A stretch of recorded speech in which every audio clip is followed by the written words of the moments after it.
And we're live. It's the live line Saturday, college football. Later on tonight, UFC Fightcast for Fight Night 161. We're going to be on with you guys all day and night. Live betting the card. We got a bunch of games to go over, but right now the big game at 12 o'clock is the Oklahoma-Texas game, the Red River rivalry or whatever they call it right now. Ant's with me now. Max is with me now. Tyler and Ramon will be in throughout the day. What's going on, boys? What's up? Nothing. I'm just about to start watching this Georgia game, and for our friend of the show, D Money, I hope that your Georgia Bulldogs win, but I really hope that they don't cover. So you're on South Carolina? Not on it. It was a lean. It was also a potential tail of mine, but I pussyfooted around and didn't actually lay it. All right, I'll kick it off. I'm on Texas plus 11. Only game that I'm on right now for the 12 o'clock games, aside from what we end up live betting.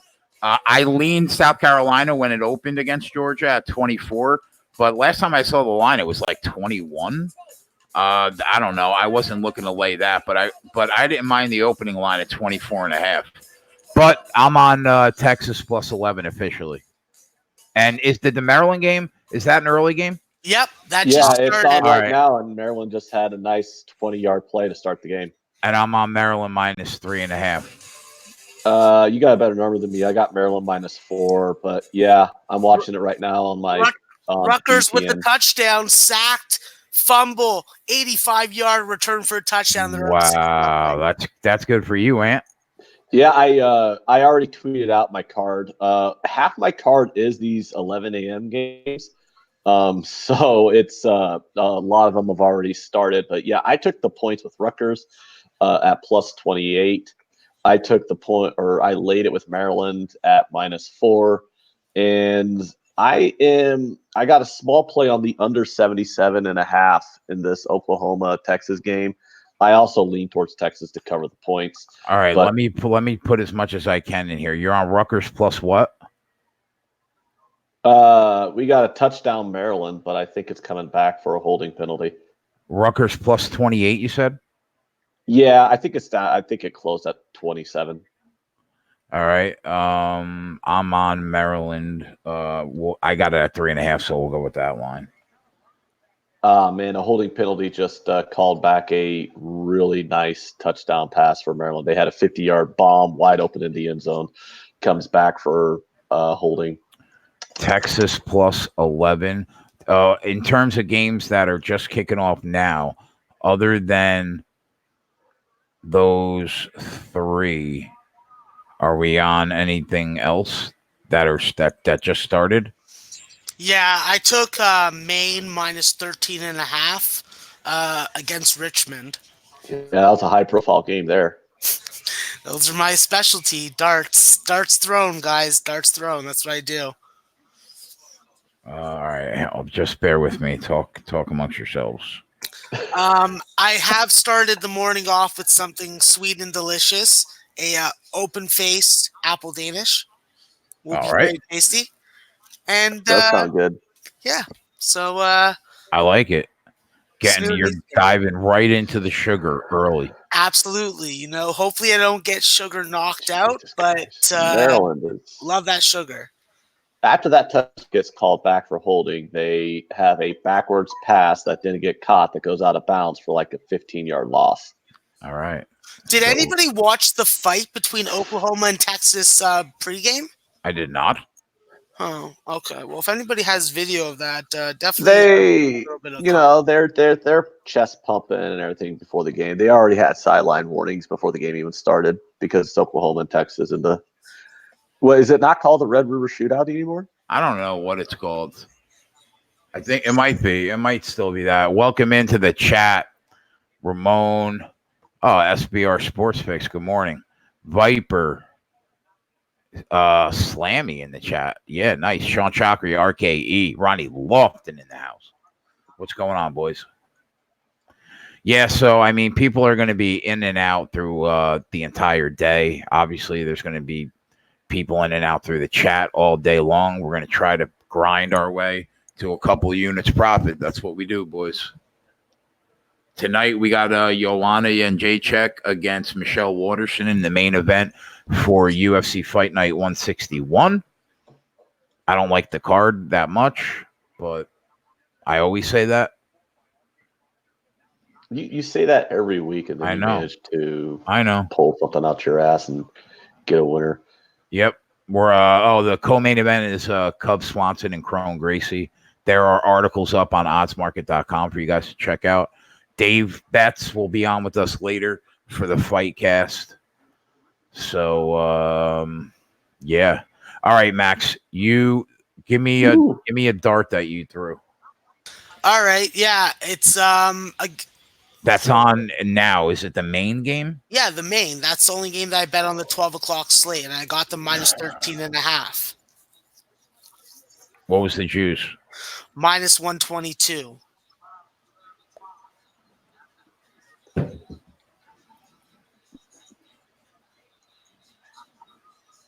I do have a couple 1 o'clock plays. Oklahoma with a big third down conversion here. You have a couple 1 o'clock plays, you said? Yeah. We got some. They're chirping, dude. They're chirping in this game. Oklahoma, Texas. Yeah, I got it on. Oh, Yep. look at that. Yeah. Lincoln Riley, the quarterback whisperer. Jalen Hurts needs to learn how to slide. He's going to get knocked out of games if he doesn't slide. Imagine Alabama let him go because they had a better quarterback. I can't imagine it because it happened. It's just amazing. So, do you have a play in the Alabama-Texas A&M game? No, I thought about taking A&M plus 17.5, but I didn't. You thought about it. I did it. Did you? Yep. Yeah, I thought about it, but I did not do it. What do we have? Where's my Alabama hat? God damn it! Where is my Alabama hat? I think it's I see you, Alabama. You know when they talked about markets, right? It's a betting market, and I think this is a buy low, sell high spot here. Alabama hasn't played anybody that's any good outside of Duke. I mean, I'm not saying Alabama's not any good, but I mean, come on. I mean, what has Alabama really proven this year that they should be laying 17 on the road against Texas A&M, who's a top 25 team? And I also think this is a buy low spot for Texas A&M here. You know, they had that loss against Auburn. They had that loss against Clemson. I mean, can you really blame Texas A&M for losing to those two teams? Yeah, but both of those games were on the road. I could blame them. They lost that. They were at home, right, against Auburn, and they were laying 4.5. So they did not even meet expectation there. They lose the game outright. And Kellen Mond has been disappointing. To me, he has not looked as good as he did last season. So it would not surprise me at all to see Alabama just blow them out of the box. So I stayed away, but my lean was A&M minus plus 17.5. Touchdown Temple. Anybody on Temple? No. Tyler is. Tyler last night was talking about how much he liked Temple. A lot of people like Temple on the money line, including, I think, Kelly in Vegas. So, God bless her soul. 7-0 Temple. Yeah, they've been a Jekyll and Hyde team. 1 week they massacre. 1 week they make you freaking want to cut your wrists. Temple's just a volatile team on a week-to-week basis. I'm scared of them. That's fair. Why the fuck can't I find a goddamn stream for this main game? Why do I have to live in Canada? Why can't I just been born in America? You sound upset about it. I am. Maryland is minus 3.5 plus 28. That doesn't make any sense, Jay. Oh, yeah. Yeah, I'm also on Bowling Green too. I have no idea what's going on in that game, but I tweeted out I had Bowling Green like plus 26.5. I thought that line was way too big. I grabbed Maryland on the money line too at minus 128. I didn't tweet shit out because I was just lazy. So with back to this Texas A&M game, you don't think you don't really think this is a good buy low spot here with them? I don't know. They haven't looked that great this year. I don't know. I think that you're going to get your best game from Texas A&M, but I think that this is the game that Alabama just shows how bad they're going to beat Clemson if they have to run into them this year. So if this was in Alabama, would you lay 23? No, because at home I feel like they're a little more passive in the third and fourth quarter. Well, yeah, because you flip home field, the line should be like 23.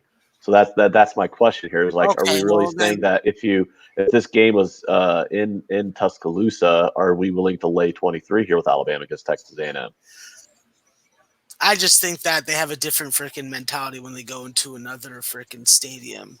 I feel like they want to punish people. They want to show people what they're fucking capable of. Obviously, yeah, you can't quantify that, but that's my read on them. I don't know. I just think it's enough points for it to be too many. I think it's just slightly too many points. It should probably be about a 2 touchdown spread. And at plus 17, I'm right in that. That's the area. That's kind of like one of those sweet spot numbers where you can always get a backdoor. I mean, I already backdoored with Texas A&M once this year against Clemson. So, at 17 and at 17 points here, I just think that's the number's slightly heavy. So I took Texas A&M. But Jay knows I'm not scared to take the points with big dogs. I do it all the time. So, fuck. Does anybody have a stream for this main game in the chat? I cannot find one. Nobody has a stream for Maine. Actually, maybe their school site will. I think they actually have to have. I think you literally need to have them actually videotape the game in order for you to have a stream for it. Like, who the heck is videotaping Maine? Someone from the school. Touchdown, Oklahoma. Nice. That's not nice. Actually, no, that's not nice. College football has been the bane of my existence this year. It's been 5-minute long drive, so that's good for an under when you have the total at 77.5. Yeah. If they keep taking long drives here, we're going to have a pretty easy look on the under that I took. What is the live total up to now? Because I got at 77.5. You bet under? Yeah, I said that already. There were so many plays getting thrown at me. I didn't hear that. I also told you I liked the under before we even went on. Yeah, I remember you said it last night that was high. All right, so let's take a look and see what we got for the 12:30 and 1 o'clock games. Check the SBR page.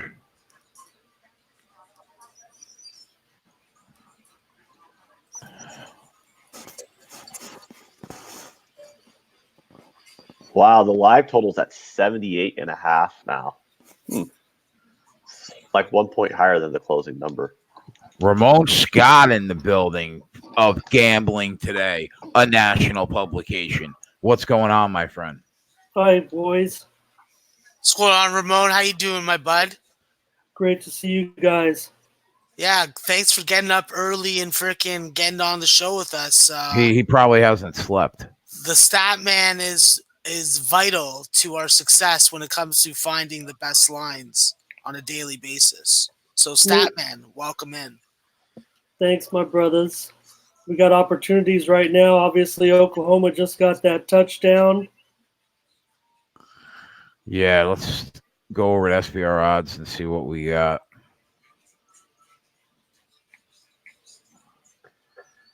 Michigan's up early too, 7-0 on Illinois. I almost took Illinois. I almost did, but I couldn't bring myself to do it. 24. Everybody knows SPR Odds, best odds page in the business. Go to Sportsbook Review. Check that out. 7-0 Michigan. Bowling Green's up 3-0. Indiana up 14-0 on Rutgers. Temple gets the early lead up 7-0 against Memphis. Purdue up 6-0. Georgia only up 3-0, but it's early, only 6 minutes gone by, but they have work to do. They laid a big number there. So 12:30, 1 o'clock games. Are you guys on anything? Yeah, well, there's only a couple ready to go off, right? We're coming up to the bottom of the hour, and we got that Georgia Tech and Duke game, guys. Yeah. How do you – that's a big number, but how do you want to take Georgia Tech? How could anybody take Georgia Tech in this spot? No, you're strictly contrarian. 18. Holy Cross and Brown starts at 12:30. Then we have a bunch of 1 o'clock games. Ramon, what are you on at 1 o'clock? Well, what about the Georgia Tech Duke game you just mentioned? That starts in 10 minutes.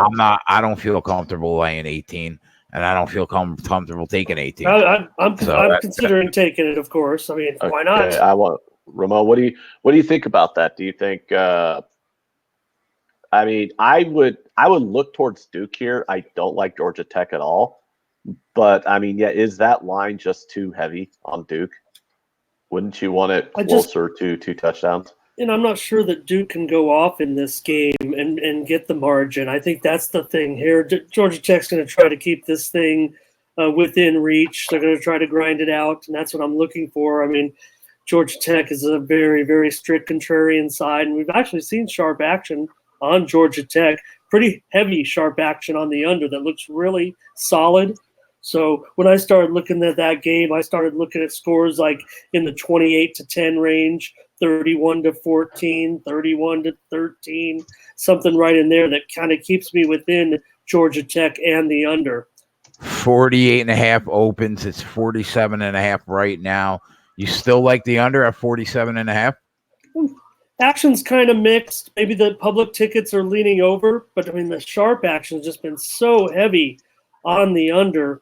Look at that move. 40. What did you say? 48.5 down to 47.5. I mean that's only a 1-point move, but again, I just think Georgia Tech, got to try to hold Duke down, of course, and if they could just keep it within range, I think they can get the margin.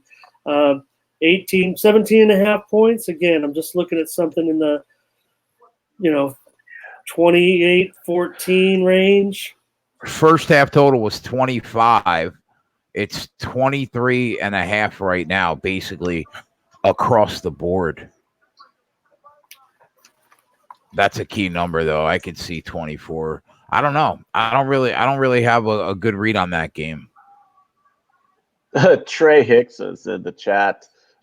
Says I should just Venmo him instead if I'm on. Yeah, he said he'll hold that bet in. I get that a lot. I'm going to be honest. I get that a lot because I take a lot of underdogs. But people have told me that a lot when I fade Alabama on these big spreads. But the fact is Alabama doesn't cover these big numbers nearly as much as you think they do. They did not cover against New Mexico State. Guess who was on the New Mexico State plus the points? This guy. They didn't cover. What was that one? Those 38-point spread they didn't cover earlier. It was 39 at the closing line, but some people got us a lesser number against Ole Miss. Yeah, somebody in the chat asked about the Utah-Oregon State game. I'm really high on Utah. I think they're the best team in the Pac-12. I like them a lot. Aside, I guess, from Oregon, maybe. But Ant, you're on Oregon State, right? You took the 14.5? No, I took 15. Oh, Ant took 15. So boom, Bovada bet online hanging at 15 right now. Line shop, boys. That's why you need 3 books. Ramon, what did you think about that game? I think Utah is still slightly overvalued here. They haven't impressed that much this year. I mean, I agree with you. They're one of the better teams of the Pac-12, but the Pac-12 is not that great. Oregon State's looked good lately. They're 2-3, but they hung around with Hawaii. It is difficult to go out there and play Hawaii on the road. They hung around with Stanford. It was a one-possession game against Stanford, and they just pimp-slapped UCLA. And, of course, we all know UCLA kind of sucks. But still, UCLA is a conference game, and Oregon State just beat them by about 17. I think the number's heavy. I stayed off of it until it got past 2 touchdowns. I think it opened at like 13 and a half. But once it got pushed through the 14, that's when I took the number with Oregon State at plus 15. I definitely see this being like maybe a 10-point type game. And of course, since it is a 2-touchdown spread, we all know it wouldn't shock me if Utah just blew them out by 4 touchdowns. But the number says I'm getting value at plus 15, so I took it. Temple up 10-0. Wow. Touchdown Tennessee as well. Tyler really liked Temple last night. Tyler will probably be with us later. He had a family emergency. That money line on Temple right now is like minus 170. I might jump on that. At minus 170 right now? Yeah, up 10-0. I'm looking at minus 220, so you're hitting a better number than me. You and your damn New Jersey books. Yeah, I'm jumping on that. Michigan driving again against Illinois. All right, so let's talk about your 3 favorite looks, Max and Ramon today. Max, what are your 3 favorite darts you threw? My 3 favorite darts: Villanova plus 14.5 against James Madison. It's like a top 10 matchup, so definitely look to get on the points there. I don't really have like my top picks. Okay, well, yeah, I got some top picks. All right, I'll give you some. I took Dayton to beat Valparaiso, but I got 22.5. The line's already up to 24, so I think that they win the game, but we're starting to push the limits of probably what's acceptable. I don't like Sam Houston State this week. That's a shocking. You bet him every week, right? Yeah, I don't like them this week. Sam was laying 16 against Lamar. Yeah, I do like Central Connecticut State plus 6, but it's really juiced up, so it's up to you if you guys want to take that. I think that there's a good chance that they win outright, so I'll probably end up putting a little bit of money on the money line, but I'll have to make that decision within the next 20 minutes. How about this one today, Matt? Oh, go ahead. Yeah, no, Ramon, jump in. How about this one on the added board today? Samford favored by 9 on the road against VMI. The total's 80.5. Yeah, that's actually crazy. That's a freaking under 7. That's an under 7-point spread. My last strongest play probably would be Nicholls State minus 25.5 against Northwestern State. Northwestern State's really putrid, and Nicholls State is a top 25 team. I've watched. Where else are you going to go and get plays on Nicholls State and Northwestern State? I've watched Nicholls State a couple games, and they can really run the ball and they can throw it. So depending on what the defense is giving them, they're pretty balanced, and they play on a really nice field. And I think that when you spend money on your football team, you get more results in FCS. What is your thought process behind some of these FCS games that you handicap there? You mentioned that spending money. How is it you break that down when you take these FCS schools, when you're betting these FCS games? All that kind of information is available through their athletic department. So how I pretty much base my handicapping of FCS from the get-go is who spends the most money on their football program, who spends the least money on their football program, and really try and pit David versus Goliath as much as you can. All right, Ramon, what? Give me 3 looks that you like today. All right, let me pick some good games here that everyone's interested in. I'll try to take it up a notch over Max. How about Northern Illinois against Ohio today? I like them getting the points. Let me see. I think it might be 6.5 here. Currently getting 6.5. Northern Illinois. I think I put that in one of those contests that I above 500 in as well. Also,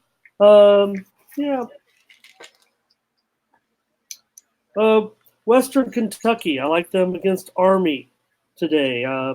They're getting the points at home. Game 191, 192, 7 Eastern start. Western Kentucky. Right. Okay. What else you got? And also, did someone suggest this previously? But I have New Mexico State getting the points on the road at Central Michigan. I didn't know.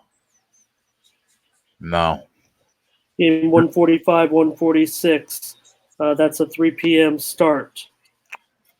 Norm says Iowa plus 3.5 is my favorite play today. Yeah, it looks like it's me against the world, man.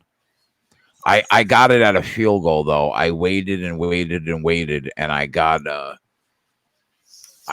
Penn State -3. So we'll see how that goes.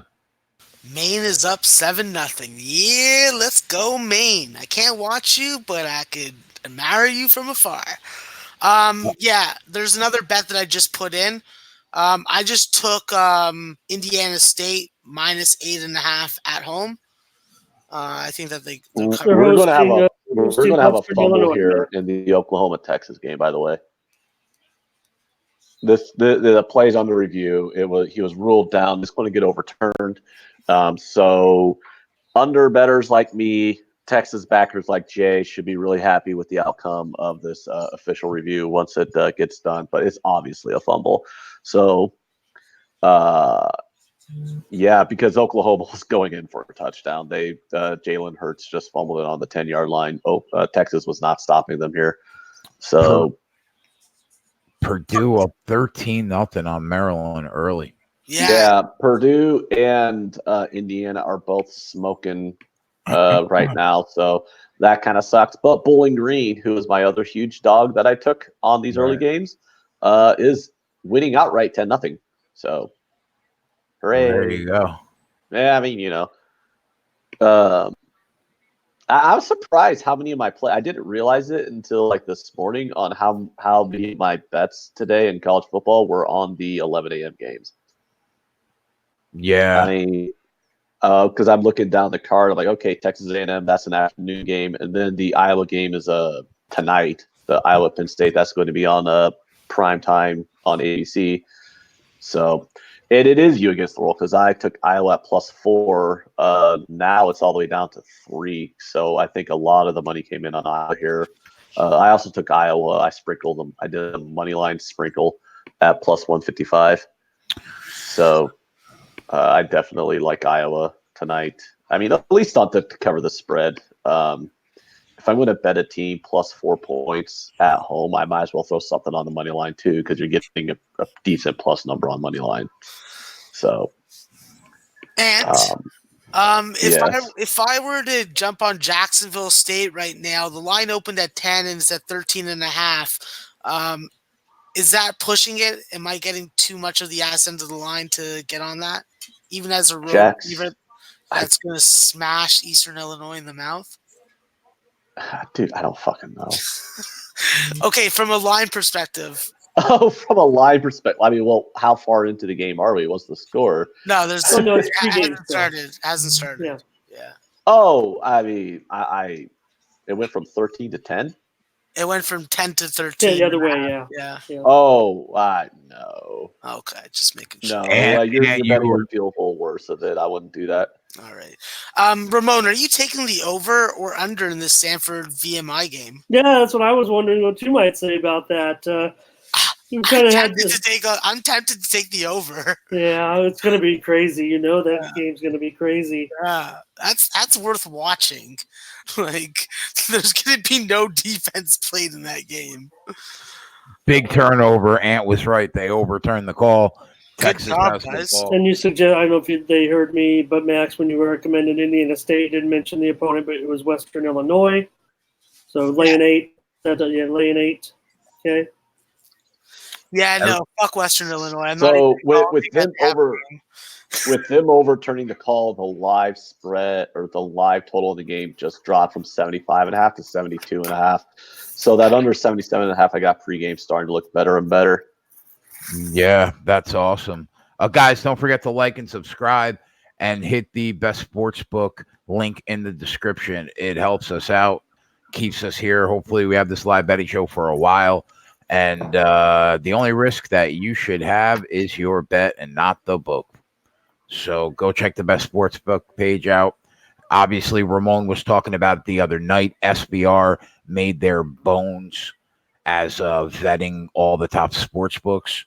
And if they give you the okay to use a sports book, you know that you're good to go. So hit that link in the description.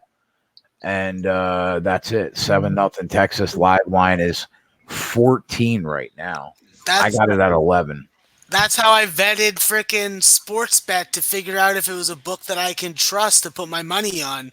Sportsbook Review. They're the ones that validated them. So trust Sportsbook Review when you're choosing your book. And like Jay said, have 3 accounts at least. Earlier, somebody asked about the Washington-Arizona game. I don't know what to make. I'm not sold on Jacob Eason yet, the Washington quarterback. I'm certainly not sold on him when he's on the road. Would it shock anybody here to see Khalil Tate in Arizona win the game outright as a 6-point dog? In my go ahead. After last week, I don't know what to think of Washington anymore.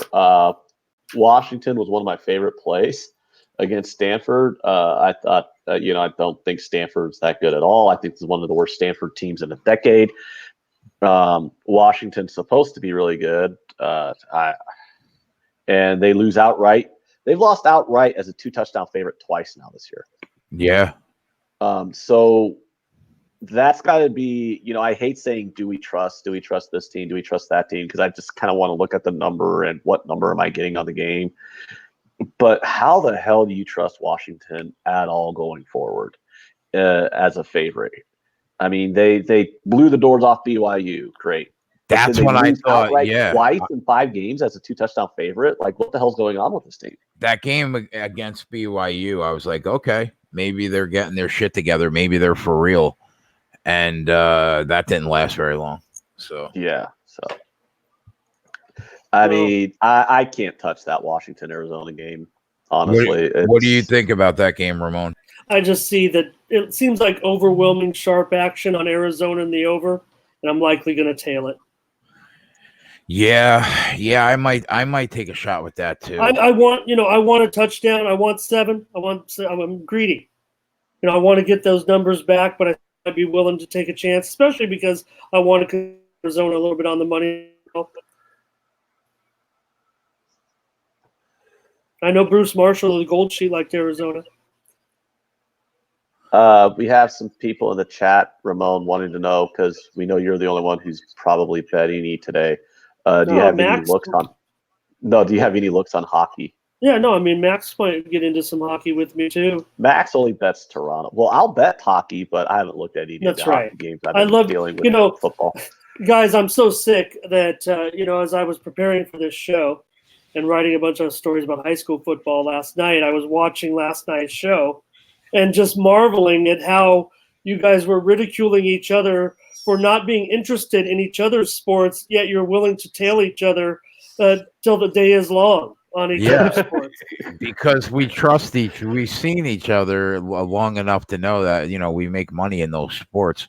But at least Ant likes football a little bit. A little bit? I love football. Shut the hell up. I can't deal with the baseball thing, man. Speaking of baseball, that when you and I were talking, when the line first came out, Ramon, when we were talking about the series price on the Yankees and the Astros, I grabbed it at like plus 165. It's now like plus 145 on the Yankees. What do we think about tonight's game?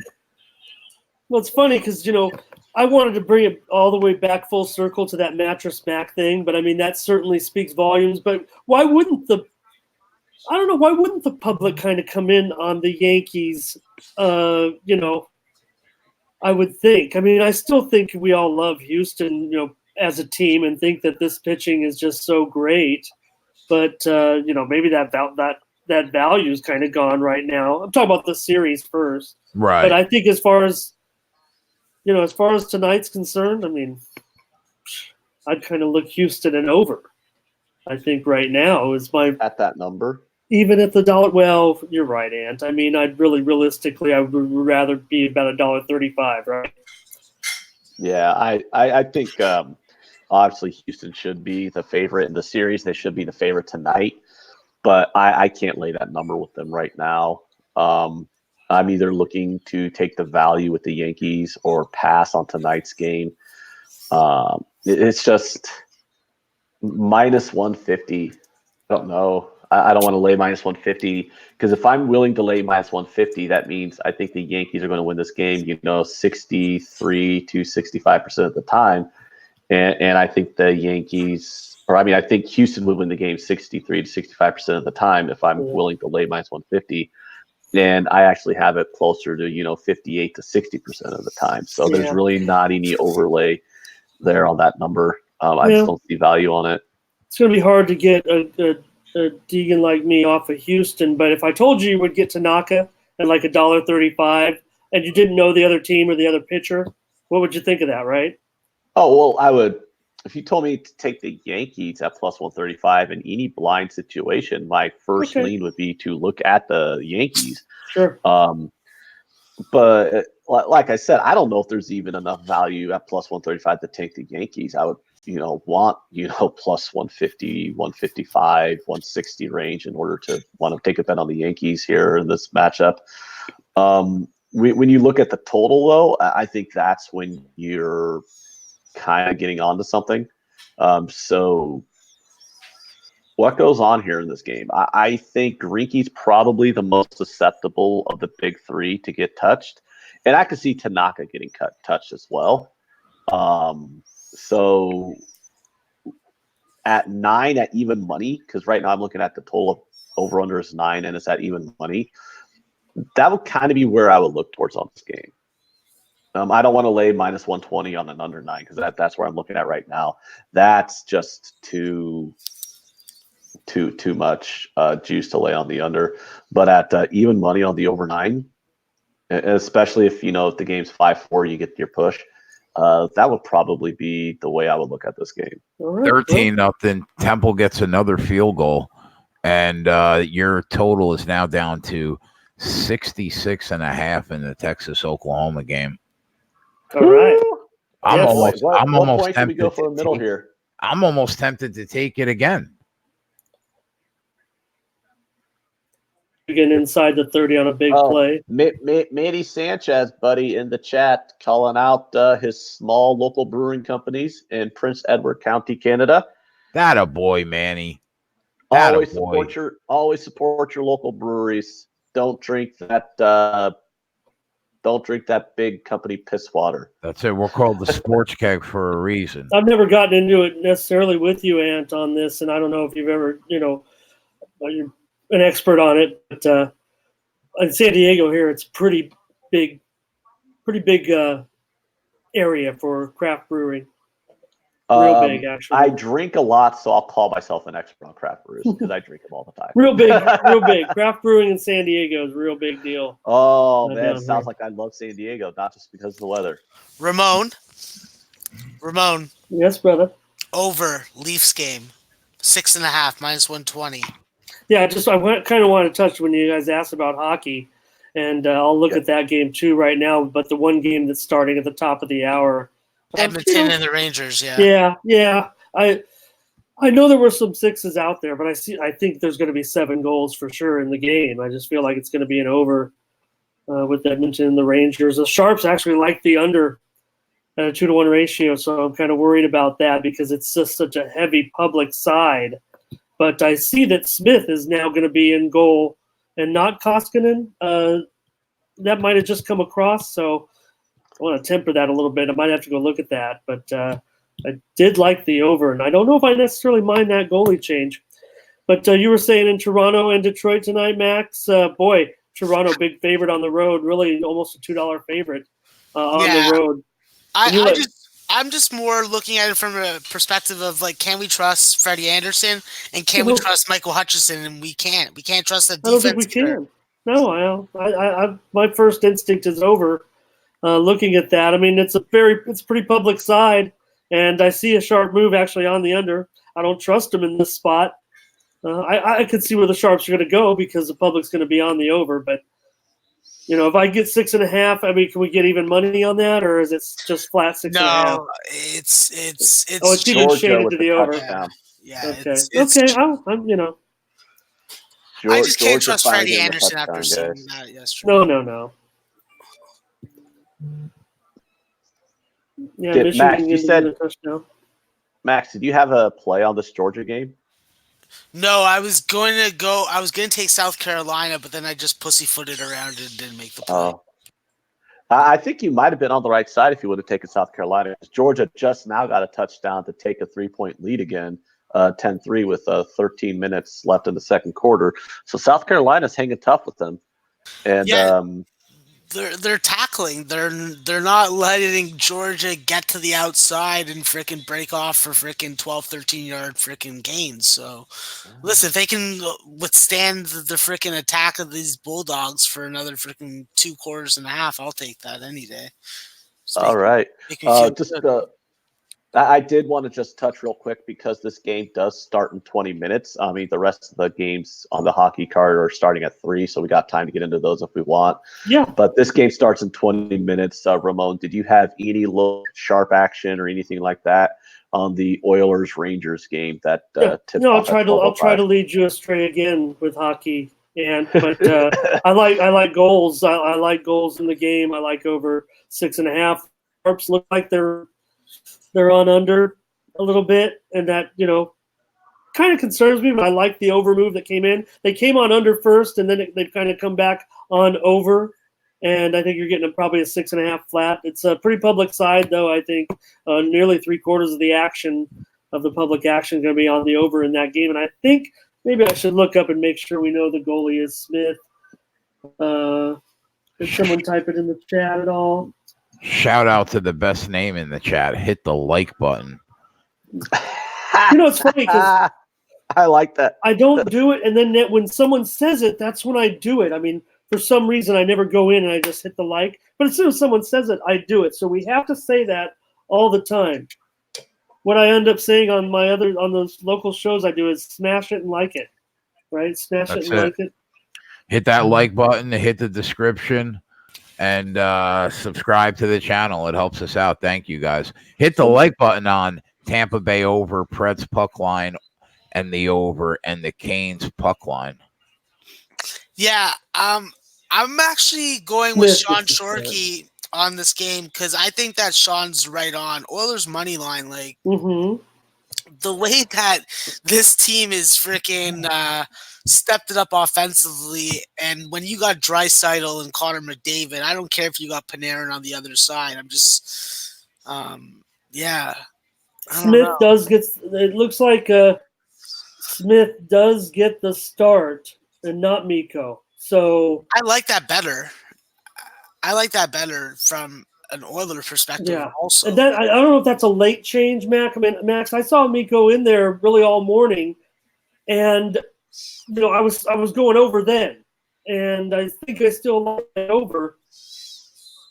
But you guys do like the oil, huh? Yeah, I think that I'm going to jump on both. Yeah, the offense has just been electric. And you're getting them at least even money, if not. Yeah, you're getting a nice price, Ramon, on them. Fuck. Like, Pinnacle, whatever. Pinnacle has them at plus 108, but, like, there's a little bit better prices on other books. Yeah, I can't get something. I don't. Oh, really? Okay, cool. So, E's in the chat. Bruins and Blackhawks are the value sides today. Okay, I'll mark that down. I love this card. Have a question in the chat. I didn't want to bring it up yet, but we have a question in the chat asking me about what my thoughts on Nebraska are tonight. Oh, boy. And anybody on the MSU Wisconsin game. I don't know. I try not to bet Nebraska games as much as possible unless I really like them, the number I'm getting on them as an underdog. I never bet them as a favorite because I don't want to be pissed off if they win the game and they don't cover. But I will bet them on underdog lines sometimes when I think the spread's too big. This is borderline one of those situations. I don't think Minnesota's that good. I mean, is Minnesota probably the worst 5-0 team in Division I college football? Is your quarterback playing today? Yes, he is. But I want your opinion, Jay. I want your opinion, Ramon. What do you guys think of Minnesota here? I mean, is laying 7.5? Am I crazy for thinking Minnesota is just getting too much respect here, laying the 7.5? Because I'm a diehard Husker fan, so I just want to make sure I'm not. I just want to make sure I'm not, putting my fan goggles on when I look at this game. I mean, Nebraska just hasn't been impressive at all. That's the problem. I think Nebraska's the public side today, so that it kind of makes me want to consider Minnesota laying these points. And one thing that you said, I was watching the show the other night, and I wasn't on, but I was listening to what you were saying, and some people were kind of putting you on the spot about what you thought about Nebraska's start and the expectations. And, you didn't want to say it, I think, and I was thinking, just say it, Ant. And I don't know if it was not your fandom coming in, but it just hurts to say it because it's the same story every time. It's not performing up to expectations. Yep, 100%. That's what I said when we were talking every year. I love their coach, though. I love their coach. But in your defense of taking Nebraska today, Minnesota, almost every game that they have played so far this year has been decided by a touchdown or less, all but one. They beat Purdue by a touchdown. They beat Fresno State by 3. They beat South Dakota State by a touchdown. And they beat Georgia Southern by 3. That the only game that they have under their belt where they got margin was last weekend against Illinois, and they beat them by 23. So if you took 7.5 against Minnesota every game this year, you're 4-1. Well, I'm not seeing Sharps too interested in this game. They're interested in the total. They're interested more in the under in that game. Yeah, I can't take the total now because that under's been steamed. No, in fact, I'm looking at under 2. I'm starting to think the other way. Like it gets out of hand a little bit, Ant. I think that defenses can't be that good, right? I mean, the money's kind of heavy on the under, and it kind of makes me want to go over because I don't think the move is that impressive, really. I mean, it kind of makes me want to come back over. Maybe we can wait it out, get another point. I think you might be onto something there because originally I was looking at the under, but then it got steamed and then it moved down to once it hit 50, I was like, okay, well then I'm not going to be able to take this game because I know it was I saw that 51 earlier and I'm like, that seems a little high, especially because you're looking at possible bad weather in Minnesota. Nebraska's offense, I mean, it does look out of sync. Martinez does have injury issues going on right now. He hasn't been playing very well the last few games. He is going to play tonight, but I still don't think he's 100%. And then if he comes out of the game, I don't trust their backup. I mean, Nebraska's backup is not Joe Montana, unlike USC's backup quarterback. So I don't really see a lot of points in this game. When you look at the box scores on those Minnesota games, I mean, you're not seeing a lot of yardage being ran up either. I mean, I know Minnesota's had some high scoring games, but they have not had a lot of big yardage games. So I think a lot of it's coming from turnover luck, getting the balls in favorable positions, which you can't predict that going forward. You can just look at what their yards per play is and things like that. I'm rambling now, but basically I'm just saying, the under just kind of seems to be the way I would look here. But the numbers seem to have gotten steamed too much. It could be weather related. I mean, it's not going to be too sharp of a night there. I mean, we're looking at temperatures in the I believe the low 40s with some rain possible, 25%. Yeah, but what's the rain. wind? What's the wind outlook? Because more than temperature, wind affects your totals more than. Oh yeah, anything. no, there's definitely wind. I mean, maybe 12 to 15 miles an hour. Yeah, because I know here in the Midwest, in the Great Plains, we've had some crazy wind.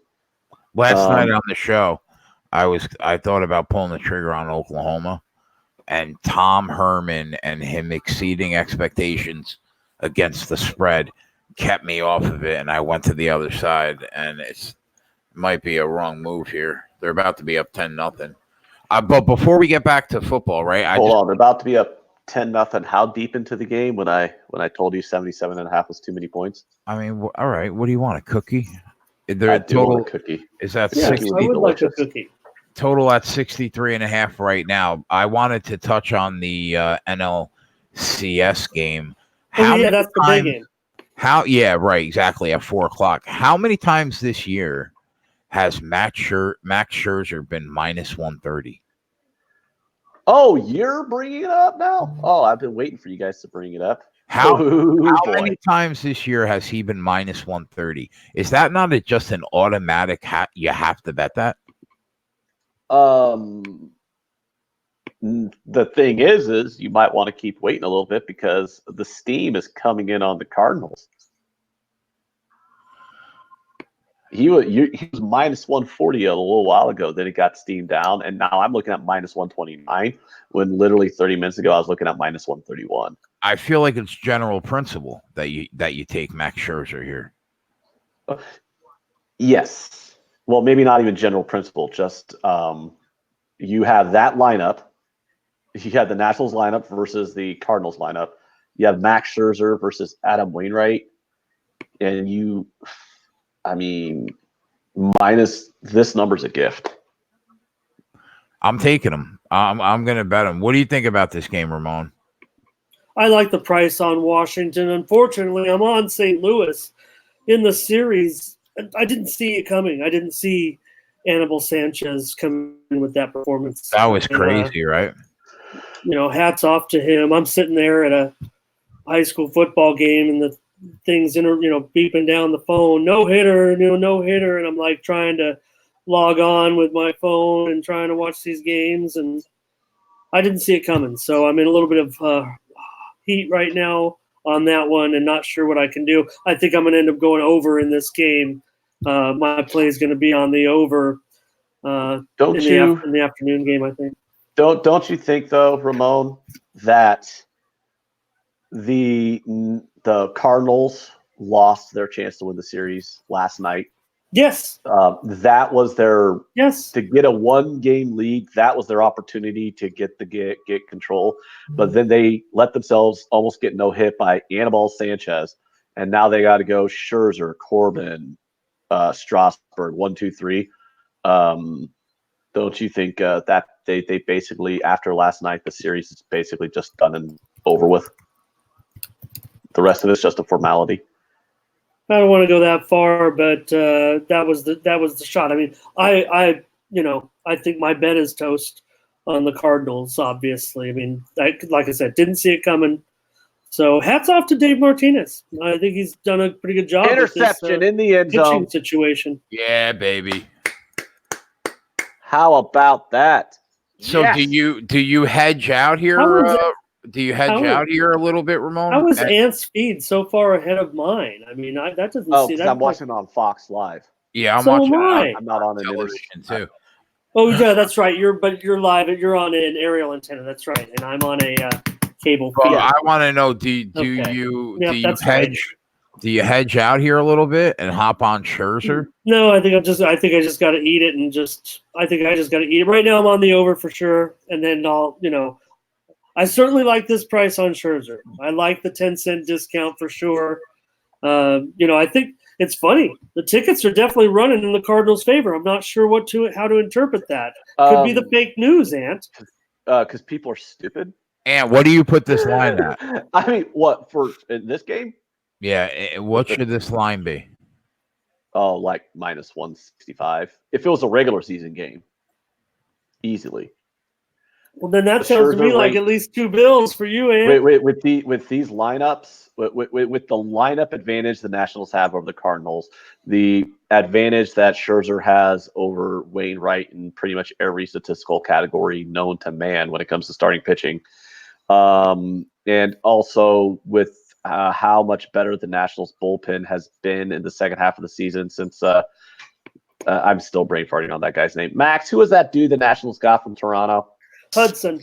Yeah, Daniel Hudson. He was on paternity leave last night. Did you see that? Yeah, well, I don't know. What happens when you have a baby? Was he the one who gave birth to the fucking baby? It's the NLCS. All right. Oh, honey, I need you here for the birth of our child. I make $3 million, $5 million. I make millions of dollars a year to play baseball, and it's the National League Championship Series. I will impregnate you again, and we can have another baby. I got to go pitch. You know what? Yeah. Anyways, I'm not going to get into that too much. I kind of agree, but you have a hard time selling me on that just because it's just like when you go to work every day. This is the guy's job. If you go to work and doesn't matter if this is the biggest. Hey, we got the biggest client we've ever had, but you're having a baby. Well, there's a different. There's a difference. Whatever. I don't care. I'm not getting into it. But I'm going to just say, like, if this was a regular season matchup, because everybody, everything's different with the playoffs. If this was a regular season matchup, this line would be like in the -160 to -175 range, and right now you're getting it at like -130. And the only, I'm sorry, I'm just kind of watching this Texas game out of the corner of my eye here. The only thing that was you can use to justify, this massive swing is, rebound spot for the Cardinals, or Adam Wainwright's money in the postseason, or look at Scherzer's postseason record, or some kind of narrative like that. But I don't create line value from narratives. I create line value from numbers, and the numbers say that this is a smash the button on the national spot. I mean, Oklahoma defense is playing strong, man. I'm going to lay that 130 and take the Nats. Okay. That's going on the screen, huh? Yeah, we're not at the moment though, because we don't have any room. Okay. Yeah, if we could invent some like a stream that like a ticker, that'd be pretty good, huh? That would be awesome. You're Mr. StreamYard. Maryland gets on the board. Yeah, I wanted to tell you something this week, but I can't think of what it is now. 13-7. Maryland gets on the board. All right, we're down 6 there. Not the end of the world. Temple up 16-0.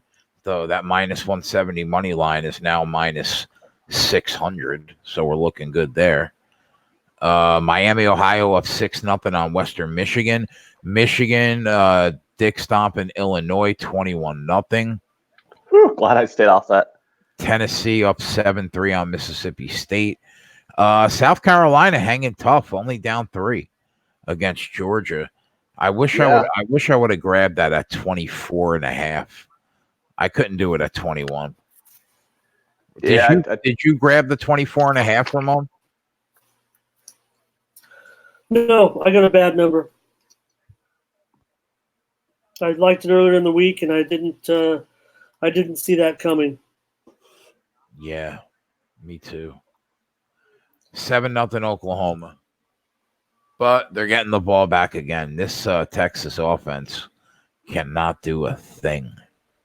Yeah, I'll be satisfied. It just keeps running under. Oh boy, guys, I'm like super ecstatic right now. The live total in this game is at 53.5. Yeah, I have 54. It might not get over that. Yeah. I don't know. This could be 7-0 going into the half.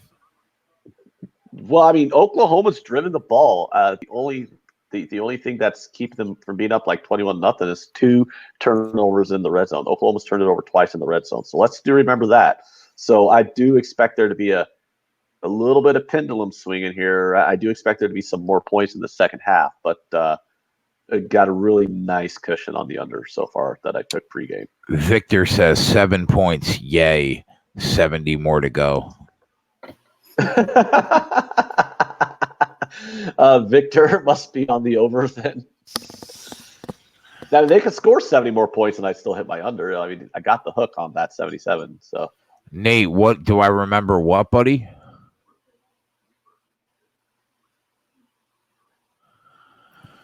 Oh boy. All right. We got to get Maryland rolling here.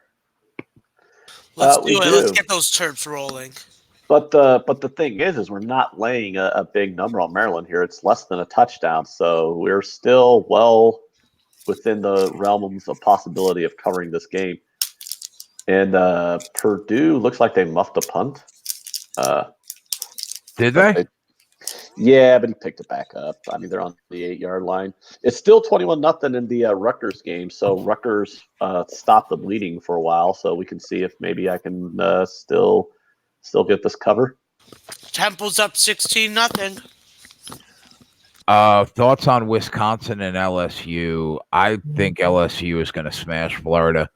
I liked Florida last week. They got it done against Auburn. I couldn't get on Auburn like the boys did, but I don't know. I just think I think Trask now going into Death Valley at night. He's never seen a situation like this before in his life. It's going to be crazy. They're the number 2 passing offense in the nation. Burrows looks incredible. I mean, this line is 13.5, and for a reason. And it's not. Nation Hillman got Rutgers plus 40.5 live. I like his number on Rutgers a lot better than my pregame line. I hate laying double digits. Touchdown Bowling Green. I don't like to lay double digits in conference games where 2 solid teams are playing. But man, I think Wisconsin's better than most people do, and Michigan State has no offense at all. And I think LSU is so much better than Florida right now. If you were going to make me bet one of these games, I don't like either dog, to be honest with you. But I would look towards Wisconsin before I looked towards LSU.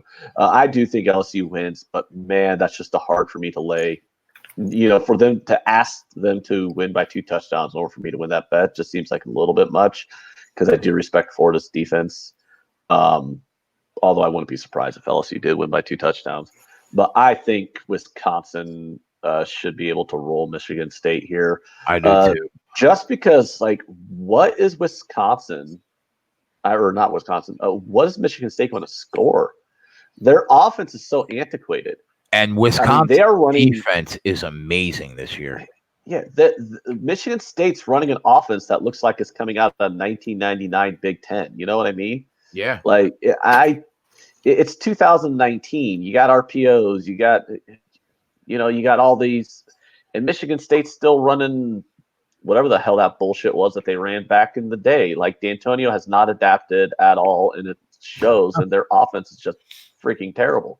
Damon said, when I win my World Series of Poker bracelet, I'm going to shout out the keg. I would love that. I hope you win, my friend. And I'm going to send you a video of me playing poker on national TV. Did I ever tell you about that? Really? No, was it in the World Series of Poker, or was it in like one of those other? It's on one of those one-off programs. The Club WPT. I beat an online field of about 12,000 people, and I won a TV seat, and I got 4th place, and I won $5,000. My man. So you're good at poker, huh? I don't know about that. You know, you got to be pretty lucky to win an online tournament beating 12,000 people with 6-minute levels. And then finish 4th on the live show? Yeah. When I got to the final table, when I got to 3 people left, you know, there were 12,000 entries. So I had 10 million chips, and the other 2 players had 1 million chips. So I felt like I had it in the bag.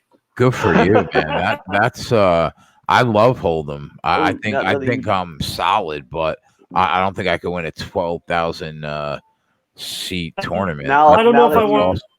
Yeah, you can find it pretty easy probably, but I don't know if I want to send it to have you watch it because none of my winning hands, I only won 4 hands at the final table, and none of them made TV.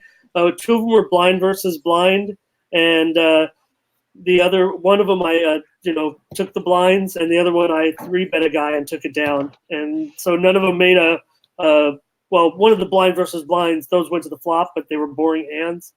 Just to lead out. You went to the same school that I did in terms of booking people. You sat there and dealt poker and watched people how not to play poker for what 15 years. So, well, like I said, Damon's one of my longtime friends at the table. Now that you guys brought up poker, I did kind of look up some of the videos that Joey Ingram and Doug Polk were doing all that investigation. Oh yeah, what do you think? I am okay. Like, first of all, how much liquidity is in the so people understand? There's this dude in Sacramento who's been cheating on these live streams that the Stones Poker has been airing. Apparently, he's been in cahoots with some of the producers or whatever, and they've won over $200,000 in 1-3 and 2-5 hold'em on these live streams over like the last year. And it's come out that he's been cheating, and they've been investigating it, and he's definitely been cheating. But my question is, how much liquidity is in the Sacramento poker scene that you can take over $200,000 out of the poker economy in that area and give it all to one guy in the 1-3 and 2-5 stakes without anybody noticing? Yeah, right. Like how much money do people in Cali have? Right, like God, like, that's like, what I love about Joey. Joe saying if that happened in Omaha, the casino would be out of business because all their players would have been bankrupt. Is this going to be a flag on Texas? If you just gave $300,000 out of the community to one guy, he would have he would have broken all the poker games around here. They wouldn't be able to run any more games because no one had any money.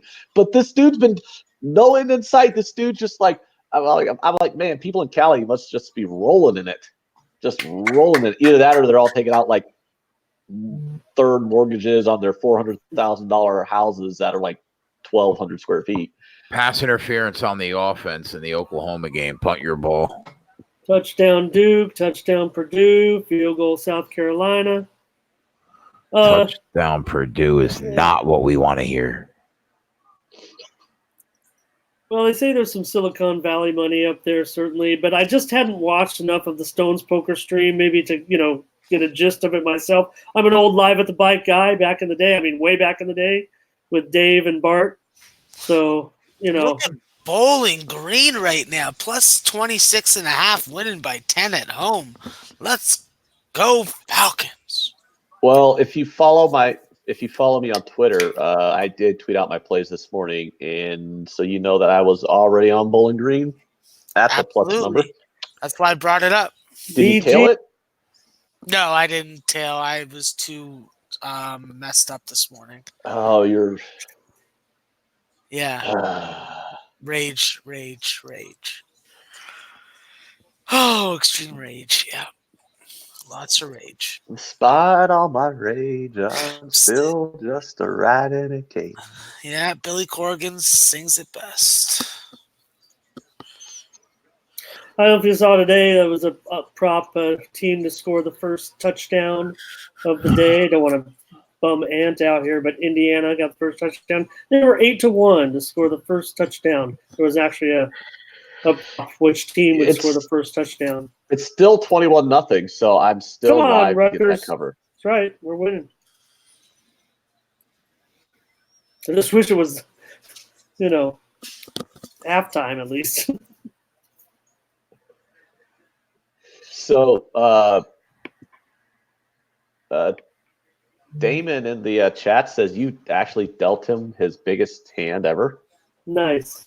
I don't know if I recall it. I don't know if I dealt Damon a jackpot.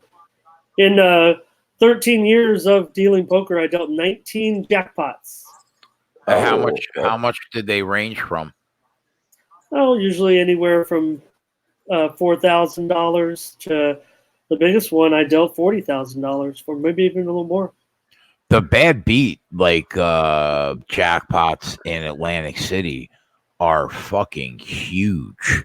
Yeah, they might put a little more difficult qualifier. In fact, the room that I dealt at, Damon knows they, had the easiest jackpot in town. Aces full of tens beaten by 4 of a kind or better, and so that one can hit. That one can hit. It could take several weeks, but sometimes it could hit. A couple of days in a row. Right. So, were there a lot of abusive players back in the day when you were dealing poker? That's why I can't go back to work right now. I can't get over it. I'm too soft, guys. I'm too old now. I'm too soft. I have seen poker dealers, man, get berated, man, just killed, and it's so fucked up. Yeah, I try to defend them when I'm there. Me too. I speak up. I almost got. Many times I've had to tell a guy that you're just a fucking idiot. Sit down, or I'm gonna go get the pit boss. Dealers take so much shit. Well, that's what happened, and I didn't have my floor there in time to back me up. I started kind of giving the guy the business. I didn't use any profanity, but I just basically was telling the guy he needs to stop what he's doing right now, and I was raising my voice. And you did that one time in 15 years, and they fucking axed you? Yeah, well, I gave a dirty signal, remember? I told you this on Sports Cake once. I said, I looked at the guy, and I said, I'm watching you, buddy. And they thought that was rude. And, they didn't like that. Oklahoma's celebrating some they stopped they stopped Texas here. Trying to move away from that conversation, guys.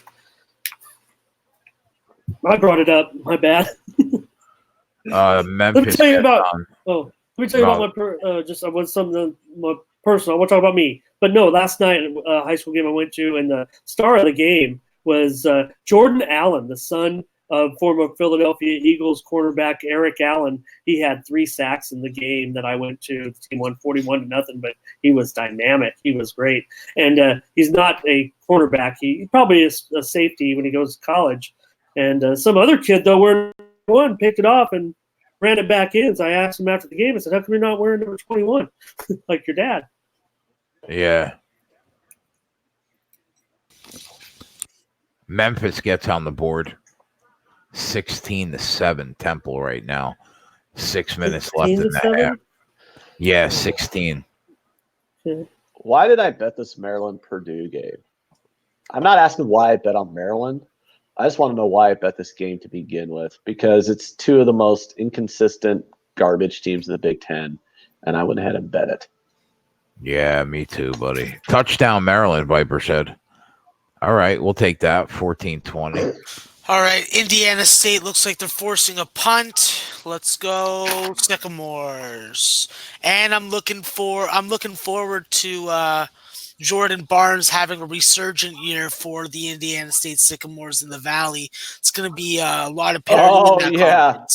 They did. It's a like a little fake out play on 3rd and 1. The quarterback. It was an RPO on 3rd and 1. The quarterback pulled out and ran out on the outside for 50 yards for a touchdown. Everybody bid on the running back going up the middle on 3rd and 1, and the quarterback pulled it out and ran. So there we go. Let's go. Total 47 right now, Ant. Oh God. In the Oklahoma game. I should have went under at 62. When I said they'll go under this too. I don't know why I didn't pull the trigger. You should have went under at 77.5 before the game when I told you. Yeah, I mean, I thought both these offenses are capable, but not today apparently. Yeah, I don't know, man. It's just you can't throw a 77.5 total up there in a big game like this.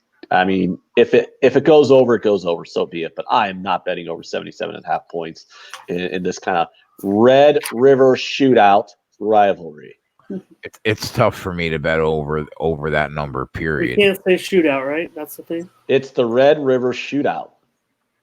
Yeah, but didn't they change the name? You can't say shootout because of the shooting. It's the Red River shootout. I don't care what they want to call it now. It's the Red River shootout. And Jay, earlier you were saying, why don't they play this game at night? Well, they can't. And this is it. I mean, this is the day. 12. This is the time they South play Carolina's up. it. They play Cotton Bowl. It's in the Texas State Fair. They play this game at the same time. South Carolina with the pick 6. Yeah, South Carolina. 17-10. Thank you, Wow. South If Carolina. South Carolina pulls this off, how's that affect the playoff implications?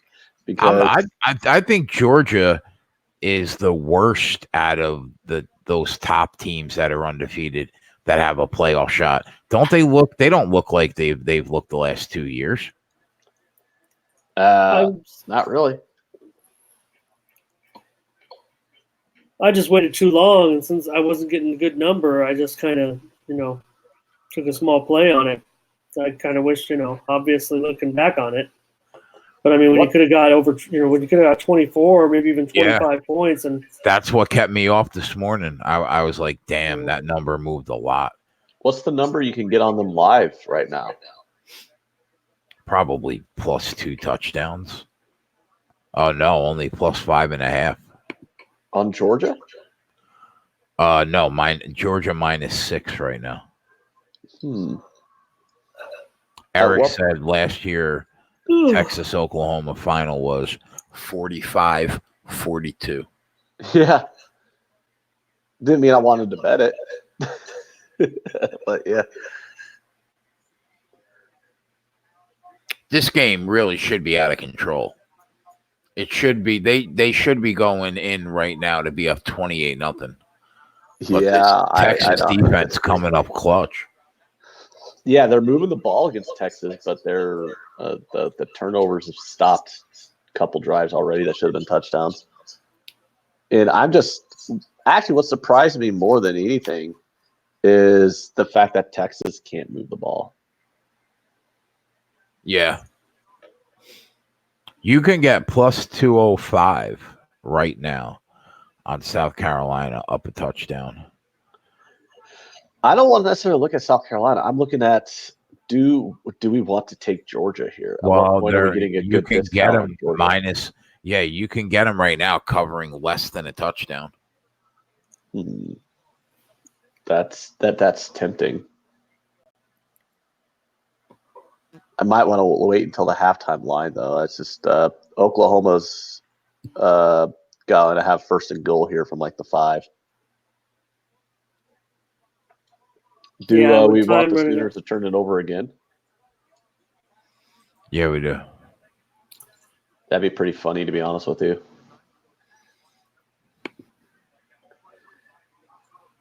I would find that amusing if the Sooners turned it over again. So Tennessee, though, we have a halftime. Okay. At Tennessee is up 10-3 against Mississippi State. Shouldn't Mississippi State be beating Tennessee? I mean, last I checked, I was under the impression that Tennessee was bad at playing football. How are they up? How are they? They hung in against Georgia for a while, didn't they? And then Georgia pulled away. So does that mean we want to go ahead and grab Mississippi State here in the second half? Do we think Mississippi State gets some in the second half, or is this game going to stay?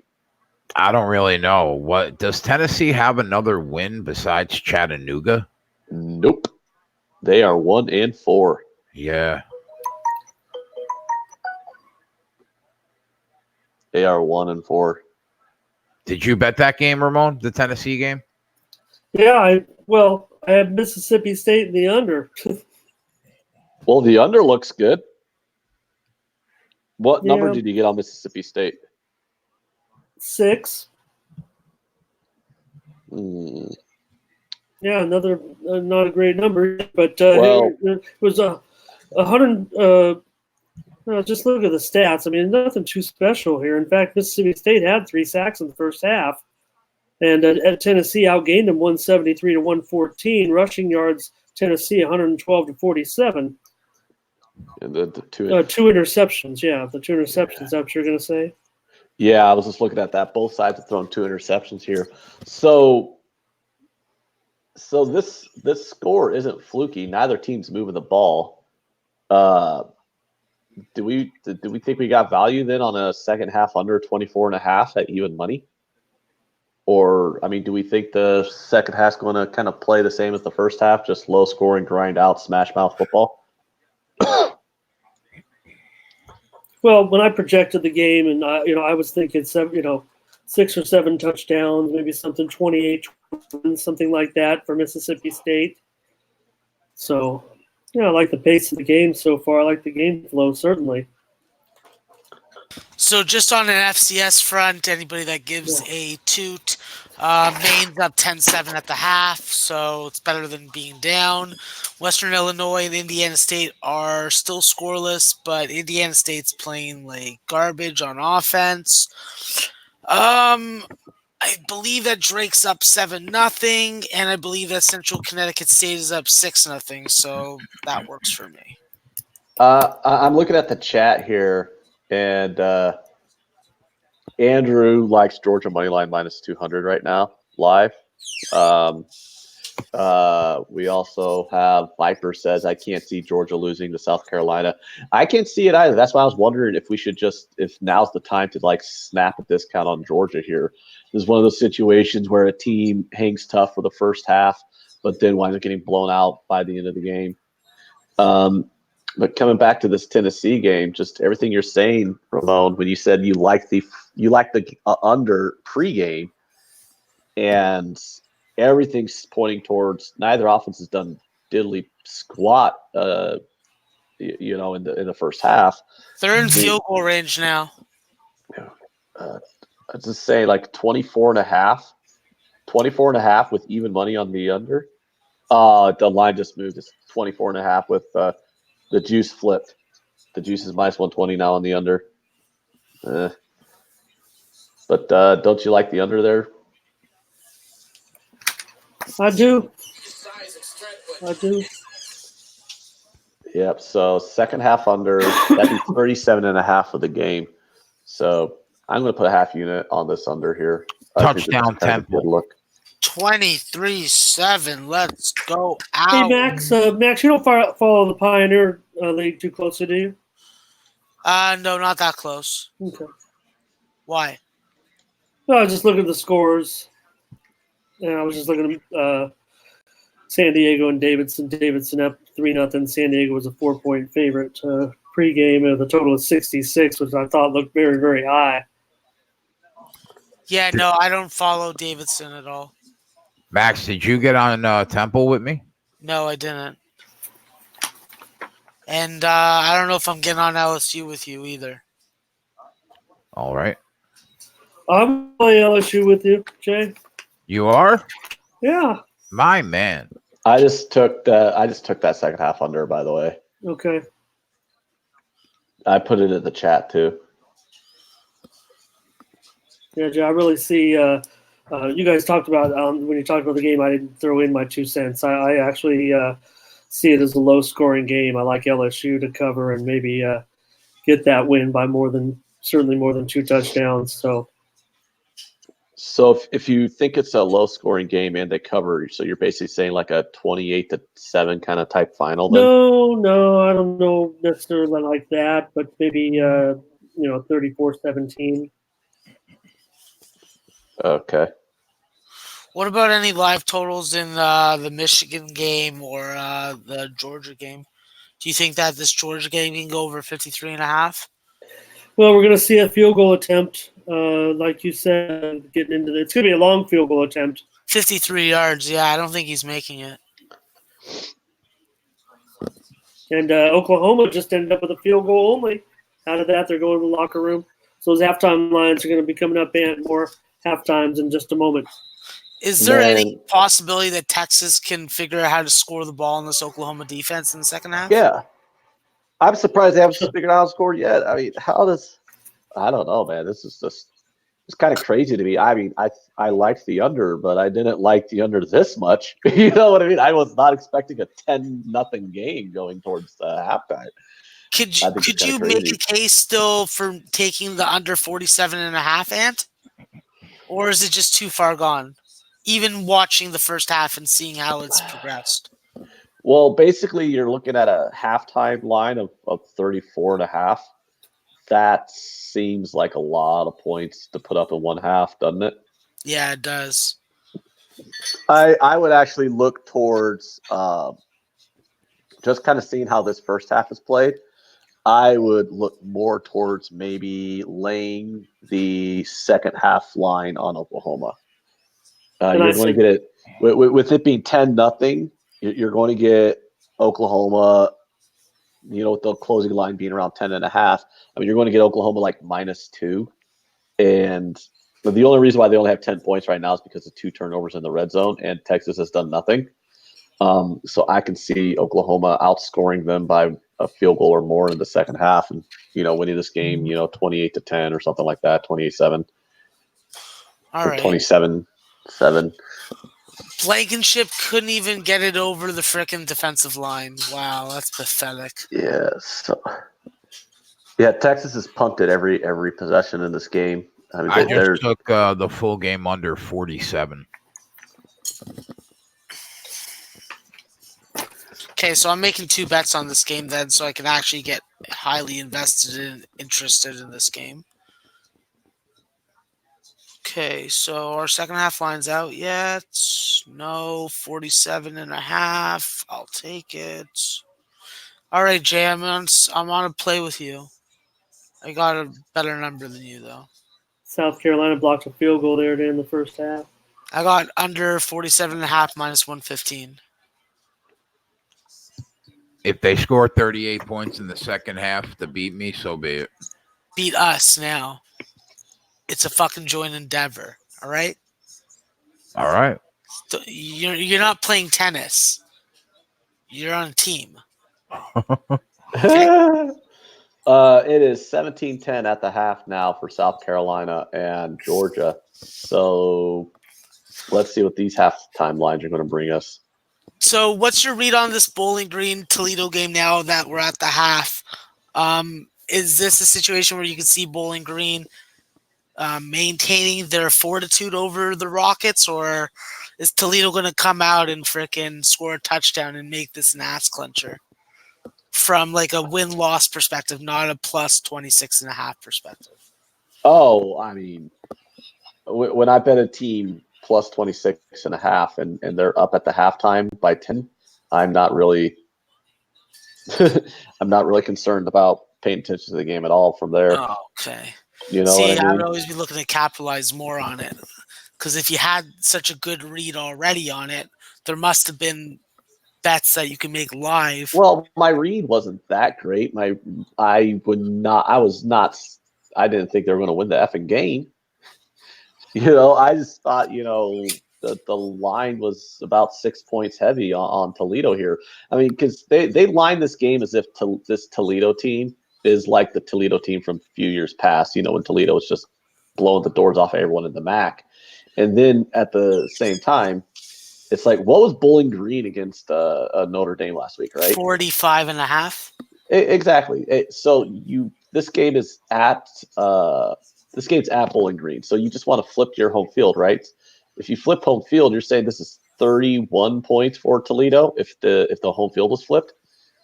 So are you saying that what's Toledo going to be against? Are you saying Toledo's only going to be 15-point dog, 14-point dog to Notre Dame? Mm-hmm. I mean, the line was just too fucking big here. That total's down to 42 already. What, in the Texas game? I see it at 45.5. Yeah, I'm looking at 41.5. We just got it at 47 to 48. Those are those Garden State water lines. They put some extra chemicals in that shit. I mean, Texas is trying their hardest to get in the field goal range here, though, before the game start or before halftime. So Ant, sorry to go beating a dead horse, but do I take a chance with Toledo minus 3.5, or do I take a chance with Bowling Green plus 130? If I'm forcing a play, if you have to force a play on the second half, lay the points with Toledo because they are a better team. And I would not be shocked. It's not a blowout. It's a 10-point game. I wouldn't be shocked if Toledo came back and won the game outright. So I would I would definitely, if you have to force a play here, take the second half spread on Toledo. Yeah, but the second half spread on Toledo's 13.5, and the full game I is thought you minus said 3.5. 3.5. Oh, 3.5 full game. Yeah, minus 3.5 full game, 13.5 second half. That's why I want to get on the 3.5 as opposed to the. Oh second wow, half. Bowling Green's still an underdog to win the game at up 10 at halftime, huh? Yeah, they're plus 130 on the money line. That's why it's like it's fucking with me. Man, if it wasn't, if it was 2.5, I'd be more willing to take Toledo. But 3.5, you could get hooked on a field goal win. You know what I'm saying? Yeah. If you have to force a play, probably the plus money with the team up 2 scores at halftime. But I mean, I'm not going to force nothing there myself. But I know you're a bit of an degenerate, so if you have to, that's the way I would look. Just because I don't want to lay 3.5 on the full game. All right, fair enough. Let's have a look here. Andrew, Memphis, so 23-14. Luke Falk got cut, Jay. You know, it was his fault, you know? all right, guys, what do we want for this Georgia game? Because we got a couple people in the chat commenting about Georgia. And this is a spot here where I just want to know, how do we – I thought you already No, we got the halftime line now. Oh, okay. It's 17-10 South Carolina. Georgia's – the halftime line is 10.5. That's a sharp line. These books are assholes with these halftime lines because they're giving you minus 3.5 a full game, so they're going to hook you on the 3. That's what they're doing here. Georgia second half money line is minus 600. That seems excessive. I have Eric's against me. E, I got that Temple money line live. The money line for Georgia to win the game, minus 185. Ramon, I took the over 80 in the VMI game. You did? Yeah, I did. Yeah, I'm fucking crazy. So you're saying that minus 185 is a way better number than what I'm getting. I'm getting like over minus 200 on the money line. Minus 185 though is tempting. It is. I mean, Andrew bet Georgia at minus 200. I mean, I would take him at that number. If I had minus 185, I would take it, but I'm not getting that number. I'm getting like minus 220 is what my paperhead's dropping for me. What was the total in this Memphis Temple game? Jesus. I'm not sure. Yeah, I'll give it to you here. I was just looking. Everybody started some Europa talk in the chat. Got me looking at some other stuff, but went all the way down to 50. I mean, I like that. I did like the move. I was on the move. I took it at 50. It opened 52.5. So of course I get the worst of the move, chasing the steam there. It is one. That one at least is coming through. Anyway, and a bunch of Europa coming up. I don't know if you care. I see some people talking about some games right now, but Anthony, no, okay. Not in the Nations League. No, I don't bet the Nations stuff. Texas on the board, 10-3. That's good for you, Jay. Yeah, buddy. Yeah, I'm gonna let this Georgia game alone. They're assholes that they made that second half line 10.5. What was the second half total? 27, even. I haven't been watching that game. I don't know if they're moving the ball well and there have been turnovers, or they're just not moving the ball well.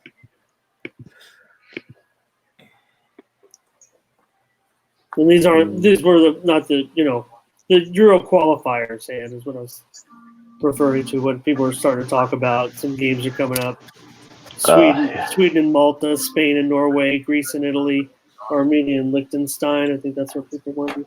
I mean, I can't wait to bet Armenia and Liechtenstein. That just sounds so attractive to me. Sean said Spain -1 last night in the chat. Okay. I mean, isn't Spain like the best team in the world?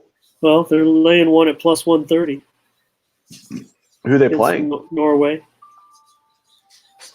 Oh, that does seem a little light. They're only laying 1 against Norway. Plus $1.30. That's crazy. That is crazy. Oh, Finally Rutgers, gets on the Crazy. goddamn board. Indiana, and Rutgers. Rutgers is still only down.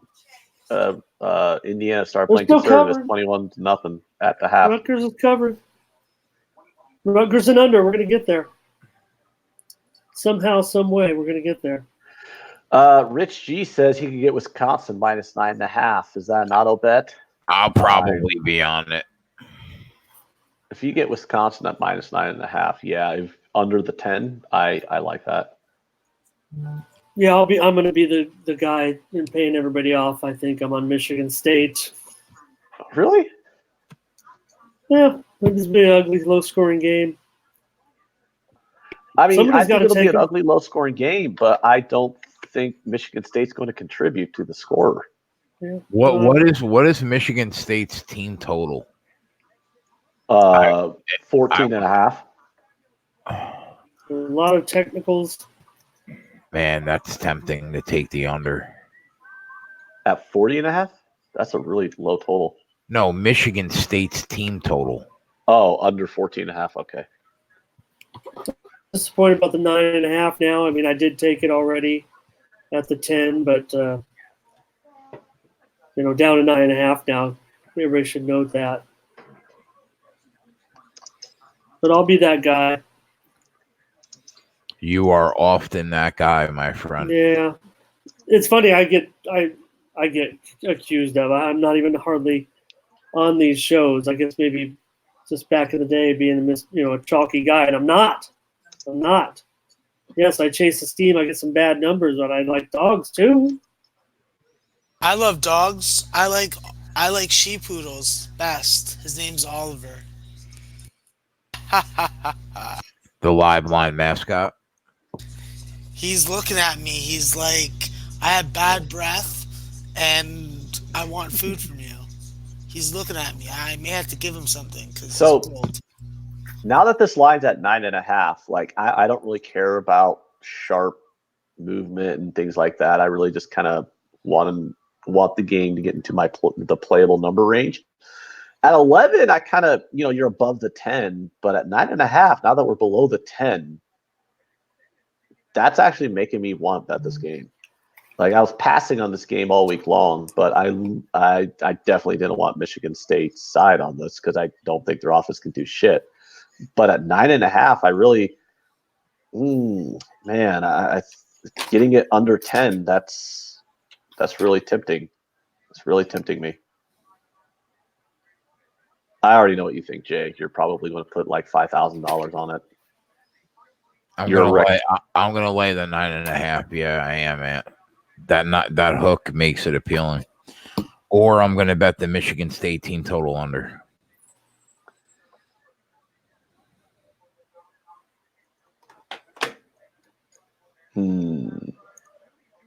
Let's see here.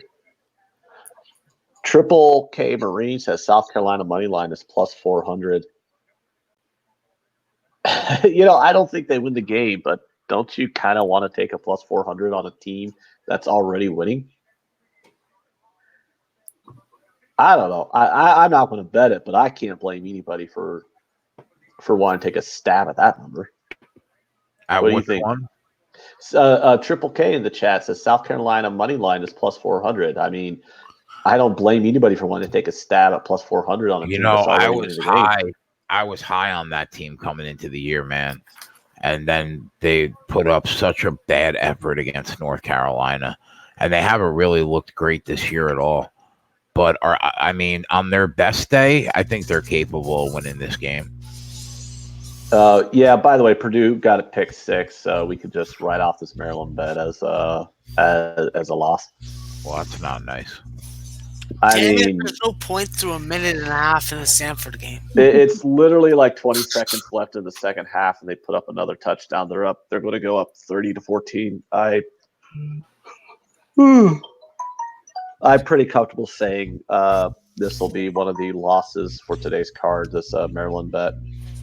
Anybody that's concerned with my diet, so far I've had a Danish, I've had half an M&M bar, and now I'm eating a slice of pizza.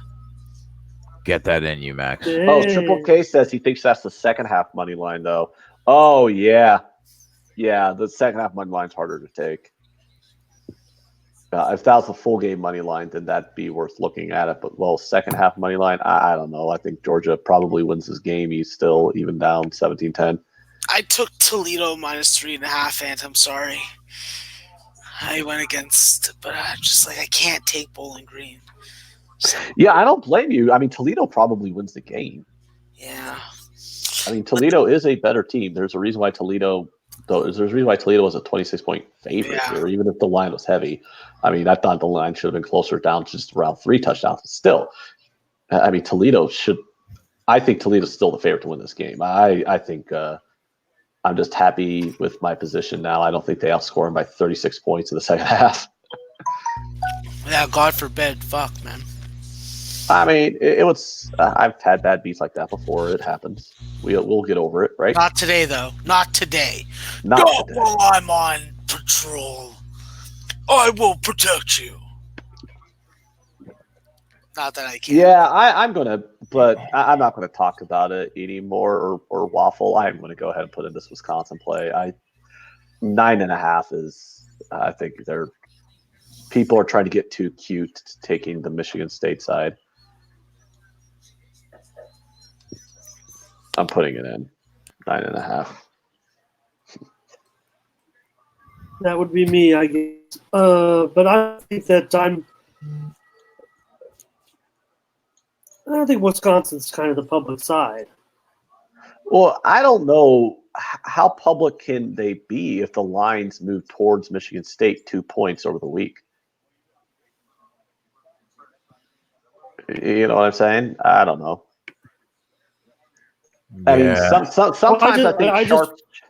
Yeah, go ahead. Don't you think sometimes these quote unquote sharps outthink themselves a little bit too much? Yes. I mean, that's why I love it when you call me out, so to speak, so I can explain myself and what I see, because I'm really just trying to interpret it. I mean, to me, it looks like, when you think of these two teams, who does want a piece of Michigan State? Well, the reason why the line has moved, I think the public is on Wisconsin, maybe by about a 3-2 margin, looking at the two different platforms of, ticket counting. And certainly there are sharp moves on Michigan State, and those moves look pretty good. So, but that's the fake news. And that's why, everyone talks about this game like, yes, Wisconsin should be able to handle the business, right? I just don't see. It's not just that I don't. It's just not just that I see Wisconsin, being able to handle the business. I don't see where the points are going to come from Michigan State in this spot. They're not. Jay's like, fuck it. I know what side I'm on here. Well, there's only a few games, with a total of 40 or lower. Yeah, it is hard to lay double digits in a low total game, but now that we got under 10, I mean, I don't know, man. I think I don't. If Michigan State's team total is 14.5, and I don't see them getting to 20 points. I don't see them getting. I don't know where the offense comes from. They have a good defense, like Michigan State always has. But the offense is dreadful. It took Ohio State a half to figure, not even like a quarter maybe to figure it out. But they didn't score more than a touchdown in the second half. But Michigan State couldn't do anything. I like under 14.5 for a team total, and I like laying the 9.5. I think Wisconsin's defense is better than Michigan State's defense.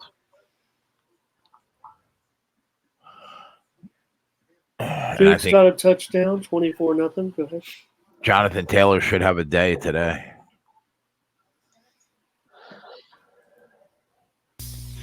I like that. Flames play some gritty hockey. They need a rebound game after that LA King frickin' debacle. Jay, check the chat, the private chat, real quick. Yeah. So I guess I'll go against the quote unquote sharps here. I mean, obviously some money's coming in on Michigan State for the line to move 2 points, but I was off it at 11. But when I see it under 10, I got to grab that number.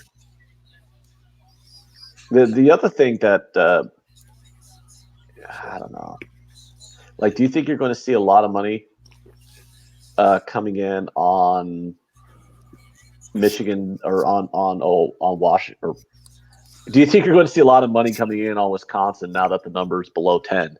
Do you think there's going to be buyback? Like, because you know how we know it happens where they steam one side to get the number to where they want it, and then those betting rings or whatever, they come in on the other side big once they got the number steamed down to where they wanted it. Do you see this as one of those types of situations, or a head fake? Yeah, those head fake line moves. Do you think, or is it too late in the week for it to be the head fake line move? Do you think? No, I think they could. Happened? I think they. I think people could move. I think sharps could move late. I don't know how it happens or who coordinates it or. Well, I just don't see any more money coming in on Michigan State now that the number's below 10. I mean, with the number being below 10, I don't see how anybody can grab the Michigan State side anymore. Like at 11, I can understand 11. I mean, you're above 10. I mean, I can understand why you would look at Michigan State at that number. But now that you're below the 10, I don't see any more. I can't see how any more steam can come in on the Spartans. No, it would have to be. I don't either, especially considering they really got the best of the number. I mean, as they always do. But they took 10.5 and 11. You were talking about the 11. I mean, they're going to grab that probably every time, right? Yeah. So I got a 10. That's where I'm at. So good start for South Carolina. Run game is running. Second half lines here. We have Oklahoma minus 4.5 on the second half spread. The total is 34.5 on the second half line. Oklahoma team total is 20.5. The Texas team total is 14.5. Man, how do you? This is one of those situations where you can take advantage of live betting. How many times have we said it? The algorithms on these live lines do not.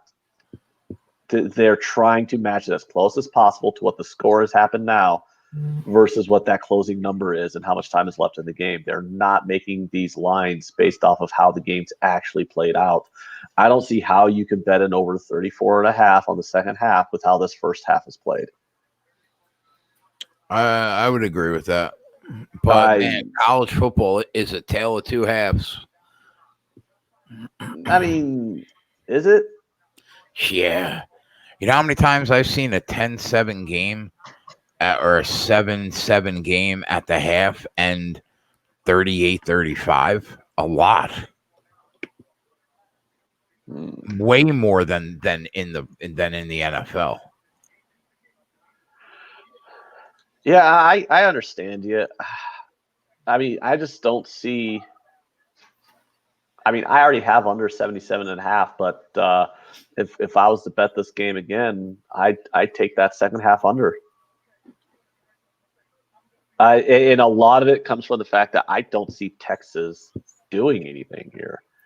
I can see Oklahoma getting 3 touchdowns. I can see that easily. I cannot see Texas doing much of anything. Oklahoma should already have 4 touchdowns in this game. They turned the ball over twice in the red zone, but Texas has just looked so abysmal on offense. What about just taking like a Texas team total under on the second half? If you think maybe Oklahoma scores, because the Texas team total is 14.5, are they getting 3 scores here? I don't think so. Well, it's going to be close. Probably not the way this game's going. I don't see how they get score 3 times in the second half.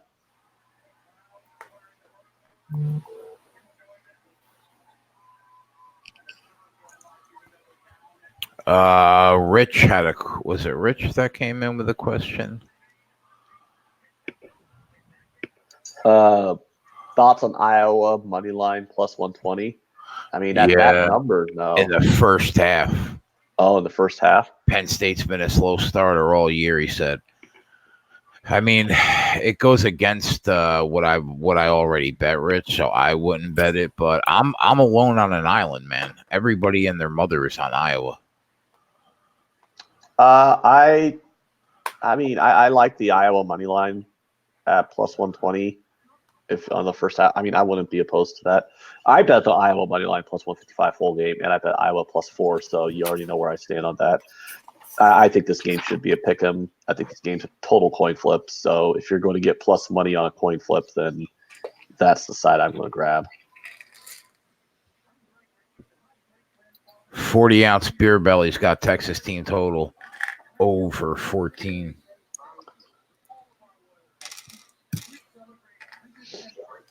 Yeah, I'll stay off of the second half play and just stand pat with where I'm at now.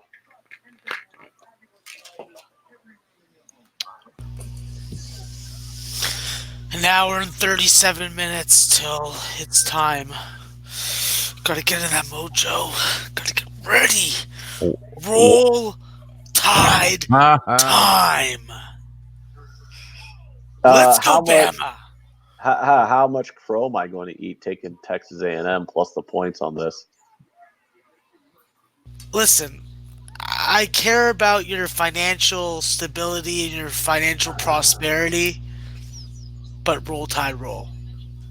Okay. Max, did you put your money where your mouth is? No, I haven't. You little bitch. Why do I have to put my money on them when I know that I'm going to be cheering them from 3:30 to 7 o'clock every play? Because Ant had enough balls to take the 17. First, I got to see if I don't lose my shirt with these early games. So let's just move one step at a time. Obviously, I've put in already 2 live bets. I got like freaking 5 or 6 freaking plays going on right now. You got like 40 college basketball plays on any given night. And you want to see how, like, you don't have the bankroll in case you shit the bed? It's called bankroll management, and it's also, this isn't my sport of expertise, so I don't. Well, why don't you manage your way right into Alabama? How about that? Obviously, I'll get on them in a homer play in some way, either the team total or like the first half spread. But right now, I'm not. I really want you to just bet on Alabama, so that way, when Texas A&M covers the game, I can tell you I can ask you how these nuts taste. Yeah, but at 17.5, like you alluded to before, it's a bad number. If it was 16.5, yeah, I'd be on it, just like I was in the Patriot game when the Patriots won by more than 16.5. But I'll find my way onto Alabama. And then Jay, are you sleeping? With my homerism. No. Why do I always sleep in between? Why do I always plays, feel man? like you're sleeping sometimes? I was looking down.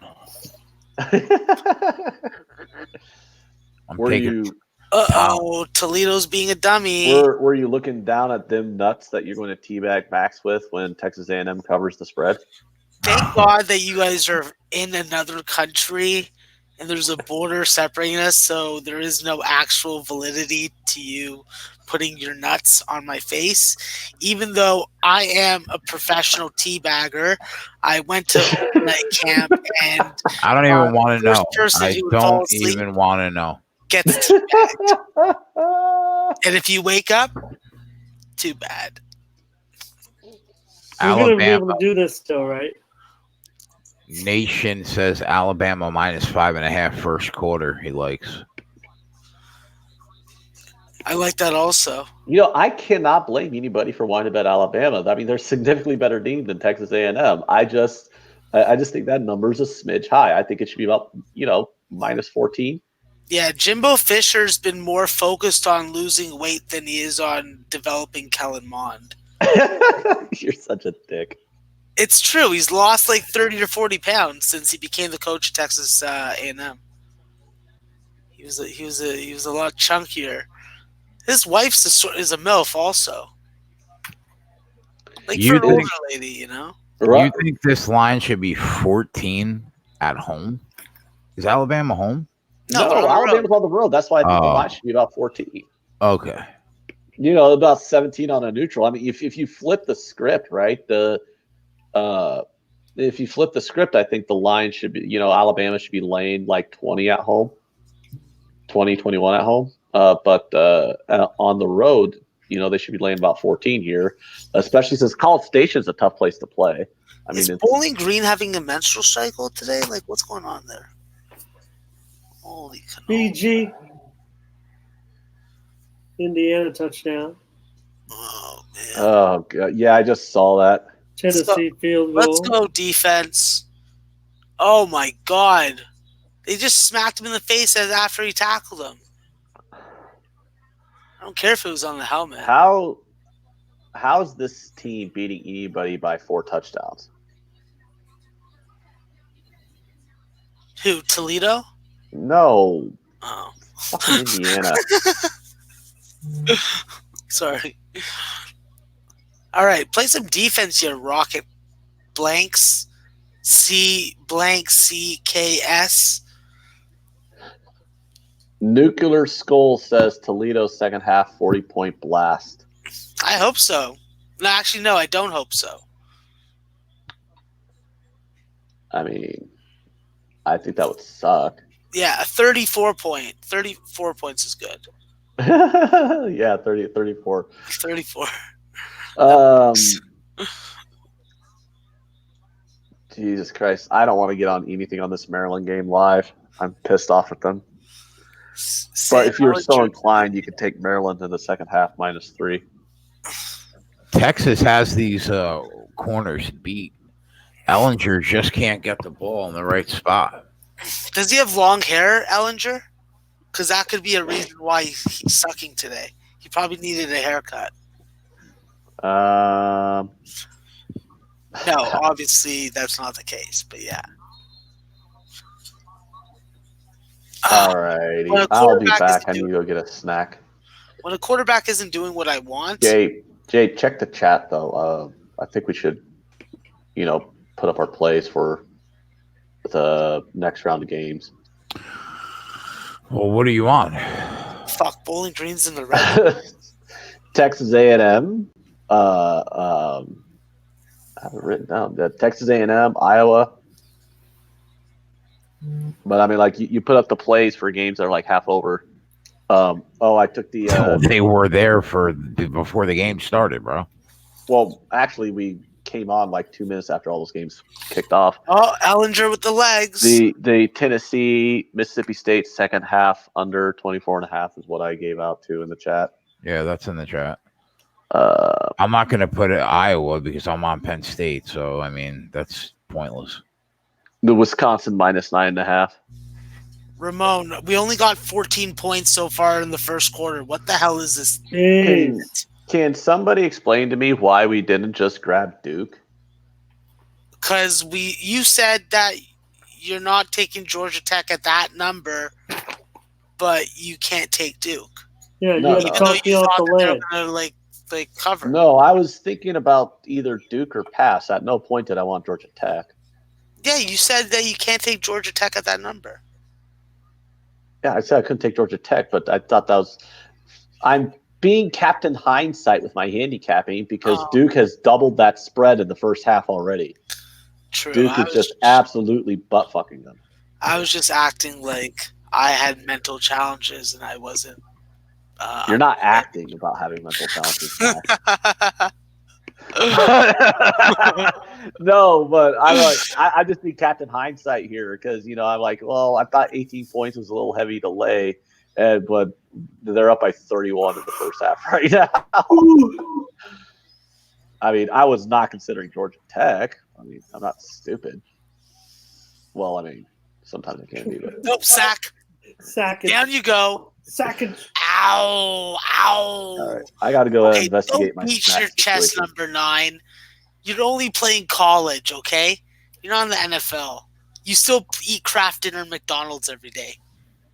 Bitch ass motherfucker. Like, Jay, don't you agree? Like, the dude's eating freaking Kraft Dinner and McDonald's is acting like he's king of the world. He made 1 sack. Huh. Okay? Yeah, that's right. Let's go, Longhorns. Yeah, hit somebody. Oh, look, you guys could do the same thing too. It's called tackle football. Someone give that guy a glass of Manischewitz. So, did you see in the chat that I'm taking Twatty School, Youngstown State, number 19 team in the FCS top 25, going to get up against the number 3 team in the FCS top 25, which means that they're like the 70th best team in football, maybe. I don't know. Ramon, for the number 1 FCS team, where were they rank in the top 50 of FBS or after the top 50? That's a good question. See, I was trying to catch up with you and see. I've got all these games handwritten in, all these added games, so I can keep up with you. I'm looking for Youngstown. Yeah, I put a thing in the chat. Oh, okay. I'll repost. Is that okay. I'm sorry. I just hadn't gotten to the. Oh no, there. See, look in the chat. That was it. Yeah. Central Connecticut State, Indiana State, Nicholls State, Dayton, Villanova, Stony Brook, Youngstown, Houston Baptist. I'm on Drake. I'm on Maine. So, and obviously with these 2:00 games, what did I add? Did I add anything? No, I don't think I did. I was gonna take North Dakota State, but then I backed off of that, and I was gonna take Delaware. Don't understand the line at 1. There must have been an injury that I was too lazy to look up. So, and I do get lazy. I am a large tire around my waist. And Youngstown, let's see. Okay, plus 7.5, down to 7 now. I see. This will probably move the line.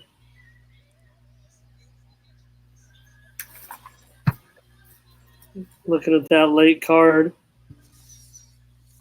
Yeah, this Montana State against Sacramento State game, I haven't bet it yet, but I'm definitely looking to get on Montana State of the money line. Just doesn't seem right. Doesn't seem right at all. Towson minus 14 at home is tempting, but after Albany's 3-point loss last week, I'm a little scared of that. Looks like Stony Brook I'm already on. Youngstown I'm already on. Yeah. What do you see, Ramon? Well, it looks like the line's moving on towards Sacramento State on the road, right? Montana State was actually a little bit bigger of a favorite than this, and now it's -1. And the total looks like it's going up a little bit. So, what's your read on it? Should I lay off it? Or I don't know. Or is it just a fishy line? Because I never know who the hell's betting these games except for me. Right. No, it's a little bit tougher to analyze too. I kind of sometimes look for a bigger move because I'm not basing it. I'm trying to do it as a market handicap and not necessarily based on any personnel in that situation. Yeah, because these games make huge goddamn moves. Look at this Houston Baptist game from last week. They opened up as an 8-point dog, went to a 4-point favorite, lost the game by 2. How do you gain any quantifiable information from that line move aside from just being there's a whole bunch of homerism that just came in on the schools? And with legal betting, there's more that's going to come up as we go along. Don't you agree, Jay? Yeah, I'd say that's about right. So, Raven in the Desert, Max. I think you got a like ilk there in the chat. Says I bet the small schools. Well, there's definitely profit in it, and if you don't want to be betting on games that are, traditionally not impacted by uneducated money, well, obviously that's changing as we go. The years go. Punt your ball, Oklahoma. Yes, there you go. I love it. Come on, I Texas. love it. We need that live under. And I need Texas to do something, so I feel good about this 11. Oh, Toledo held Bowling Green to no points. Let's go. La-di-da-di-da. I like a How lollipop. about Jalen Hurts right now? He's kind of shaky, right? I mean, 9 of 16. The Did pick, anybody the watch College Game interception. Day? I had it on. I don't. Because, I love fading those. I love fading those guys. Those guys are very good fade material, especially on their dogs of the day. I worked last night and I made the equivalent of about 6.5 units. And yeah, I came home and I was just like, gotta watch SEAL Team because that's a great show on CBS. You guys should watch it. And then I had to go to sleep and wake up. I can't be that. I can't be that good, Max. I can't hardly watch anything. My God, yeah. As too bad Alex Classic wasn't on the show last night. That total's down to 44 now in the Oklahoma game. Yeah, I'm seeing it 43.5. Eddie says Georgia on major upset alert. Nation says, imagine if Georgia and Alabama lose today in the same day. Oh my God. Listen, come on. Why do you got to freaking... You trying to make me, cut my wrist north to south? I live to wind you up, bro. You know what? Alabama ain't losing nothing, especially if Georgia loses. They're going to be like, yo, those Bulldogs lost? No offense to our friend D Money, but, we ain't losing like those fucking jamopes. How substantial is South Carolina Toledo red zone on upset alert? Sorry, Oliver. Sorry, Oliver. You get Carolina plus 3.5 right now, live, up a touchdown. That is tempting. Who? South Carolina against Georgia. Yeah, they're punting right now. Yeah, they're plus 3.5. I think that I'd like that better. Touchback. That's what I'm saying. What happened, Ramon? Touchback. Oh, okay. Yeah, South Carolina plus 3.5 already up a touchdown. How much time? Halfway through the third quarter already. 6:22 left. Oh boy. I think we could jump on it. I don't know. I'll let the professionals fucking make the decision on that one. I've been watching 3 other games, and that is not one of them. I'm watching it. So South Carolina has energy. They're believing in themselves. They're getting to Jake Fromm. Georgia's not getting into their offense, and just plain as day that this game looks to be a close one. It could be an ass clincher. I just don't want to see it go to overtime. And that's very likely with the way that both these guys are. Man, Oliver, your breath is so bad I can smell it from here. God damn. Is anyone on Eastern Michigan on the money line? No. Yeah, I have a hard time betting MAC football unless it's on Tuesdays in November. I don't bet directional Michigan schools. I like Central Michigan. They're a good team. Central Michigan has decent offense, solid defense, but I think that the word is out on them. I think Georgia's defense is good. I think that they're good. They're strong tacklers. They have good speed side to side. And their secondary has been able to at least stay with the South Carolina receivers, even though South Carolina isn't a prolific passing offensive team. It's the run that they have to improve on in this game specifically. Big play from Texas there, 20-yard gain. Rich, Teddy's on Eastern Michigan also? Okay. Well, that makes me consider it a little more now. Top set, you're on Eastern Michigan also big? Okay. Yeah. Scott Miller. I think that you're spot on that Georgia's definitely got to be on upset alert. So, is there anything better than a peanut butter and jelly sandwich, guys? I like a cream cheese and banana sandwich, so I'm different. I like peanut butter and banana sandwich. Oh, come on, Toledo. Don't kill yourself with... Oh, you missed the field goal, you... Toledo. For somebody who bets 40 games a day, you sure do hang on the balance with every bet. Oh, I'm frugal. I care about every shekel. But when college basketball comes, I know those Is sports. this where I make a Jew joke? No, you don't. But it's all It was Yeah. a great Yeah, run, I do Jay. those. Great Only I run on SBR. only do. 3 days. No, but it's got organic peanut butter. So I have organic peanut butter, and I got like this organic berry blend jelly. It's really good. Like, I'm really haughty with my jelly. I don't get grape jelly or that Smucker strawberry. I get like the organic, sugar-free, no added preservatives jams that's got like blended berries and stuff. So good. I took that plus 3.5 minus 125, Jay. Yeah, I'm tempted, man. Well, I'm watching this game and it's already third down. Georgia's in like not Go even ahead. third Go down. ahead, Texas. To the 30.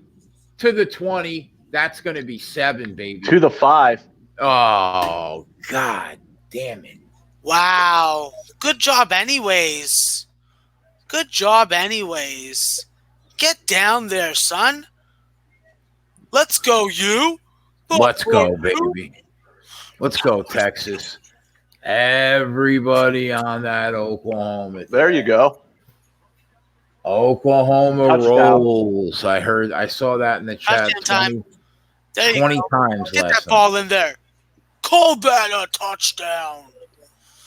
You can put it on the board. Yes. Let's go.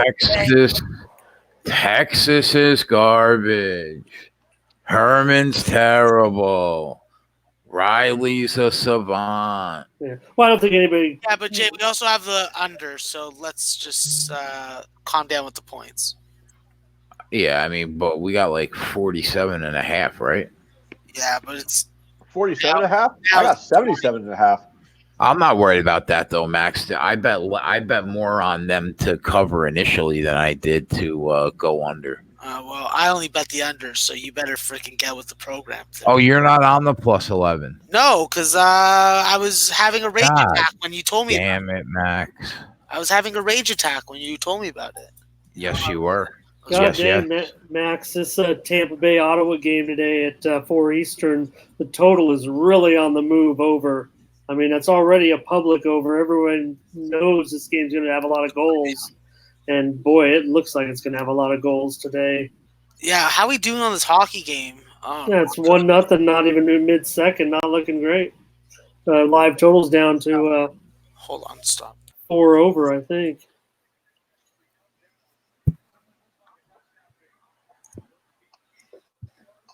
Go ahead, Texas. Get inside. Get inside. Get yourself some candy. Oh my God, this mean Richmond game is aggravating me. I'm glad I can't watch it. I'd be snapping. Drake's up 21-7. Oliver, stop scratching me, you little bum. Eastern Michigan red zone. Oh, hey, Ramon, Yeah, 28 points, the end of the first quarter. Let's go, VMI Sanford. I like it. 7-7 Villanova, James Madison. That's looking candy dandy. And Dayton's up 7-0 already on Valparaiso. Holla back at a young baller. How about Georgia Tech gets 2 quick touchdowns, and that game goes over the total in the first half. Holy cannoli. Wow. Awesome. Georgia Tech scored 2 touchdowns with that offense. Yeah, 38-14 Duke. It was 38-0. Game on, they say. That's real. That was real close to the exact score that I predicted. Of course, that was for the full game. Touchdown, Memphis. Oh, Edmonton just scored 1-1. Okay. Yeah, Chris, I'm always thinking about the Leafs way too much, bro. Memphis did score. Well, maybe there's hope yet. I'm just a Leaf. Raymond in the chat asking about the Wisconsin minus 9.5. Yeah, Raymond, we are on that. We're definitely on. We have it posted in the bottom of the screen. Well, Eric says in the chat about that Tampa Ottawa game, 7.1 goals projected, but that doesn't calculate out for me now with that total now starting to kind of want to do it still, but I think that total Well, maybe it's still at 6.9 if you look at the odds, but I like the over in that game. What's up, Walla? Max, you took South Carolina plus 3.5 live. Yippers. All right. I'm throwing money into the fucking sky today. Make it rain. I got money to burn. And Memphis, they're like, hey, Temple, you had a nice half. Now we got to give you a reality check. Got money in the bank. I got gas in the tank. I got news for you, baby. You're looking at the man. Oh my God, Bowling Green. Hello, what are you doing, you little sloot devils? Oh, guys, by the way, thanks for pointing it out. God, who's in the chat pointing it out? Because I haven't been watching the game, I know, but only 3 points scored in that Tennessee-Mississippi State third quarter. We're on that second half, 24.5 under. So Nice. let's go. Ron. Okay, I pulled the tab back up. Thanks, Ron, for pointing that out. I only have so many screens and there's so many damn games on. I can't keep track of all. Right. But I don't even know what games I'm missing until I realize I'm missing it. Oh yeah. I Right? hate when the got game continues into a bad game. on my TV. I got the Oklahoma game on, right, and then I got tabs open on my computer. Obviously, I have the StreamYard tab open. I have the YouTube tab open, but then I got my Bookies Paperhead website tab, and then I got the BTN tab to watch the Rutgers game, and then I got the tab for ESPN so I can watch the South Carolina game. So I got like 3 games going. If I had another game, though, I'll probably slow everything way down with my streaming. But I don't know, my internet's been pretty good today with all these tabs and streams Yeah, I going. was just gonna say after watching that replay last night, and they were giving you a hard time. Is this dog really doing this to me right now? What? He wants out. All right.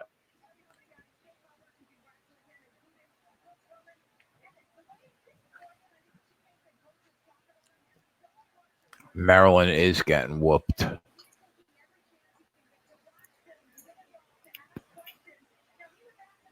IU red zone again. BG red zone, guys. Ramon, I could be convinced to take a flyer on Jackson State +3 at home versus Alabama State. Am I a little too legal 420'd up? I haven't seen much movement on that game. Let's see, what's the total? 52.5.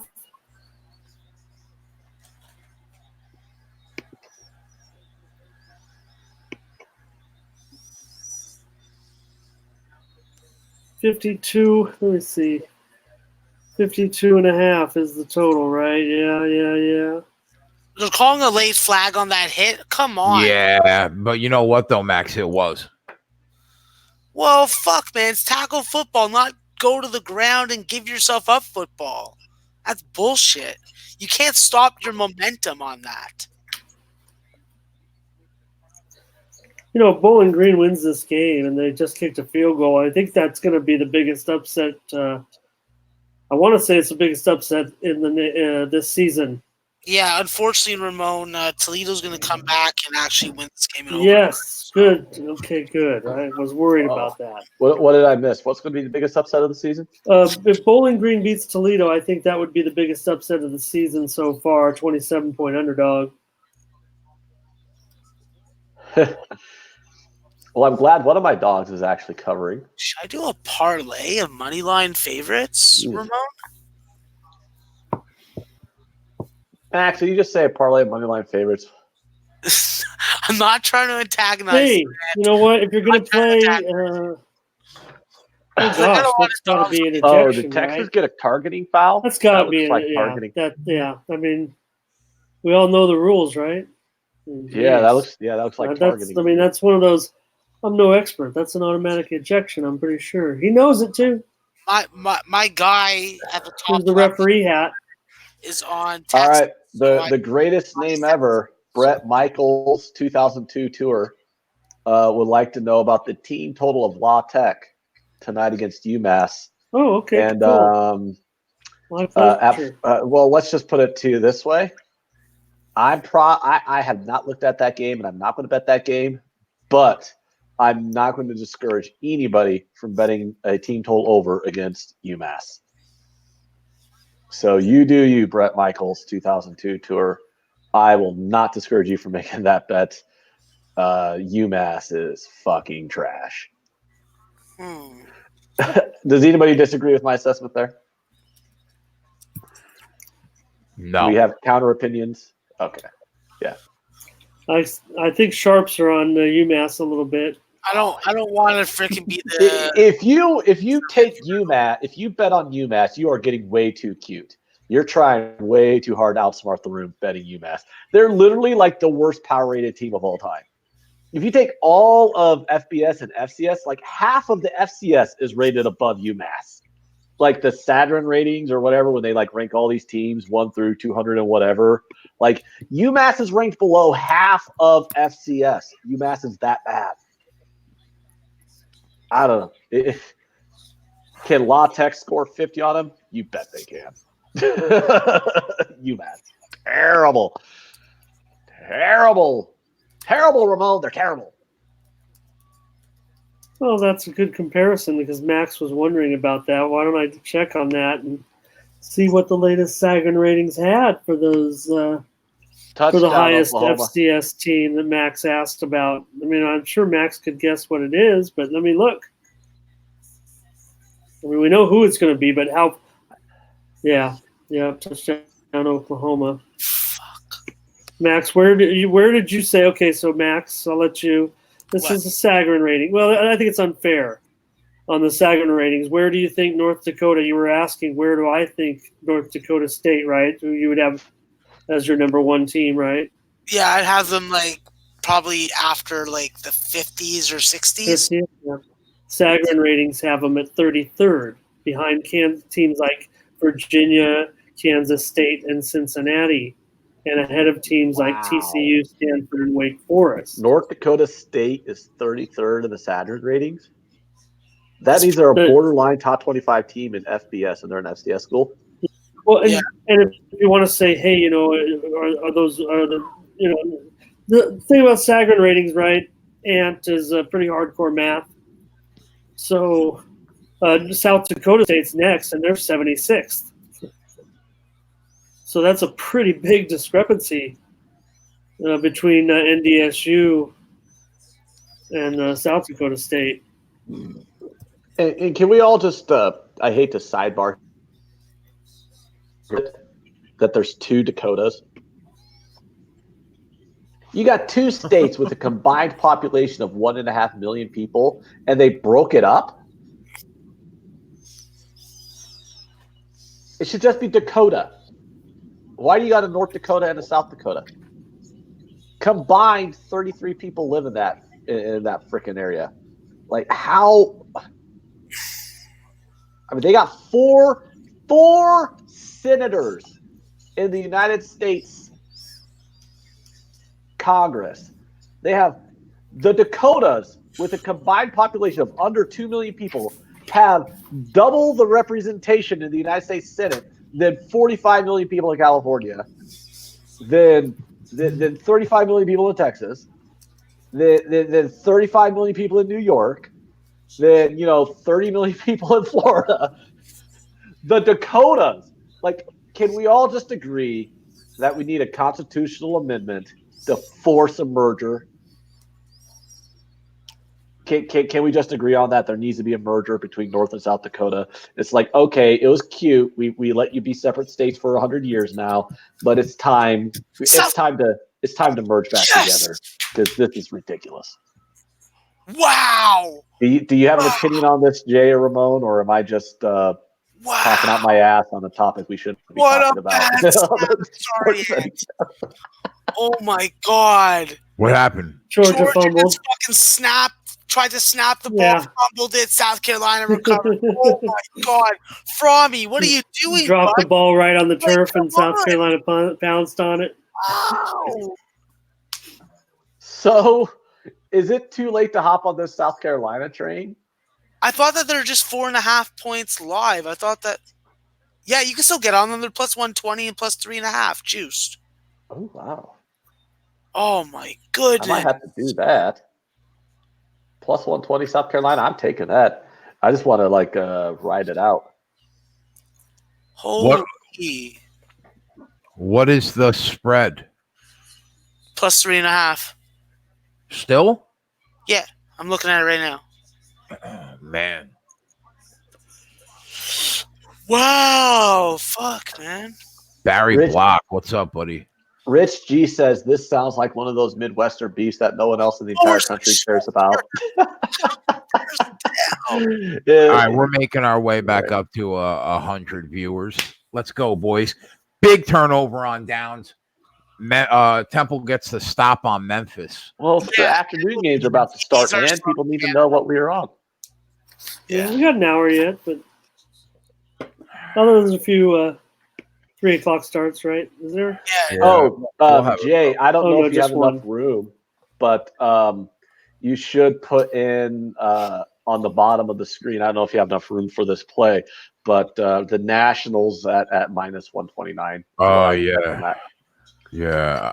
I bet I told everybody I bet him earlier. Yeah, Jay's on Washington. Oh, shit. Actually, Jay, I'm going to go ahead and hedge out and bet the Cardinals at plus 120.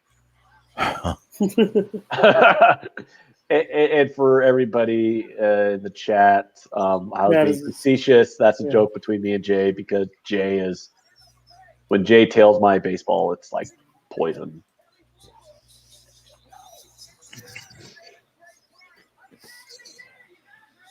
I guess I could take Texas plus 11 out because I got to make room here. Well, yeah, I'd rather the bottom of the screen have plays that people could still get on. You know, those are our pregame. Some of those plays were our pregame positions. So games that are coming up. Ramon, just to let you know, we're at 35 points. Already. 9:35 left in the second quarter. Jesus. I'll take it. What did you bet, Max? We bet over 80.5. Yeah. You bet an over 80.5 and what? In Sanford and VMI. Yeah. You're betting totals. I know. Well, Like, I mean, I already liked it over to this, or were you just like, that's a lot of points. I just have to bet it. Yeah, I suggested to Max. I said, "What do you think about this crazy game, Max?" It looks like it should be 100 points scored, actually. Yeah, like with VMI and Sanford, you never know what level is going to score. Oh, I mean, you know that. Like, they're all experts on VMI Stanford football. I know that you don't have to tell me twice that those teams just score lots of points. But if you care about FCS and it interests you, you would know this. And you look at these guys and be like, shit, they may score as many points as they score against each other in basketball. Sure.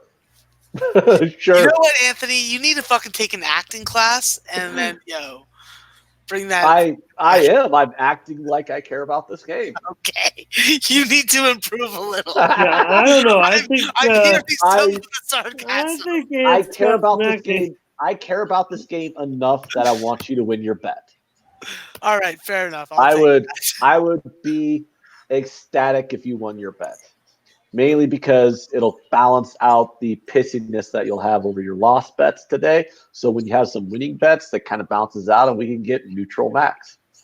Yeah, because when I'm having a 3-6 day, it's just not good times for me. Oh, 14-0 Dayton. Let's go. Well, you guys should be more like Ramon. Ramon bets 100 games a day, and you can never tell if he's up or down. Yeah. I never know until the end. You keep records? I got a stack of papers. I keep a spreadsheet. Is your records, Ramon, when you just look at your account at the end of the day and you go, oh, okay, I guess I won that got day. records here. Show anybody. Yeah, but the reality is you could just go on your freaking sports book and just print that out. Here's my added games with Max down here. Oh, okay. Yeah, I like to get that action in.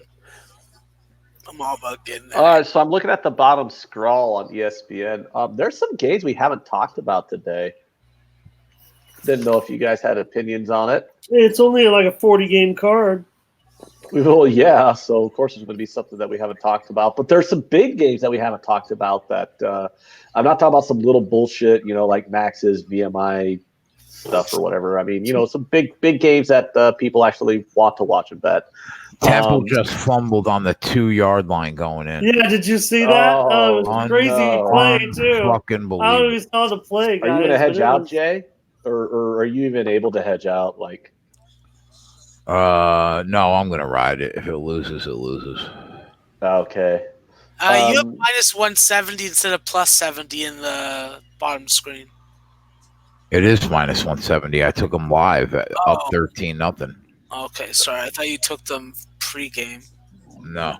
Horse collar tackle? Oh, come on, you moron. I'm not going to tell you guys what because I kind of want to talk to you guys about this game, but I do have a side that I've been thinking about taking. But I want your opinion on it first before I tell you what I was thinking about. Iowa State, West Virginia. Iowa State lane 10 on the road. I will just go to Ramon first because I'm just randomly asking you guys. Ramon, what opinion do you have on this game? What movement are you looking at? Iowa State, West Virginia. I was just typing something in the chat there. Let me get into that. Yeah, sorry, brother. Yeah, I'm ready. We haven't touched on this game at all yet today, but no, but I thought we did. Oh, shoot! But it is one that I have a position on that I haven't pulled the trigger on it though, so I want some confirmation before I pull the trigger on it. Pretty heavy action from sharps, it looks like to me, and it looks very mixed. I mean, I'm not. Okay. Yeah. I mean, that line holding steady, open 9.5, now 10 though, right? Yep, Iowa State's laying the 10. Yeah, the totals moved down from 57, an opener of 57 down to 55. I think at 10, I would lean towards West Virginia. Yeah. Connecticut State. Let's go, Blue Devil. Jay, did you look at this game at all? I give out the under in the Discord, I believe, for one play. And okay. Because I was looking, I thought the number was a bit heavy, and I was looking on West Virginia plus the 10. The Iowa State game. Yeah, I thought that was a couple too many. Teddy covers liked Iowa State laying that number. That's what someone in the chat said. I don't want to misquote that. I do know that Paul Stone liked West Virginia, handicapper that I like. And I kind of graded the game out at about 8. So, yeah, it's things like I don't. I'm not a big on West Virginia at all this year. I think West Virginia is kind of meh. But how do you lay 2 scores with Iowa State on the road in conference? I mean, Iowa State is really tough at home. But keep talking. All right, Max, let it out. What just happened? Keep talking, Ant, and I'm going to play West Virginia. What? Let's go. 42 Keep talking, and I'm going to play West Virginia. Oh, Jesus Christ. He's watching that VMI game. Okay. So what was that, Ramon? Keep talking, and I'll be on West Virginia. Yeah. Keep talking. It won't take much. I mean. It doesn't take much to get you on a game? No. It takes an act of Congress to get Jay on some of these games. Yeah, but it takes a lady under a bridge to get me on a game. You guys are going to play. $500, $1,000 one way. Though. I'm the only one drinking. I'm the only one drinking, but Jay looks fucking drunk right now. Wow, I'm not drunk. Like you're you look like fucking Gilbert Gottfried. It's the biggest fraud. The sports keg was the biggest. As soon as I saw it, I knew it was the biggest fraud. The sports keg and the guy and the host ain't drinking. Listen, man. This host is. Yes. Anthony drinks enough for all the of both us, Ant, right? He drinks enough for the both of us. Yeah, I can't drink at all anymore. It just takes too much out of me. It just It's seems too like much. Jay's been squitting all day. I'm just waiting for him to start telling dirty jokes all on Gilbert Godfrey. I'm I squinting. tell you what, guys, I'm on. I can't do a Gilbert Godfrey voice. I'm just making fun of Jay's squinty eyes. He needs the power of the mortadella. Get that. Keep I showing that don't know. touchdown I don't know how a TV, guy who's probably on his third Monster energy drink since we got on the air. I could be ordered. looking like he's falling asleep. What? I ordered a sub from like the greatest sub place in New Jersey. Dang. Oh well, I mean, are you going to just give them some free advertising or what? Lenny and John's. Oh, don't pull a flag on that, you retard. Max, I'll our probably word. eat like half. Zebras. They're fucking Okay, Ant. 2%er, West Virginia, 2%er. Well, now that you bet it, I'm getting on it too. Jay, that's an official play. We decided to go ahead with West Virginia. But I want to caution everyone. I just saw the chat. I mean, like I said, going against Teddy Covers. I mean, one of my favorites, no doubt about it. You're going against Teddy? What the hell's up with that, bro? Well, I got Paul Stone. If I'm gonna, and here's the one that I love, you guys. I haven't said it here since we've been on this, but you know, you guys are great with personnel. I like to follow these markets. I feel like that's my thing. That's what I've been doing for years.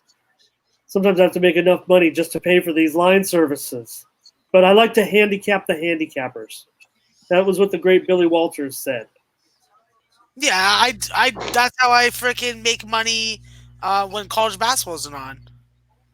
That's how I validate some of my picks in college basketball when I'm having a tough time on a game. I cap cappers. 2 cappers that I cap. One is a friend of a show, even though he's not in here right now. That fucking Californian, Noli knows. I have better than you, whatever. We won't get into that conversation. And yeah, shut him down, South Carolina defensive line. No soup for you. Over Under Girl's got her MLB pick for the day. I'm gonna see what it is. Oh, cool. Over Under Girl. Let's see what she's got. Yeah.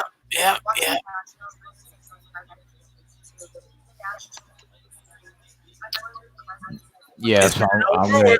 Under. She's going with the Cardinals. Which Cardinals? Yeah. Oh, the baseball Cardinals? Yeah. True. Good luck with that. Yeah, we're on Washington. I mean, I might be on Washington later. I give up. Maybe I will. I don't even know. It's not a hedge out of it, I don't think at all, given the price, Jay. But, anyway, I'm on the over in the baseball game just because I don't know if I can get on with you. I want to bet on it, certainly. So I can root vicariously. Can I hedge that way, Ant? I'll be back in the series if the Cardinals win and if Washington wins, and I've kind of given up on the Cardinal bet after what Anibal Sanchez did. I'll just cheer for the keg. Is that okay? Yeah, buddy. Ramon, that's good that you asked if it was okay. I was going to let you know that you need to ask those things. That's right. Well, no, Jay's actually giving me a hard time when I try to stay away from picking a game that anybody else has picked because I'm so apt to give out so many picks. Well, just ask him to explain what a real chicken parmesan actually entails. Right. Well, like I said, I mean, you guys are going to, bet $1,000 or more today one way, and I'll bet, several $100s, but I'll just be doing it a different way. And I guess one man's pittance is another man's fortune. But as long as I can afford Uber Eats tonight. We got philosophical now also, eh? We got 10 points scored in the second half of Tennessee-Mississippi State, and there's only 5 minutes left. Come on, baby. Is there any – sorry. Go ahead. No, I'm just saying, come on, baby, let's do this because let's get this live play home.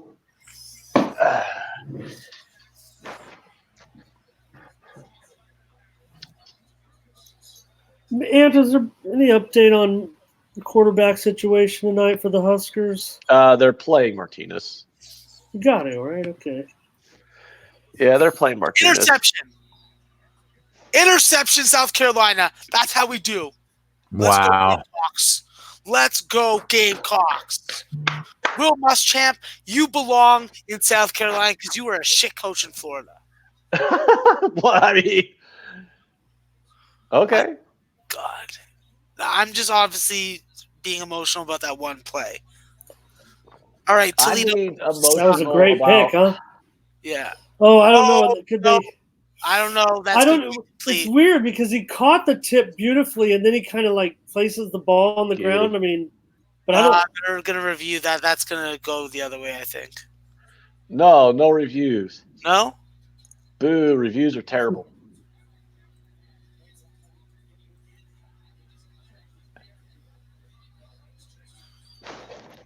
Is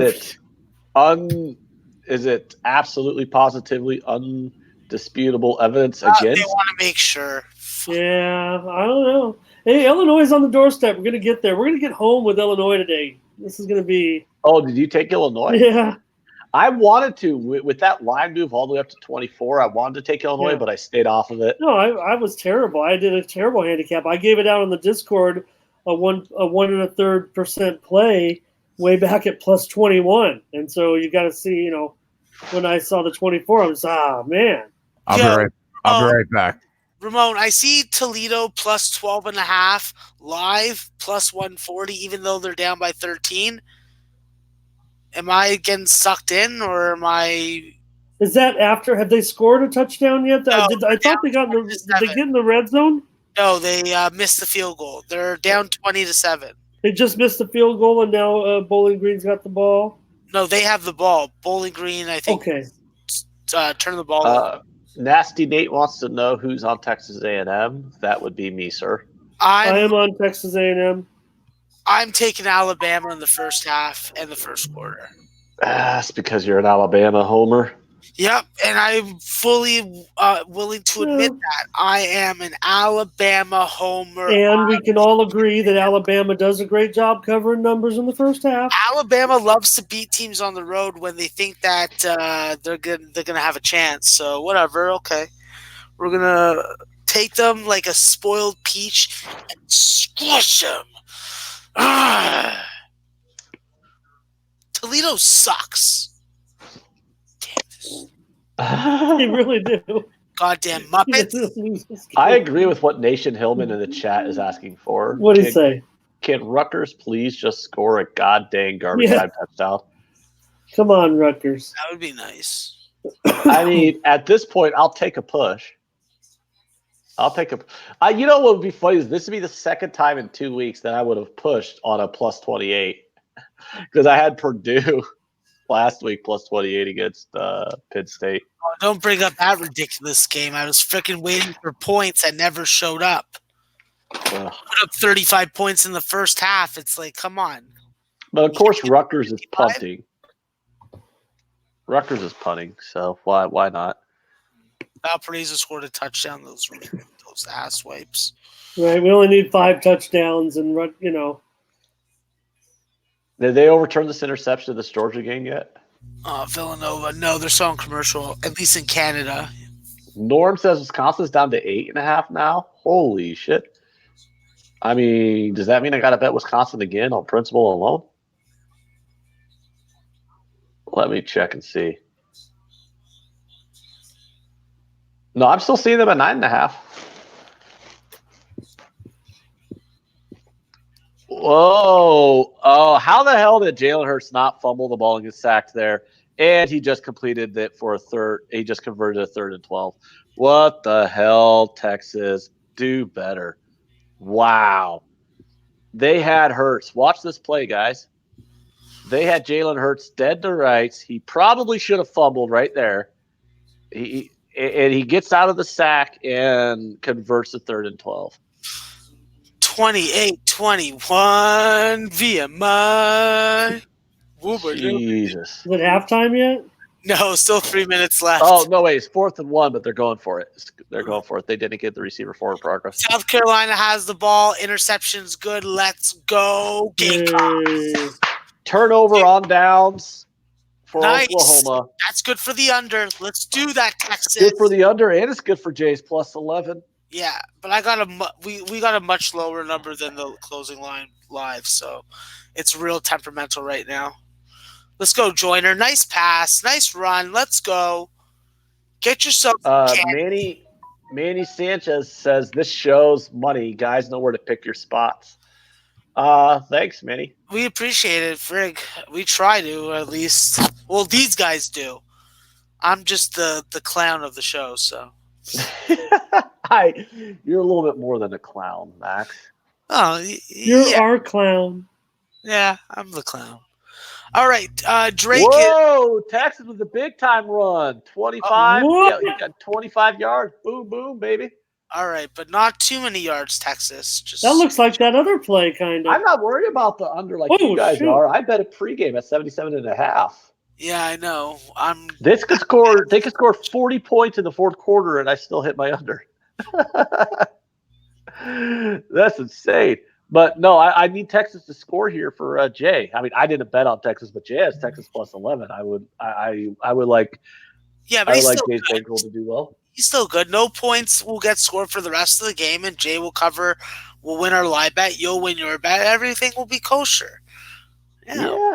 Be highly How about South Carolina though? I'm feeling pretty good about my. I got plus 135 live money line. Not too shabby. Yeah, I'm happy with my plus 3.5. You just never know what's going to happen with the South Carolina team. But DeCarian Joyner's coming to this game, and he's been more than admirable, so I'll give it to them. I'm just glad I'm not watching rugby and I'm watching football because no offense to rugby, but goddamn, it's so annoying. I've never watched rugby in my life. Yeah. I watched Invictus. That's the closest I've ever come to watching rugby is watching the movie Invictus. Yeah, I'm not. But I mean, can you blame me though for watching the movie with Matt Damon and Morgan Freeman? No, I like Morgan Freeman. My favorite movie is called Shawshank Redemption. Goddamn classic. Andy Dufresne. Well, I've been watching rugby union every morning right now in the World Cup. Screw you, Ramon. How do you like them apples? Because I love sports in the middle of the night. Their ass kicked, and I'm not watching that crap. Canada's been literally getting their ass kicked. Like the last game I watched, I watched a little bit of the Italy game. Yeah, and like they're down like 40. I'm just like, okay, they're probably not coming back in this game. Well, they got a chance tonight. They're playing Namibia. Okay, well maybe we can get one win. It's a pick. Yeah, chances are we'll end up finding a way to lose that game also. So I think everybody's looking forward to the big Scotland-Japan game tonight. Oh, yeah, I can't wait. And Scotland favored by 2.5. Oh, yeah. I don't even know how points are scored in rugby. Goddamn tries. Well, try. Try to figure it out. I'll hard pass. Got to give homework. So since we haven't brought it up, I'm assuming no one cares about the Clemson Florida State game. That's going to start in just over a half hour at 2:30. Oh, I'm sure. I mean, come on. This is Clemson and Florida State. Of course we care about that. I mean, talk about betting. Or you're just saying because it's such a one-sided, it's so lopsided. I mean, it's one of those spots are we taking do you take Florida State on points on principle alone, or is Clemson just that good that you got to lay it? I have all week long. I just passed this game because I have no interest in betting it. I was just wondering if you guys had any looks on it. Yeah, kind of like Clemson to rock them and shut them out, pretty much. Slater, where are you with those beautiful fucking chicken tenders? Oh, what a great fucking picture in that Popeyes box. Oklahoma with pass interference. You don't ever want to go laying Clemson big time there when I say that, but just to let you guys know, Clemson is a second-class university, a second-class football program with a second-class coach and a freaking soulless quarterback. Roll Tide, roll. Yeah, that's right. That's right. What Max said. Yeah, the only thing good I about like Clemson is that Zion Williamson didn't go there. We had pass interference though in the end zone on Oklahoma. So Texas just ran it in for a touchdown on an untimed down to end the third quarter. I need a new pen. My pen. Hook 'em horns, baby. My pen's giving me a problem. Wow, Jay, that was amazing timing. I'm listening to to Max wax poetic about Clemson and their second class organization that has a first class national champion. You know what? They put some drugs in the water last year, and that's how they won the game. It wasn't with scheme. It wasn't with talent. It wasn't with motivation. And someone paid Alabama to give it to Clemson. You know, it was charity. Look at this deliciousness right here. Let's see this. Hold on. It looks like a sandwich. Is that a paper plate? His hair blowing my nose. How embarrassing. Jay, honey maple Swiss. Oh my God! Honey maple? What do you do? Have Jimmy John's Can I see that again, sir? Honey maple turkey with Swiss, a tiny bit of mayo, Can I see lettuce. that again, sir? Please, I missed that. Yes, you can, buddy. That's what you call a New Jersey sub right there. So you ordered from Jimmy John's? No, like a local deli that is just hands down the best in Essex County. It's a sandwich. Bro, settle down, okay? Sandwiches can be absolutely orgasmic.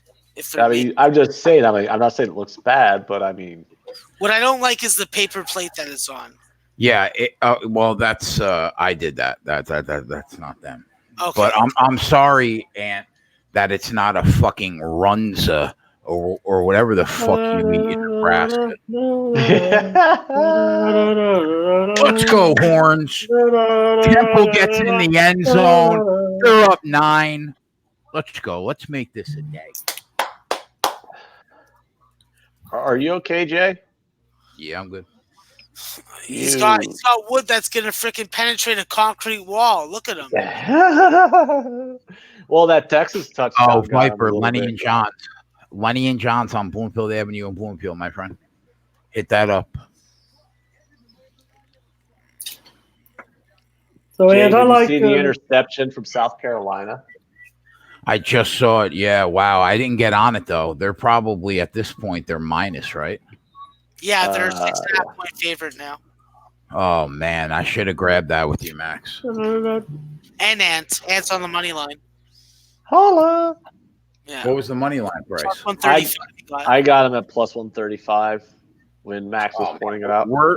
We're setting up to have a nice, I know. I didn't want to nice slate of early games. Yeah, and then when Alabama freaking crushes in the first quarter and first half for me and covers it backdoor for Ant, we'll have a better day. The only thing, man, one of the only play that's happened so far today that actually went out, of course, was Maryland. Yeah, it's been that kind of fucking college football season. Oh killing it live. If only I can give out the live plays like that. I just can't do it. Fuck, if I can only imagine what your inbox is going to look like. Deer Slayer says Bama all day, so I guess he's right. Oh, and my man Deer Slayer eats his chicken tenders the way that God intended him to do so. Honey on those beautifully handcrafted, flaky chicken goodness. Let's go, Deer Slayer. Roll Tide. To that I say, what am I supposed to say, Max? You're supposed to say, Roll Tide, Max. You're the greatest since sliced bread. They got 300 units for free. I mean, I can't do much more. Anything Boar's Head, you know it, Deion Davis. You know there's only one cold cut that we do, and it's Boar's Head. What the? Boar's Head. Let's go to Florida and get some boars. There's lots of them down there. Jay, why is your state university so bad? Oh, they're so bad. They're not going to be that bad at basketball this year. Well, that's a plus, I guess. Yeah, coached by Kel. He knows. Touchdown Memphis, right back at you. Fuck me. Ramon. That's not what I want to hear, Ramon. Bear bad news. We don't like that. Yeah, I mean, come on, Ramon. Say it a little negatively, like those cucks, those men. Christ. You sounded borderline happy. Like they wish that they were in Nashville, but they still drink Jack Daniels. Max, am I wrong? Am I wrong, or did he sound like slightly happy? I think he sounded slightly happy. Yeah. I think we need to. I think I'm a little bit delirious too. I think we gotta dig deeper into this psychologically. To Ramon, He probably are you on Memphis? on the Memphis money line. Oh my God! That's why. That's why. Of course he is. Of course he is. Ramon, you devil! You devil! Oh my God! They told us about you in freaking Hebrew school. Yeah, they warned me. Gambling Today called me. They called me and they warned me about you. Oh God! So, what did you get on that Memphis money line, Ramon? Illinois got the ball back here, guys. On Michigan dropped it right on the turf. Yeah, I'm seeing that. I'm watching that game as we speak. Plus 50. Yeah. You laid minus 150 on it? Yeah. Oh. All right, so Toledo, can you actually score some points? I don't need you to score a touchdown. I just need you to score points. No, Rich G. I need to get a play-by-play call going somewhere. Why didn't I bet this But Illinois? Ant's got a faster feed. He always beats me right now. Why I don't know, but Illinois running in reverse here. Yeah, why the freaking hell did I not bet Illinois plus 24? Because you said that the number or something along those lines. No, I liked it. I just didn't wind up betting it because I don't know, because I'm a stupid moron. I'm also on the over, which looked like a dismal play that nobody wanted. 20. Let me ask you a question. Why can't Texas win this game down 3? They're plus 600 right now on the money line. I think they can win this game. You just have to lay the bet on it. Isn't that excessive? Plus 600? Ramon, quickly before I do something. You got to realize Oklahoma is marching down the field. Yeah, but they can hold them to 3 here. One more time. Now wins the game. Kennesaw State minus 27 for Charleston Southern. It's Charleston Southern. I got a money line I'm looking at right here, a minus 140 on South Carolina. Do I pull it? I think I trust that. I think I trust that move a little bit, Ant. Max. And roll with Kennesaw. Let me look. Here's something real quick, but I would prefer to lay it. Did Georgia pull Jake Fromm? Oh my God! What a pass! Fucking Fromm. He's in the red zone. Oh, they're going in. Georgia's going in for a fucking touchdown. Damn it. This has to be a field goal game where South Carolina can just get into field goal range and kick it. Can't trust Georgia's kicker, so if it goes to overtime, they're going to be going for touchdowns. Fuck. Oh, my God. Illinois is all the way down to the 40-yard line. I cannot believe I didn't bet Illinois plus 24. Illinois is like a thorn in your side, though. Oh, everybody that's in this SBR chat are 90% of them are keggers that came over with us. Well, that's not good, right? Or is that good? I mean, I love the loyalty. Oh, no. But they're 55,000 subscribers. It'll get going. Nobody knew who Jimmy the Bag was 2 years ago. Yeah, it'd be nice to see more low baggers coming on before we see them. Michigan has 16 yards. So. Michigan has 16 yards of total offense in the second half. Way to go, Harbaugh. Does Harbaugh not know how to make adjustments? What the hell? Well, I got my first loss of the day. Maine is a loser. What? Yeah. Against Richmond, what was the final? Richmond won. I thought that was a 14-point dog. Yeah, this was a make or break game for Maine. If Maine was going to be able to avoid playoff championship elimination, they had to win this game. And schematically, they're able to match up with Richmond. But touchdown, Illinois, man! It's just holy shit. Offensively. Deion Davis is a low bagger, my man. Well, we appreciate you, Dion. But there's a lot of low baggers that we know by name that I can off the top of my head that aren't in here right now. Touch. Down Illinois. Is it? Or 8 they're looking minutes at it? left. It's a touchdown, right? I mean, they are looking. They are like freezing it right when he's on the goal line when his knee comes down because the ball ends up kind of like. Sure. Maybe Then I Thing's guess coming up. 1 inch Let's line. go. They got to go for it. Come on. I don't think they can overturn it. They got to go for it. They have no choice. Oh man, this is huge. What is the money line right now? It's basically for one play. I'm taking. Oh, they took it off the board. what on I It's got definitely it not now. a touchdown right now. Illinois is going to have to. 8 minutes left in this goddamn Temple game. Let's go, boys. We're all watching different Fourth games, down, baby. commenting on Fourth different down. games. Let's go, Gamecocks. Get that defense going, baby. Get that defense going. Sorry, Come Bob. on, boy. I would love. We've been profitable on this show already this week. Turnover. Turn that ball over. Wow. Oh, there's a flag. Never mind. There's a flag. There's a flag. Oh, God, actually, like, can you guys impact the fucking game a little more, zebras? You guys are prey animals. On the safari, you're running away from everything. Michelle's a low bagger, but she was with us too. Yeah, but Michelle, you've been in with us with a keg for a lot of shows, so I don't know. All right. Kenny Peacock, my man. All What's right, up? now it's a touchdown. There's our Illinois. man from across the pond. Let's go. Let's Okay, they got in. Yeah. Oh, okay. I see it. Yeah. Dang, yeah. Yeah, that's a bullshit call. Straight the hell up. All right, South Carolina, just do it again. What did they call him on? They called pass interference. They called defensive holding. Excuse me. Oh, I mean, well, was he holding? Yeah, he was, but still. So, I mean, then. Oh, come on! Touchdown, Yeah. Georgia. Touchdown, Georgia. Yeah. Well, Touchdown, Illinois. Also, yeah.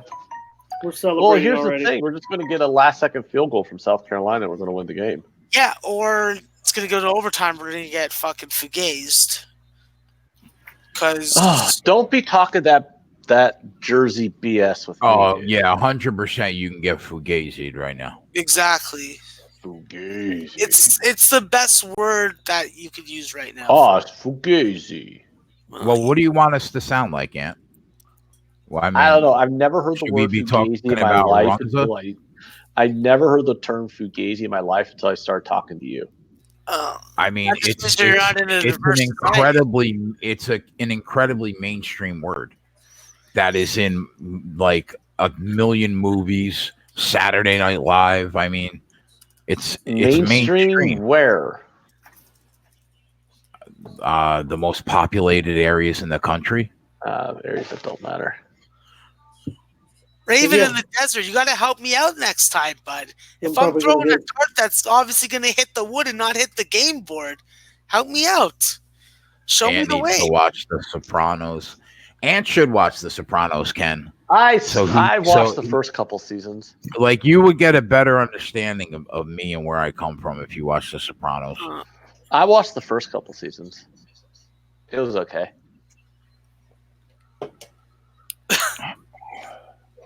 Illinois going for 2, huh? Illinois getting to. Illinois could win this game. Yay! Do you God, think Cisco that Harbaugh says- should be fired? If If Michigan loses, Harbaugh needs to go. To that, I say Harbaugh already needs to go, but point taken. Rich G says he thought that Max said fellatiad, and that's better than fugazi. I thought he said filet.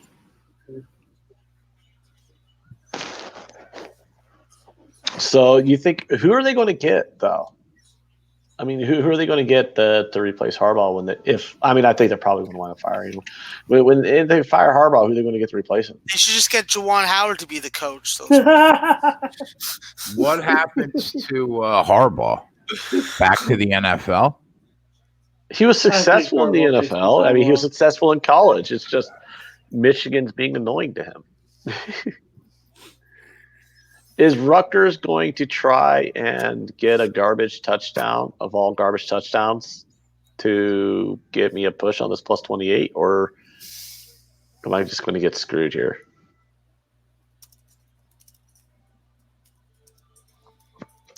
Did we get a 1st and 10? What just happened? Did Temple turn it over on downs?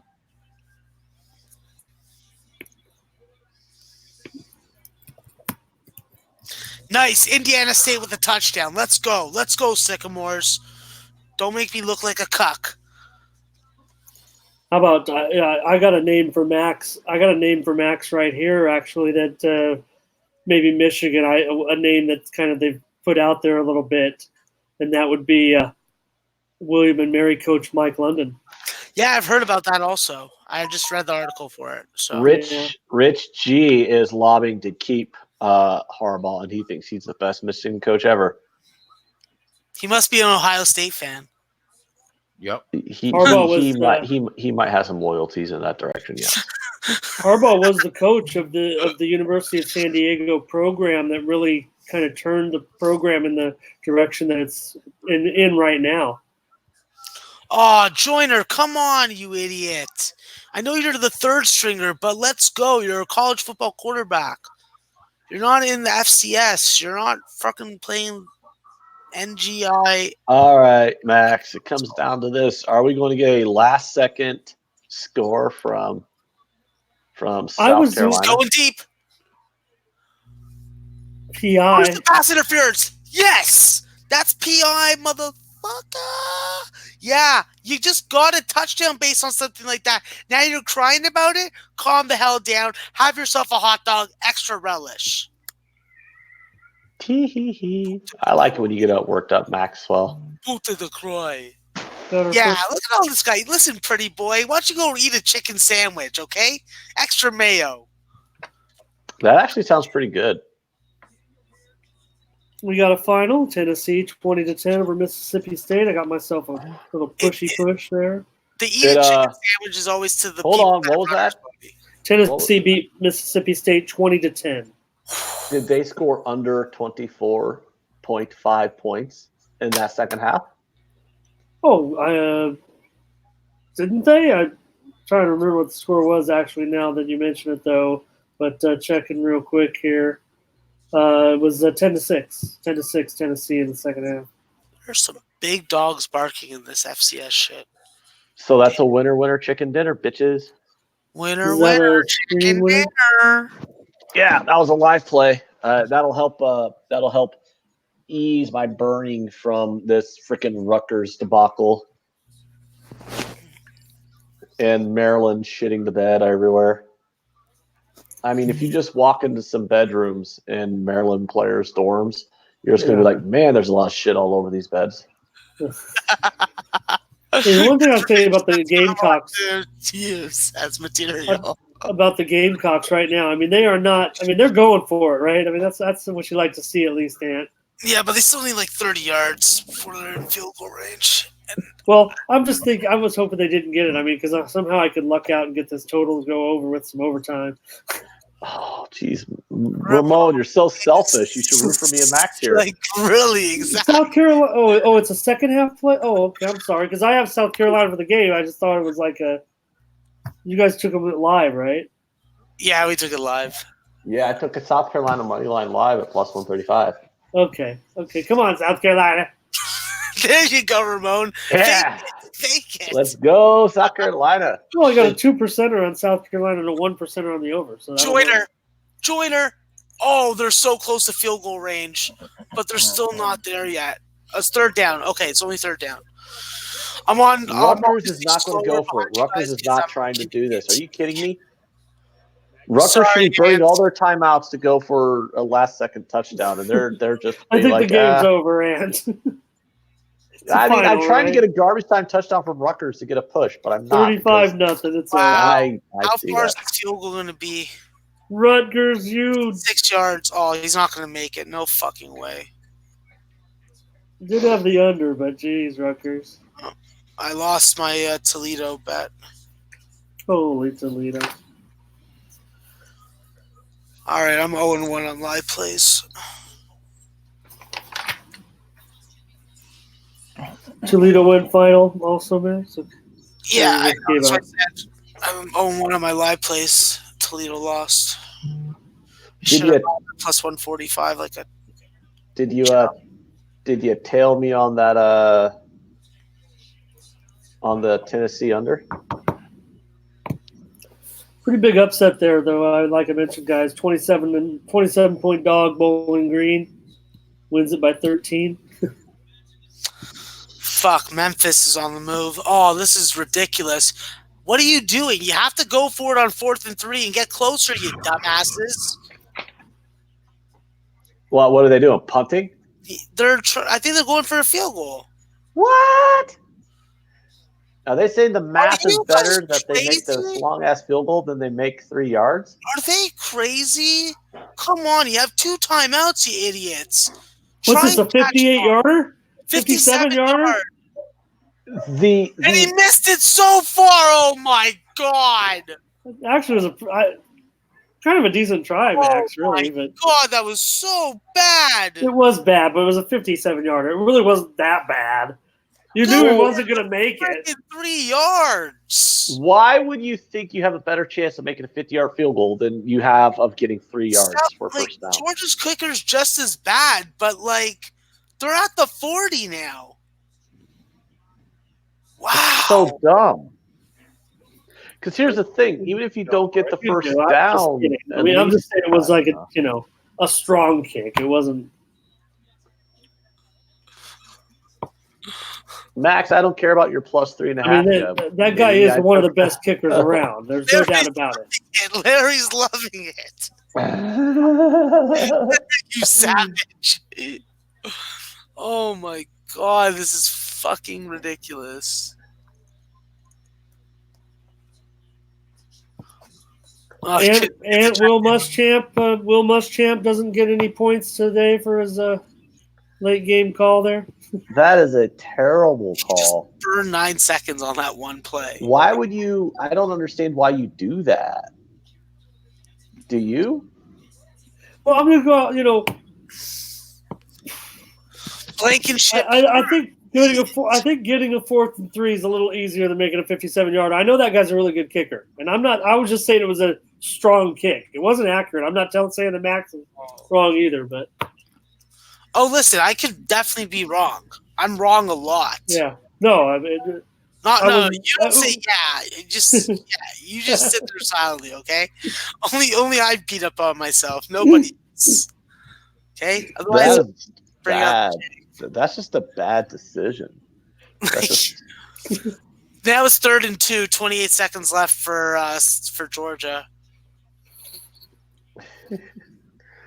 well, let's hope it doesn't come back to bite us and we do get this overtime and we can get a win in overtime maybe. Man, I'll take a freaking or like a miracle pick six or fumble recovery. Yeah, Cats. I like Arizona State. I took them +1. I do too. Texas with the field goal there, Jason.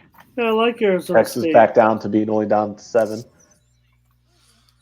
Holy Ramon, you're with me on that? Yeah. Yep. Is it possible that we get no more points in this Oklahoma game? Big move against us, though, Ramon. Yeah, Slammy in the chat says that's the worst call ever, Ant. You are correct, Slammy. You are correct. Yeah, that's that what line opened. Washington State -2.5, right? Yeah, that's the first number that the Sharps took. Actually, was Washington State. We want to recap our plays though, guys, real quick for the 2:30 games. We got some people asking about it. It's just going to sound like we're tooting our own horn. I always toot my own horn, so get used to it. All right. Fromm runs for it. He's at the 45. Fuck. Jay, and I have it under even stronger. The under in Washington State, Arizona State, one of my stronger. Oh, you bet that too? What was the total? Shit in a box? I got it at 60. Come in and fight you. I don't know yet, Rich. I got to think on that. And right now it's actually 61. Eastern Michigan's at 13-13. I'm a little nervous about Washington on the road. Jay, What? Michigan State is now plus 8.5. They're in field goal range. Fuck. I didn't bet them yet, so that's good. Central Michigan just scored a touchdown. Let's get that 10-point cover, people. Let's go. That's a lot of that. go. That is that's a lot of money. Oh, 4th and 9. This is the game right here for Temple. 7-0 Kennesaw. We get the stop here. We should be good. All right, so 4th and 9. Jay, I'm going to tell you on this Arizona State game. He drops back. Looking, nothing. Oh my God. As he was getting pulled to the fucking ground, he threw it 20 yards. Wow.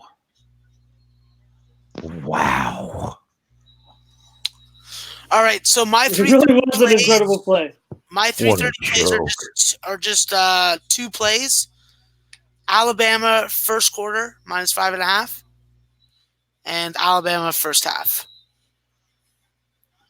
Really wasn't. Wisconsin. I'm on Wisconsin. I'm on Texas A&M. Are you on 17. Wisconsin? On Wisconsin? Yep, and I'm on the Nationals -129. I got Alabama 9.5 first half, so take that out. What a fucking joke that play was.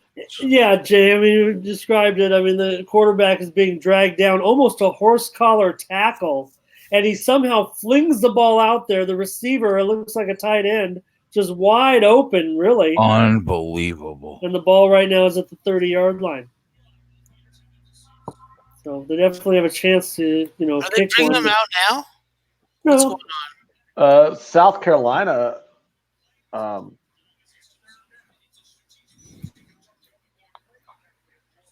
Replay. Never mind. I thought South Carolina blocked a field goal, but they're just showing a replay from earlier in the game.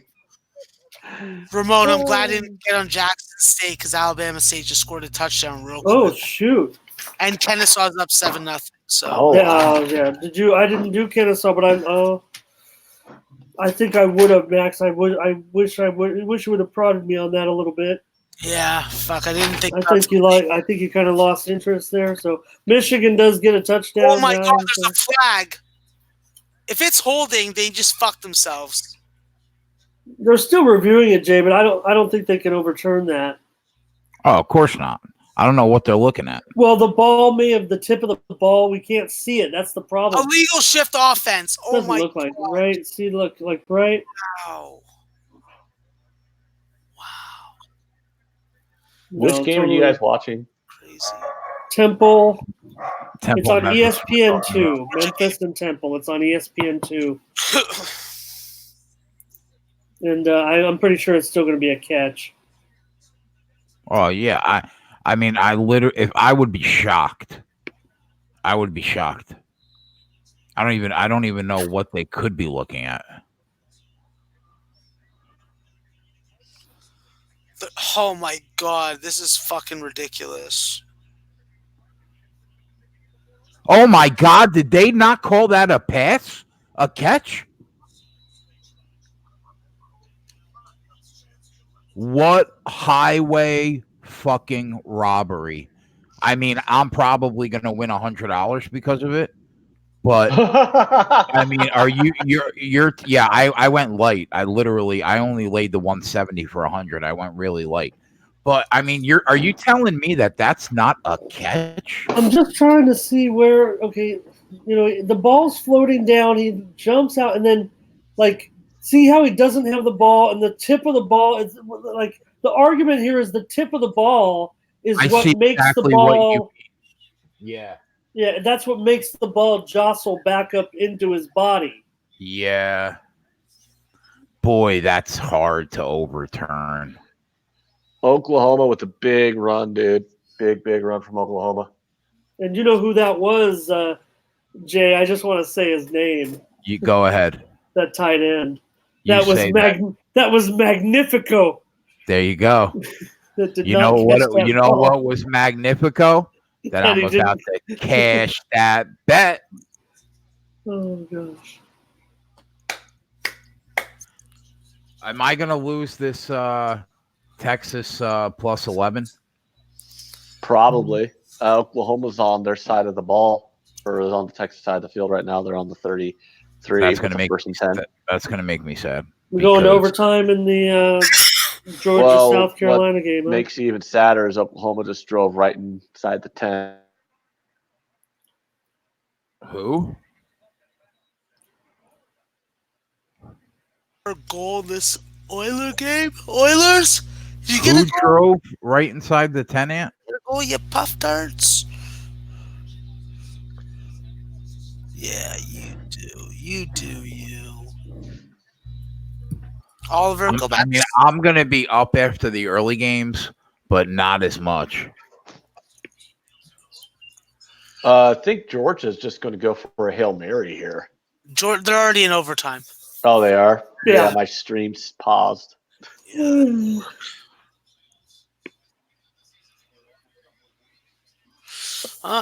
State came back. They're tied it up. That's nice. All right, let's take a look at the best odds site in the business. Who? SBR odds? Yeah, buddy. That's the only one that I know where to get my live lines, or my pregame lines, or any lines. What do we got for 3:30, boys? Let's see what we got got. a ton of action. We got the Clemson game. We got obviously the best game on the board, Alabama. We got the Wisconsin. Oh, we got Arizona State. I'm on that. Arizona State I'm plus telling 1. you on that one. Better be a goddamn winner. Listen, I'm on it. We maybe it should be a play. I don't know. BYU looks like they're in a nice spot to go into South Florida, get some sun, have a little bit of frickin' Manischewitz wine, and beat those frickin' South Florida cucks. I don't want to hear it should be a winner when you didn't bet the Temple game, and it looks like we're going to win that. You know what? I told you guys how I feel about Temple, and that's why I didn't bet that game. I will tell you in BYU and South Florida with both quarterbacks, they're reaching down to get second string quarterbacks today. Maybe I think the under is my play in BYU and South Florida. I also gave out South Florida here earlier in the week. So Max was touting BYU there, but that was before Max, the South Florida quarterback, was kind of questionable going into the week, but he ended up being out. And so I'm stuck on a play with South Florida, actually, and probably can't get out of it, but they're getting 6. So what do you see on the Connecticut Tulane team total under, Ramon? This game's not over. Temple's gonna give the ball back to Memphis. Max, I mean, there's only it seems like the sharps are on under and all in the Connecticut Tulane game, and I think I'm gonna fade them. Yeah, you think Tulane's gonna light the frickin' magic up? No. Because Tulane's pretty prolific now on offense with this new scheme that they're running. Seems like nobody can frickin' defend it. See, the Sharps look like they're pretty heavy on it. I want to trust them here. We got 5 minutes till these 3:30 games. Okay, yeah, I'm sorry. This one's at 12:45, at 3:45. Yeah. Ramon, this Wisconsin line has moved 2 full points since we started. It's moved to 8 now. Yeah, I mean, Ann said 8.5. You know what? Pinnacle's hanging at 8 right now. Now tell me, crazy move. What is it? Sharp? Is it sharp? No, I don't think. No, I mean, it obviously would be if you think about this situation, right? With Wisconsin, to me, Wisconsin seems like the public side. I mean, this game has the heaviest volume of any of the 3:30 games, no doubt. So yeah, you're right. It seems like Wisconsin would be the public side, right? But Michigan's been taking money all week. Right, Michigan State's basically been taking money all week. It opened what did it open at 11? There were some 11s. Yeah, but I think the general opener, in the game was 10.5. Wow, 8. Jesus. Even 10, probably 10 actually. 10 was the penny opener. Man, I want to take. I want to fade that market move and take Wisconsin minus the 8. I don't mind doing it. Alabama holding strong at 17. Ants on that. So Florida, Ants on A&M, right? right? Yeah. Yeah. Florida State, Clemson. Did you guys have any action on this game? I didn't really like it. Clemson is not as dominant as they were last year. No, I think this is. I don't like this game. You don't. I think this is the spot for Clemson to get a big victory. I think Clemson can blow them out. I think Florida State can hang in the number. I'm just off of it. Florida State has looked abysmal this year, right?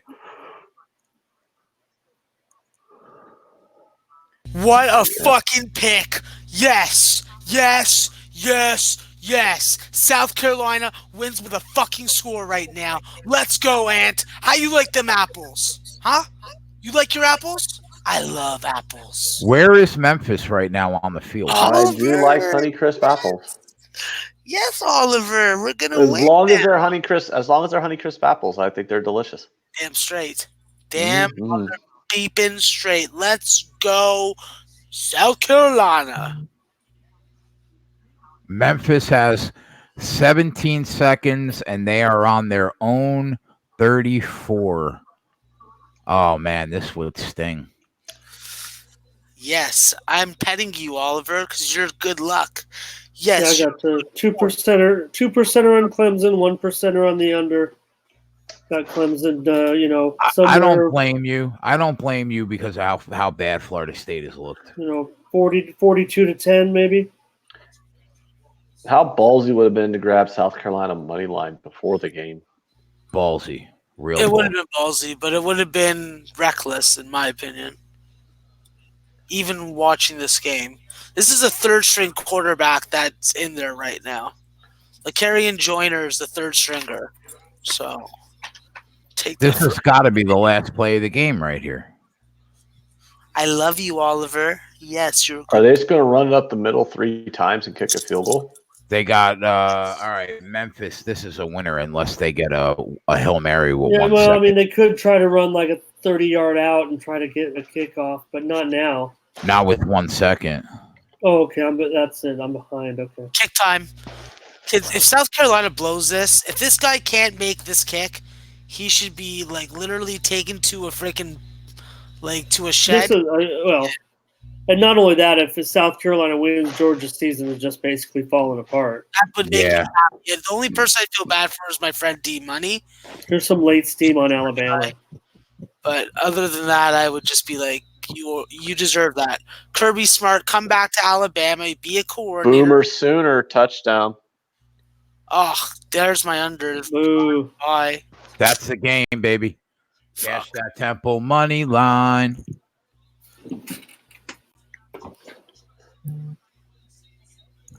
Yeah, Oklahoma just got a touchdown, Jay. That's not good.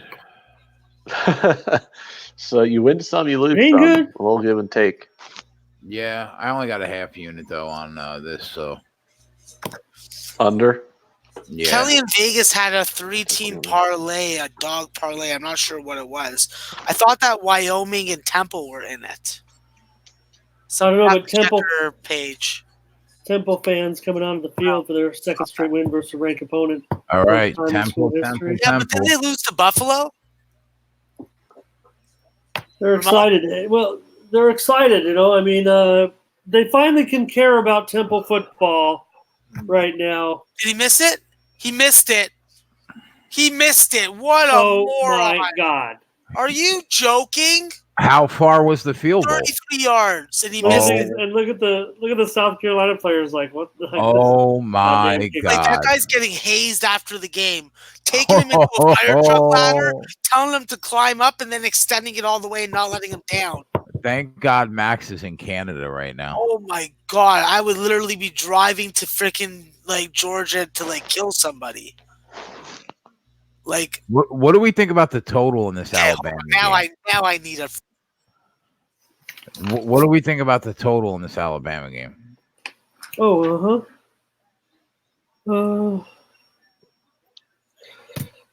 Public is definitely about 3 over. And total's held steady. Open 61, now 61.5 or so. Maybe a lot of 61 still out there. So really much movement movement.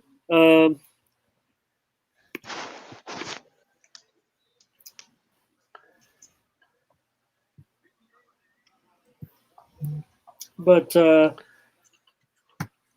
I gave out under. Under?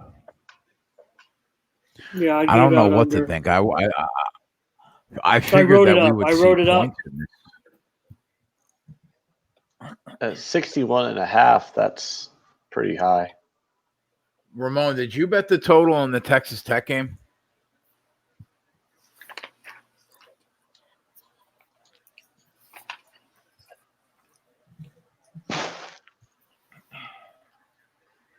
I bet it.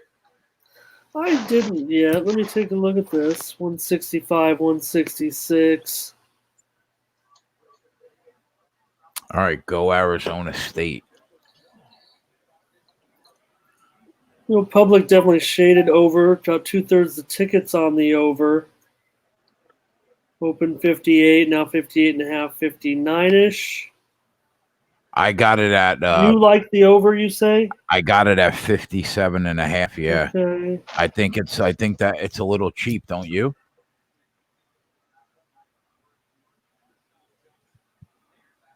I graded out right there, and without seeing anything that looks very sharp to me. I'm looking for something to tail possibly. So. Well, we got the UFC tonight. There'll be plenty to tell. So what is that card? What time is Dave coming on for you guys to go down to break down that fight card? Well, the prelims start at 5:00, and the main card is at 8:00. It's earlier than normal because it's not a pay-per-view. So I'm hoping that Dave is on for 5. I know Tyler said that he'll be around shortly. That'd be great. I'm almost out of gas. I mean, I'm on about 20 hours right now, so. Ramon, I don't mean to sound insensitive, but we need you. Fuck your sleep. Thanks. Sleep when you're dead. I told Jay in a private message, I'll say it out here in public right now. Being on this is exciting for me, being on SBR, and it's kind of cheered me up a little bit of late. We like having you on. But yeah, we don't need to know about your emotional. And I went, who cares about that? Yeah, so I was whining to you guys about being the 27th ranked high school football reporter, and the boss called me. Maybe he was watching this show, and I don't think he would, but he called me within the next 24 hours after I whined about being on the worst game of the county that ended up being a 54-0 score, and I ended up covering the number 2 ranked team in the county. They still rolled 41-0. I told you about the game with Jordan Allen. But immediately I got switched to a game with 2 top 10 teams playing each other. So maybe you heard me whining about it on our little gambling show on YouTube. That's funny. Well, with SBR subscriber list, it's not that little. If we this guy, they got a guy who's run this high school football show out here for 20 years. He's kind of like a big deal, and I'm like a little guy who like runs his own blog, covering his own teams out in his own little thing. All right. Well, if you need me to attempt to intimidate someone taller and larger than me, let me know. I'm always up for the challenge. Shout out Papa Pig. Shout out Papa Pig if you're out there. Papa Pig, holla back. Get that bacon in you. All right. I guess Illinois is not winning this game anymore. That was short-lived. Yeah, it was. And also, Georgia Tech is hanging right at that number now. So maybe it wasn't going to be – maybe it wasn't going to be an easy cover for Duke after all.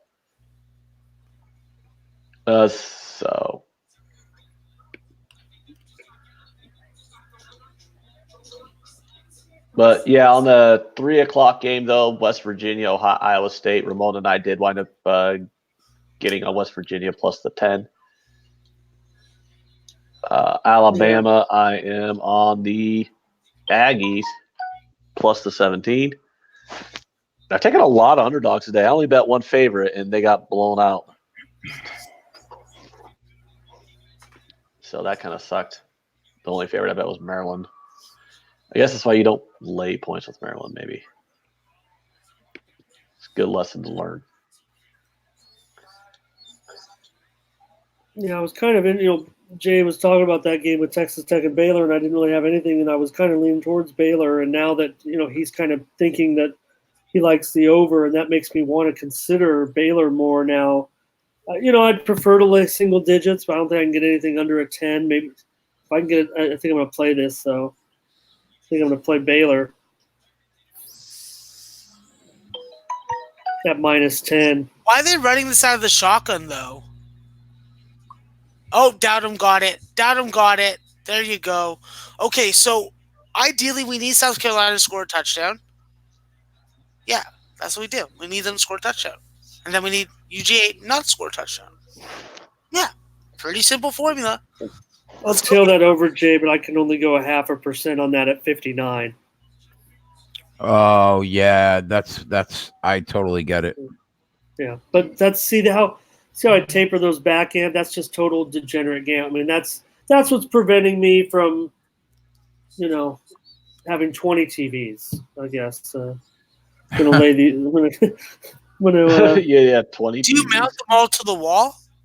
No, in fact, Max, there's some of them are quite ghetto. I would never even show you guys this setup because I've got like 3 of those old tube TVs that nobody even uses anymore. What are tube TVs? They're just like the ones with the big, right? Yeah, they have the big back. Oh, I used to have one of those for a while. Like 6 months ago, I had one. I threw it out recently. Because I don't throw it out until it goes How bad. did you throw it out? Those things are heavy. Yeah, I lift it and put it on my shoulder. It's not that heavy. You need like a team. Texas you need like a team of here, weightlifters to pick one of those fucking things up. No, I'm pretty strong for a small person. It's not a Texas is going to get this back door right here, guys. Right here, Texas. Yeah, Texas touchdown, baby. Back door me, baby. Giggity. Yeah. That's what she said. Back door, baby. Hold on, it's 34-27? Yeah. Nice, Jay. Good job, bud. And there's still time, but I think, Oklahoma's going to be just in a ball preservation mode. I don't know I didn't even see what the timeouts are like. Those were the 2 plays that I needed to get home today. Those were the main ones. Now we go into the second shift of games. A lot of points in the second half. Glad you guys talked me off of wanting to bet a second half under too. Guys, we started to talk also about those 3:30 games, but they're coming fast, the 4:00 games too. So keep working on these right now. If you got some opinions, there's some games, maybe not as attractive as some of those others, but games are coming up. Yeah, Baylor all day, every day, guys.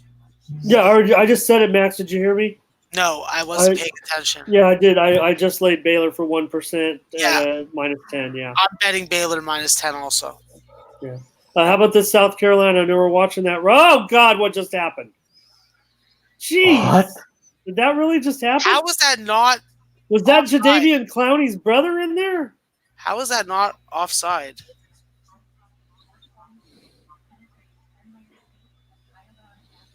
Wow, that's Texas will obviously also, attempt an onside kick here. Now Montana State's a dog at home. Pinnacle has them as +1.5. Do I just lay off that game?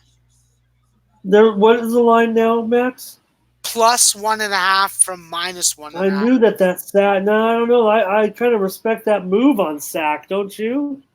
Not after well, no, they actually, I should respect it because they beat the shit out of fucking Eastern Washington last week. And I thought Where was that game at? It was at Sacramento State, though. Uh-huh. And now they're on the road. Do they got the gall to, not be, a zigzagger? I don't know. What's the total now? Has it moved off of 57? 57.5? Yeah. What is it, 57.5? Yeah, I think so. Okay. I'll look, though. My computer's acting like a slow fucking person. Yeah, 57.5.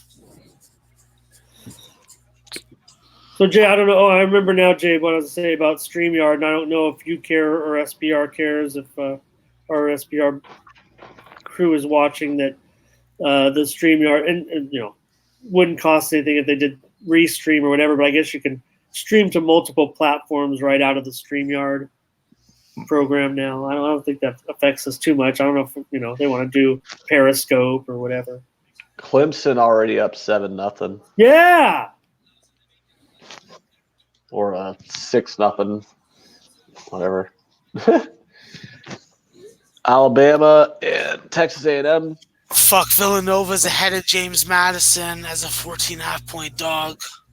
Texas A&M with a big first down. Come on, Aggies. Let's go. 59 points in this Sanford game. 9 minutes left in the quarter. At halftime? No, just in the beginning of the quarter. Okay, and that Connecticut Tulane garbage, I'm going to go under. Drake and Butler are over. Drake won. Thank you. I need that 13. How many FCS games did you bet? I think I bet like 8 or 9. Indiana State's up 17-10. Let's go, Indiana State. Comeback time. Tail of 2 halves, baby. And Central Connecticut State is holding on by a thread. They're up by 3. Need them to cover 6. Do they limit your bet sizes in those games? Yeah, Pinnacle does. To what? The most I could bet is 500 a game on one of these FCS games. You won't tell. Ooh, Texas A&M moving the ball. On sports bet, they don't limit me though. But I'm new to them, so they don't know how I bet volume yet. Yeah, I can't watch this Alabama game until this South Carolina game's over. Well, you don't want to watch the Alabama game right now because Texas A&M's running all over them. Oh, man.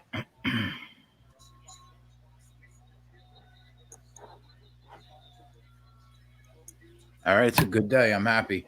I'll be a lot happier if Oklahoma just sits on this ball.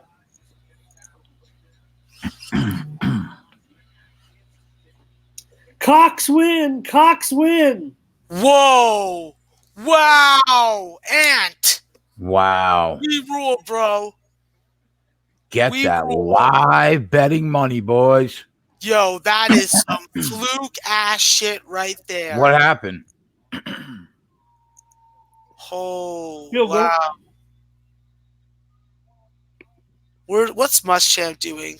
Look at these guys. First win versus a top 5 team since 2000. Another first down for Texas A&M. That's 3 on this first drive. Wow. Yes. Ant's getting giddy. God. Ant's getting giddy. Oh, my God. Wow. I mean, Look at the band. Like the dude with 3 interceptions, the one that makes the fucking play again. Israel, whatever his fucking last name is. I mean, you just got to admire a team that names themselves the Cox.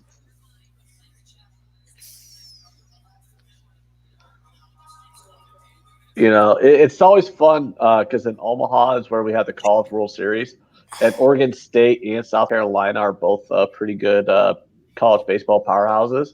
So it's always fun when you see them come into town and you get to watch the Cox and the Beavers go at it. Kirby Smart not having a good 2 minutes on Twitter. What a game. Wow. Like, yeah, he would have been beaten Nuclear, to death, guys, yeah. if he made that play. Yeah, Nuclear Skull says he just got saved from getting beaten to death. Yeah. Probably. Next week, South Carolina hosts Florida. I agree, Rich. Like, the only person I trust that wears glasses is Jason. So, when I see someone else that wears glasses, I don't really trust them. Because I don't think they can see first me down again. Oh, are they? No. They need to challenge that spot. That's a first down. That is a first down. That is a garbage spot. What? How the fuck do you spot him almost a full yard? How do you spot him almost a full yard? Because Alabama is great. And Texas A&M is a bunch of chumps known for Johnny Manziel. How do you not even let them challenge that spot? Okay, it's under review. Okay. All right, they got they're reviewing that. They're reviewing the spot. We've never spoken or seen each other face to face, so I wouldn't have known that. Otherwise, I wouldn't have made such a comment about one of my dog pound. Jay Ramon, look at the spot they gave them on third down, and you want to tell me that he didn't get that first down? They spotted him a half a yard short. Can't they see that yellow line? No, they can't. They can't. Well, I mean, there's a good reason why they have it under review. And I don't know, Jay. I sent you my column. I sent you, Jay, my national column this week where I predicted Texas would get the cover in this game. You know what, Ramon? Can I get your mailing address, please? Uh-oh. Okay. I smell some shit. No. I smell some shit in the box. Is something coming in a box? In the box. Ramon, as much as I respect and love Ramon, like I think he's trying to push my buttons passive aggressively. I think so too. Yeah, I think that's what's going on here.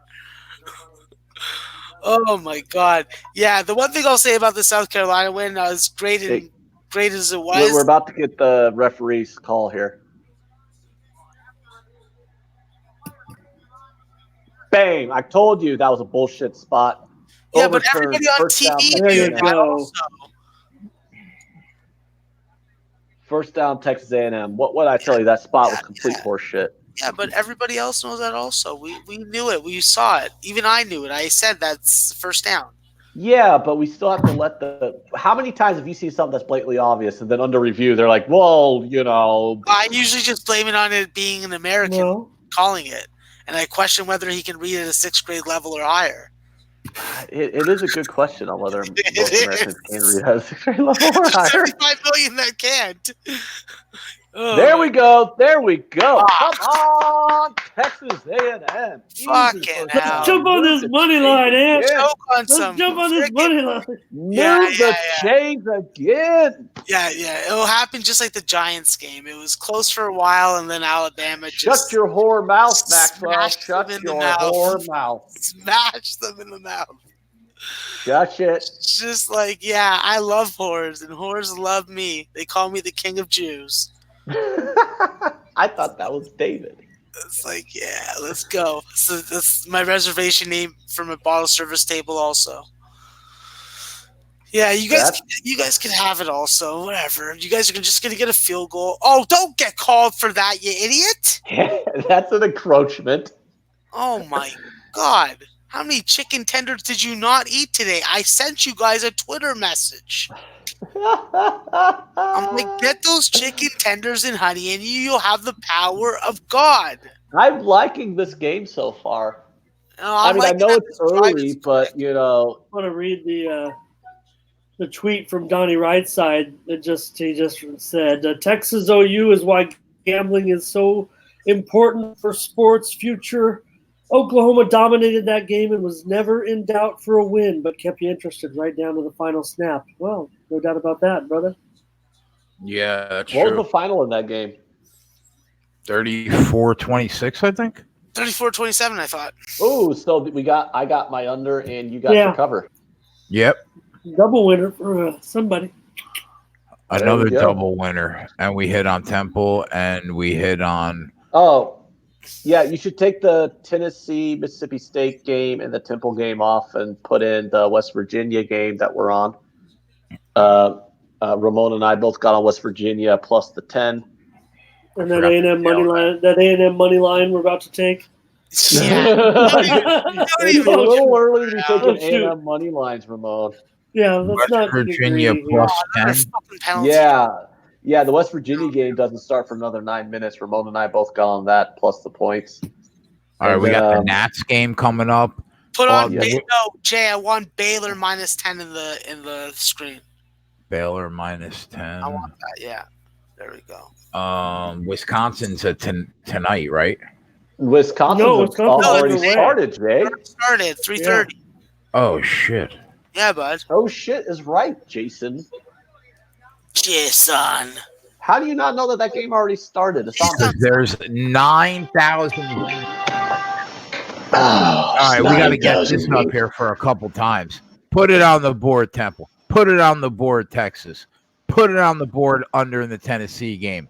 Put it on the board Are you serious? under the Texas-Oklahoma game. under in the Texas-Oklahoma game. We're not making Anything this else stuff we're up, putting it are on we? the board for? Well, Bowling Green, Put it on the board for Bowling Green. South Carolina. Put it on the board for South Carolina Moneyline Live. Holy shit, that's a lot of winners. Max, I just want to talk Hold about. on. I have two transparency- losers also. For transparency, Rutgers did fuck me. and okay. put it We on. won I lost on Toledo in the Texas live total. We've won a lot. Touchdown. Touchdown, A&M. Would I live to see this team beat Alabama before Max goes to work? Oh my God. My God. Max, I will all good. send you a I DM. will troll this fucking kid all like he's fucking- Max, you're going to have to block my DMs on Twitter because I'm going to be sending you a DM with you know what, asking you how these nuts. I'm going to call Alabama the bagel boss's little bitch. You better settle the fuck down. Coming from the guy who likes to who lives in the state that the University of Rutgers football team plays in.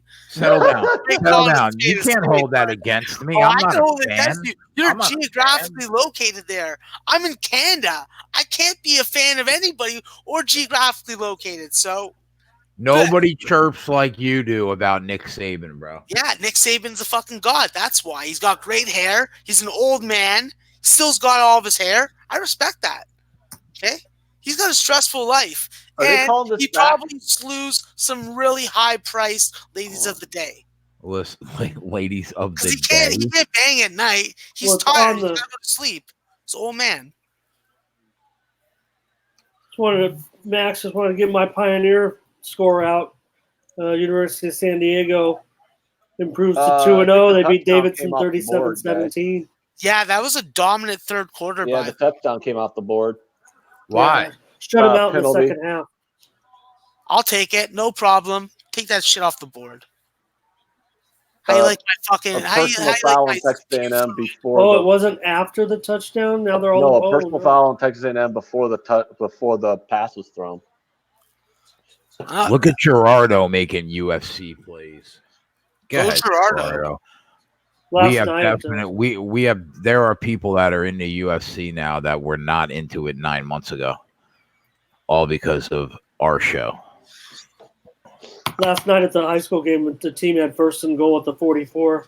Kellen Moore, how's your shoulder on that hit, you fucking twat? Max, I don't like your attitude. You know what, Ant? I I'm thinking the like same you. thing about your attitude. I like you better. I like you better when you're being humble with Alabama being down. Yeah, no, I'm not going to be humble about them today. This is an actual game I care about. When that number 24 is beside Texas A&M, it's like we want to knock you out of that fucking top 25. And we're going to do it in front of freaking 80,000 of your own fans. All right. Well, we got first and goal. So how about that? All right, let's go. We finished up on the other channel. Damn it. 29 fight casts, 24 of them in the black. We lost on 5 out of 29 cards. All right, now we got the touchdown for Texas A&M. There we go. All right, let's do it again. Holla, holla, holla. You all right, bro? Yeah, well, I mean, I got to re-celebrate. That's a lot of holla. Celebrate. Yeah. All right, boys. Yeah, enjoy it while it lasts, because you want to freaking wake up the beast. The beast is going to come out and eat your food. Max, well, I got them plus 17. I don't really care if they win the fucking game. No, I care about winning the game. I just give me them 17 points. I told you buy low spot, but you know it's still early, so Texas A&M can still always get blown out. So we don't know. 64 points in this VMI game. This is not as ironclad as we thought, Ramon. Okay. They really slowed down in this third quarter. Nasty Nate wants to know if there's going to be a fight cast today. Yeah, tonight. We're Absolutely. going right. Yeah, right. Do you terminate this one and start a new one? No, we'll be on this stream until the event is over tonight. It's funny how these can run longer, and we used to have that trouble with the Hangouts. 8 hours. Yeah, you're right. I thought Hangouts is back. I don't Really? think so. Who would ever go back to Hangouts? Amen. I don't know. I like supporting big corporations. Joe.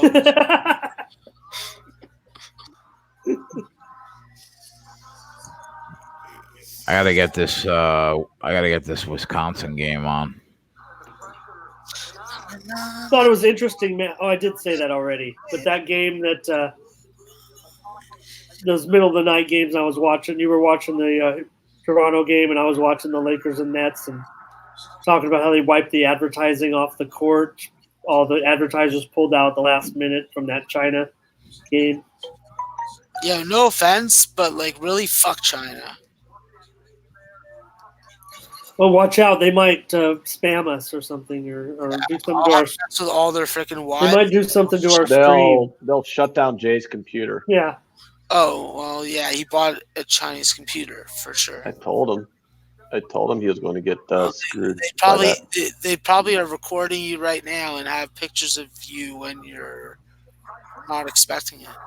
Is this Wisconsin game not on television? It's on BTN. Oh man! All right, Jerry Nunez, what are you gonna do? What are you doing, Jerry? It's on BTN, Jay. Jerry, Jerry, what are you doing? BTN is what I consider television. Big Ten Network. I like that channel too, but I don't pay for it, so I'm cheap. Oh, I don't pay for it either. I just use my sister's DirecTV. Yeah, last night, you guys Someone said paid some cable company for it. And when you and Jay were on just together and kind of, it was getting down to the end of the games, you guys were talking, and Jay said something, or Ant said, "Oh, yeah, well, we talk about this on television." And Jay goes, "This isn't television, but whatever." And I'm like, you could, I sometimes put YouTube on my TV through the apps, and I got YouTube playing. So you might be on some big screen right now in somebody's house. Man, you know what I hate about working in a bar? Your money is always so wet from like liquor. It's like from it being put on the bar when it's wet that you have to pull it apart. You can give me some of that money if you want. Well, Ant would call Monopoly money because it's all different colors. So I'm literally just trying to pull it apart. American money is different colors. What, American money is? I thought it was all green. They changed it?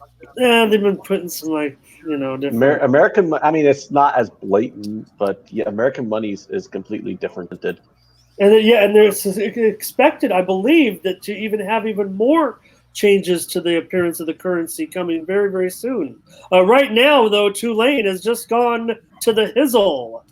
Yep, that's what they do with that new offensive team. And touchdown, Tulane. And Connecticut might say the hizzle. Football. Yes. He did say the hizzle. That's hilarious. I really want to troll him, but he's too nice to troll. Well, don't worry. I really want to. I really want to make fun of him for saying the hizzle. Yeah, SBR's got the what Max calls the happy capper. The sports gag has that too. Was that Ramon? The polite capper, yeah. The polite capper is Drew Martin, my former co-host of SBR Madness. Well, the sports keg polite capper is Ramon Scott. Drew's pretty terrific, and he's really making the rounds. I mean, man, now I'm hearing him on.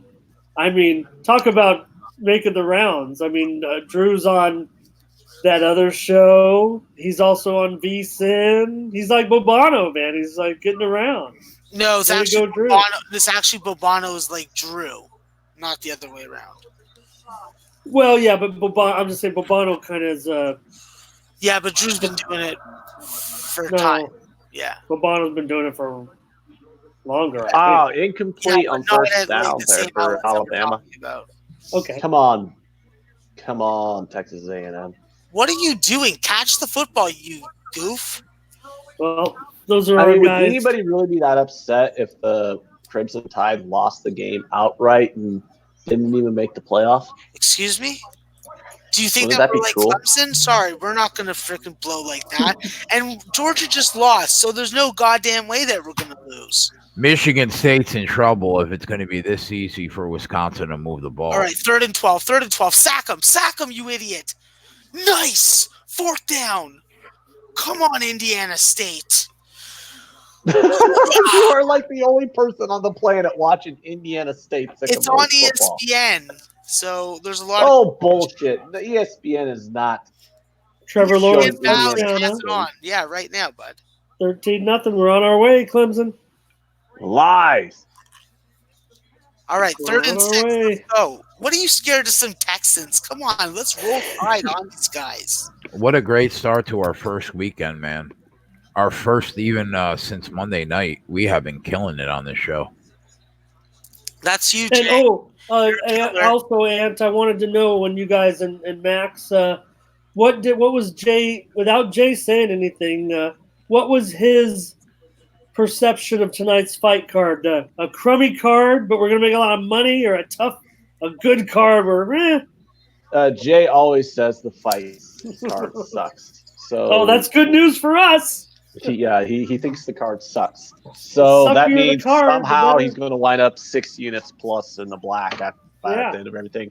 By the way, Wisconsin, have they gone in for a touchdown yet? My stream might be a little bit behind, but I'm looking at 1st and goal with the Badgers.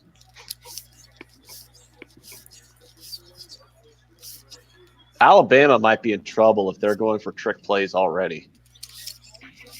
They're doing little gadget reverses and bull crap like that. I mean, come on, Alabama. You're the Tide. You don't run trick plays like some kind of Nancy school who does RPOs.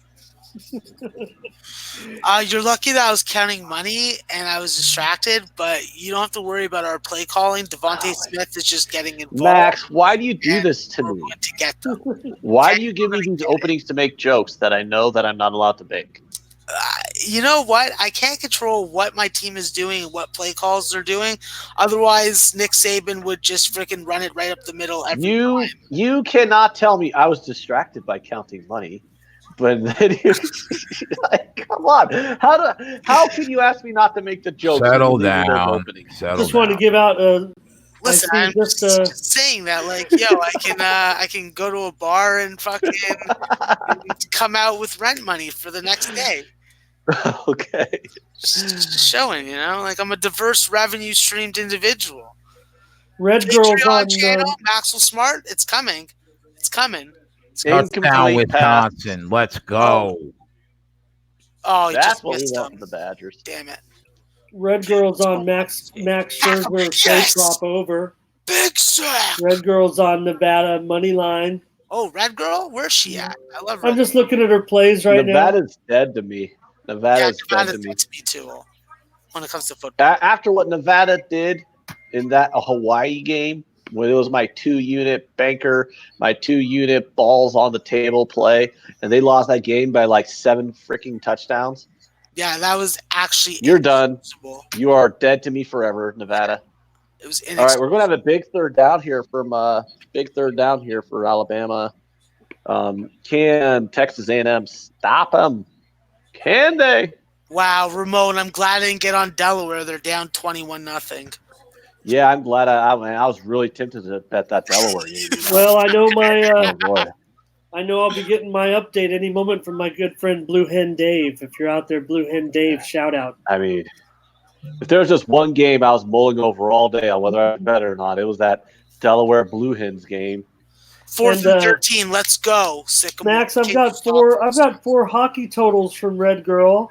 Yeah, what's she on? Yeah, she's on over in Winnipeg and Blackhawks. Okay, fair enough. She is on under in Devils Bruins. Wow, touchdown Bama. We got a ball game. Oh, boy. Oh, baby. Oh, baby. Go, baby, go. Go, baby, go. Eat that food. How you like my scrambled eggs? Woo! Put a little bit of pepper on that. Yes. She's got under in Oliver, you coming over here CBJ, now? Carolina, Coming over here now? and she's got over boy. in Nashville and Kings. Come here, my baby. That's the Yes. plays from Red Girl Bear. Hockey Totals. Who's my bear? Sorry, I scared my dog with my excitedness. Yes, you're an old dog. I know. I forgot. Jay, Yeah, did you just see Alabama score a touchdown? I did, buddy. Yeah. Did you like that? Huh? I mean, I didn't bet the game. Why are you so quiet now? I didn't bet the game.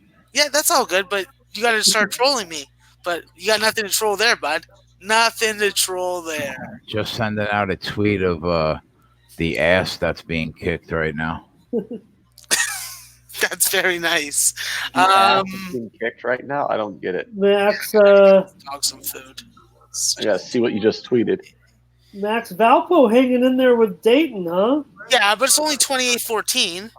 It's not like a 7-point Okay. game anymore. All right. So how just how stupid are all the so-called? I'm watching. judges I'm on the on it. field? yeah, I know. I'm just asking now. I'm 'cause just trying to celebrate this Indiana State win because they were down 10-0. You put up 20 points the second half. they got the money. and two halves. They got the money. It's over. Well, there's 40 seconds left. They're in the victory formation. So God forbid they missnap the ball, kick the ball to Western Illinois. They run it back for a touchdown. I'd be screwed. But Good job, though. Good job. If you covered that 8. Dart throw. How stupid are all the sharps going to feel when Wisconsin just completely skull F's Michigan State here? Yeah, they probably are. I don't think that. No, everybody sleep. Nobody wants to believe me about how good this team is. Watch them beat them worse than Ohio State did. I agree with you. So I don't know. A lot of people think they're fake, Max. Yeah, I look at this Wisconsin team. They have such a huge offensive line. They got what you have to get fucking first downs and yards when you need them. Well, it comes from the fact that it's just they don't have anybody highly touted in any of the recruiting classes. I mean, they don't have any 4 or 5 star recruits on that team. Well, I mean, Jonathan they're doing it. Taylor was. I mean, he's the best running back in the nation. Yeah, but you can develop players, 2-star guys that end up. Yeah, well, but Right. what I'm saying is they have the best offensive line probably in college football. I'm sure they weren't 5-star recruits. They were probably developed. Yeah, that's what I'm saying. People sometimes just don't want to believe that a team full of 3-star and under recruits can hang around in the top 10 and compete. Which I'd say Wisconsin can. I don't think they're a top 5 team. I mean, you act like they're playoff worthy sometimes. I don't think they're a playoff. I think that I really think they're on the cusp of they're almost right there. Yeah, I do. I mean, I think they're a top 10 team, but they'll be left out of the playoff. We'll see though. Ohio State, Wisconsin play in the regular season. So yeah, it looks like I'm going to hit another dart, bro. Central Connecticut State's up 23-14. But we all know Wisconsin's biggest test of the year is going to be the Nebraska game. So, I'd like to see if they can hang with Nebraska. I think Nebraska could probably definitely. If they can avoid getting blown out by Nebraska, then we know that Wisconsin's for real. If they can hang within 3 touchdowns, then. Yep. Darts are cash. Love it. I had a hard time saying that with a straight face. I'm definitely not a fucking chump today. How bad do you think Nebraska, in all seriousness, though, how bad does Nebraska get pimp slapped by Wisconsin? It just depends on how fast they get the ball back from these. Oh, they're not scoring another touchdown in this quarter. That quarter is lost. Yeah. Just have to go for the freaking half. Yeah, if Wisconsin goes to Columbus and walks into that shoe and beats Ohio State, that's when everybody's going to go, oh, okay, Jay. Oh, okay. I don't think they do, though. It's going to be a really tough game because I'm high. I'm really high on OSU too. So Come on. I mean, Ohio State might be the best team in the country. yeah, I mean, I think it's that group: LSU, Alabama, Clemson, Ohio State, and if you were going to add a 5 and 6, it would have to be Oklahoma and Wisconsin.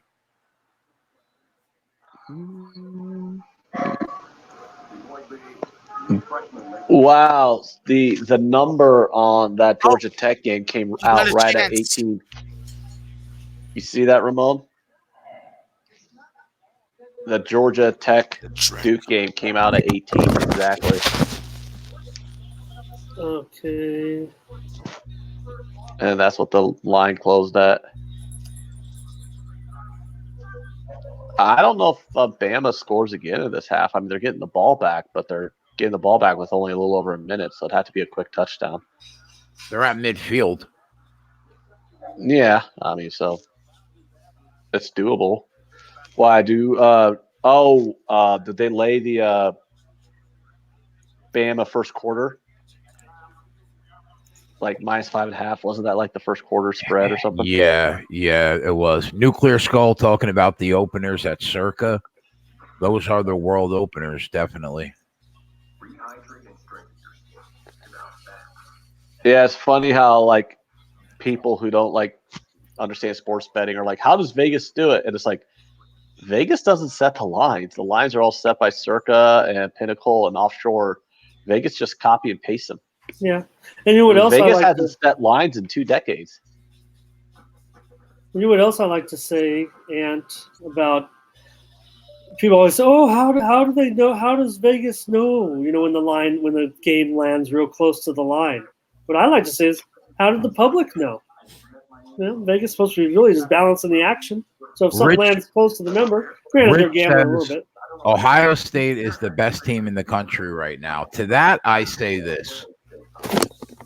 Why has Ohio State looked better this season than LSU and Wisconsin have? No.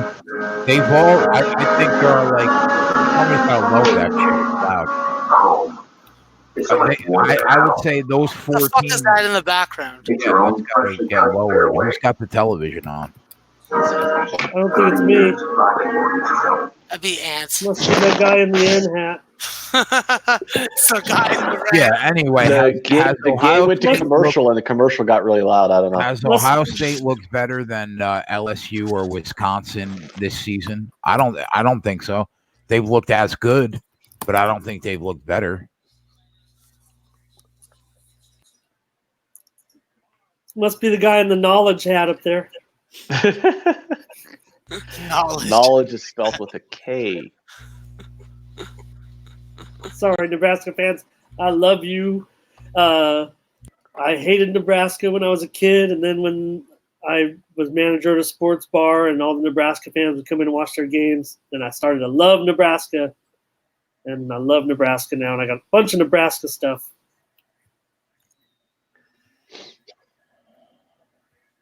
The street Rich sign says above the OSU has wrecked every team put in front of them. Jay, what is your response to that? Hasn't Wisconsin and LSU had that one touchdown game against Texas, but other than that, they've destroyed everybody they played. And Central Connecticut State +6, cash it. Cash a little bit on the money line, but I don't think anyone. I don't mind what Nuclear Skull's saying about those Circa lines, Jay. You'd asked me about how sharp I thought they were, and I didn't get a chance to to go back and see how they did win or lost. But I think what Nuclear is saying has been pretty accurate. I think those, and they've moved away from sometimes those Circa openers. And so, you know, those guys, like I said, at Circa, they like to gamble a little bit. So. Oh, fuck. Dayton's going to fucking blow this. I can't believe now Washington State shows up to play, man. Oh, Nickel State's up 7-0. That's good. Let's go.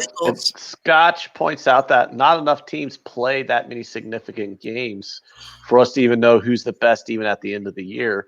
I could kind of agree with that. I mean, everybody plays garbage. These teams play garbage non-conference schedules, especially Alabama.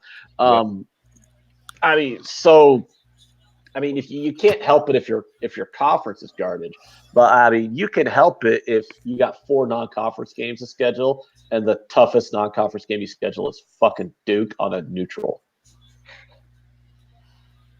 How do you go out there and say, "Oh, gee, Bama has looked so great," when literally the toughest game they've played all year? Why is that not pass interference?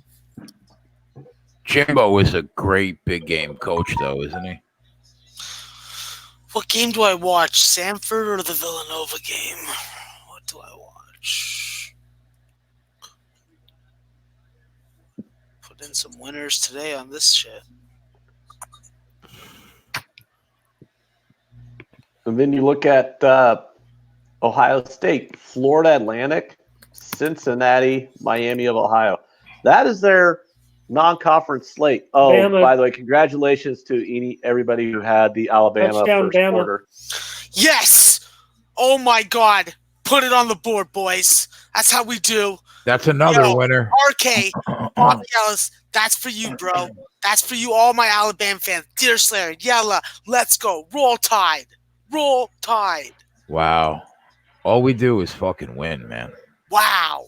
Put that on the fucking board.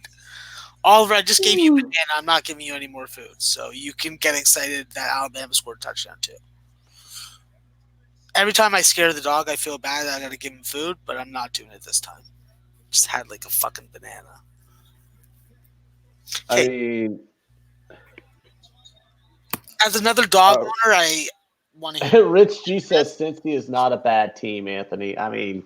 They're not, but they're not a power. They have no Power 5 conference teams in their non-conference schedule. That was really nice. Ohio State had 0. God, yeah. So, I just want to see what do you want me to tell you about that? Max, you're watching the game. I just want to see how the matchup was doing. In the VMI Samford game. There's still 24 seconds left of the first quarter, guys. The two brothers going up against each other at quarterback. And, of course, it's funny because, this week Samford's been kind of in the news because of Pittsburgh's quarterback, Devlin. Yeah, I didn't go that deep into Hodges, Devlin Hodges. He's playing for what's the Pittsburgh quarterback, guys? Help me out. Hodges is the current quarterback. The current quarterback for. I have no idea, to be honest with you. Who are you thinking of? Mason Rudolph before him? Hodges is from Samford. Devlin Hodges. Yeah, he's from Samford. Yeah. Yeah, he's from Samford. He's probably going to start this weekend. Yeah, that's what I'm thinking of. That's why Samford's kind of been in the news this week. Yeah, that's right. Oh, I think it helped them get their game on ESPN Plus. So, or was it? What was his brother's name? His brother played for VMI. Oh God. Ramon, I don't know enough about this. What am I doing on this stream? Ramon, just Google it. Don't start doubting yourself. Oh yeah, you're right. If anyone's doubting you, don't worry about that. That total still 39.5 going into the second quarter for Wisconsin because Michigan State's not going to score.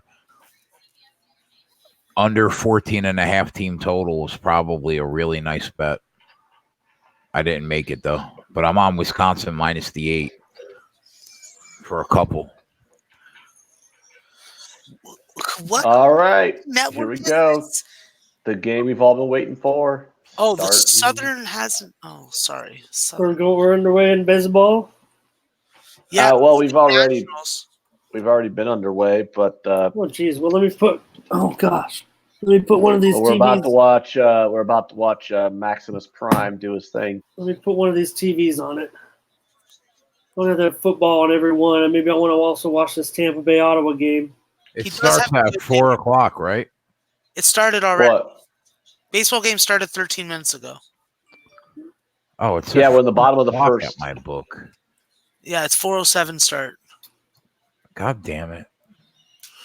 Okay, let's kill this 24 seconds, you mudda cunt. That was Devonta Smith, huh? Wow, gosh. Why did you fair catch that there? Why don't you be a man and run? Because when you fair catch a kickoff inside the 25, take it out to the 25. Oh, I didn't know Yeah, that. yeah, no start. Yeah, it's the new rules it's player safety rules, and so many injuries happen on kick returns and stuff. And it's really So the they smart let play, right? So they're letting you fair catch it and take it out to the 25. So does that mean that once the players are getting paid, we can take that rule away and stop caring about their safety? I mean, I'm not interested in hating on safety. By the way, big play there for Texas A&M. And you should try to take it play. at 25 every time, I would think. Nationals even money right now. The clock's still running, so I don't give a fuck. As long as they don't score a touchdown in the next 16 seconds, I'm satisfied. Oh, no, yeah, the clock's still running. I don't even know if they're going to get the playoff before the quarter. Yeah, that's all I care about right now. They don't have any need to. Yeah, I'll work with the second half when we stop them if they have to get a field goal, and then boom. Yeah, that's it. They got like a 3-yard run to end the quarter. So all you guys who had that -5.5, that's a winner. Yeah, and it actually closed at 4.5 for a lot of people. So yeah. Power to the people. So now are you just going to root for my bet, Max? No, I still have my first half bet, and then I can root for you. Oh, okay. Touchdown, Wisconsin. Go to bed. All this right. is going to be a fucking rout, bro. Well, at least you guys will get the route early, and you don't have to have your ass clenched fucking trying to get a team total over like last week with fucking Ohio State.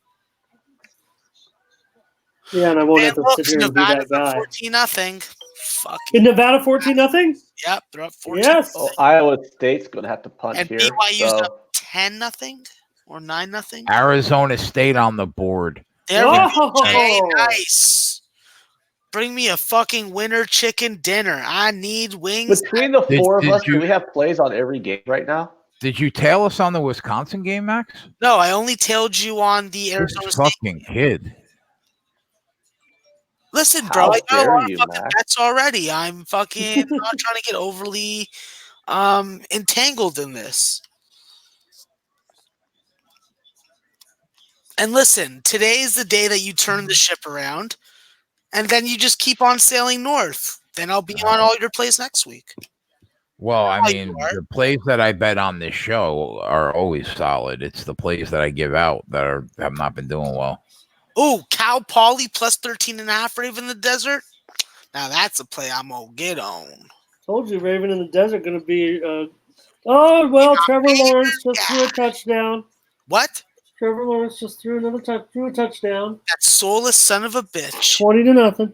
The voodoo dolls. I hope they don't score too many. I was just thinking, maybe 45-7. Maybe that would be cool. God. Whatever. Let them freaking play well so we could smash them in the mouth. We run into them in the national championship.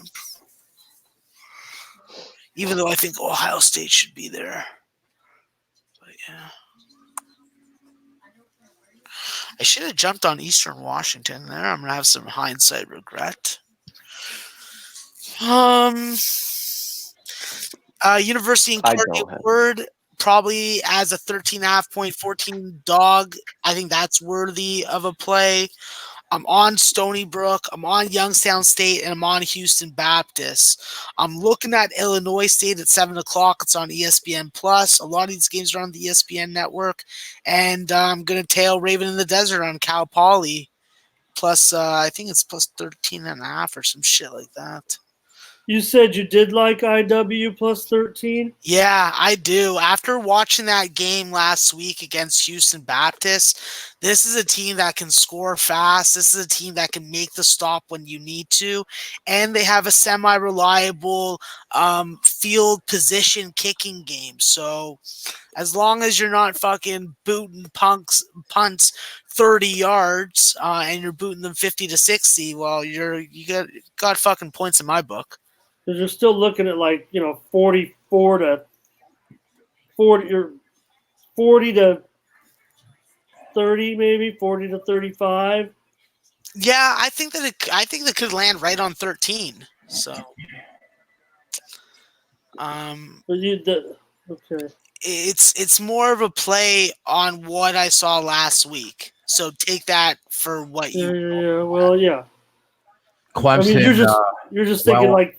Go ahead. Go ahead. Sorry, go ahead. No, I was just saying for one more from accent on that on Incarnate Word because that was what I was looking at. But so getting to the 13, that's what our goal is. But we think that IW is going to kind of get to that point where they can stay within 2 touchdowns and then getting that extra touchdown. That's where the value lies.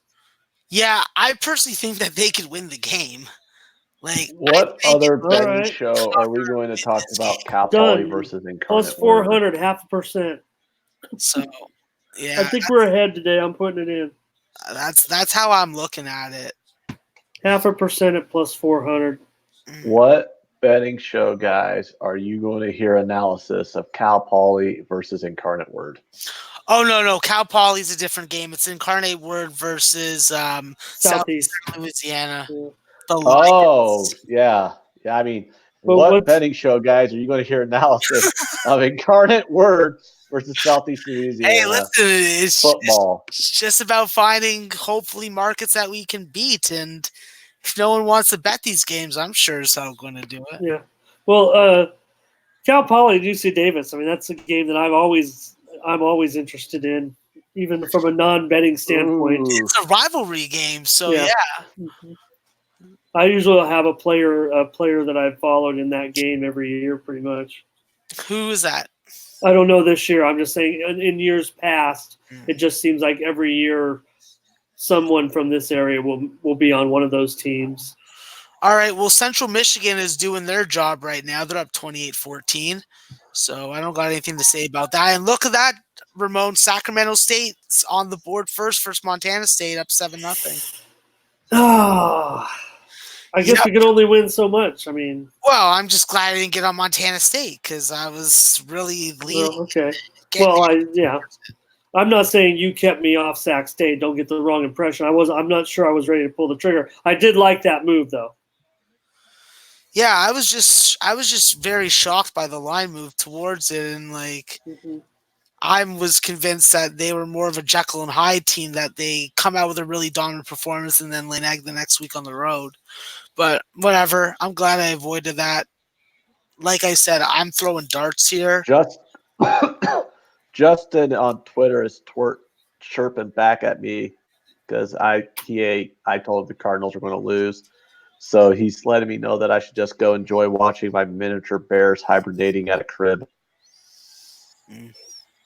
Because I'm a Cubs fan and Justin's being mean to me now. And he's a Cards fan, a hardcore Cards fan, right? Yeah, he is. Because, sometimes you just can't help people. That's not out of bounds. That's a... Obviously, I know. I'm just saying that should be out of bounds. They should just call it like that. Ugh. Punch him in the balls.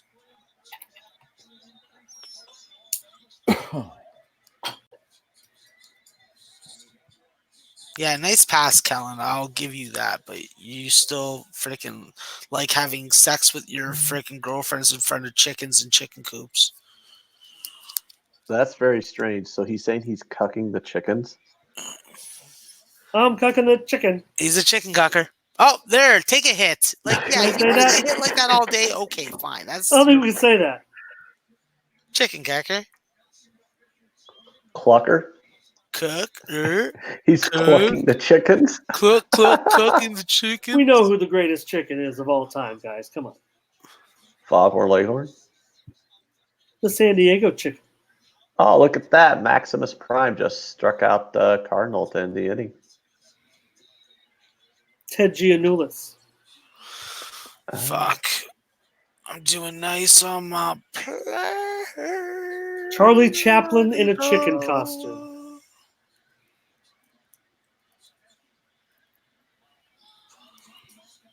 That was almost Max? Did you say something in Martin against Tech today? Martin 4.5, 67.5 at Tech. Did you have it? Did you say something about that game at all? No, I don't think so. Tennessee Martin, Tennessee Tech. Okay. Oh no, Tennessee Martin, Tennessee Tech. No way. No. Those are schools I just You don't follow that. Okay, thank I you. don't follow them at all. I was taking some notes, and you might have went too fast on a. No, I Okay. barely follow them in frickin' college basketball. I'm just forced to because there's Oh teams no, that I'm I'm just trying to remember a game that you were talking about. It wasn't HBAP because I already wrote them down. Oh Stony Brook, no, All oh right. yeah. Youngstown. Minus All right, 1.5. guys. I'm going to have to let you guys go for the day. Oh no. I got some family commitments to go do this afternoon. Me too. Plus, we got to make way for Dave to come on in relatively soon to start breaking down the MMA card with Jay. And I think Tyler's coming on too. So I got stuff I got to go do. Yeah, we got guys coming in to Go Nationals, go Aggies, go Mountaineers, go Badgers. Nice. Did I That's cover a all good that? recap. That's a good recap. Roll Tide. Alabama wins the first half, and then Ant can have his full game. Okay. Oh, and I know people will probably be asking because the game is on prime time tonight. I do not have a play on tonight's MLB game. I kind of lean over, but not enough to bet it. So tonight's baseball game between the Yanks and the Astros is a pass for me.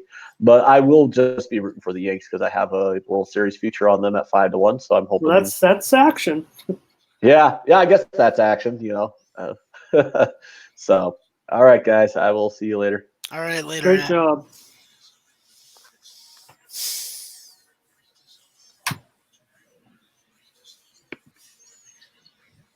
There he goes.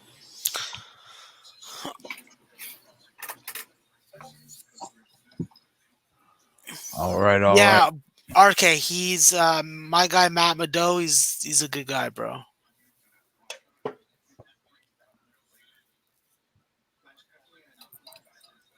Touchdown Tulane. 20-0.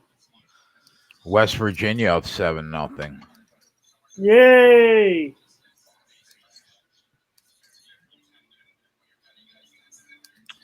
No score in this Texas Tech game in the first quarter. Okay. Man, it's unbelievable. 21-0 Clemson. 14-10 Cincinnati over Houston. 10-0 BYU South Florida. Yeah. What was your favorite hockey look today? Probably just the Leafs over. Simple enough play. What about you, Ramon? Well, I'm still going to look at some of the card here, and I'll get back to you on it. Right now I'm involved in that Tampa Bay Ottawa game over. Already no score. 5 minutes left in the first.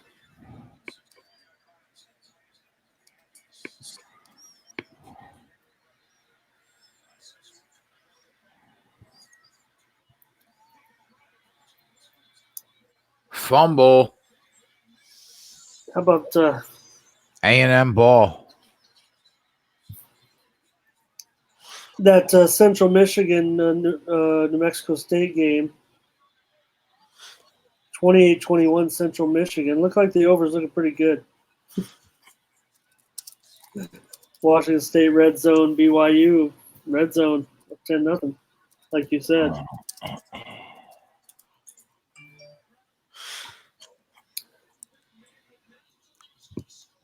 I'm tailing Red Girl also in that Nashville Kings total over 5.5.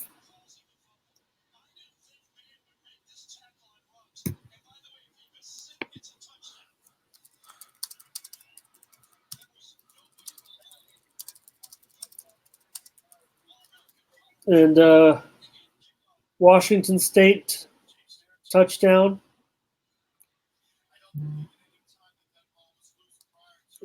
That's my man, Desmond Patman from Patrick Henry High School, touchdown for Washington State.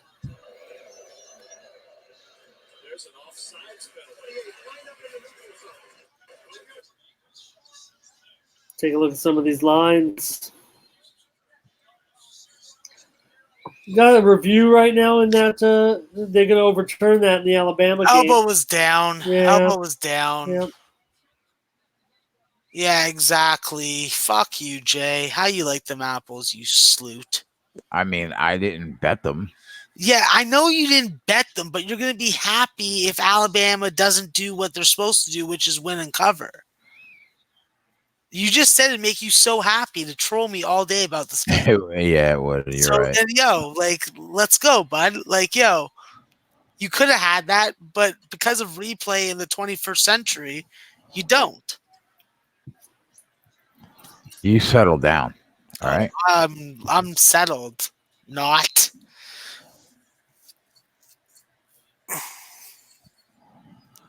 I'm definitely not settled. What's up, David Bandy? Welcome on in. ODU touchdown. Marshall leads 24-17. Nice first down, Alabama, and more. Yeah, I'm surprised there's no score to that Baylor game also, but don't worry. Baylor likes to play really ugly games like this sometimes. They played a game like this against Rice. Hopefully they can cover the 10, though. Of course, over 57.5 went out. I'm going to be up hundreds on this show, and I just can't pick a winner pregame. Tua, nice pass. Take it as you will, boys. Take it as they give you. That's all you got to do. Wisconsin is minus 3,000 on the money line. Can you get me a drink? Yeah, Abby, get him a drink.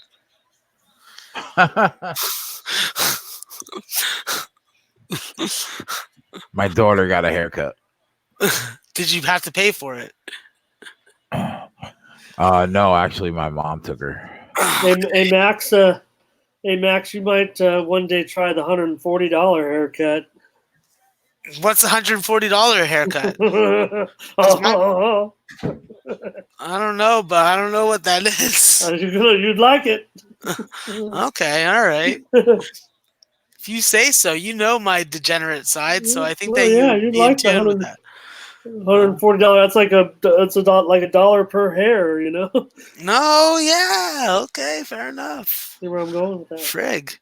Well, for my 40th birthday, I'd like 140 ladies of the night ready to 140 me down. That'd be great. Pardon. So 28-0 Clemson, huh? Okay, 9 minutes to go in the second. Are you getting excited there? BYU adds a field goal, 13-0. Gonna hang out. I'm excited. I think you guys are doing great today, man. Yeah, this is going to be another touchdown for Tulane. Yeah, 20-0. Oh, it's a pick six. And earlier they did not get that touchdown. So this is now officially 20-0 with the pick six right here. Yeah, UConn's quarterback that was first string, that became second string, that's back to first string. He definitely likes to make very, very poor decisions with the football. That's the cleanest way I can say that he likes to have sex with farm animals. Kyle from Cappers Direct Arcade said. Probably. Yeah. But I already blocked him, so I can't see his messages, so I would just do the same, so you just can't. We need one of the moderators to take care of that, but yeah, well, moderator status. I blocked him. Yeah. Yeah, I know. Apparently he's keeping track of what I wear, but if that's what you're into, Frank, I ain't gonna judge. Talking about me. I mean, is my fashion sense up to date? No, I have about 10 different shirts that are they almost look exactly the same. Yeah, I wear the same. What I like. I wear the same cycle of clothes because I'm not gonna wear a freaking dress shirt while I'm sitting on the couch. I can't see him though in the chat. Yeah, I know. Neither can I. But I don't know if he's still in the chat. But probably. I spent about $1,000 on shirts from every college I could find on Fanatics. Did you miss that field goal? Oh no, it's good. Max, in the Leafs good. game, Leafs game tonight. Any problem with me wanting to consider the Wings as a plus 160 dog? Yeah, I don't think you have a problem. I just think that you're taking a step down in competition, and unless Anthony Mantha scores 4 goals, I think you're gonna have a little bit of more trouble. I think obviously against a team like St. Louis and a team like Tampa Bay, they're both so different on the sides of like offensive schematic spectrums that I can see the Leafs having trouble with them, but I can also see this being a get right game. So personally, I'm going to be betting the Leafs, but I got no beef with anyone that bets the Red Wings at this price. That's where the value of the odds and the line is.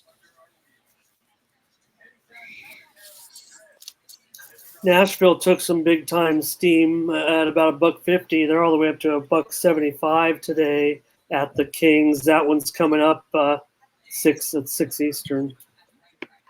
I kind of was thinking about Nashville, but I don't know about that price. Woo.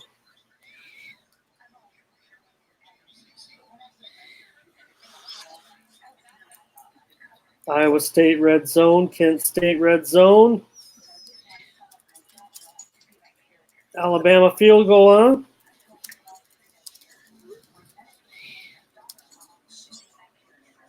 So we're already getting the number with Clemson. I won't jinx it.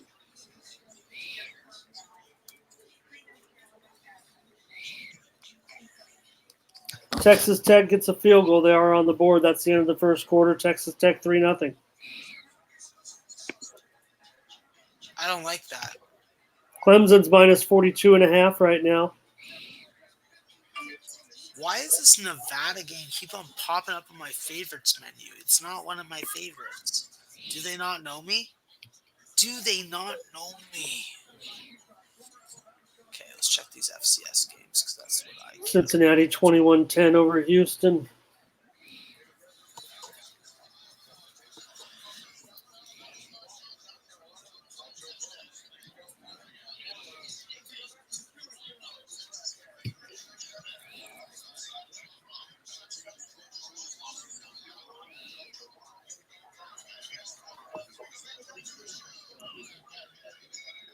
FSU going nowhere. Tulane got the big balls. What the hell? Did VMI just miss a goddamn extra point to tie this game? I really hope they didn't. I will be quite frustrated.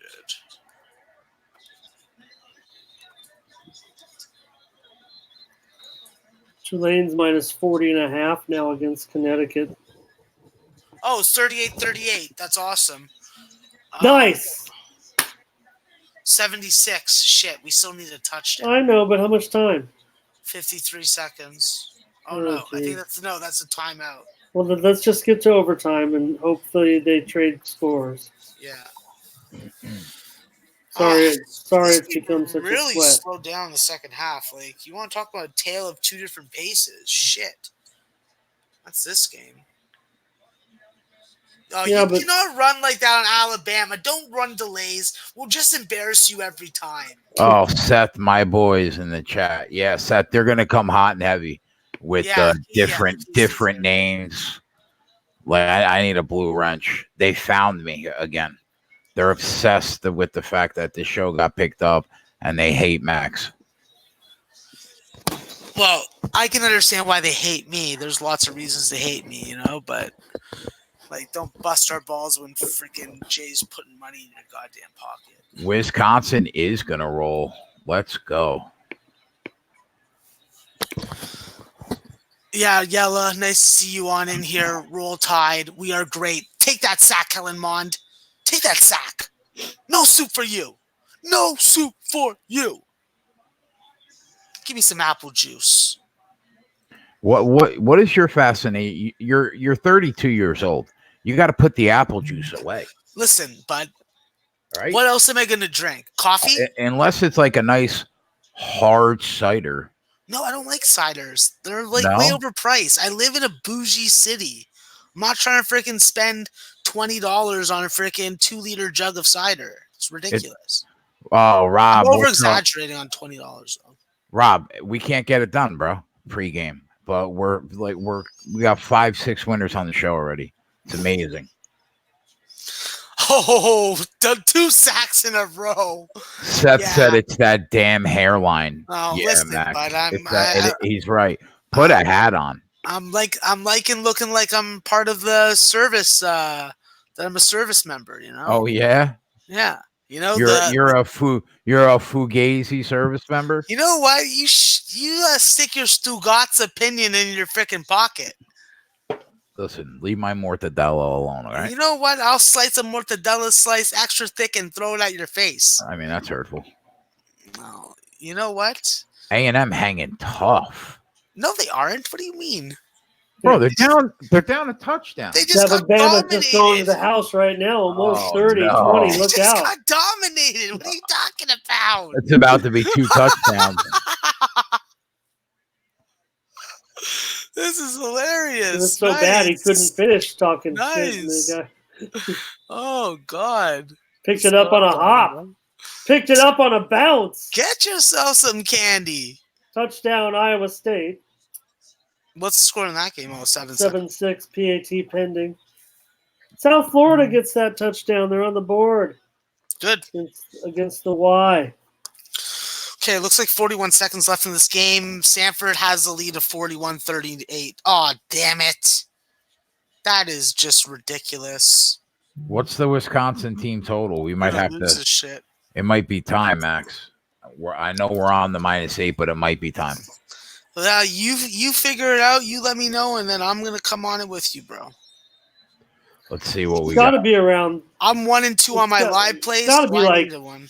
33, doesn't it? 30. How about 30 even? Over Is it juiced? -110. Oh yeah.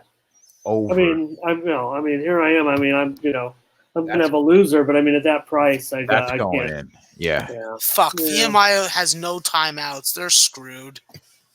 Oh, Ramon, we're gonna lose this thing. by Really? 2 points. Yeah. Jeez. Well, we got 79. We need freaking 2. I don't know if we're getting it. Kick out of bounds. Nice. He kicked the kickoff out of bounds. Sweet. That's beautiful. Oh, we're going to the 40. Dave. That's good Wow. for us, Ramon. Yeah. That's good for us, Ramon. Yeah, Dave is coming on. Dave. It's Yeah. I not know. just I know Dave. you guys love him. I know. It's the King of Britain. Hopefully, Tyler soon, Jay. I'm All almost. right. I'm The on King 22 of hours, Britain. about to pass out. Yeah, you could go if you got to go. Max and I we'll hold it down. Oh, I know. We need. If you want There's to that come Bama back, touchdown. if you want to come back tonight after you sleep and you're Yeah. do what you got to do, you're I always know. welcome. I got to go family too. And That's then what I we never do go. best. I never go family. It's so sad, but Let's get I this gotta shit. do that. But yeah, hop out whenever you want to hop out. Well, let's see if we can get a guy here. Let's see if we can get someone here. Ramon, if you got family stuff to do, family comes. No, nap, then family. Okay. Yeah. All right. Nap, Okay. I don't have sympathy for. Family, I have sympathy for. You are so hateful. You No, know I'm what? I'm giving- not I'm giving hateful. I'm A1 just to Cam. brutally honest. Just being brutally honest. That's all. See, people think that I give them like ultimatums or like I'm trying to bully them. No, I'm not trying to do any of that. I'm just letting them know that I'm here. I'm not queer, and I'm proud of it. Like, I don't know what that means. Okay. I'm alive. I'm a human being. Rich G said I'm on 22 hours, Jay. I'm about to pass out.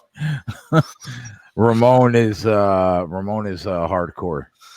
Rich G's hardcore. He's on 22 hours, but He was, yeah. he was repeating what I said. Yeah. Oh shit! Sorry. Ramon doesn't mess around. Yeah, well, that's what happens when you don't live on the East Coast, Ramon. You want to move to the Eastern Time Zone. Life will be a little easier, You would. and the chances of being engulfed by the rising sea levels is just more rampant. Yeah. Well, we had. You know what our problem out here is? We're having the problems right now. This is the time of year, October. Yeah, you got to turn the electricity off so you don't start forest fires. Right, wildfires. Yeah, big one last night just up in LA. That they had to evacuate like 100,000 people, like on a moment's notice. Nation Hilliman's asking, do we jump on Baylor live -2.5? I'm already stuck on Baylor. Right? Yeah. Yeah, I'm on Baylor already, so I'm on Baylor and over. Wisconsin team total now down to I'd probably look to add that 2.5 live. 29.5. Can I get that game live? Well, at least I'll get the total. Oh, I can't even bet it live on my books, so I'm out on that. I got a bunch of shit games to bet. We got some action in baseball, guys. Michael Taylor, home run, 1-0 Nationals, top of the third. Mad Max putting in that work. He took Wayne deep, and it's 1-0 in favor of the Nats. Let's go. Jay, you're on the Nats, I assume. We don't have enough winners. I want more. We're on the Nats. I'm just riding with you guys on this one. Like I said, I didn't bet baseball, so you're just riding with Jay and Anthony. Yeah. Well, I didn't. I'm just rooting for Jay. I'm stuck with this St. Louis ticket for the series. So if I'm going to lose, I did not jump on it to try to, Oh, but you're not hedging. Out. You're not hedging with the game. I'm just going to root for Jay, and then if he loses, I'm going to be back in this series. If not, like I said, one of the first things I opened the show with. Did not see Anibal Sanchez coming with that last night. Jason, I need some advice quickly. What? Okay, Wisconsin total over 30.5 -150, or do I take the three-way team total over 31 at +137? You can't take that, Max, because I got 29.5 at -110. You can't take 30.5 at -150. Okay, so what about over 31 at +137 on the three-way? Well, the so I two need touchdowns, 32 points. Yeah, 2 touchdowns would get you a push. I don't know. No, man. I wouldn't push because there's a three-way. Exactly 31 would be +375. I don't like that either. Okay, I'm not doing it. I would say wait to see if you can get a 30 at -110 or a 29.5. Okay, fine. I'll wait. Oh, Alabama almost with the interception. Keep on dominating, guys. Keep on dominating. I'm gonna fit that in the bottom. Whiskey team total over 29.5. All right, what's going on in this fucking game? I turned it off like an idiot. 41-41, Ramon. There we go. Cash that over 80.5. Is he still here? Yep. Yeah, I was just trying to tell my family when I'm coming to see him. Oh, I was like, Ramon, don't you know that your first priority in life is to me? Yeah, Ramon, go ahead and do what you got to do, brother. It's all good. We get touchdown Ball State. Oh man, Ramon, it's been fucking. This football afternoon definitely has been better because you've enhanced it. Because otherwise, I'd be listening to Anthony being like, "No one gives a fuck about FCS." So thank you. Well, like I said, it was funny listening to those guys yesterday. Ant and Jay go back and forth on that. Villanova covers the 14.5 by a hair. 21-point fourth quarter for James Madison. Comes back, wins the game in battle of top 5 FCS schools. Touchdown Arizona State. Let's go. Get that money for us, Jay. I don't know how Washington State is up. We're down 3. We got plenty of time. I like where we are. Good. I like that you like where we are, because then I like where we are, and then everyone is good where we are. How about that?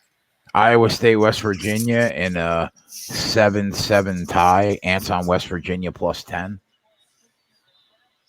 Oh, Devontae Smith. Come on, baby. Get yourself some yards.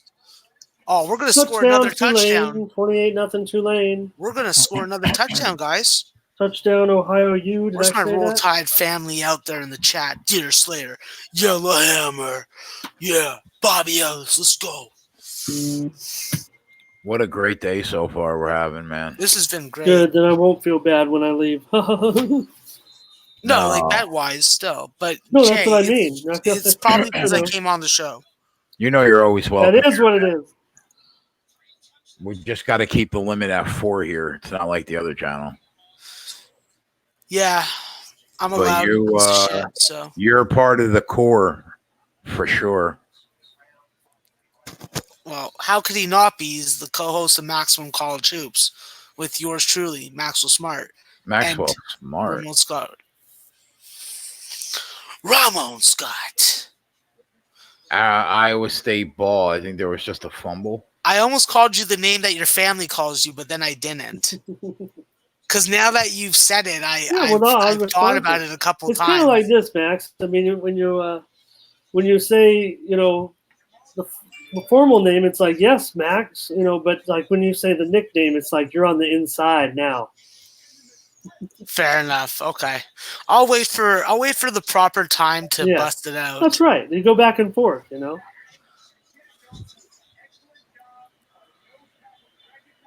I was just giving this hockey the once over here, like Jay asked, and seeing some things.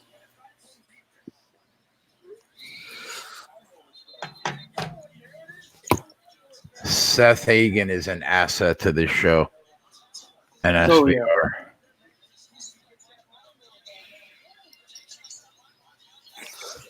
I cannot believe I sent Texas Tech at 57.5 the total in this game out. And we're sitting at 3-0 in the second quarter.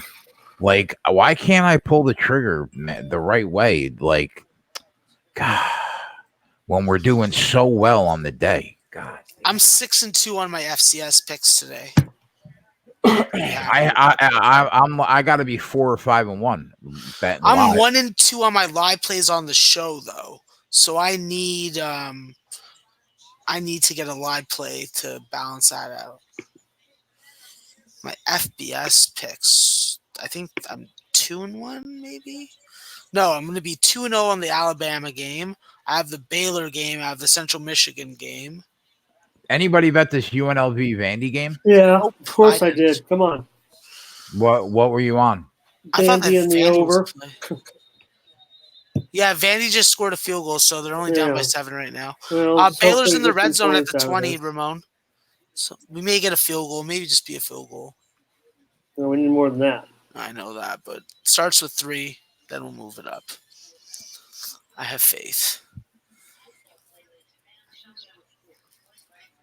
Yeah, my 2 plays on that game.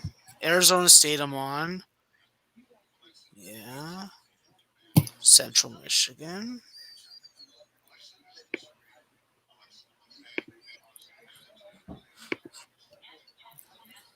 BYU red zone. Why didn't I make a J-size bet, Max, on this Wisconsin game? Because you were doubting your college football plays to begin with. That's true. So that obviously stopped you. Didn't go out. Texas didn't go out. Matt, are you on any CFL today? Who's Matt? I mean, Max. I know a guy named Matt. Just give me a break. Settle down. I could say a couple things about that particular person. Oh, let's take a look. Maybe I'll try to talk Matt. I'll try to talk Matt over there into talking about the CFL. Yeah, no. I was looking at the Alouettes, but I just flaked out on the game. I was a little disappointed with how that Calgary Saskatchewan game ended last night, so I was a little fucking bitter.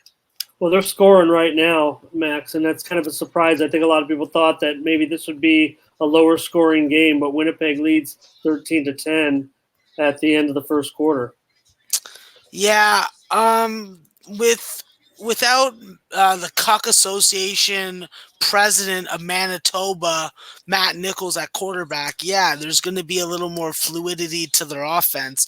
I just think it's a matter of can Winnipeg sustain it, and can they stop Montreal from freaking turning the field and getting some short fields to try and put the ball in the end zone. I think that Montreal can come back and win this game outright at 14-10 right now. But you're not going to see me put my money on it. Okay, in the 7 o'clock game, BC and Edmonton. Game opened as low as a pick. Maybe it opened Edmonton -1, but now it's definitely BC -2.5, and BC's taken nearly 2/3 of the action. Tickets and money. Give me Edmonton. I don't give a fuck. I'll take Sean Kilgore over Mike Riley, even if Mike Riley's been having some good games. Look at the gray in his beard. The dude's an old man. He's fragile. He could be suffering from some mental disease. I don't trust his ass. Oh, interception. Fuck price. You, Texas A&M. You fucking pussy. Well, we're definitely getting the best price if we want to go on Edmonton, Jay. Edmonton? Well, they're just getting the best price. Max is kind of saying, talking about that game. And, like I said, Edmonton opened, close to a pick or -1, and now they're getting 2.5 points. Yeah, I would be fading that line movement just on basic principle. Clemson up doing exactly what Ramon said would happen. 28-0 going into the break, it looks like.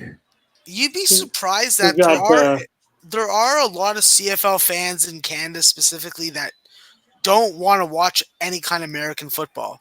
No. Like, got a serious injury right now. There's a lot of them.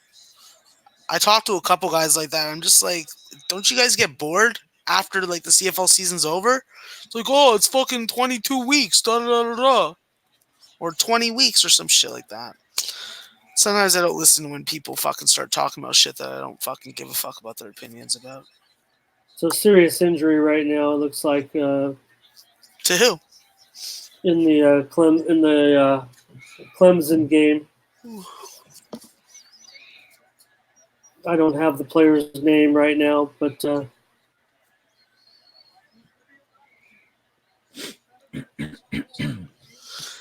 all right. Listen, let's just stop them here. What are they going to review now?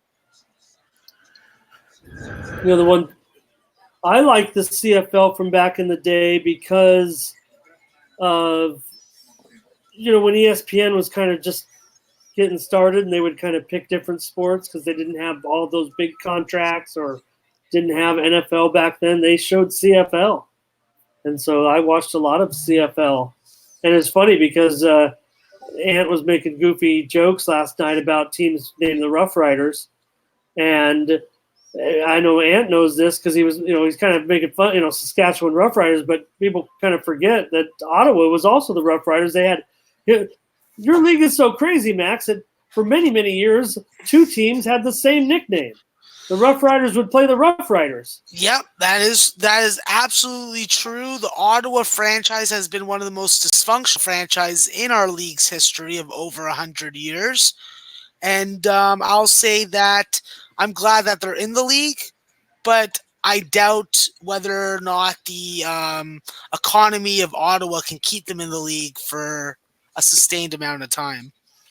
And of course, when they came back, Sean Helton is the player that has a serious injury, maybe a broken leg or something to that effect.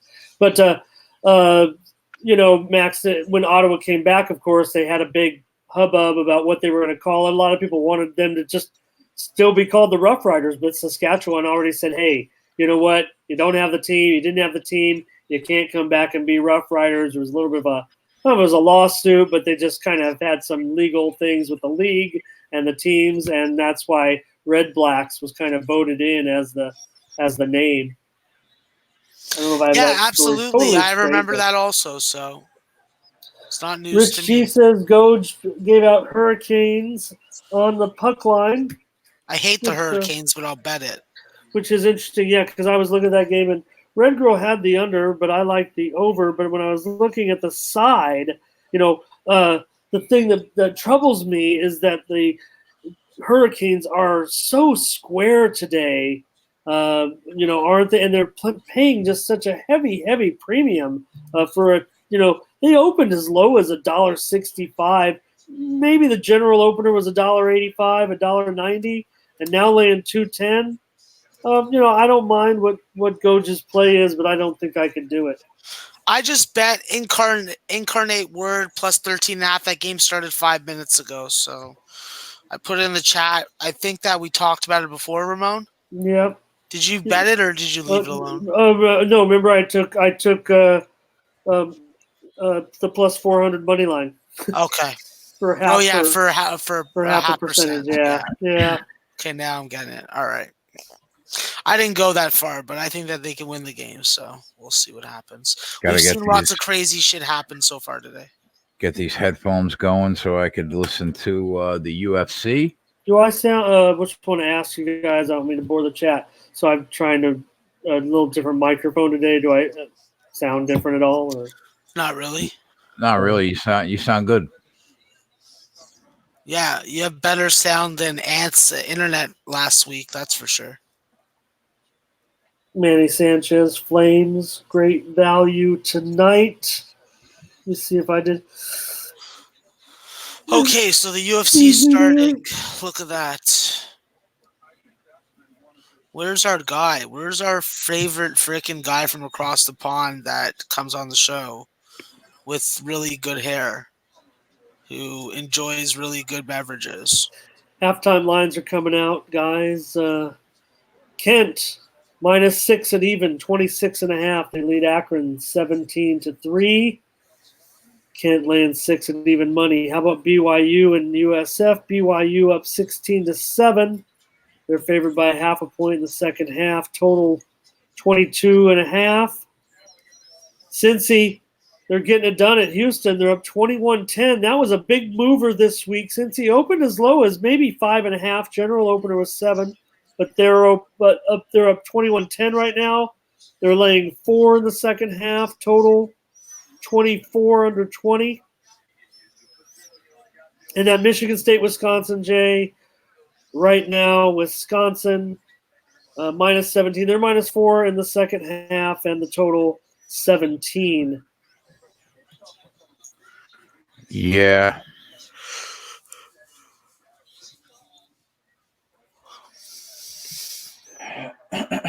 All right, the first women's fight is underway. JJ Aldrich, who people said that she missed weight. I don't know if she missed weight, to be honest. I didn't have a chance to watch the weigh-ins.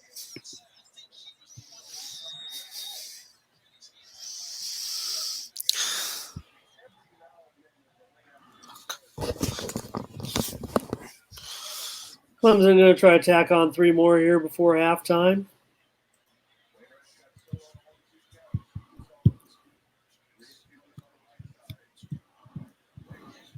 And looks like they didn't get it. And I don't know if Dabo is hella entertaining to watch, isn't he? Central Michigan Red Zone. Is that right? Central Michigan Red Zone?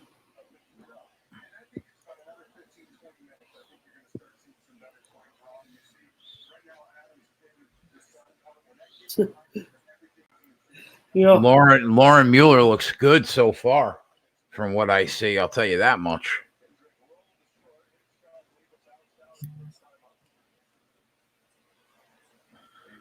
Yeah, Central Michigan Red Zone already, huh?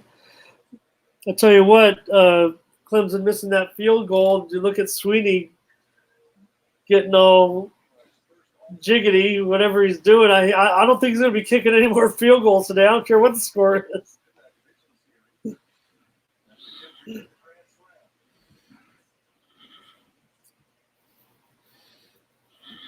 UNLV Red Zone.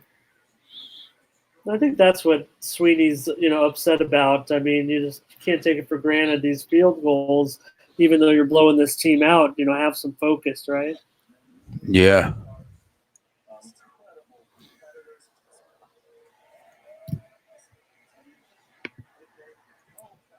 Okay. Old Dominion, let's see. Trying to check, we got more half times. Okay, here's Washington State and Arizona State. 17 17 at halftime, and the line is Arizona State minus $1.25. Total 30.5. How about ball leading Eastern Michigan 29-23 with 5 minutes to go in the game? Call it 3:48 now. Ball with the ball and the lead. That's not good for everybody that was tailing a friend of the networks. Who? Yeah. Teddy. That was a Teddy play from Was it? from Betting with the Bag. What ball? Eastern was. I believe so. Okay. One of my guys who's not a friend of the show, who probably hates the show, even if he's watching right now. But I definitely shout him out because he knows how to fucking pick some winners. Okay. He likes Fresno. He likes Navy. Who are you talking about? A guy. A guy that you don't care for. Oh, okay. Yeah. I believe I'm looking at Fresno. Well, wait a minute. Okay, because I know Jimmy likes Fresno as well. Oh, Corey Mack is going to Talladega to watch the NASCAR playoffs. My man. Any Go ahead. motorhead's got a suggestion. Well, I don't think he's in the chat right now. I'm looking at his Twitter feed. Clemson's favored by 10.5 in the second half. Total 24. If you were to pick 3 racers for this one, even though there is a lot of volatility with crashes, who would you take? I don't know. I'll look at it tonight. I haven't really looked at it yet, if I'm being honest. It's a super speedway, so all the rules go out the window. So I'll have to look at it tonight. Dave Betts, my MMA partner in crime, makes his debut on the live line. What's going on, Dave? What's going on, fellas? No beers tonight. I'm just on the coffee trying to stay awake. Oh, no beers. Uh-uh. What? I know. But there's plenty of fights that can keep me awake. So, My man, Lauren Mueller looks better than I thought she was going to. I'm late to the show. I'm just trying to get my my legit stream up for right now. Is it gone into? It must have gone into the second round by now, right? Third round. Yeah, I haven't been paying super close attention because I've been doing a couple things, but I don't know. It's really close from what I've seen so far. Maybe she's even winning. Put it on the board. Alabama first half is a winner. Boo. How you like that chicken dinner? Put Eat that on the Popeye board. tender. Honestly, Dave, we're killing it, man. This first week, we're killing it. That's what we do. I guess that's why we're here, right? Yep. Dave, I just watched what Alabama's going to do to your Clemson Tigers in the national championship game. I feel like you're just It's exhilarating. I'm gonna let you have all these celebrations. From all the cheering that you're doing, there's gonna be a lot of crying towards the end of the season. Oh, okay. I'll be waiting. We'll probably be on doing a show for that national championship game, so you make sure that you're available.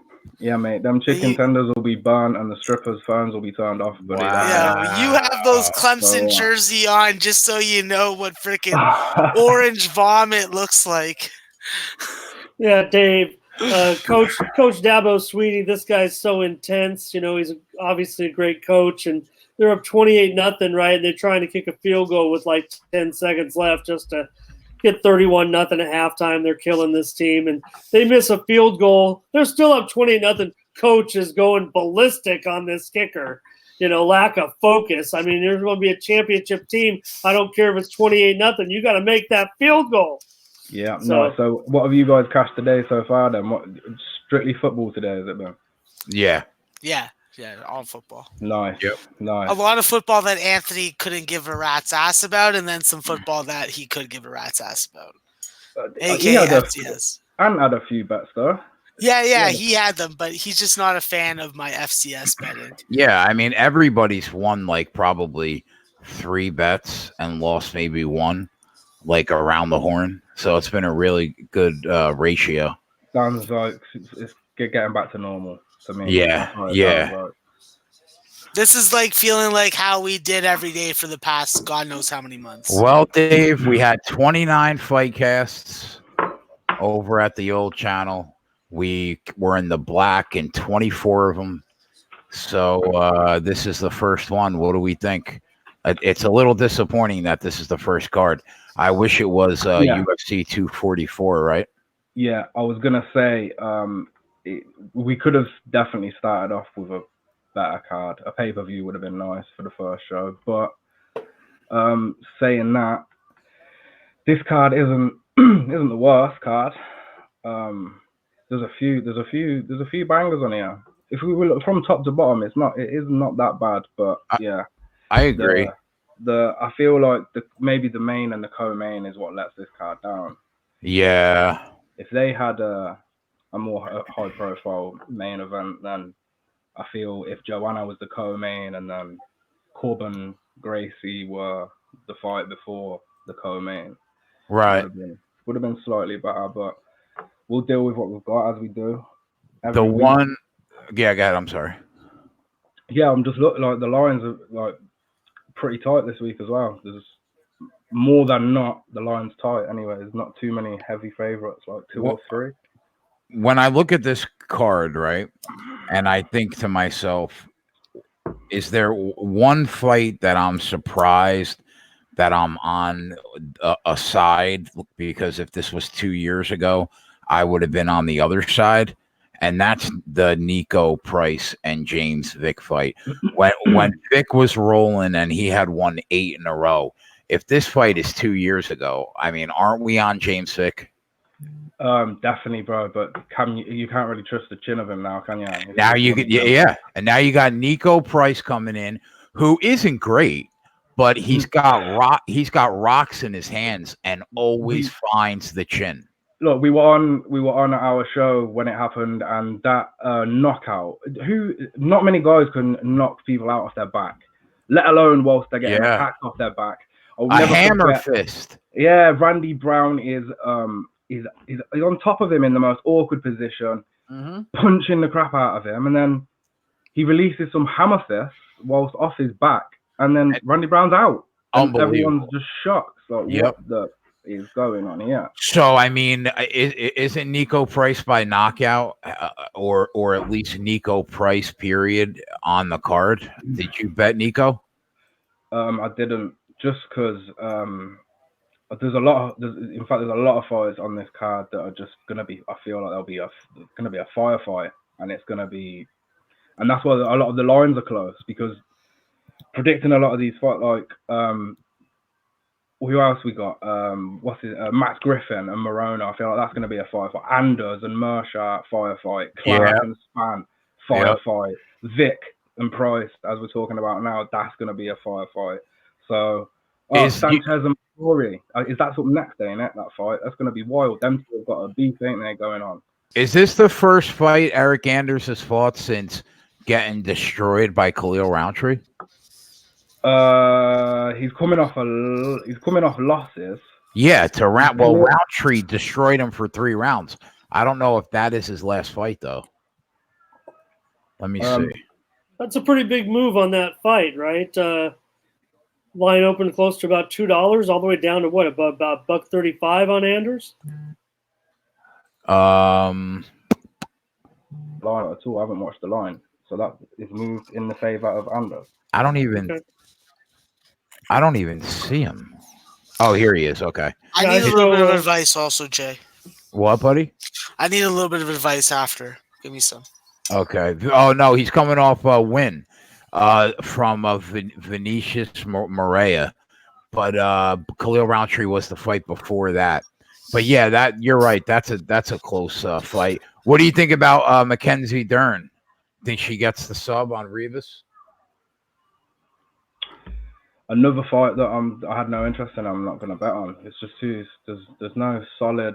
You know what I mean? I can't rely on the fight being on the floor and her getting a submission. Although that sums up the card, doesn't it? Like fighters that you lean towards, but you don't feel confident enough to pull the trigger. I mean, how when we put Amanda Ribas and Ashley Yoda together. How different are they? And she couldn't finish. She beat Ashley Yoda, but she couldn't submit her. And when I look at the girls she has submitted, I feel like the girls that have tapped are just not UFC caliber. Yeah. Like, especially the girls prior to UFC. None of them are UFC caliber, obviously. They're not on the roster. So them girls, I can't even remember their names. When I was looking at the fights, Mandy Polk and like them type of girls that she's submitting, like who are they? So yeah, it was just another fight where the line makes sense, and I didn't want to pick either side. In the main event breakdown, I said, I can't bet Joanna at this price. I'll look for a prop. I haven't really looked yet. I'm gonna look now, but man, I almost want to pull the trigger for a half unit on Waterson for a flyer. Yeah, I'm not gonna do it, but I want to. I don't know, man. See, I did like Joanna, and she would have been a play, but the price was just minus 380. I mean, it started getting better with the fake news. Yeah, with the tough weight cut, which was 2 days before the weigh-in. And when I initially saw the news that Joanna's not going to make weight, there's a rumor that her breasts are too heavy. Like now looking at it, it just seems like a complete troll. I know, right? Comical. They had everyone on it, and she made weight. There was no problems. The fight's going ahead, and she looked fine at the way. She looked how she always does if you be cutting weight like that. How any fighter does, they look a bit drawn in. The most intriguing fight on the card is Crone Gracie and Cub Swanson. I mean, we know Cub he's a veteran, a volume striker. I know he's lost 4 in a row, but the competition that he's faced has been, upper echelon. He's always dangerous. And then on the flip side, you got a kid whose father is the greatest Brazilian jiu-jitsu practitioner in the history of the world, in Rickson Gracie. And this kid is the best Brazilian jiu-jitsu fighter in his weight class in the world right now. He won Abu Dhabi. I mean, he's focusing on MMA right now, but I mean, he's the best in the world at his weight class. As far as I'm pretty sure, Crone Gracie won around 50 to 60 jiu-jitsu matches, one after the other, and won them all by submission. Yeah, and I mean, how he beat Gary Tonin at Abu Dhabi was fucking ridiculous. You know what I mean? Yeah, but this price is not. That price is disgusting. Right, and he's only fought 5 times professionally, as in terms of MMA. He's got 5 submission wins, but the kid doesn't know how to throw his hands. He also doesn't know how to pull a takedown either. He can pull guard beautifully, but when we're talking about Crone's offensive wrestling, he hasn't got any. Like, he doesn't have any. But Cub Swanson's takedown defense is abysmal. That's the only thing that worries me. Yeah, it's not the best, but that's like Cubs had something to work on in my eyes. Do you know what I mean? Whereas Cron is just going to be Cron. Cron is not going to change. I don't think we're going to see, an evolving Crone Gracie. The Gracies are set in their ways, and that's what they do. Whenever we ever saw a Gracie come out and be some like amazing strike, like it's not going to happen. They know what they're going to do, and is Crone Gracie going to be the first guy to come in the UFC and just win every fight by submission and win the bout? Probably not. I don't think so. The guys he's fought, he's fought a couple legends, MMA legends, not UFC legends, but they're aging fighters. There's something bad to say about all of them. You could say the same about Cub, but Cub's experience just topples this guy. And at plus 155, you have to take a shot, even though everybody I see is on Crone by submission. Of course, everybody's on Crone because everybody's betting MMA as a fan, and I love to bet MMA as a fan. Sometimes I fall for it, and I find myself doing it myself. But there's no other bet for this fight. I'm sorry. If you're long term betting MMA, there's only one pick for this fight, and that's Cub Swanson, because there's too many unknowns coming from Crone Gracie. We don't even know if Crone's got a chin or not. That's what I said. We don't know. I said the biggest reason why you have to be on Cub Swanson is the unknown.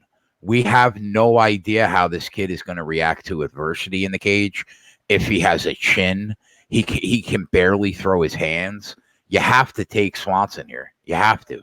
And how much of this line is dictated on the Gracie name too? Like, you know what I mean? Because look, Cub's on a 4-fight losing streak, but look who he's lost to. He's not losing to. Right. He's not losing to no bums. He's not losing to any guys. I don't understand the line. Couldn't. What's the line now? I don't even know what it's at now. Surely it's got to minus -180. God. Minus 190. And Mate. Cub is plus 155. I just don't. It's just that's been the line the whole time, really. I mean, and the tickets look like it's relatively split. Although I got plus 153, and I thought I was like beating the line. Clearly not. It's just gone the other way. When I wrote the articles, FanDuel had it at plus 140, so I wrote it out at 2.40. But now it's up to 2.55. Plus 170 at 5 dimes. More than 4 out of every 5 tickets on the under round. But that's another thing that's important. You know, you got to do your line shopping, and you got to shop for your odds every single time. Everybody's on the under, Ramon. Jay. Yeah, more than 4 out of every 5 tickets. Do I take the over 27.5 team total minus 110 on Wisconsin? Yeah. Yeah. Well, I'm on 29.5, so I would endorse 27.5. But watching this game, do you think I should get on it, or should I just let you ride along? I don't have the game. Hold on. I'm going to go while you guys are getting square. Dave, I'm going to watch you tonight. I got to take a little nappy poo, I think. I'm not feeling great about A&M, but I'm pretty happy with the way things are going so far. And I'll be watching the fight tonight while I am playing cards with my family. We're going to play cards. That's what we do as a family. We gamble. Nice. So I'll be watching the fight cast, and I'll see you probably tomorrow. I don't know if I can make it back tonight. All right, brother. We'll see you tomorrow. I'll be probably ready for those. We're not going to get up, right? We're not going to get up for that early game in the NFL. No, right? we are not. Hell no. I'll be up. But, what time's the early game? It's like 9 o'clock. It's at 9 Tottenham. o'clock in the morning. It's at Tottenham, Dave. It's in Tottenham. Yeah, like 2 p.m. I think your time. The second straight week in that stadium, in that new stadium. Who's playing there? Which team? Carolina, your team. Carolina. Oh, I thought you guys said hockey, not football. No. Nah, couldn't get tickets. Just tried to get tickets, but there was. You did try? No one, yeah, off a page, like a selling page where people put the tickets that they don't want on there. Yeah, and just were they too much? No, just no look. Get any.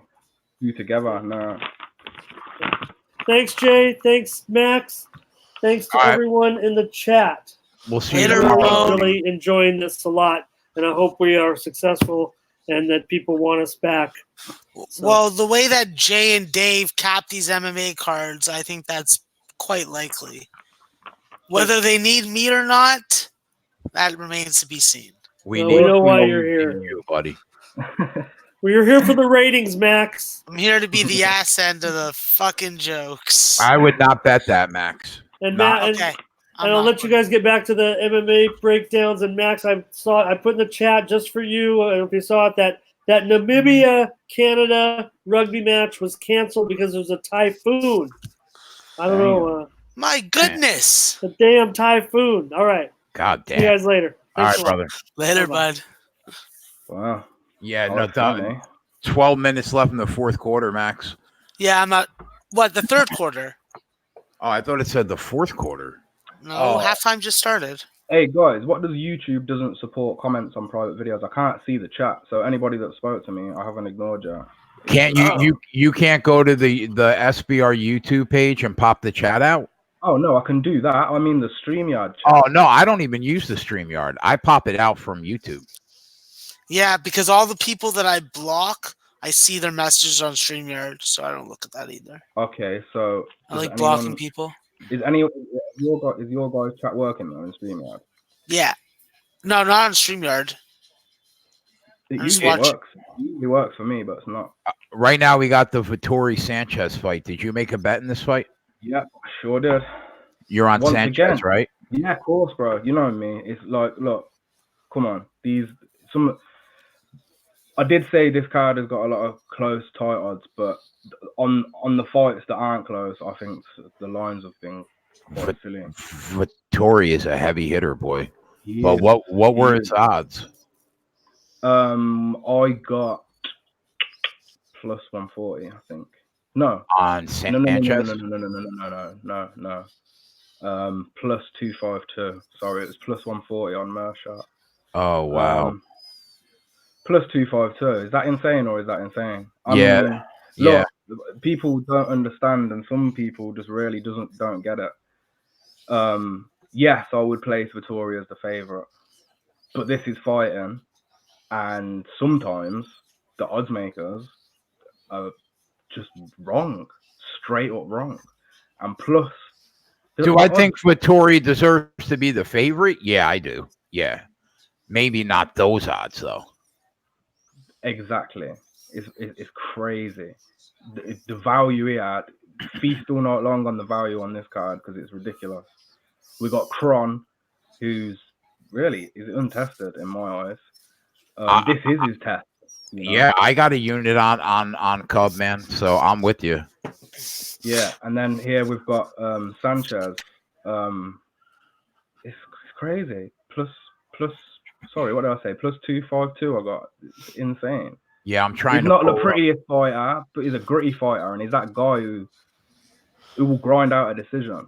You know. How bad would it be if I didn't go to work? Fuck. Oh, you should definitely hang out with us all night. Sounds much better. Yeah, I'm feeling the same way because I'm making pretty much the same amount of money that I would make at work right now. Fuck. Can you put the fight picks in the chat at the bottom? I've only made a couple. So you know me, Rich. I bet as I go. But Dave has his entire fight card at the bottom of what article, Dave? It would have been at the bottom of the Punch and Parlay, but the Punch and Parlay didn't come out this week, which was my fault. That's oh, really? my bad. No, but I did release it on Twitter. So I had so much to do, I couldn't write the 2 NFL articles for. Yeah, the preparation for me this week has been terrible. It's been a bad week for me dealing with kids me too, man. And illnesses and all that bad stuff. So yeah, it's been a bit of a shitty week in terms of preparation. But we was on, and I'm sorry if like you guys didn't get the chance to tell the parlay, but the first fight, JJ Aldridge to go the distance, was the first half. And the second half of the parlay is Marlon Vera to beat Andre Ewell. My full card. Let me get my full card for you guys. 1 sec. I was able to write 13 articles and then do all the capping and then prep for the show and be on the show 20 hours already this week. But the last 2 articles, I literally fell asleep on my keyboard last night trying to write it. I just don't have enough hours in the day. But Nat's gonna cut my articles in half for me, so I have fucking time to sleep. Well, to be fair to you, this show wasn't on FDR when you took on all the articles, and more obviously you're doing more preparation for this work. So yeah, it makes sense. Yeah. Scherzer is dealing, Maxwell. I'm struggling to get a good stream here. You're on mute, Max. When you see Max Scherzer at minus 130, when we've been seeing him anywhere from minus 210 to minus 350, well, how the hell do you not get on just from a number and value perspective? Let alone his dominance and fucking killing of this game called baseball. Exactly. But I would have been happier if I was on the first 5 and not the full game. Because you just don't know what's going to happen when he comes out of the game. So, Dave, who wins this Dan Henderson, Rashad Evans fight? What? What are we going back in time? As soon as when you guys were doing football earlier, I said to Jess straight away, I was like, "What is this? Like 2006?" because I was real confused. I'm being a bit over the top. I think the fight was 2011 or something like that. Rich said your audio is a little low. You got the mic close to you? Yeah. Hold on a second. Raise the volume on it. Your British accent soothes my anxiety. Okay. Yeah, It is the good mic this week, though. You guys are not going to let me give terrible audio for the whole show. You're not using those headphones, right? No, I've got the PlayStation headphone now, just a single, because it's got an off button on the mic, whereas the other one has no off button, and that was my problem. Does it sound better now? I've brought it a bit closer. Yeah, my anxiety's going down. Touchdown, Arizona State, Maxwell. Let's go. If Anthony was here, he'd be going like this. Yeah, yeah. Yeah, Rashad Evans will out wrestle Dan. Hendo will load up that right. He'll be looking to load that right up continuously, and Evans will just be on his wrestling game and probably outstrike him at distance as well. So. Oh man, yeah, that's how I feel with that fight. 24-17 Arizona State. I need this one, bro. I need this one. I need to get the comments up. That's what I need to do. Dave's got real bad audio, David B said. Are you guys having a hard time hearing him? I was before, not as much now. Testing. Hold on. So, is this still a no-hitter, or is it a perfect game that Scherzer's dealing right now? Oh, wow. They don't even have a hit? I think that's the case. I could be wrong. I have been wrong before. I hope that my audio is coming out of the correct microphone. I really do. Yeah, I don't know, man. I don't know if it is. Unless you just try that with no headphones and let the sound come out of that's what I do. Like I let the sound come right out of my laptop and my microphone doesn't pick it up. So I hear you guys right out of the volume of Right. Okay. I could try that, I guess. See how that is. No, actually, because these speakers that's why I've got them in, because these speakers on the monitor, I couldn't hear you guys last week when I took them out. Alabama's coming for a touchdown, so just accept it, guys. Just accept Anthony is still covering. Not for long. Nate said, "Nice retweet you got from Pena." Yeah, are we on Violent Bob Ross tonight? Of course we have. Bob's our guy. I just jinxed it. Bob's our guy. Wait, Bob will be on the fight cast when he wins. He's gonna win tonight, and then I'm gonna message him and talk to him and get him on the fight cast and come and give us some live bets. I would love for us to get Violent Bob Ross on here, bro. We got a future contender in Bob Ross, in my opinion. Training with the best in the world. Smashed the ultimate fighter. Came up short. Tell you what, since he come up short and his defensive wrestling weren't as good as it could have been. All he's done is train with champion wrestlers. That's his issue, right? That I mean, it's that getting taken down. Yeah, but I've noticed he did get taken down. Who did he fight first after his loss? Forgot now. Having a brain fart. His sprawling it improved tenfold. So, and he's a young fighter, 26, constantly improving. I have no problem in putting my money behind Luis Pena. That's why he's the main bet of the week, and that's why he was the Sonoja article. That's the thing that's the thing that I don't get, that UFC fighters don't take into consideration more. Guys like you and Jay, you guys know and have a good enough grasp that you can compare to a coach when it comes to understanding the strengths and weaknesses of a fighter and what's going to work in a fight, what's not going to work in a fight. That's why a fighter coming on something like this with you two guys as the leads, that'd be fucking gold. You know, I don't see him on the card, Dave. Like, if you go to Google right now and you go to Fight Night 161, they list all the fighters. Yeah. He's not right now. He is not on here. Well, that's concerning. Did they pull his fight? Who was he supposed to fight?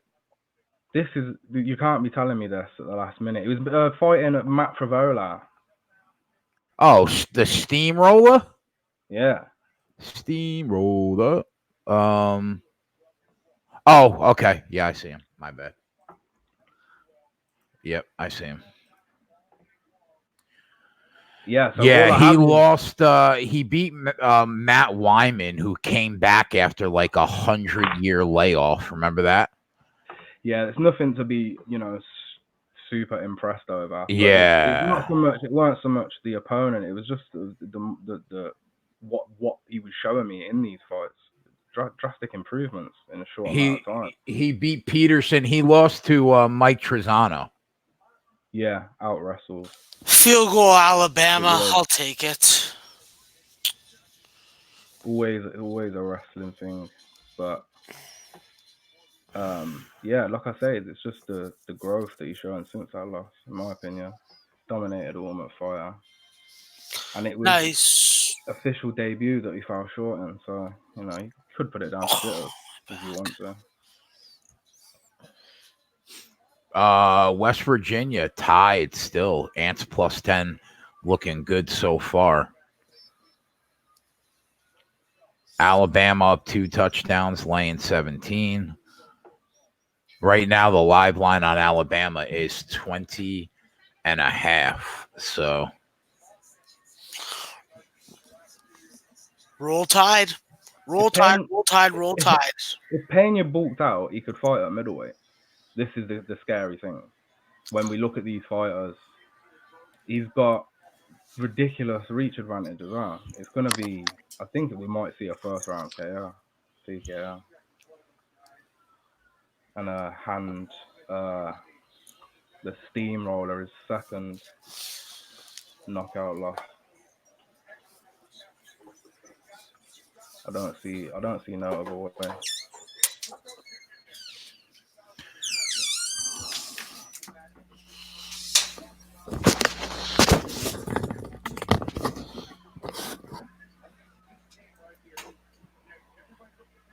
I'll tell you right now, Vittori looks gassed in this third round, and Sanchez is coming on. Well, this is why Sanchez was backed. It's all an odds game. I didn't see who won the first 2 rounds, though. Nah, neither did I, to be fair. Looking at, yeah, but he's coming on in the third. I still need to get the chat out because I'm just ignoring everybody in the chat. I apologize. Yeah, Top Set said, "What's up?" What's up, guys? I'm gonna pop the chat out. Top Set says, "I can't understand anything you said, Dave." Okay, this is not good. So something's clearly wrong with my audio. I hear you coming through my headphone though, and I could hear you good. Yeah, I hear you fine also. I don't know why. Jay, can you post your plays for the chat for MMA? I may have to go on a walk with Oliver soon.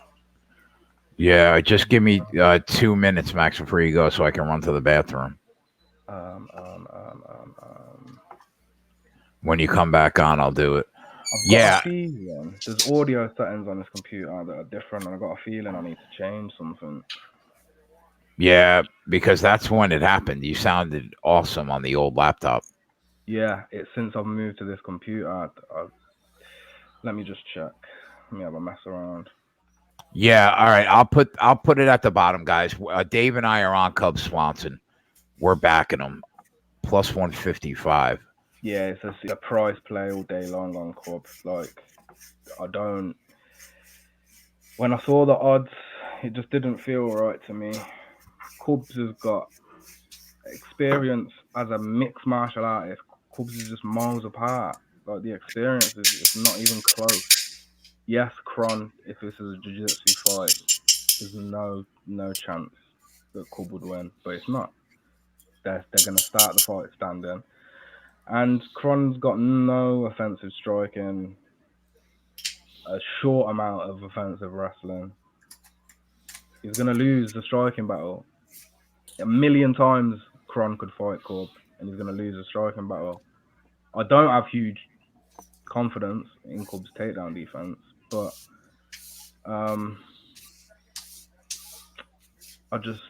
just watching Kron's fights, even though like he's finished the fights, it just didn't. I just weren't that impressed, to be honest. So, look, Kron could come out, and finish this in 10 seconds, and I could be sitting here eating my words. But for me, there's only one play, and that's the crazy value that you're getting on Cub Swanson versus a Gracie who we don't really know. I don't know what you got at Luis Pena at, but I gotta put him at what he's posted right now, -160. Yeah, I think that's pretty much what I got. 160. What did I get? 161. So yeah, -165 I got. Fucking Central Michigan, come on. Polo Reyes knocked out Matt Favela. I just feel like Payne is going to be able to do the same thing. Like, his striking is just too fluent. What else are you on? I'm on Cub Swanson, and I'll hop on Luis Pena with you. But what else are you on? I think that's it. Sanchez.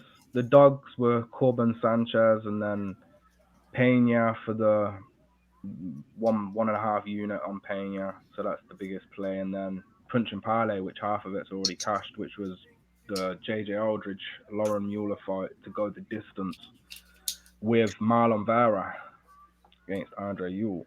All right, so right now we got those two, and then we'll be betting as we go. Did you bet the Eric Anders Mearshart fight? Oh yes. I totally forgot. I didn't even place the bet, so I didn't. So are you going to? God, I gave it out, but I didn't place it. I mean, it depends what the price is. +138. Oh, I need to check that. Hold on. Do you know? Does it say what I opened up as? No. Oh man. Are they still saying my audio is bad in this chat? They're saying that they could hear you, but it's just low. I'm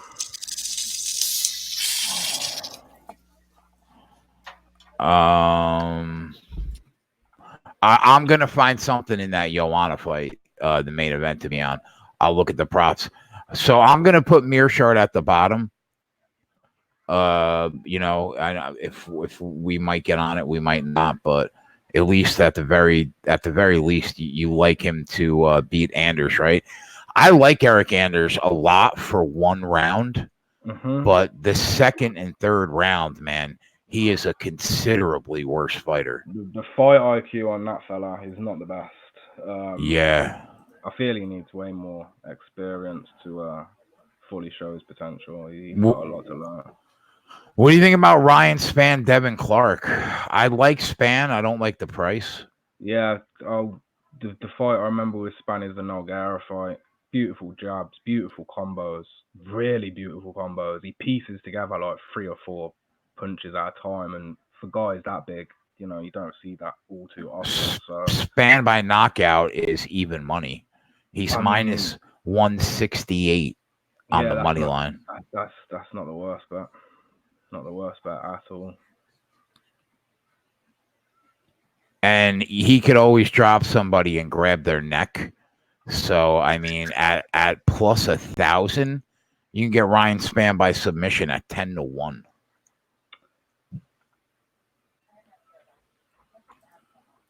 So I got Sanchez at 252. Is that fight ended now? Yeah, he lost. Vettori win that decision. Yeah. Yunnan. I'm not sure, but I just know he got his hand raised. Fight to start round 2 in that Ryan Spann fight is -190. I mean, I think it starts round 2. What about the Marlon Vera Andre Ewell fight? Yeah, that's half of the Punch and Parlay. Oh, you liked Vera, right? Yeah.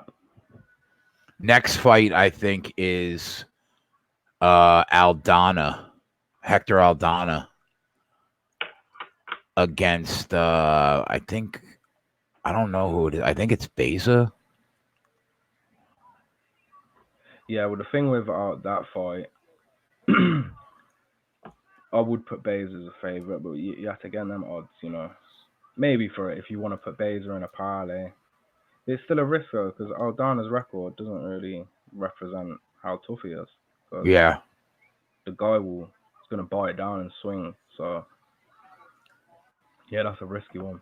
We got it. We definitely have some entertaining fights though. Like Max Griffin, Alex Morono's not going to be a terrible fight. Figueiredo and Tim Elliott should be entertaining. Figueiredo -$2. Also, the new fellas, Mike Davis, Thomas Gifford. That's going to be an entertaining fight. It's always good when you got two newbies fighting each other. You know they're just going to throw it all down. James Vick, Nico Price, Swanson, Gracie. Yeah, I'm going to be on. You know, the last two times that James Vick fought, we were on the fight cast. We took Gaethje against him, and we took Paul Felder against him. And I'm going to fade that fucking chin again. I'm coming right over the top with Nico Price by TKO. Is he not worried about him panic? You know what a fighter's like when he's on his last legs. Because, boy, I don't think they'll actually let James Vick go over a 4-fight losing streak. But still, it's not certain, is it, when you've lost 4 fights in a row? So. Right. Yeah. And you know what? It's just going to be Nico.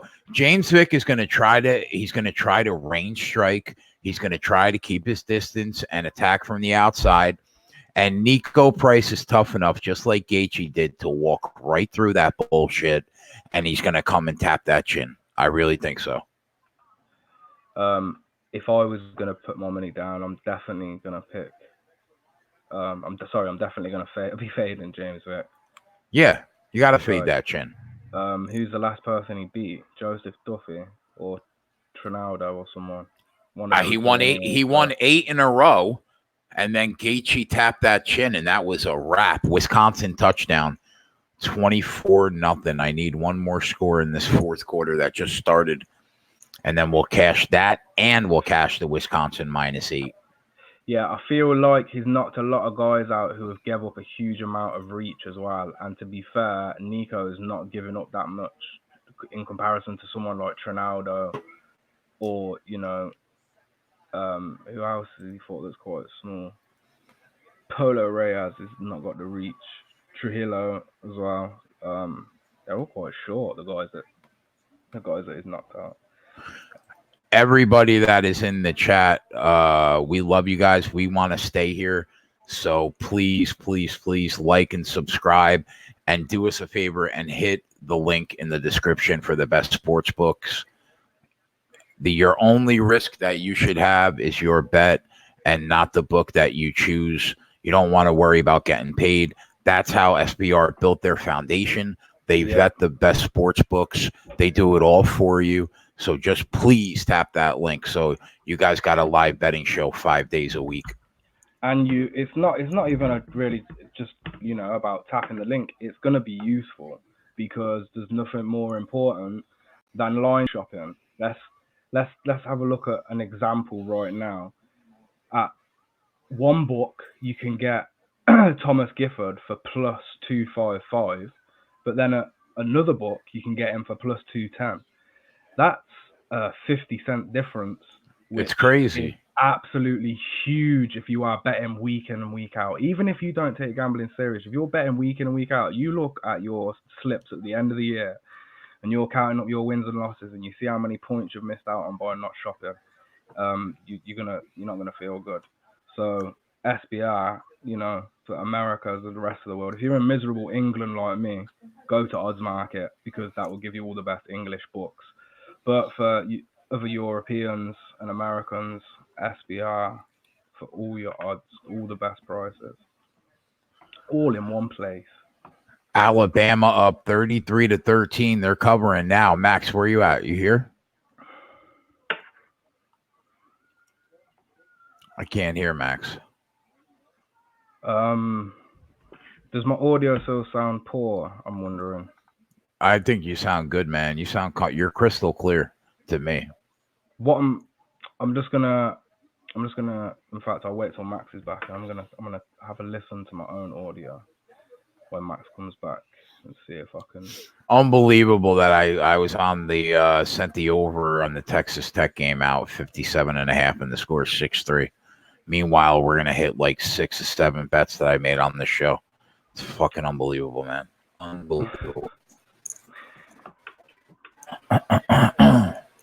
So, Wisconsin up 24-0, getting it done. Anton, West Virginia plus 10. They're tied at 14.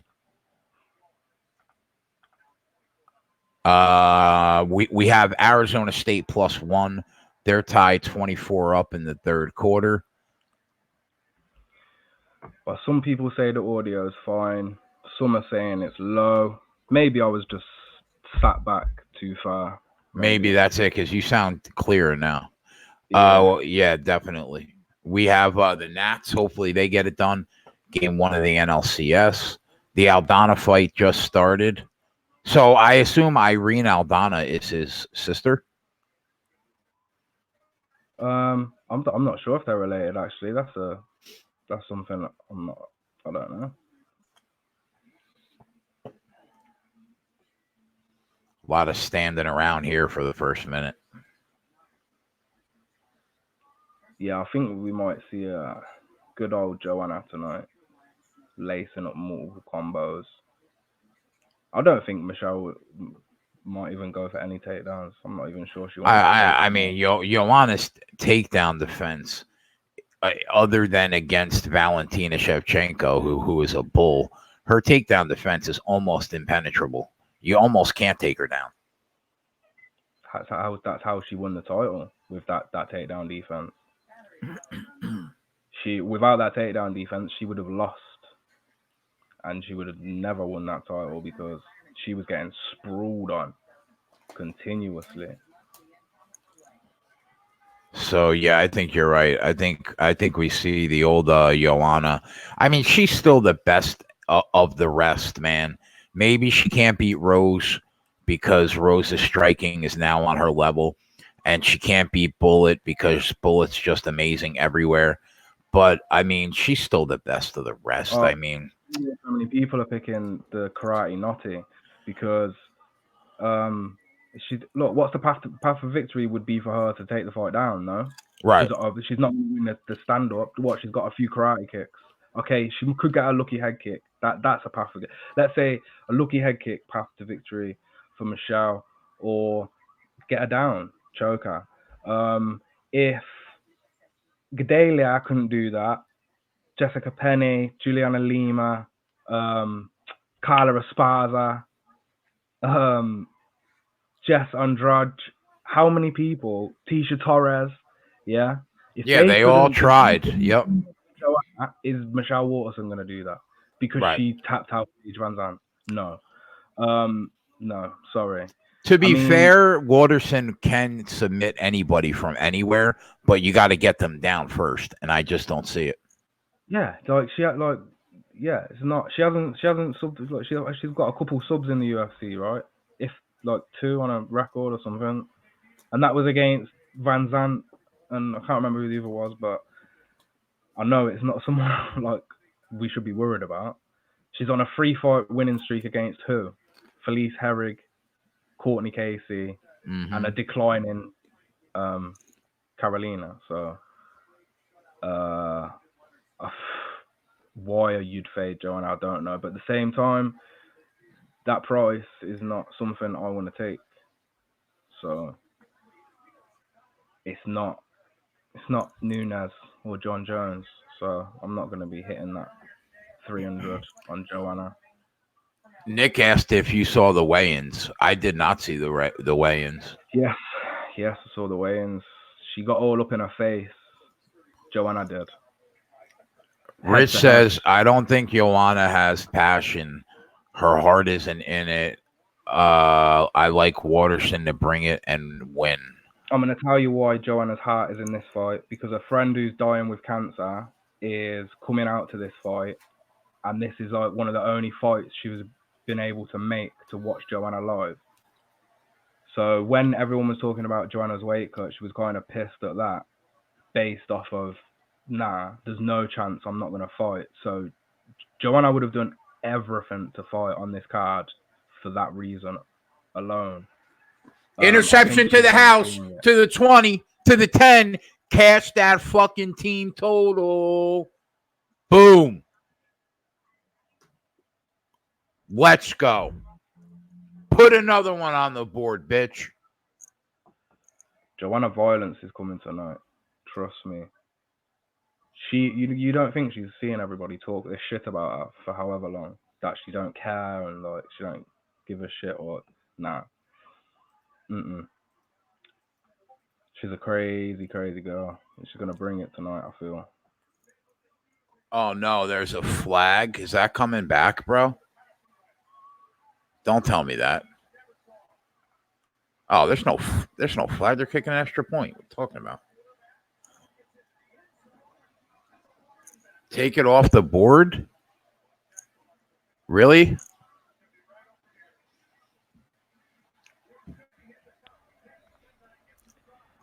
I'm talking about Wisconsin, bro.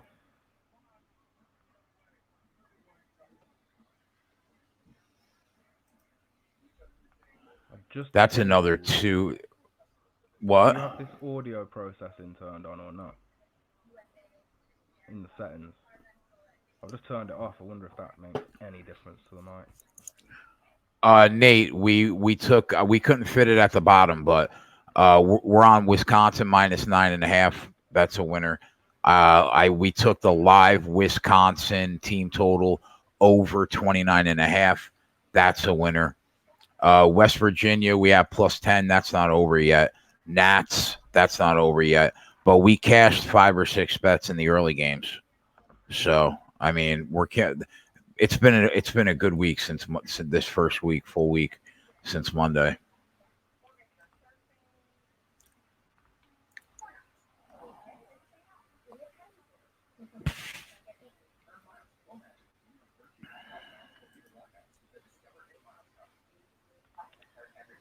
So Aldana and Beza, has that started yet? Yeah. So here we go. See, Aldana is moving forward. The guy pressure, and he doesn't look like a plus 250 or whatever he was underdog at all. Von Polo said, "Whatever you did to your microphone, it just got lower. You sound worse." Oh right. I think you sound good, man. Nation got it over 27.5. Sumner got it over 27.5. Did you guys take whiskey too? Minus 9.5. I got it as low as 8. I know, Dave. I know, buddy. It's amazing. It's amazing how many units that were up live betting college football, and I just can't pick the right fucking games. Free game. It's amazing. I just turned the audio processing. Was it audio? Yeah, audio processing. I turned that off thinking it would help, but obviously it didn't. Should be back to normal now, right? Oh yeah, you sound really loud, man. Yeah, but it's what you're hearing and what they're hearing is different.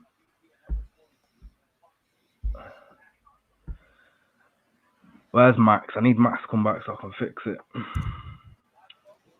properly, because it shouldn't be like this. I used to be able to have this microphone so far away from me. Now it's mugging me off. Everybody says sounds better now. All right, cool.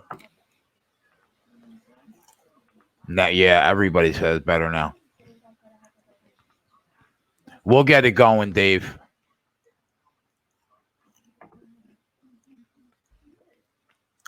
We'll get it going.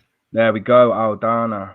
No, we're like 6 games under 500, but we're up. Beza just punched him up in college anyway, but we're up a ton live. Yeah, Hector Aldana snoozing right now. Night. And that's why I stayed off that one. No, thank you.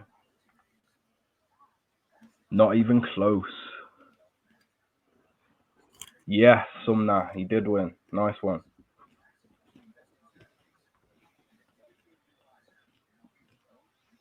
Oh, it's those leg kicks. Got him. I can give Aldana that fade card now. Not that he probably won't even get another fight. What is he now? 2-2. 2-1.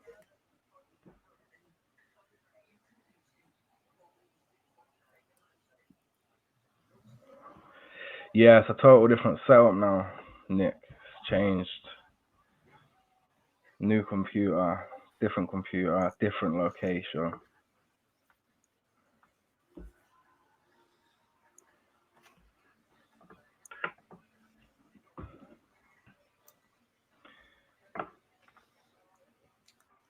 So absolutely no potential for any live betting so far on this card.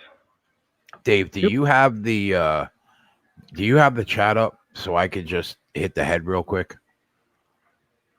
I'll literally be back in 90 seconds. Yeah, bro. I'll be right back.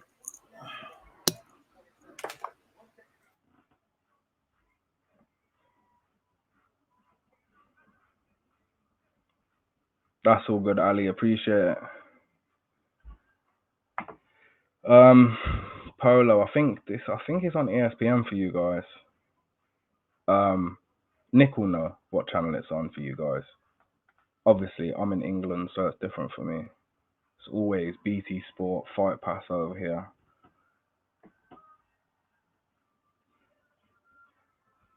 Joanna closes it out. Yeah, it's the only side I can think of, Nick, to be honest, mate. I don't see what's Waterson going to do, but like, can we see Waterson choking Joanna like she did to Paige? Oh, I don't see it personally. What's going on, Slayer? ESPN Plus for anybody that's looking for the fights. Right now, we're just getting the official decision for the knockout. And the advertisement for Daniel Cormier's Detail Show, which is incredible. Did anybody watch Daniel Cormier Detail Israel Adesanya? Sorry.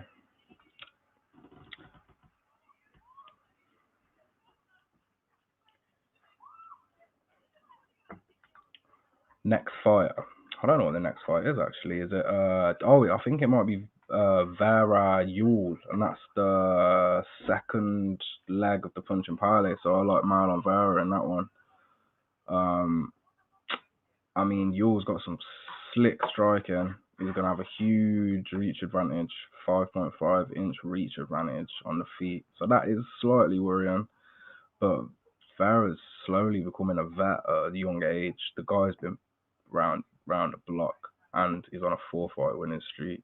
He doesn't have the greatest like offensive wrestling, which I feel might win him the fight, but he's definitely going to make it an ugly one, and he can definitely shine on the ground against Ewell. So the later this fight goes, it's just Vera for me should have the advantage, unless like I can't see like Ewell's got great striking, but I just don't see like huge improvements that he's going to make at 31 years old. His gas tank's not great. I feel like he's got a round, and I feel like he could win one round. But the final 10 minutes of the fight will favour Vera, and he could even get the finish. So Marlon Vera is the next one for me.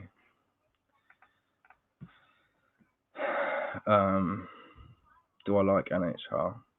I do. I like the majority of sports, to be honest. I wouldn't say I'm a follower. I'm excited for the Weidman fight next week. Yeah, one of my articles got released yesterday for that fight. I'm all over Dominic Reyes. That guy is a monster, and unfortunately, Chris Weidman's chin has left him, sailed, gone. See ya. And that's something the fighters can't get back. You can't rebuild a chin.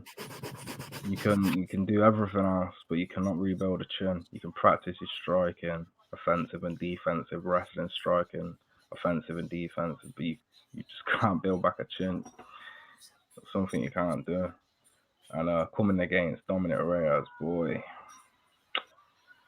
And he's looking past him, and I don't understand. He's calling out John Jones. Like, what are you doing? Like, David Bandy, I think I'm up like 14 units in the past 8 or 9 weeks. There's been the 2 breaks though in them weeks, 2 international breaks, and I only cover lower league in the English leagues really, and some EPL. Had a bit of a rough week. It was either last week or the week before. But the bounce back's coming. There's two schedules actually next week. So there's 2 lots of championship football next week. Soccer, sorry. I feel.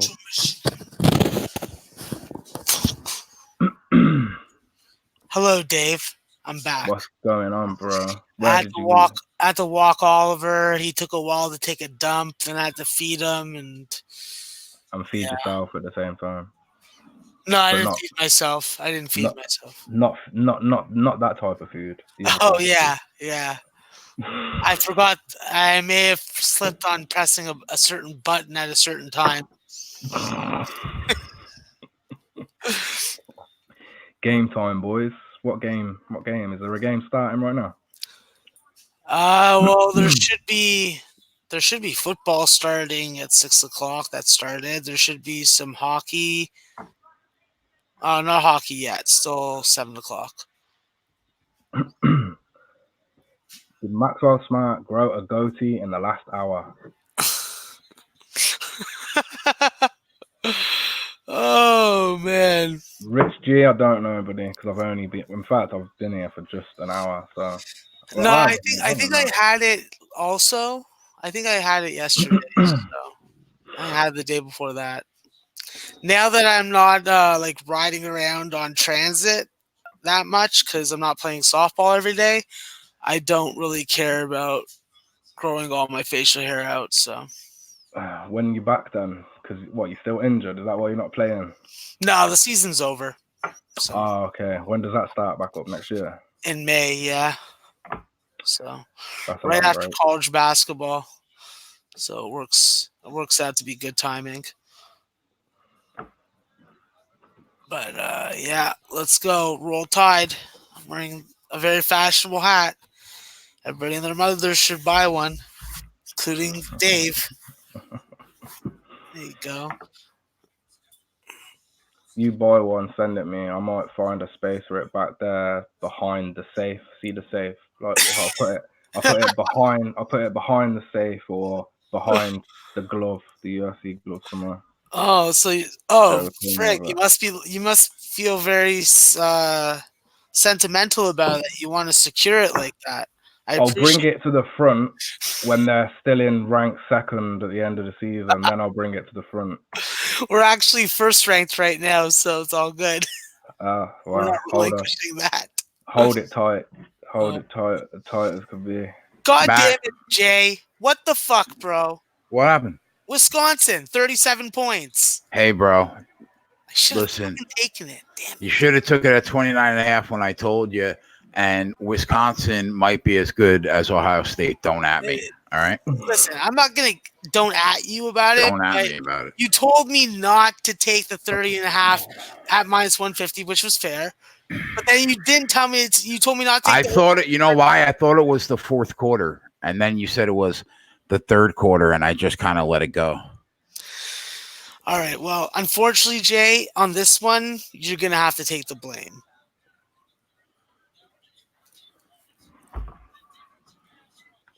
All right. Baylor's in a good position, 17-13 at halftime, so I need them to cover 10 points. Simple as that.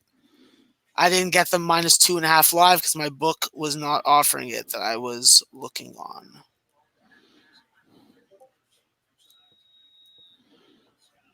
How's the UFC fights going so far for you guys? Nothing's happened yet. No, I've lost one of the dogs. I lost half a unit, but cashed half of the punch and parlay. So, just yeah. All right. Yeah, I haven't bet anything yet. I'm only gonna bet a couple fights. This card sucks. from a betting perspective. Betting Anyway. perspective, it sucks. As a fan, great card. There's gonna be some great fights. There really is. Yeah, that I agree with. We will definitely see a beautiful knockout tonight from somewhere. So, all that is right. one thing So guaranteed. I We like are on the sound of Vera. that. The next fight we're on Vera, Max, and he's currently sitting at -130 at BetDSI.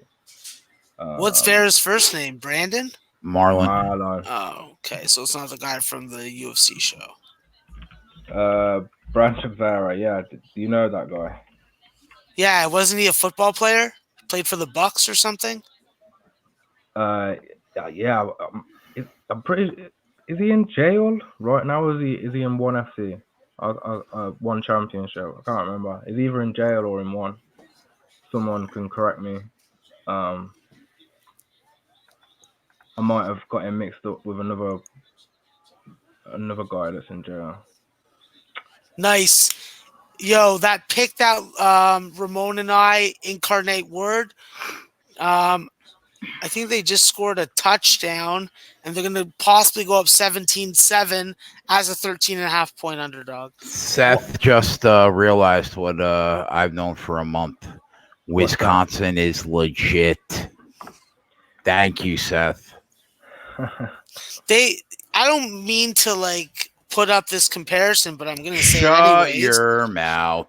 Wisconsin's offensive line and Jordan Taylor as a running back resembles what the Cowboys had a couple seasons ago with their dominant running attack led by that very expensive offensive line. Is Jordan Taylor Jonathan Taylor's cousin or something? Jonathan Taylor, whatever the fuck his name is. Jonathan Taylor is the one that is the running back for Wisconsin. Whatever, Jonathan Taylor. All I need to know is what it says on his back of his jersey and what it says on his front. All His I need to know is, are you going to work? Shit.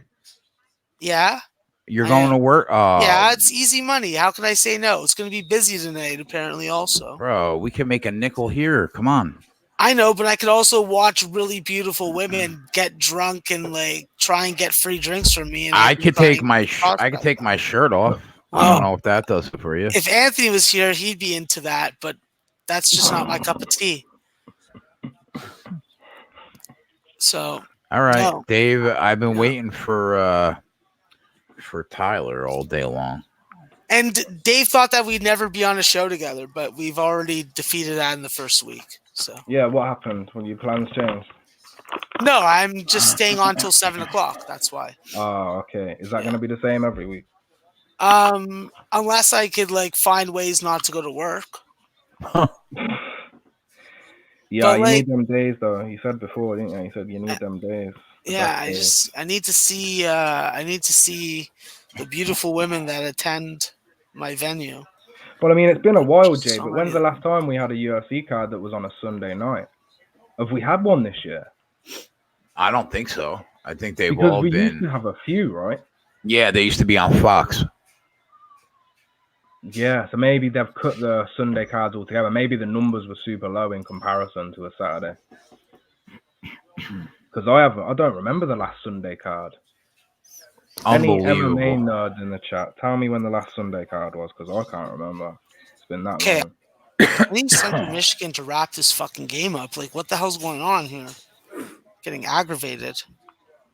I want to win. We need Arizona State to get their shit together. Yeah, I saw that they were down 7. So, any of you guys been betting any of the international soccer? Any of the Euro qualifiers? No, sir. Good.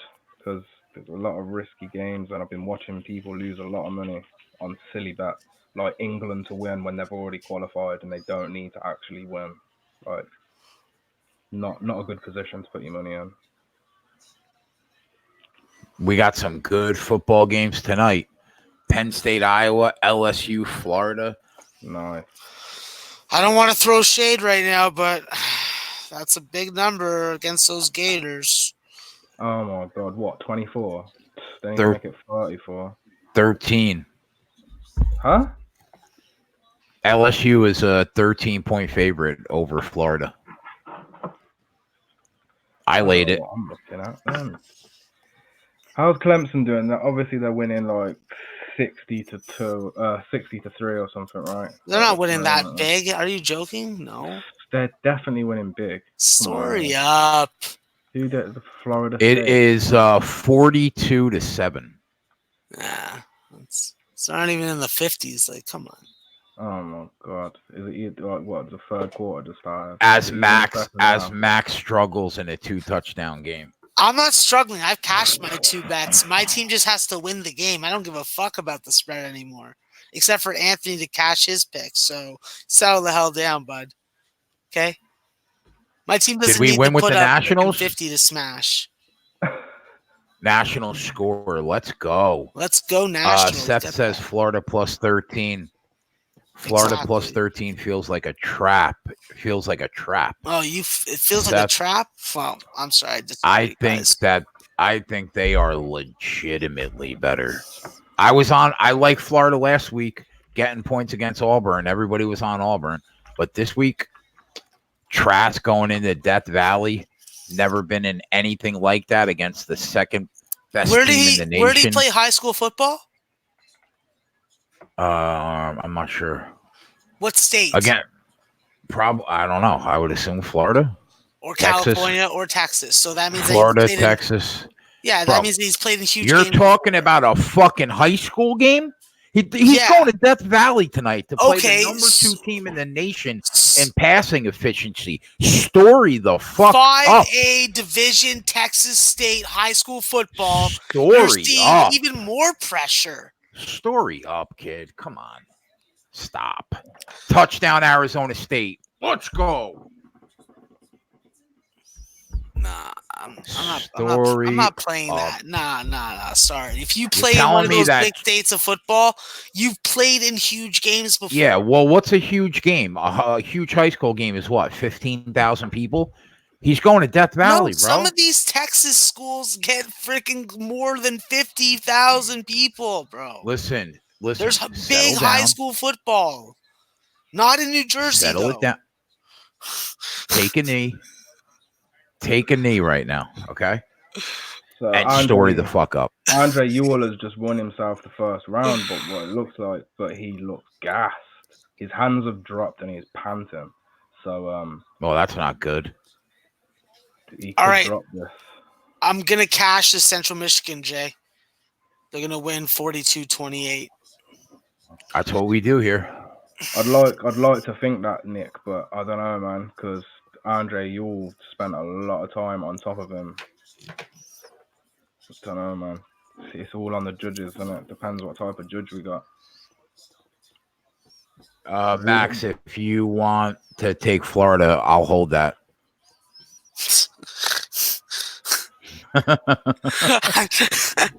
I'll hold going that. Back to your own ways, I'll give you my. I'll give you my PayPal account.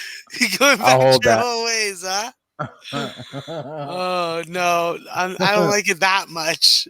I don't like it that much. See, going back to my old ways. Losing a bet to you would be worse, way worse than losing a bet to my local or to any of my online account. So yeah, no. That would cause like me to feel some bitter miscontempt for you.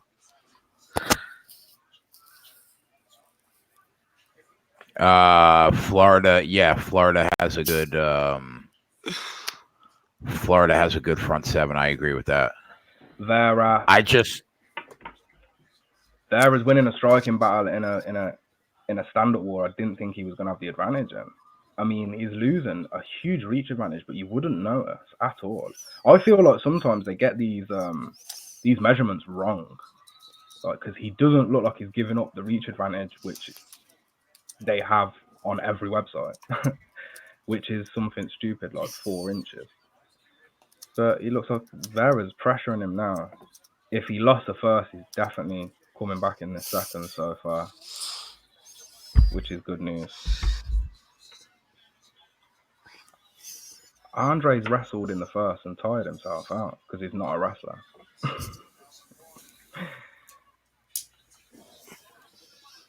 You're not a wrestler and you wrestle for a couple minutes.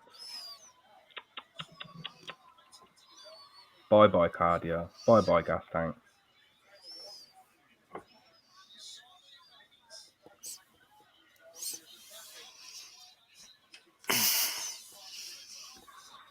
Yeah, the judges have got better. Max, I did must you say. bet Don't you hockey? feel? All I bet was the Leafs over Yeah, 6.5. the last 6 months. About a year ago, though, man, the judges were brutal for like a 6-month span. Bro, if we look at the past 5 years before this year and compare the judging, it's insane. We don't get the, oh, it's in China, every Asian fighter is going to win. Oh, it's in England, every British fighter is going to win. We don't get that anymore. It's often, it's rare that we see that, very rare, which is good, I guess.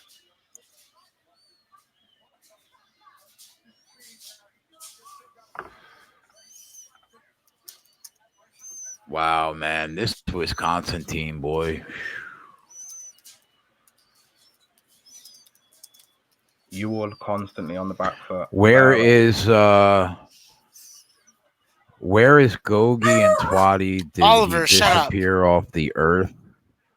Gogi will probably come on sometimes. I asked Twatty to come on and hang out, but he needs to get paid. So he said maybe he'll fill in sometimes.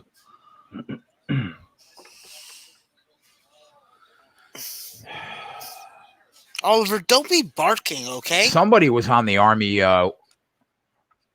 Somebody was on the Army Western Kentucky game in our group. Who was talking about that? Ramon? I think he was on Western Kentucky plus 5.5. Did Yes, Oh, he was. you're Yeah, he good. was. oh, what's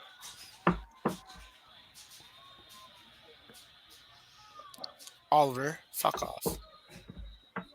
Nick says you all can't fight going backwards. To be honest, not many people can. It's so hard to pedal back and strike, and that's why the guys who can, like Stylebender, like guys that can do that, like have such a huge advantage. Because it's one of the hardest things to do. Like, walking backwards Tony. is hard enough, let alone trying to lay some precision strikes. Maybe. It's tough, man.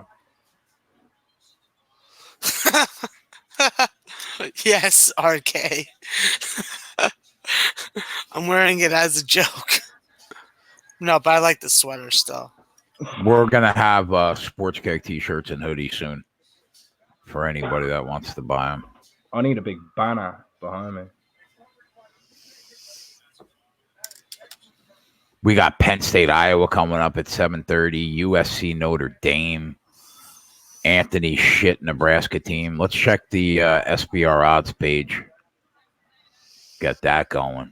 Obviously, whenever you need to get some odds, that should be the place to go. And whenever you're looking to expand your bankroll and open up a new account, SBR's Best Sportsbooks odd page is the place to go to find that best book. You tell him Maxwell Smart. In the description. It's that easy. You don't even have to open a new tab and enter the URL yourself. Just click down below in the description. For some reason I cannot get on the site. Well, Alabama just scored a touchdown, and then they just got the blocked freaking extra point. That's pathetic. They can't get on the site because it's a college betting night and a fight night at the same time. SBR's traffic is just too much as per usual, and yeah, you're having trouble with getting on there because everybody else wants to get on there. All right, I think I got it.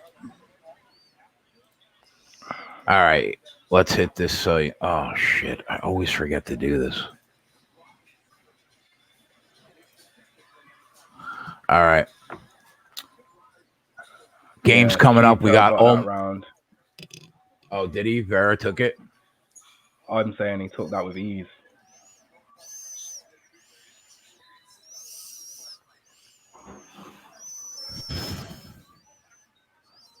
Yeah, this all right, here we go. USC Notre Dame opened at 11, basically 10.5 across the board, other than Bookmaker and Bovada. Penn State all the way down to 3. It was at 4 earlier. Opens at 3, goes up to 4. Now it's at 3.5 steady across the board. I was able to get Penn State -3, -120 this morning. I waited for it, and I got it. LSU, Pinnacle's got LSU minus 13.5 or 14 across the board. Bet Online, Bovada, and Heritage are sitting square at 13.5.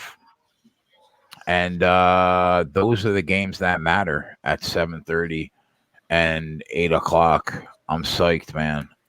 Yeah, if you guys like our show and you want to hang out with us and live bet every night, then just click that link in the description. It helps the metrics. And like and subscribe. And talk with us in the chat. There's 74 heads watching, but there's not 74 people in the chat. Come hang out with us.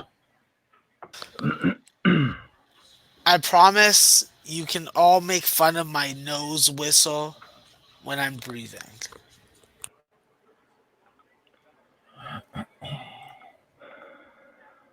No round robins for me, buddy. I'll just have to stick to what I'm doing right now because there's so much going on.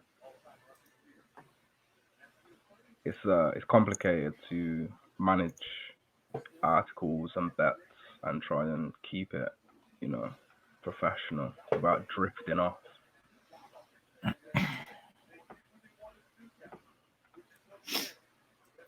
Yeah, it's been a busy week, man. Oh, it's been a busy week. I can't wait for tomorrow. We're going to kill it tomorrow in the NFL with the live player props now that we have. I can't wait. My issue for that is I think I only get one game at a time, and I don't get all the games to bet on. Last week, I only had I think one game that they gave me live betting player props on. So I don't know if I'll be able to enjoy it as much as you do, but I was able to correlate that play that you hit on Edelman on those receptions. I was able to correlate it and get the live yards at a plus price. So we'll see what happens. College player props? Frig. I don't get them, man. I had 3 books I have money in right now across the board, and I don't really get them. And I just got live player props at 1 book.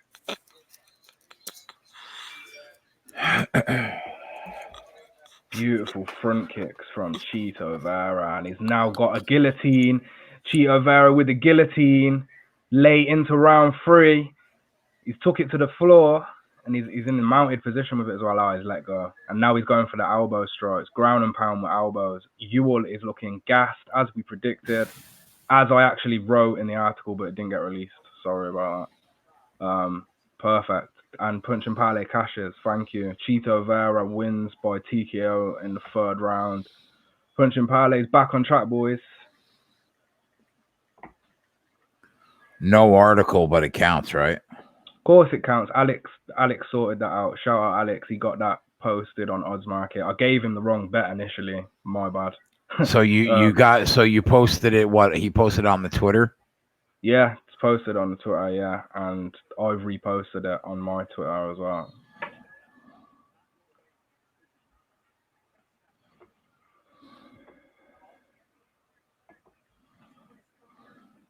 I knew I should have took him his inside ass. distance because I had so much confidence in him finishing this based on Ewell's gas tank. I just knew he had a round him in. He threw it all into his wrestling, and he's not a wrestler. I was confused from round 1 actually.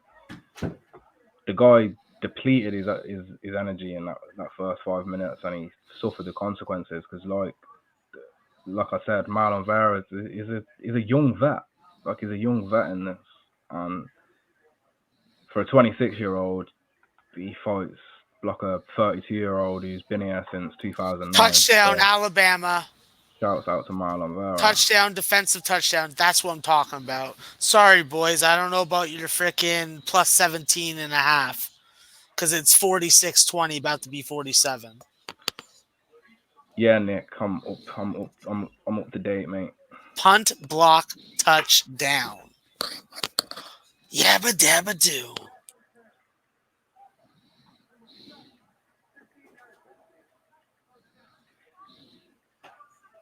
So you guys got the Vera finish. I got the Alabama block touchdown. We're all good.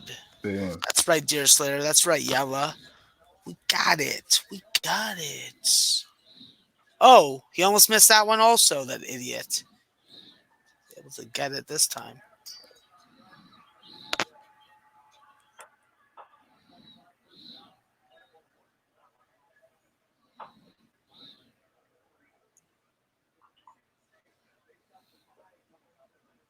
Nice. Youngstown State just scored a touchdown. They're up 6-3.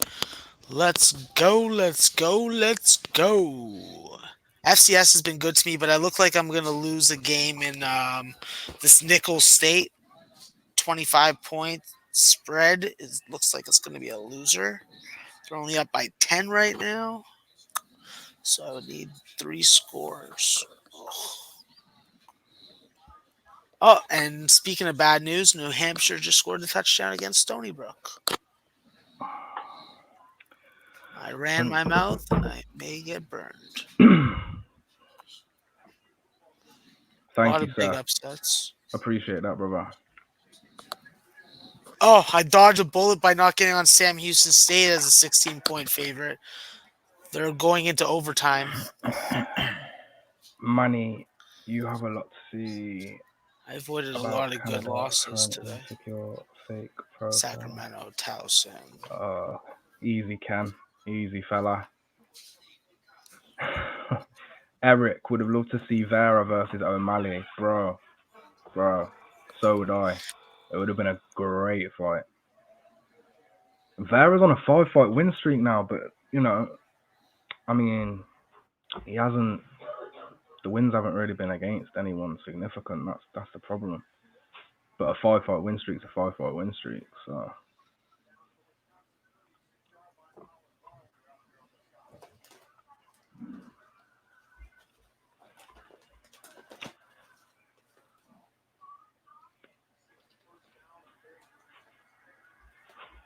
So what we have next? Figueiredo versus Tim Elliott. What a fight. Figueiredo by knockout, surely. Tim Elliott's going to be sprawling them takedowns, ain't he?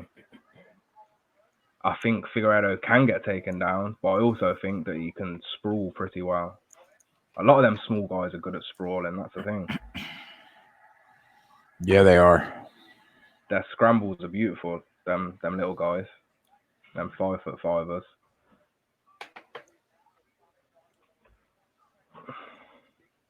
I'm going to take a shot. I'm going to take a shot with Nico Price. Yeah. By TKO at even money. I don't want to lay the 160. Do it. Yeah, I'm gonna. Not. Yeah. The chin's gone. The chin's gone for a couple of people on this card. What have Bama done? What? What happened to Bama? They blocked a punt, scored a touchdown. They're up 27 points. Somebody's saying, wow, Bama. Yeah, because they're just wow and awesome. Just wonderful. Another shutout by Wisconsin. Yeah, but the live line on Bama is -17, and the live line on Clemson is 25.5. So. Well, we're also playing a real opponent in Texas A&M, a ranked team. So, if the live line on Alabama is 17, then you need to bet $10,000 on it. Really? Bro, they're up 27 in the fourth quarter. Yeah. Yeah, but there's still 11 minutes left. There's a lot of weird shit that could happen. I would be surprised if they don't win this game by 17. Well, I hope so also, but I've already made my 2 bets and won in cash on them, and there's no point in taking any kind of other investment in it. Yeah, I'm good until the night games. Yeah. I don't even think I'm betting anything else unless I tail one of your UFC plays. You don't everybody's against me. I'm the only one on Penn State. The whole world's on Iowa. That's where I want to be, though.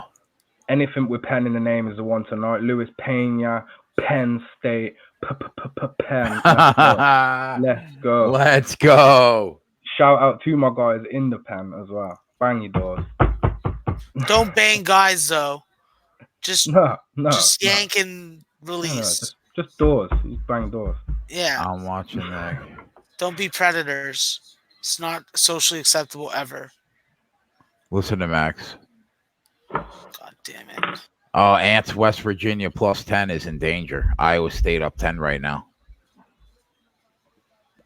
I tailed Ant on something earlier, and I can't remember what it was. It was a dog team, and they were about a plus 29. Rutgers? Yeah, did they lose? Yeah, they lost by 35. That was one of the, that's one of the only bets we've lost today, though, Dave. No, we lost 2 of my bets. Yeah, but what do we won? Like probably at least 10. Yeah. We've hit Combined, me, you, Ramon, and Anthony. I know that I won 5 bets so far personally. Just on the South Carolina game, yeah.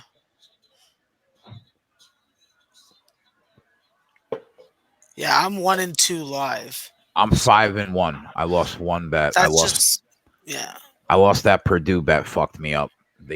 That's it. Otherwise, I bet everything like pregame, and I'm not like no one bet the FCS. We're tied, Max. 31 up in the 4th quarter of this Arizona State game. Bro, that would be 6. Game, that'd be really nice. Nick, you like James Vick in that fight, huh? How do you trust that chin though? I'm like losing track of how many bets I've already made today. Shit. Baseball, I'm on the Yankees to win the series. That's basically all you're going to hear about baseball tonight without Anthony. Without Anthony in here. I'll say that the godfather of volume, Greg G. Unit Peterson, likes the Yankees plus 150. So,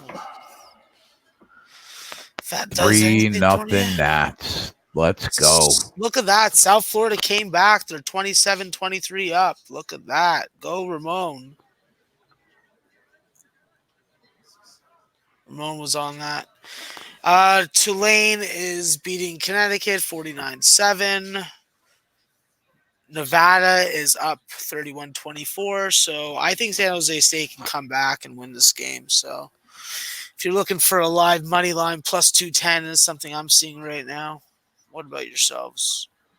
I don't see anything right now. Wisconsin team total. Touchdown Texas A&M. Wisconsin team total. Temple.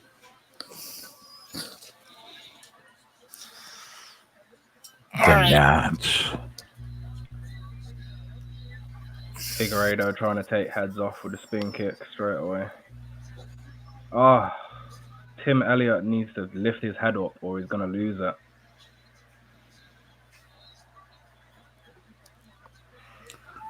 Oh my god. Here's another bet that you're not going to be able to live bet. Because if you're going to live bet, you're going to want to take Elliott. And even if he did go up around, he's always at risk with getting knocked out with Figueredo's power. So he's trying to box with him inside. Oof. Don't do it to yourself, Tim.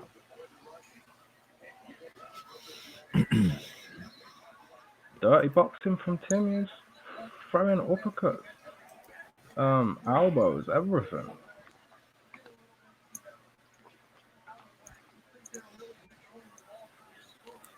(3-1) Nationals, eh? Yeah.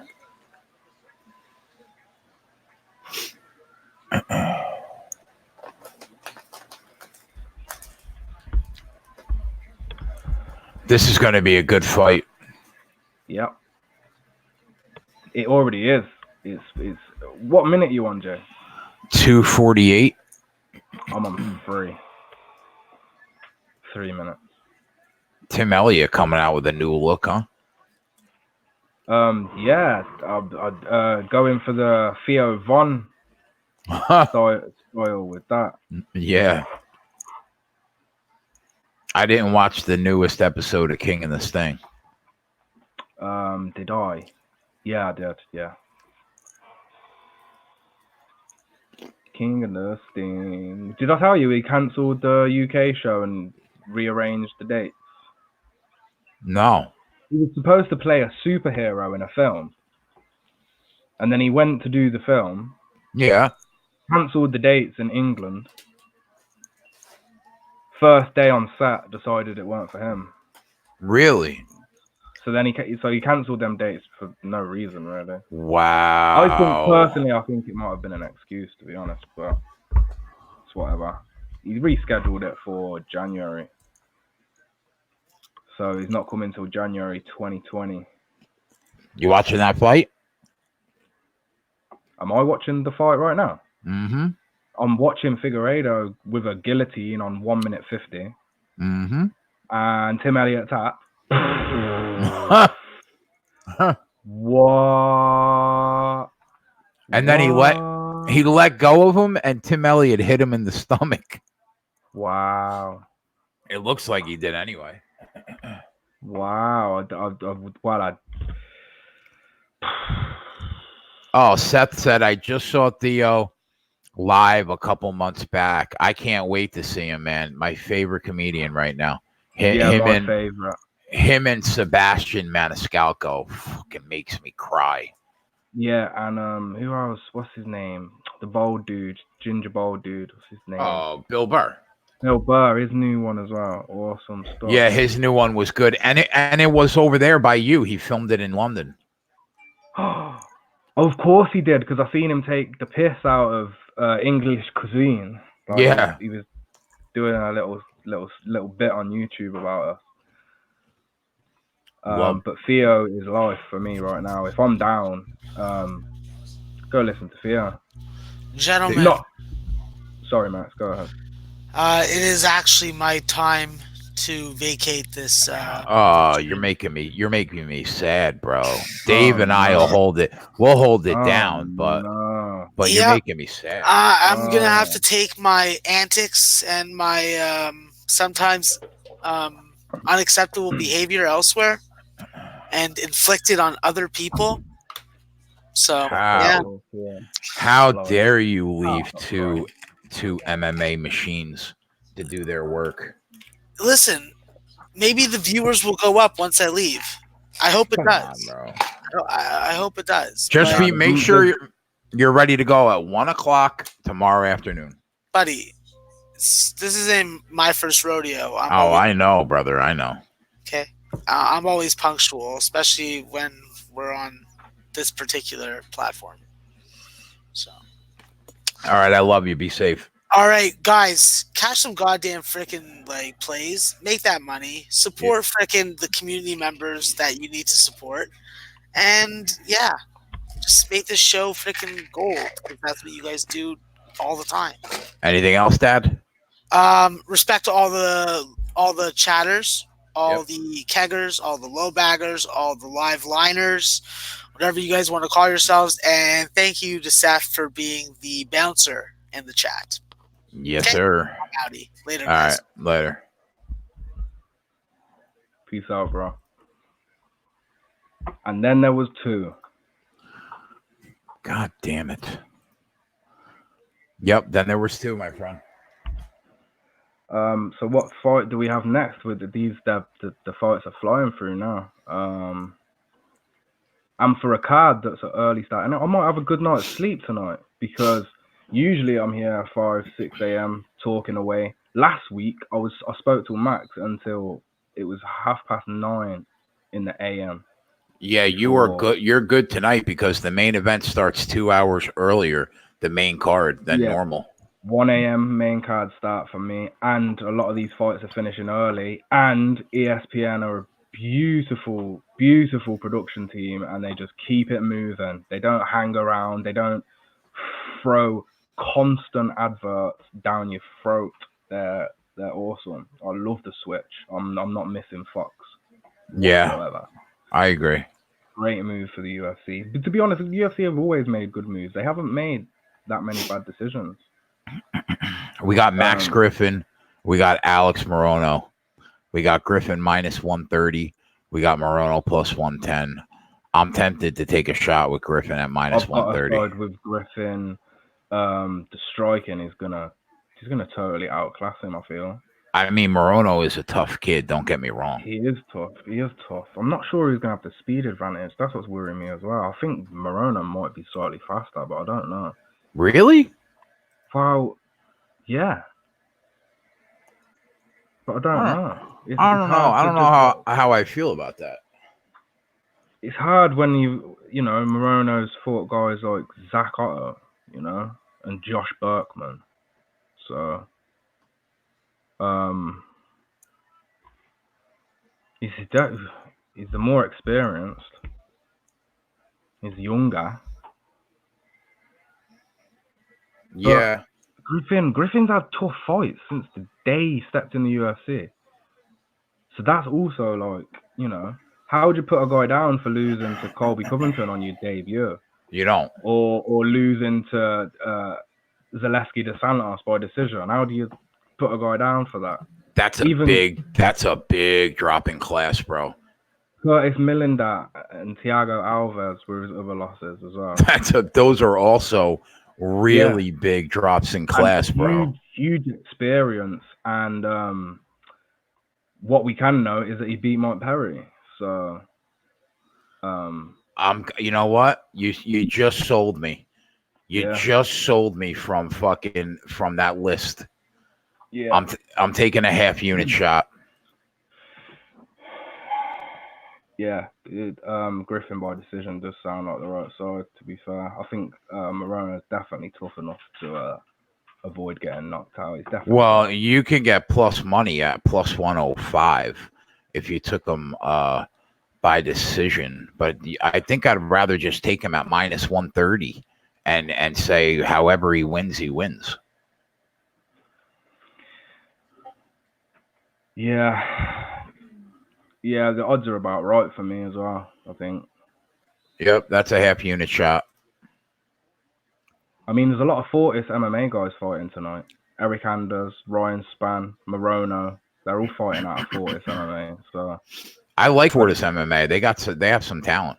Definitely. A lot of up and coming talent though, more than solidified, you know. Bro, let me tell you something. The more I think about this Kamaru Usman Colby fight, right? I went into it thinking Usman, and I think I came out the other side thinking Colby. I've got back Usman. It's going to be so close. I think he's the stronger. Is this going to be a striking fight? I think what happens. Yeah, with two wrestlers. What happens with two wrestlers, we'll see them stand and bang because they're just going to cancel out each other with wrestling. It's going to be a lot of holding, I think. Well, I'll tell you one thing. Colby Covington, when he's standing, does not stop throwing his hands. He set the UFC record in that fight against Robbie Lawler. He threw a punch every 2 seconds on average. So if it becomes a fight like that, I would think that Colby's volume wins the day. I don't know. You know, I'll tell you what throws me about Usman. He hasn't fought since he beat Woodley. That kind of throws me off. Like, I don't know what to make of that. Like, look at Bobby Knuckles off the layoff. You know what I mean? And Bobby Knuckles is only not fighting. It's not a choice thing. Whereas Usman, that's a choice. Right. He's making a choice. Champ, or he can be a bummy champ. I think that I have to see the odds. The odds will determine it, but I think no matter who wins, the other person is live as fuck. Colby's live to win that. Put it this way. Usman, and he had 3 or 4 fights in 2018. He won the title this year, and that's it. But he had I think it was 3 fights he had in 2018. But in 2019, he just wins the bout, and that's it. If you can go through Maia and Dos Anjos in 2018 and then beat Woodley in 2019, why can't you have another 2 fights this year? Right. Holding on to that bout. I see that certain fighters do it. They'd rather sit and hold on to it, which makes no sense because until you're defending that bout, no one sees you as a true champion anyway. So I don't know, but I have to favour Usman, I think. Well, I don't think it will be a pick though, or a play. I have to write about it for Sporting News, but you know, might be a fight goes the distance type of thing because I really can't see. I don't know what's gonna happen. Who's got the better chance of a knockout? Like I don't know. Did you see the message I sent you about that? I have to do a video for your article. Yeah. Yeah, it didn't make sense to me. I don't. Do you actually pick a winner, or Not you just set it up? It's different. It's different. It depends. Yeah, they want me to just set it up, set it up, hype it up, not give a pick. Right. Yeah, I don't know, man. I mean, I don't know. Did you take Max Griffin with me? Yeah. All right, good. I'm on it. Let's get this money. Half unit shot. Has it started for you yet? I think they're bopping. No, they're bopping up and down right now. He's about to. I don't know who the ref is. Is it Herb? Griffin looks ready though. Yeah, Herb. Good. All right. Now they just started. He looks real good, actually. I'm loving how he's looking. He gets a little wild though and puts himself in positions where he shouldn't be.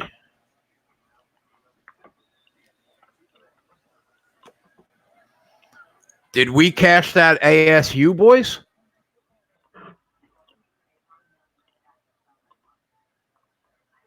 $38-34 in the fourth. Is that a winner? Somebody tell me if that's a winner. I hope you've been tailing all day, Dave, because we are up. It's been a good week. I haven't, bro, unfortunately. No, I'm talking to Dave in the chat.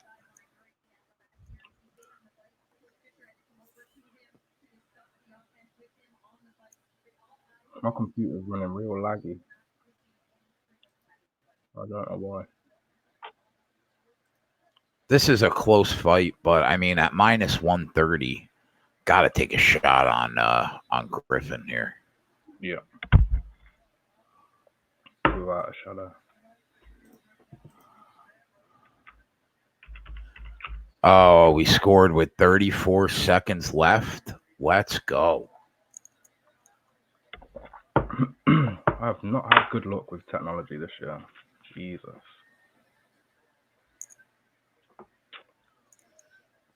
We need Penn State to cap the night off so I could shut Anthony up. And then we get this LSU home and we're gold. Yeah, we're on Cub, yeah. We're on Cub.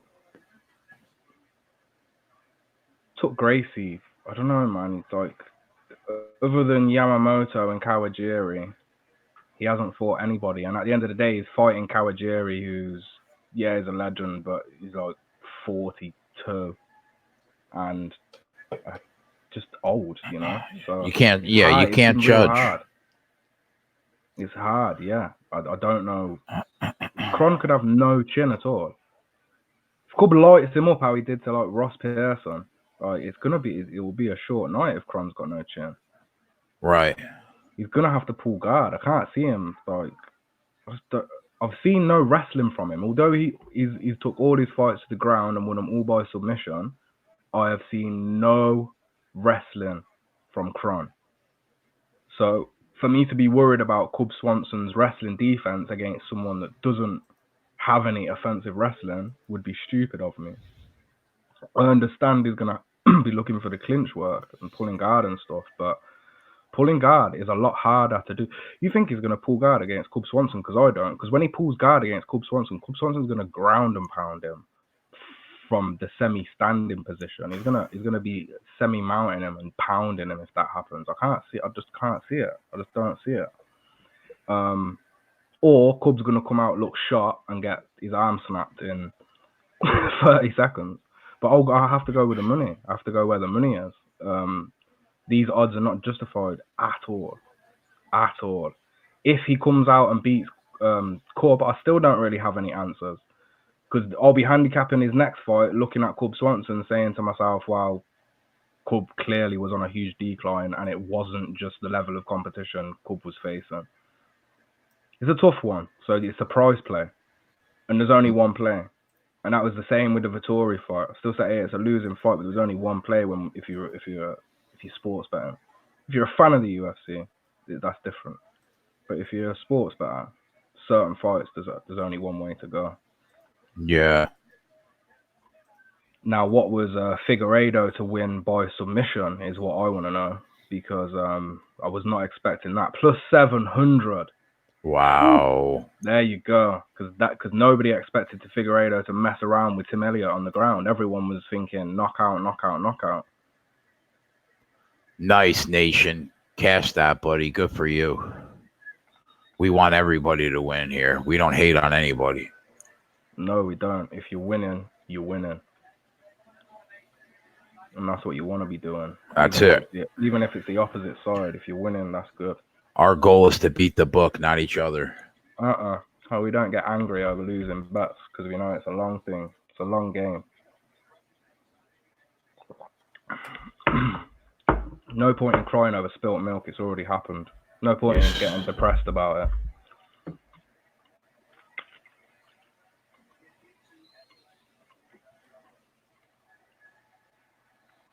I found some real old stuff today.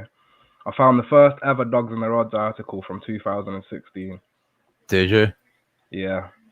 I'm going to put it on my Twitter at some point. Wow, that's 2016. You've been writing that article for a minute. Yeah, it's been a concept for a long time. So is the Punch and Parlay, both of them. I was just waiting for someone to put them on a bigger platform for me. And that's when Odds Market and SBR came along and helped me out with that.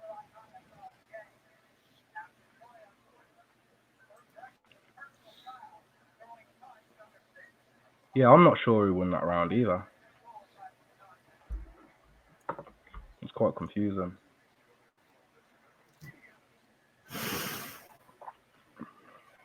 That's one job I don't fancy, is it? Being an MMA judge. When they say a knockout, they must be like, oh, thank God. I don't have to deal with that.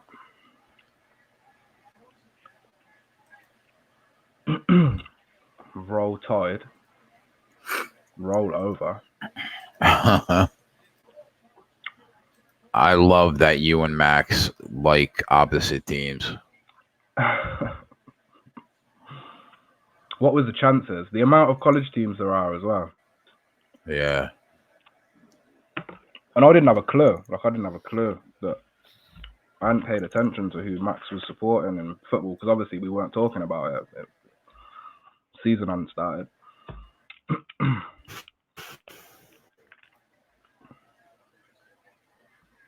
Nats smashing. You guys have got them. We got the Nats, ain't we, for today? Yeah. Oh yeah, we hit the Nats. Yeah. So they're smashing through. That's the bet you placed, or was that Ant? I bet it. Is that an Ant tail though? Yeah. Well, yeah. Actually, we both basically bet it at the same time. Oh, okay. Where's Anthony tonight? Is he working? He was on earlier, and I don't know. He might pop his face on, but he had to go do some shit with his family. Oh, okay. He didn't have a game to go to today, home game? No, next weekend. Nebraska on the road today? Or did they play another day? They play tonight. They play Minnesota tonight.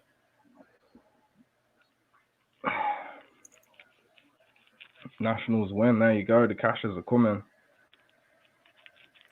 Just so you didn't know, Jay's been doing this show on a different channel for nearly a year, and the unit count is way into the 200s. So it's nothing new to us, but it's nice to see it panning out how it should on SBR, finally. We have. I made a list of the bets that we've cashed so far since we went on, and I'm on number 11 right now. We had a few losers though. We had 3 or 4 losers, and that's just today. Yeah, just today. On Monday night, with Flash, me and Anthony and Max, we went like 7-2. Last night was probably a break even night. Thursday night we made some money. It's been a nice first week. Nice. Nick, yeah, I did. JJ Aldridge fight got the fight to go the distance for me on the punch and parlay. Juiced up, obviously, it was like minus 300, but that with Vera gave some nice plus money, which was a solid. When I looked at it, I thought, episode 1 lost, and I don't like that. Starting a new season, episode 1 losing, so I got real aggy and made sure that this week's punch and parlay was going to be a winner. I made sure that it was a solid.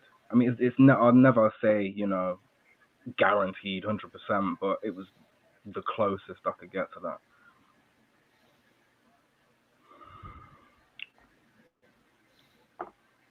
Morono, I feel is losing.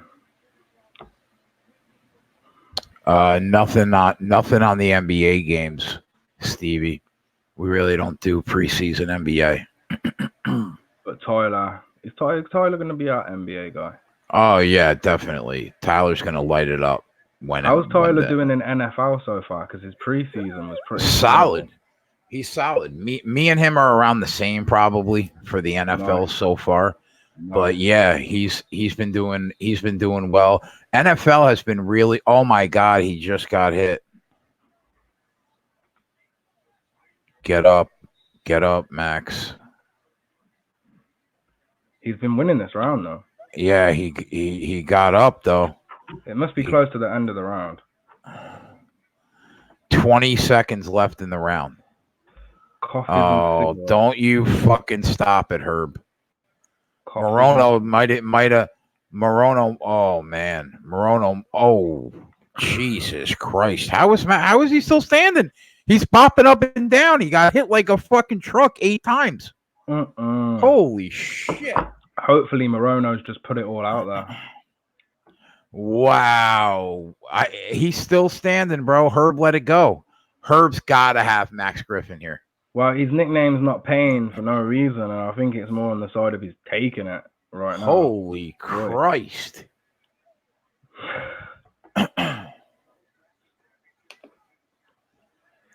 Wow.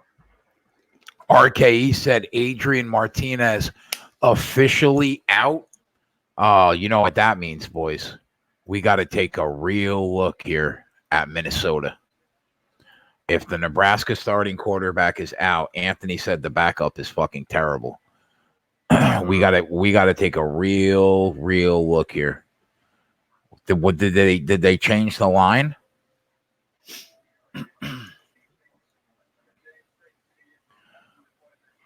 I don't know who won the first round. That's going to be first key. Round was so hard to judge. It was ridiculous. Probably a draw. That first round, 10-10. Because I have no clue. I really don't.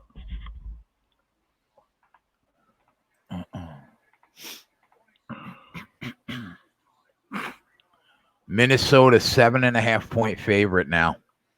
I got to see if I can get 7. If I can get 7, how do you not take them? You almost have to. Nick says he thinks Griffin took the first. Well, that would be huge. That would help. But also, how's he doing in this third so far? Because it's on 4 minutes 40 for me. Well, Steve, Anthony, who's obviously part of the keg, lives in Nebraska and goes to all the home games. He said the guy's fucking not good at all. And Minnesota's 5-0. They've been playing well, although 4 out of 5 games that they've played have been decided by a touchdown or less. That's a little concerning when you got to lay 7. But I don't know. Maybe this is extenuating circumstance.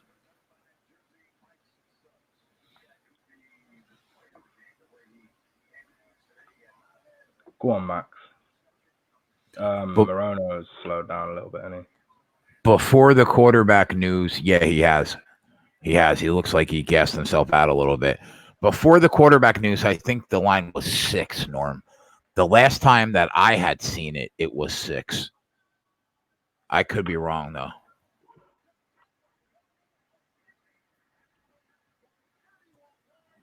Ron just took Minnesota -7. You know what, guys? I'm looking at 7.5 at 3 books. I'm going to hold off. I'm going to watch the beginning of this game. If we see, as soon as I see a 7, I'm on it with you guys. Griffin going to the body. He knows. Beautiful. Oh, flying knee. Okay. He's winning this round. All this Bama talk, man, it's making me feel nauseous. Oh, they love. Oh, he takes him down. We're live here.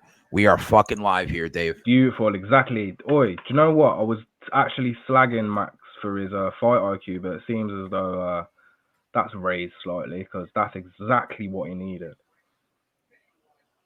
What minute was that at for you? 2:35. Oh, perfect. Perfect. If he can keep him there for the rest of this round, perfect. Yeah, he's already up though. Ah, great. Oh well, at least he's got one in the bag.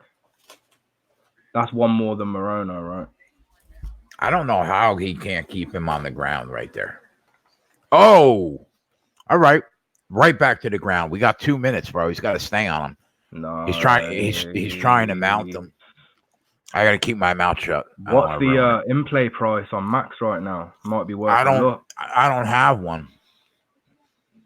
Not till the main card. How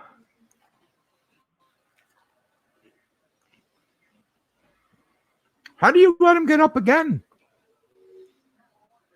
I mean, bro, I don't get it. I don't get it. I'm not too bothered. I mean, he's got 2 takedowns. That's huge.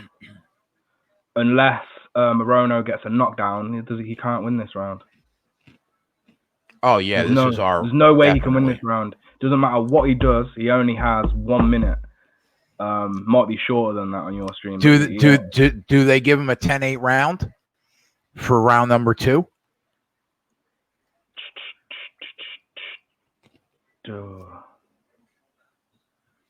It's close.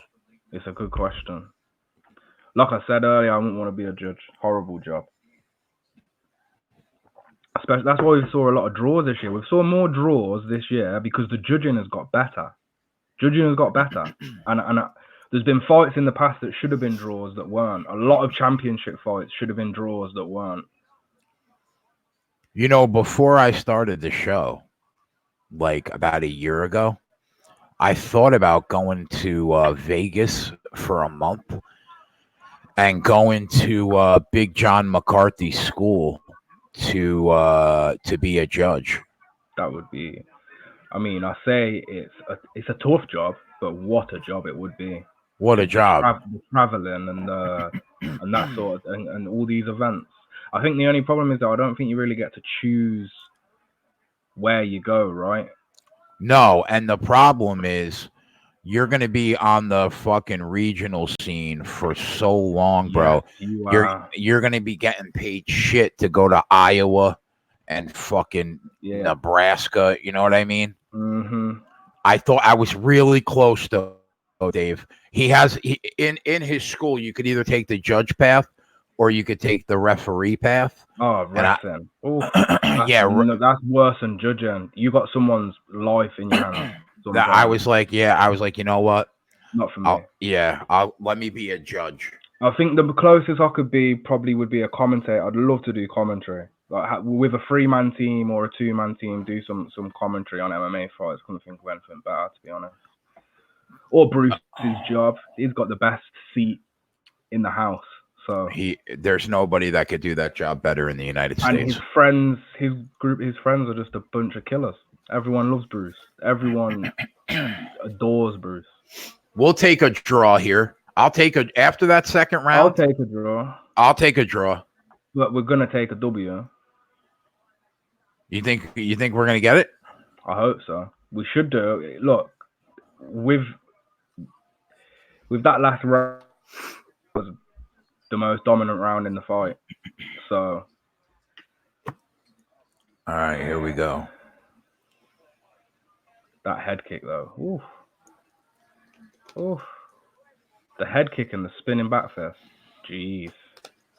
Griffin's got chin. That's one thing we know. Chin. Yeah. Boy. 29-27, 29-27. Oh, Jess has put the fight on the big telly and I didn't even notice. Let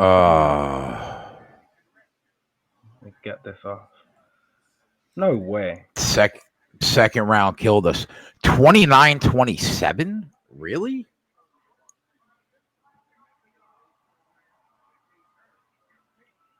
I don't know, man. Arizona State won. Yeah, they did, big boy. We scored with like 34 seconds left. How did he get that? That's all right. I'll take a half unit. I'll take a half unit, though. That's super questionable, that is. You know what? The judges haven't been terrible like the last 6 months. No, I don't feel like I ain't been done. I don't feel like I've been done by the judges for a long time. Seth said there is a slow-mo gif of the kick on the Twitter already. That's hysterical. That's some fan right there. Some serious fandom going on. Jesus. That's a tough one, but it's a half unit.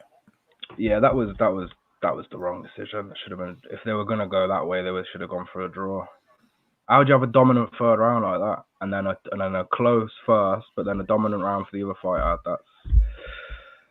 That's a draw in my eyes, but whatever. Yeah, the scores don't make any sense, Aaron. It happens sometimes. That's the problem with MMA, you know. You got the opinion of 3 people sat there that isn't, and not the guys that are putting, well, some of them probably are putting money on it, but yeah, it's tough.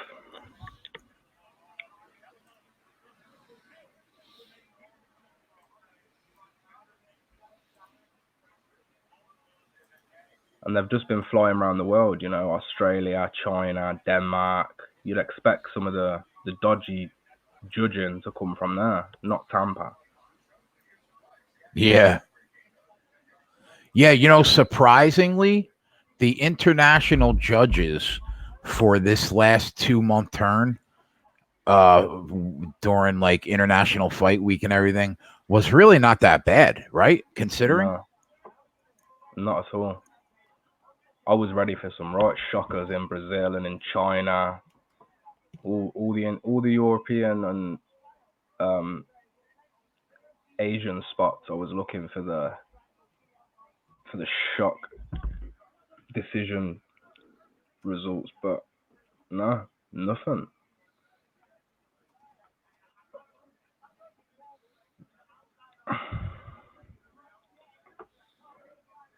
This is a real tough fight to go. I'm gonna have to go with Davis. He's better all round, I think.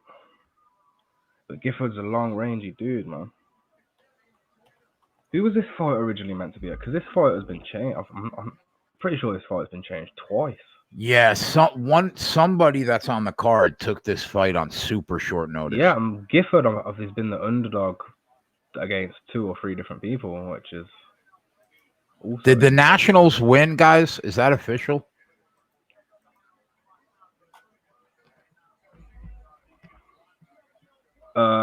You've lost a considerable price on Mershaw there.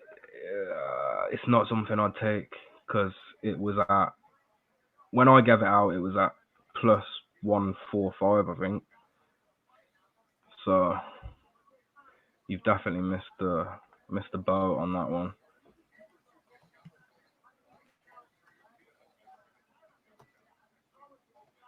Pena is minus 142. Damn. Guess the money's coming in on the other end.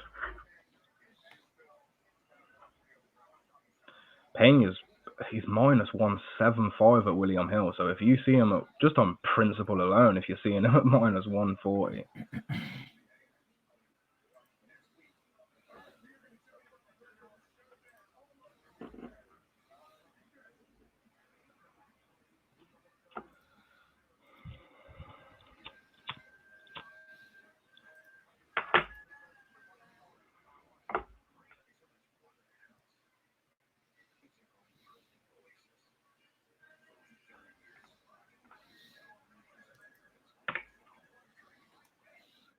I just noticed we've got no Bruce tonight, actually. So Bruce did all the international tour because he just wanted to travel and get some international females. Yeah, he did do the international. I've been to Tampa plenty of times. So I don't need to go here. I bet he'll be doing Reyes Weidman next week, though.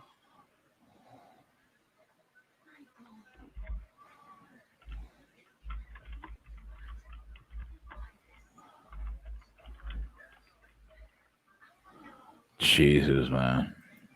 What? Just sending out this tweet.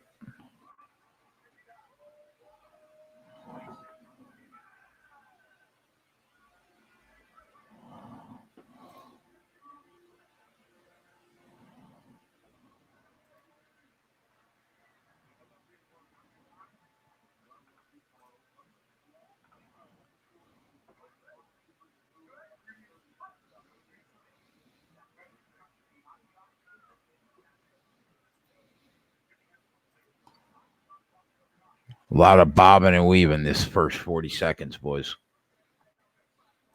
What do you think Chris is going to do to Reyes? Chris Weidman. I think he's going to lose. How would you think, if he was going to win, how would you think he's going to win? Wrestle. He'd have to go back to the roots. He's an all-American wrestler. Yeah, he's got the credentials in wrestling, but Reyes has been wrestling since he was a kid as well, you know. I mean, I'm not saying that that's the path to victory. I'm saying that's right, because if he stands with that chin against that kid, he's getting knocked the fuck out. It's lights out for my boy.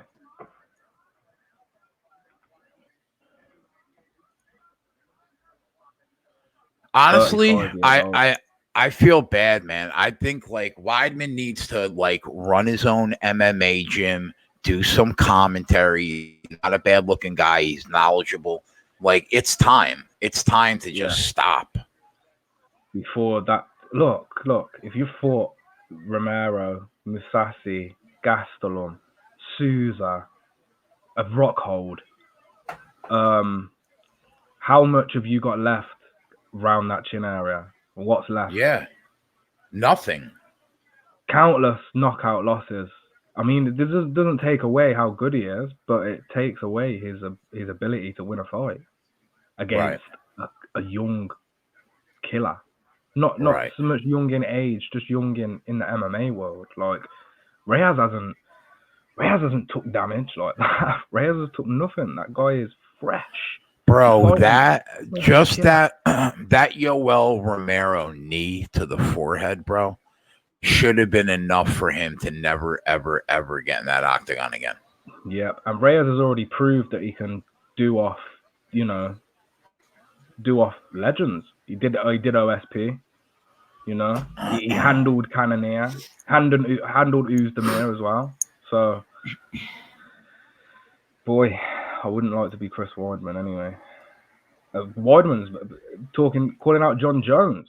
So where's his head at? Because it's not on Dominic Reyes.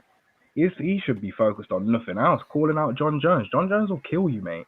No offense, but that fight was a fight you should have took 5 years ago, buddy. Because now is not the time.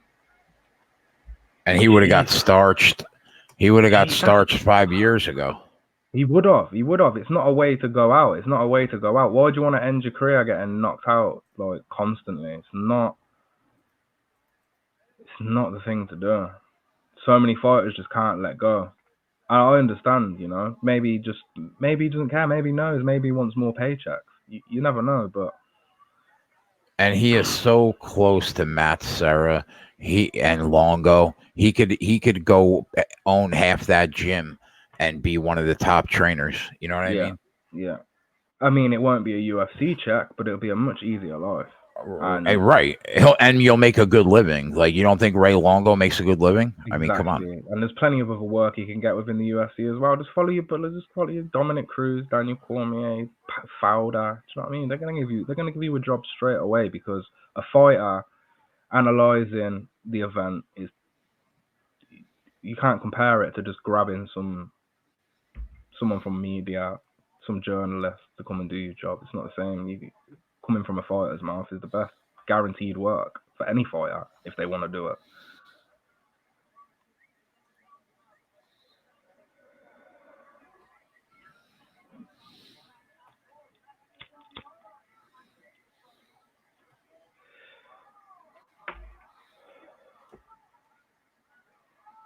There we go, Davis. Jeez. Davis. Lighting him up, and he's just dragged him to the floor by his neck. Jeez. What were the odds for him? Jeez, like -2 something. Heavy favourite. Everyone's been the favourite against Gifford. Unfortunately for him. Suiting though, by the looks of it. Very suiting odds. He is getting beaten. Why has the ref not stopped this? Does he want to get up? That's the question. Second round. I don't know how. But there's a second round. Somehow.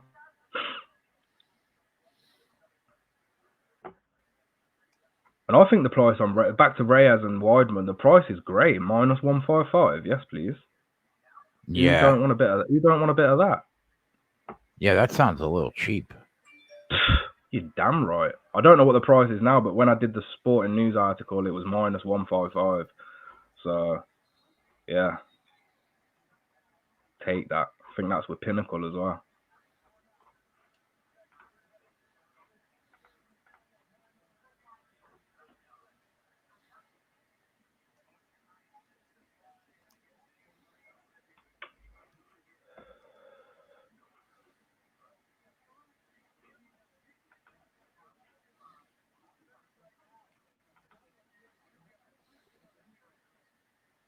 So crack streams was making my computer lag. Now that's turned off, it's fine. Ryan Spann and Devin Clark up next, eh? God, that's a tough one. So many tough fights. Jackson Wink versus Fortis. Interesting.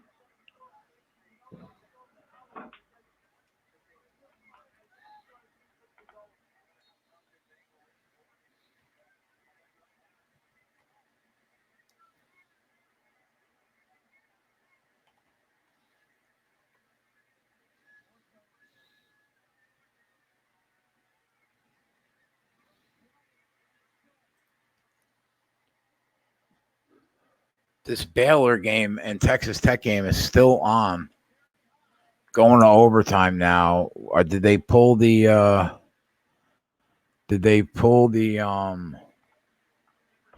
Minnesota game off television? It's not on yet. What's going on with that, boys?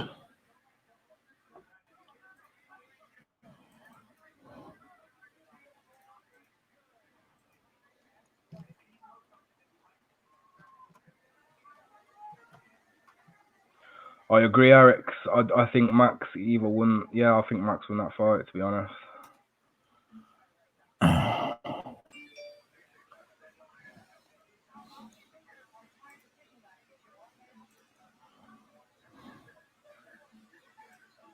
What's going on, Nolly? Oh, Nolly, my man. What's up, buddy? Noli, we got to get you on the show, man, one time to come and hang out with us during one of these MLB playoff games. I know how much that you love MLB and how good you are of a capper at MLB. So we just got to get you checked out with the video equipment on SBR. And then you can come on if you want to and hang out with us one night. Has anybody had to buy new stuff? Not yet.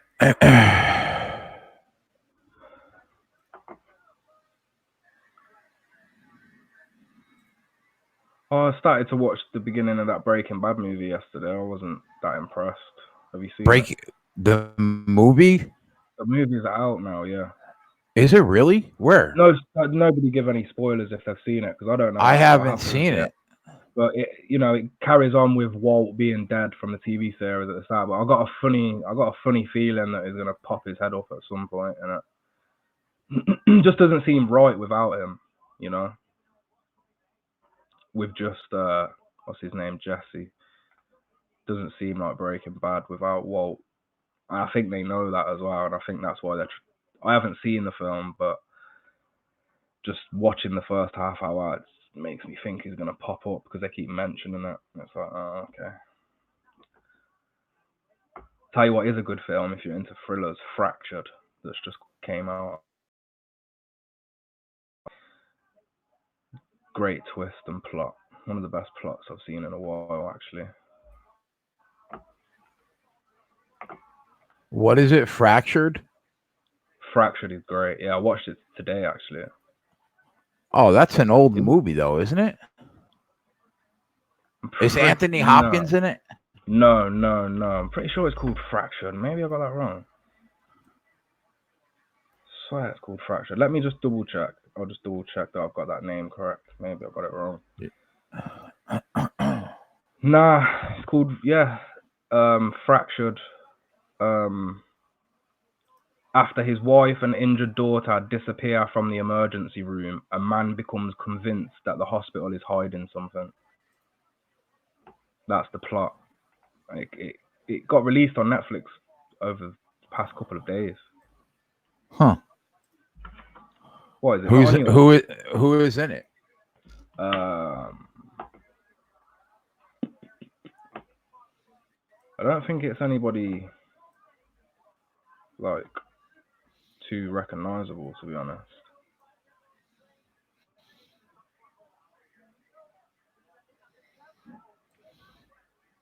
Looks like we're in the middle of a war here in this UFC fight. Yeah. I'm trying. My Google Chrome crashed. I think Davis is winning on output, but Gifford's he's coming forward. Coming forward at the end of the second. Gifford is throwing so much. Sorry, Davis is throwing so much. Stars: Sam Worthington, Lily Rabe, Lucy Capri. Yeah, no one. Oh, do you know what? It's saying in brackets UK, so it might not be out on the American. Maybe that's it. The American, because I know you guys have different films on yours to what we do. So, what a plot twist in that film, though, if it ever comes up. I'll look for it. You got to tell me who's in it. The main actor is Sam Worthington. Oh, I know him. Yeah, definitely. Clash of the Titans. Oh, yeah, of course. I mean, it's had a lot of hype, so I'm surprised it's not on the American Netflix.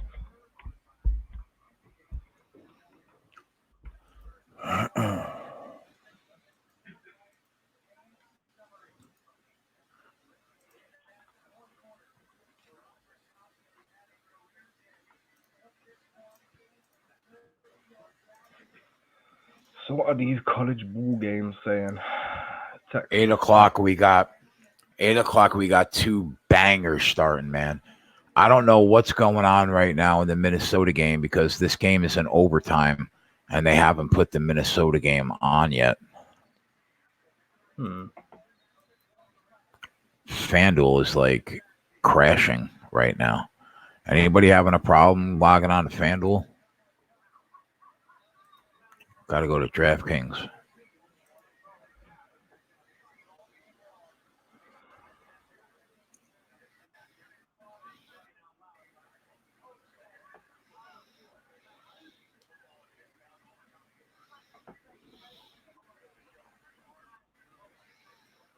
seems like every team is playing today. Damn. Yeah. There's games on constantly. We got to get you on more than just Saturday, man. Yeah, bro. For You're real. free and you want to hang out during the week or on the weekends, you got to let me know. We got to get you handicapping an American sport. Besides MMA. Yeah, well, I don't know. It's not something you can just do, you know. If I could, I know. If I Takes could, forever. you know, I would. But you could at least come on and just hang out. Of course. I'm not saying that. I just mean from a betting perspective, I'm not. I won't be able to offer much in terms of, you know. Well, definitely soccer. Oh, of course, all day long. Yeah, and so that it all picks up again next weekend with EPL and everything. Yeah, international break this week. It was just the League One and below that play today. So basically the leagues that don't have any international stars didn't still play today. But Championship, EPL, they had a break. They'll be back next week. And then for the Championship, there's a slate of games on Saturday, and then there's another slate of games during midweek as well. So there's a whole bunch of stuff to handicap for next week, which is good coming off a week when there's no games. It's like you're catching up for what you missed, really.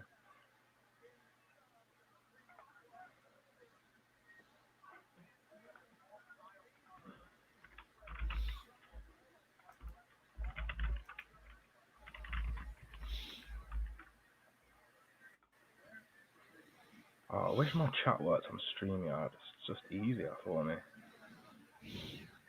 How many times has Gifford been punched in the head? Because this guy is looking to end his career before it started. And Davis just throws a casual left hook and he just casually gets rocked and nothing. I know. Did you see that? He just threw a left and he was like that. And yeah. The fight just carried on like normal. I don't think Davis saw what he actually did there because the guy was out on his feet for about 3 seconds.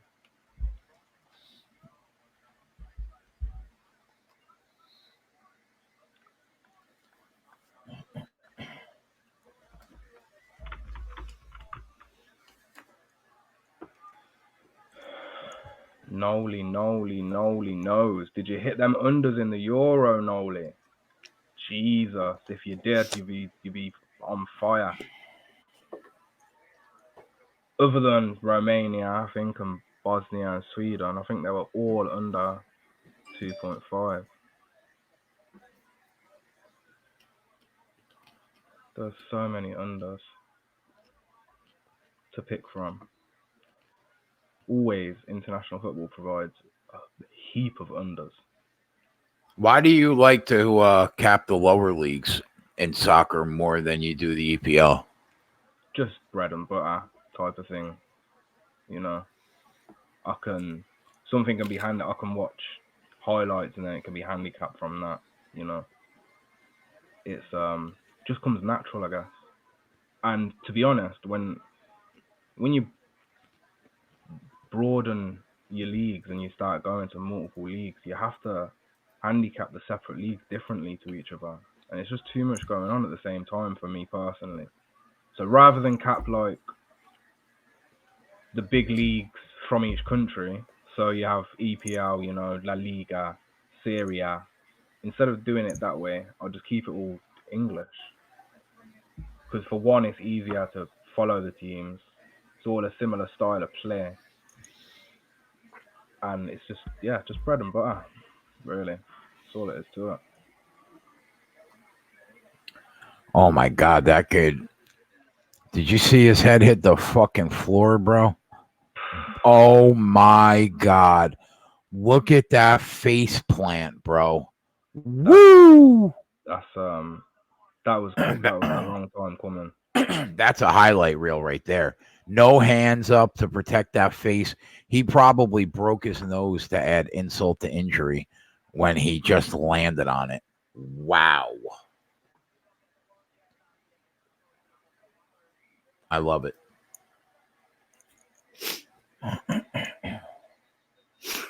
All right, we've been going 7 hours and 40 minutes strong. You'll never see anybody that's willing to be on here longer than me. We got a bunch of hours to go.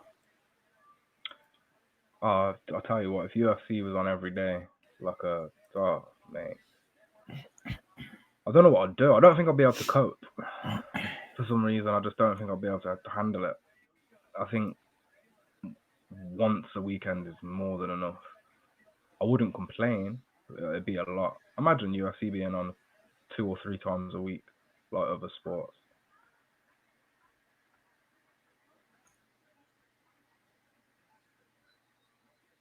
I mean, it is if you watch other organizations, really. You can, especially your weekends, you can fill your weekend up ridiculously. There's so many organizations you can watch now. Just on Fight Pass alone, they cover a whole bunch of organizations. Yeah.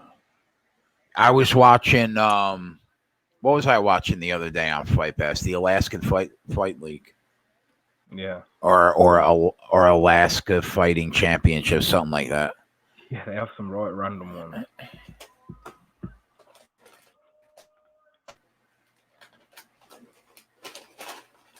Next up, we got Ryan Spann and Devin Clark, and I'm on nobody, but I don't know. I like Ryan. I don't know.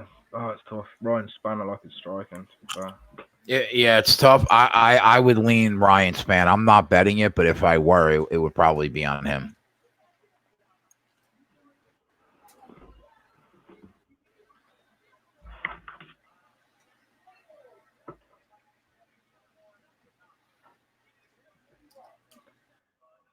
Yeah, the ref could have stopped that fight on multiple different occasions. Check this out, man.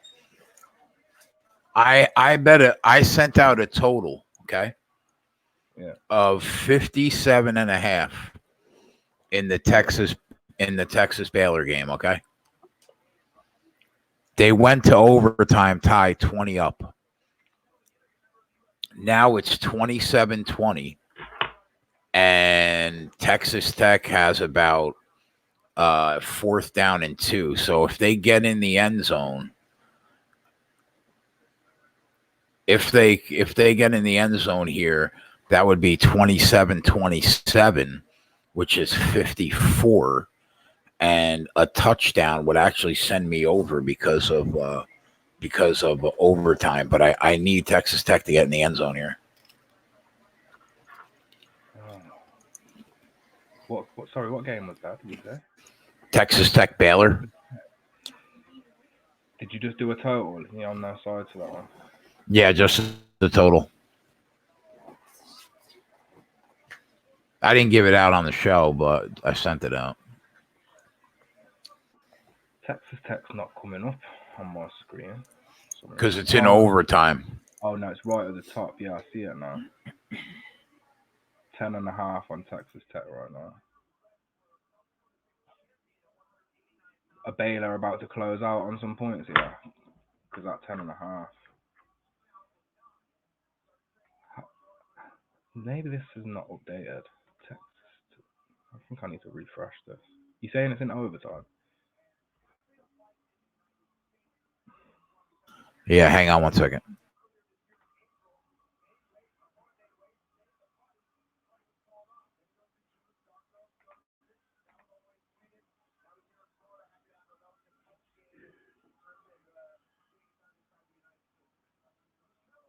Late money coming in on the Yankees. Larry Savage says.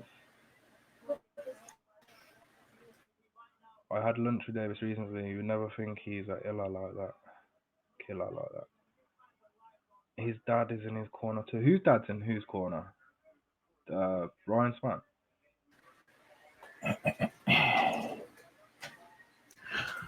Guys, hit that link. Hit that link in the description for us. That's all I ask for all the winners. like, and subscribe. So we're in the first quarter of the USC Notre Dame game. I think that line closed around 11.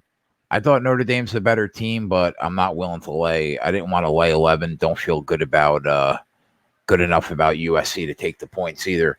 Obviously, you guys all know I'm on Penn State -3. I'm pretty much against everybody that we know, but it is what it is. But you got the line because it's at 3.5 now at every book by the looks of it. Yeah, it was at 4 yesterday. Apart and from this morning, lines, you have it at +1, huh? Oh no, their lines are weird right now. Don't know why it's showing like that. It was 4 yesterday. I woke up this morning for like 10 minutes.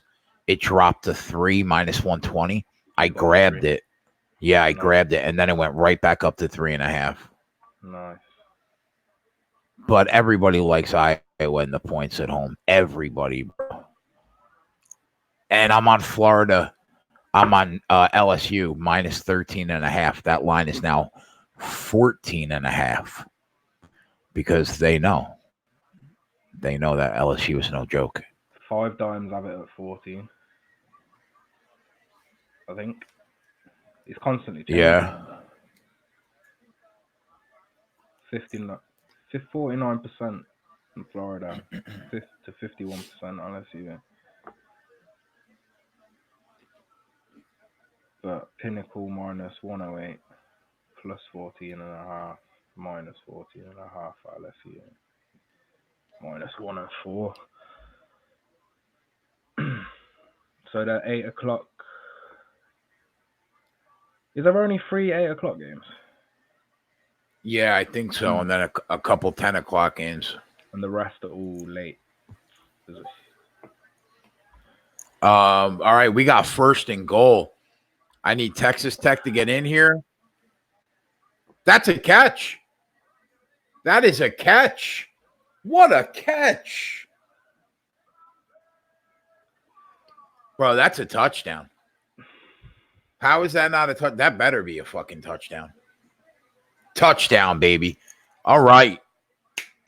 I need one more touchdown in overtime to send it over 57.5 and get the boys a winner. That's what I'm talking about. And we already cashed with Arizona State. We'll go 2 for 3 going into tonight. And then if we can get those 2, we'll go 4. A much needed 4 for 5.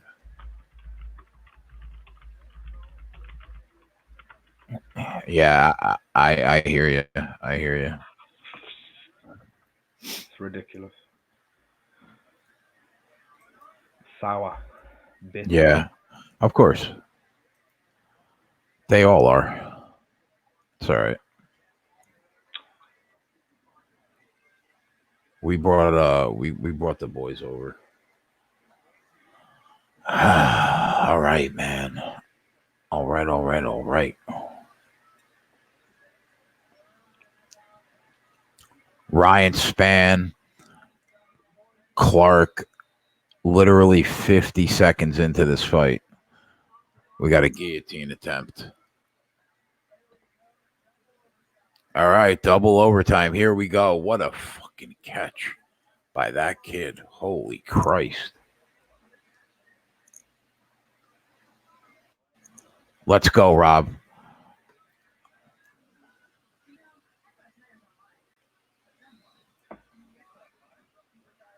Oh, I think gonna have to be another Greg Hardy punch and parlay leg next week, unfortunately. But I can't stop putting my money behind this lunatic. Wait. He's back. Settle down. What are you doing right now? What's the plan? The first leg of next week's punch and parlay. Yeah. I'm about 90% sure is gonna be Greg Hardy. You're going right back to him, huh? Yeah. What did they put another tomato can in front of him? Yeah. Well, yeah.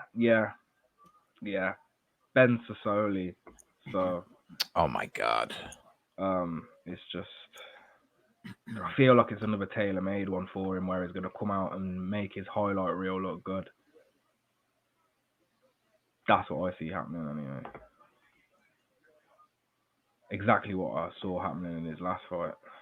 And it happened, so. The guy's a lunatic, so. I want to know when they're going to give him somebody. Really give him somebody. Like, who did we see that night on the same card that looked incredible? Oh, can't remember now. You remember who I'm talking about? Who was it? Is his name like, I can't think. We know him. I know him like the back of my hand. His name's like Will something, isn't it?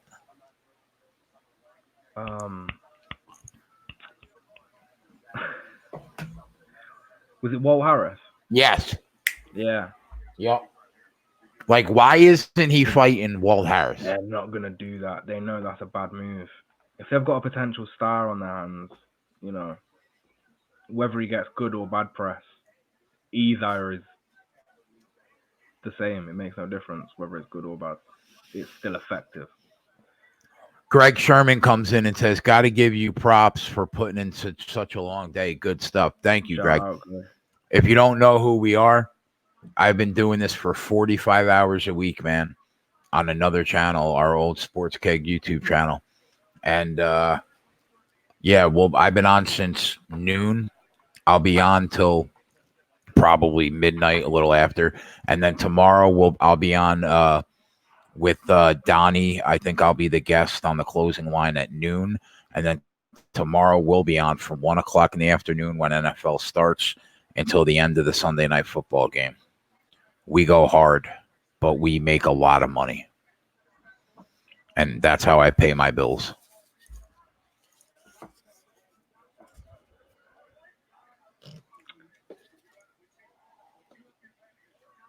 I'm not sure, Von. I'm about 40 seconds behind all of you guys anyway. I try to avoid the chat when the fights are on, just in case. But I don't really care too much about this fight, to be honest. Devin Clark's been backing off for the majority of the first round, from what I can see. Seems a bit hesitant. He's looking up at the big guy, probably worried for the knockout. I'm not sure what's going on with his beard. If that's meant to be style, or he had an accident, cooking accident maybe. I'm not sure, but looks like he's fell over in a tin of paint or something. Just forgot what's going on. That's my only opinion about this fight.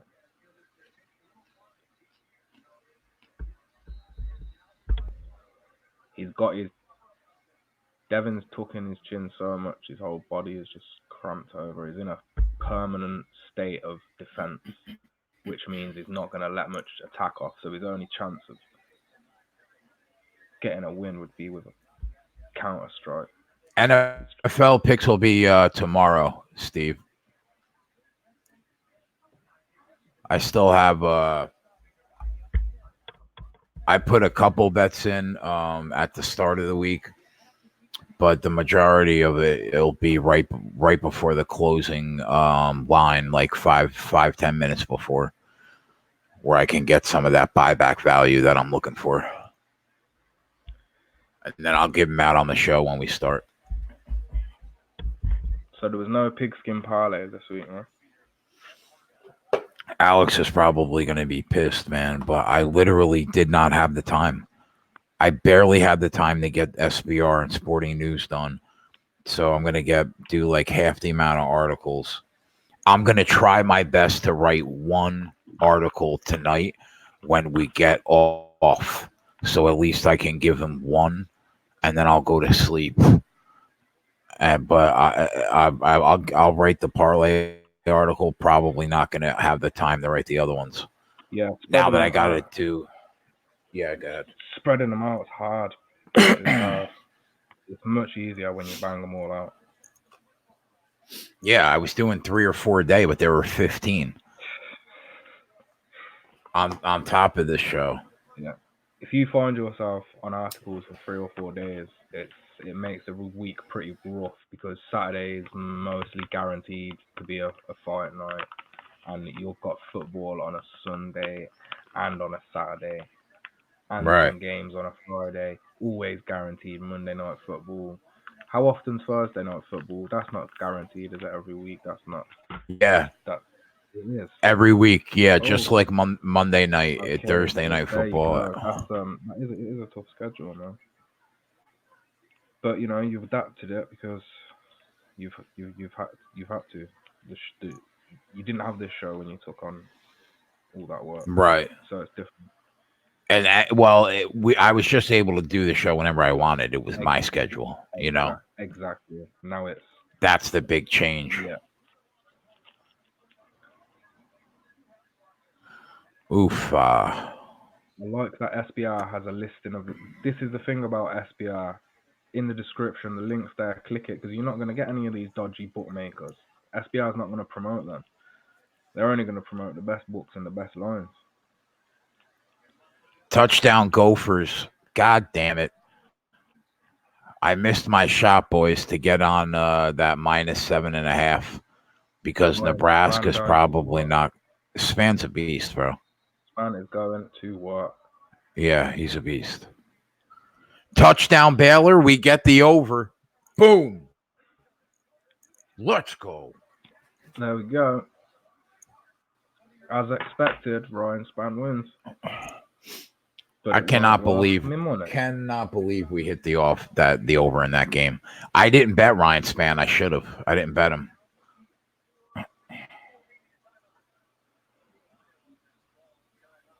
Nice one, Span.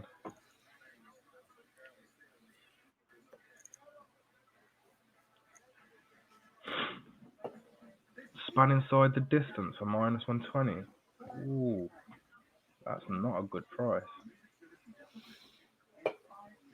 I'd have been sweating that one, Eric. Man, I really wanted to get on Minnesota with you guys after that quarterback change. I didn't want to lay the hook, though, on 7. Now it's 12, that line. Jesus. Yeah, Eric, it was kind of even, but your boy Devin Clark was constantly on his back foot, and that's not a good way to be fighting. With a really ugly goatee, too. Yeah. I bet he'll be dying it back for his next fight, because that didn't do nothing for him.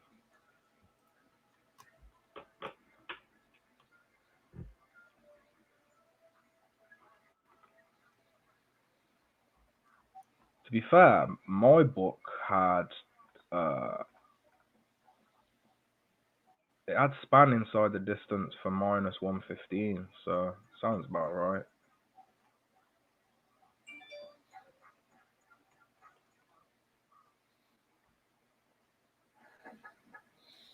Yeah, very confident for him to get it done inside the distance.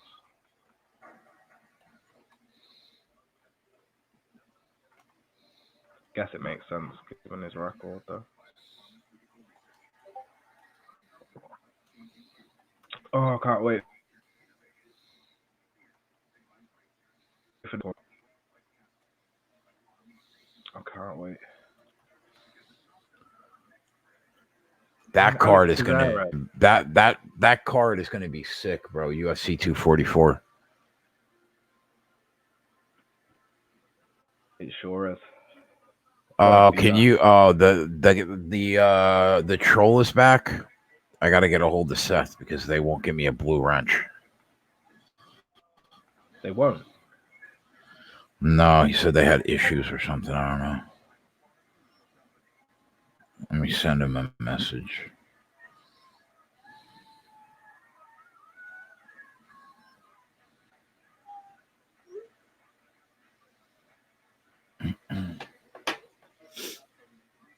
Thanks for telling me, Nick, because I can't see him. I blocked him. I'm surprised you wouldn't get a blue spanner. All you do is get rights to control the chat, right? I think so, yeah.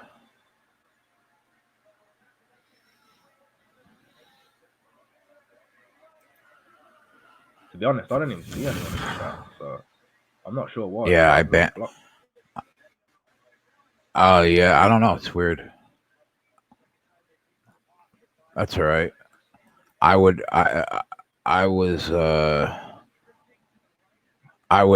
hate on me too if I was them and I saw the tweet I sent out with all those winners. All right, we got no score in the Iowa game, no score in the Notre Dame game. I can't see him either, but he's there. The guys could see him. Fresno State up 21-14. Louisville up 14-0 early on Wake Forest. Look at that karate hottie.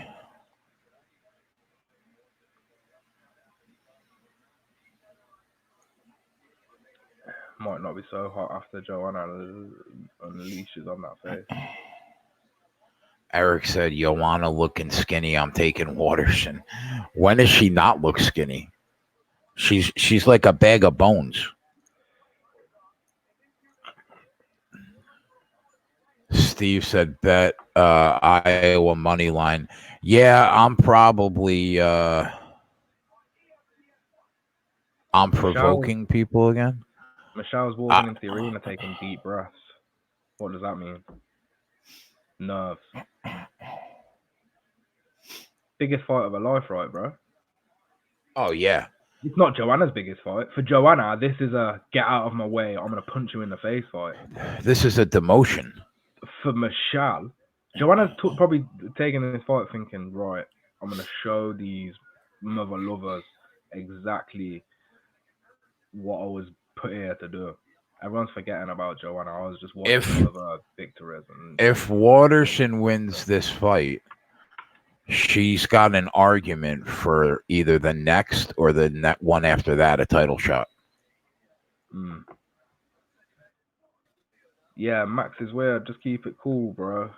It's all love around here, man. If you tailed someone's pick and it lost, that's your fault because you chose to tail him, man. Fat Fist didn't force you to tail his pick. Everyone's here to help each other out, brother. So maybe you can give us some good information and we'll give you some back. That's how it works. We always try and bring the winners, though. Of course, you can express your opinion here, but you don't have to be rude about it. You can have an opinion without having to be rude. You're going to get blocked, though, if you keep talking shit. Instead of wasting that typing on negative energy, go to the description box and there's a link for SBR odds. You can get some beautiful odds from there. Go click on that instead.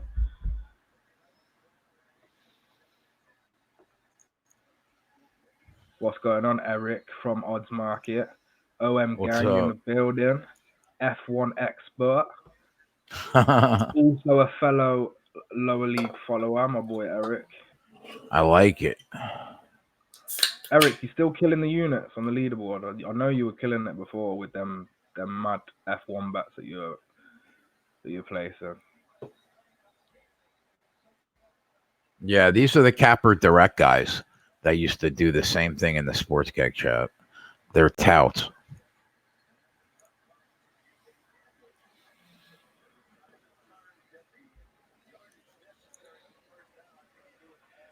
Well, the thing about making another account and coming back in, you have to make a whole Gmail account, which requires a whole new bunch of information. It takes you about 5 to 10 minutes to make it.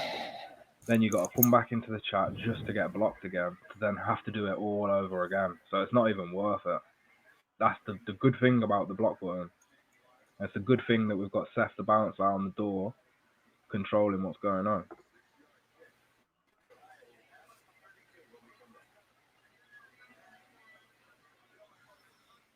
Opinions are always welcome, but you don't have to express it in a negative way.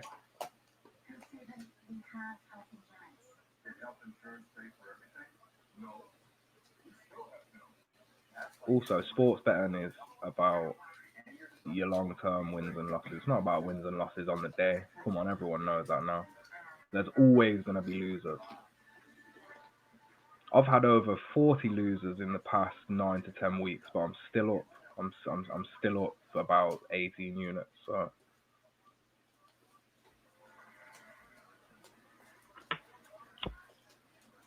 it's not so much about the losses, more about the wins and what you do with them.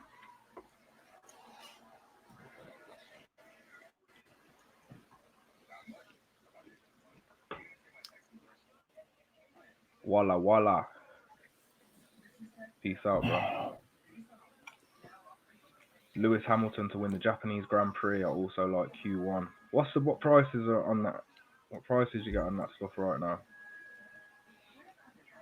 Is there a race this weekend that you like? Well, Eric said he's killing it right now. He said ride the wave while it's happening. Well, I'm ready to ride the wave. Look, guys, if you want to go follow Eric, go check out Odds Market, because we have certain guys at Odds Market giving big odds, huge odds on tips.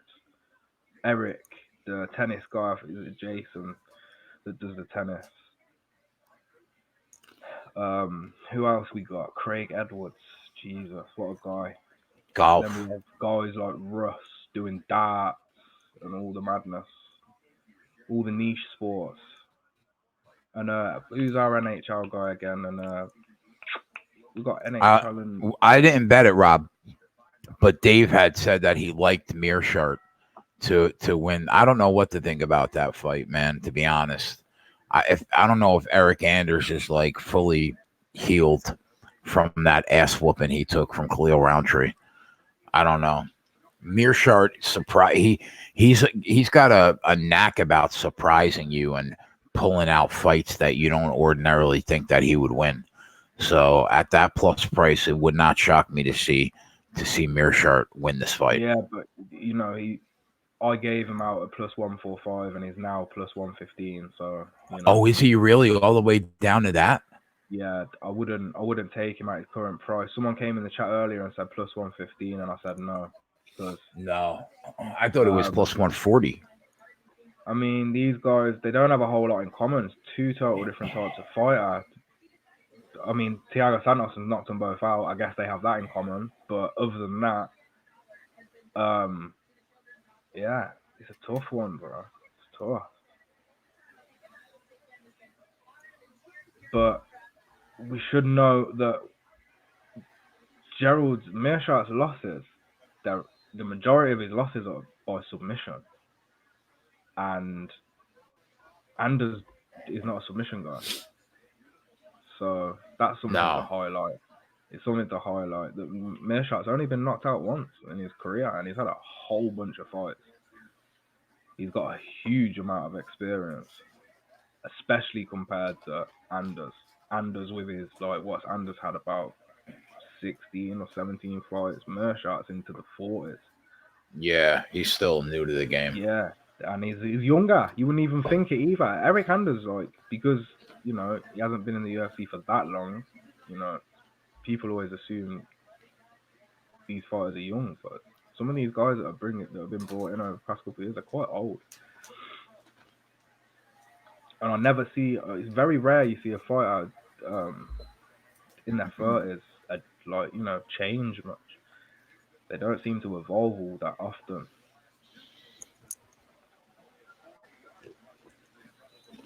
He hits hard, though, boy. Yeah, he sure does. Let's go back to the chat. What's going on in the chat?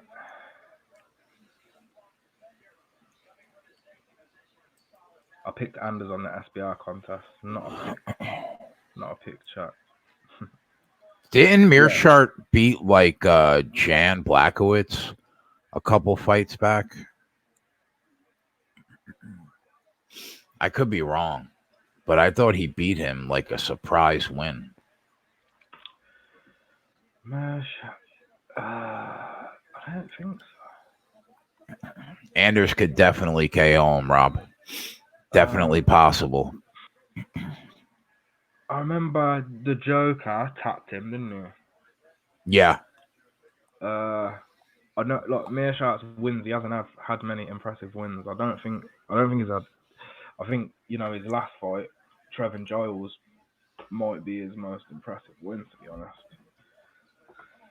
Because his earlier fights, yeah, no.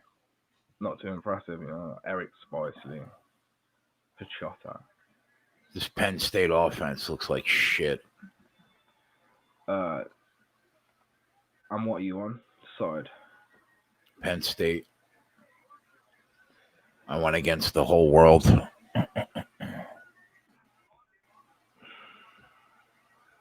Anders will KO him, says Yella. Wow, to be... it's one of them fights, buddy. In fact, 3 of my bets tonight are based on value, because when I see money put in weird positions, I have to decide with the value. But Anders is totally capable of finishing this in the first minute, first 30 seconds. Willie? No. I don't know. Look, Mershot's only had 1 knockout loss. I know it doesn't mean much because it's a total different day, different fighter. But Rob is on him because he's an Alabama kid.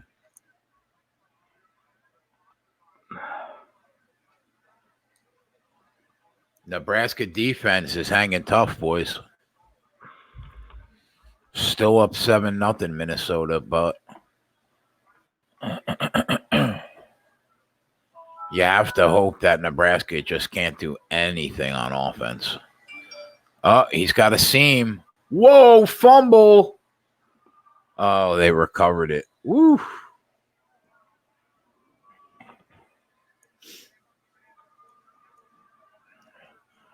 Three nothing USC late in the first quarter as an 11.5-point dog, huh?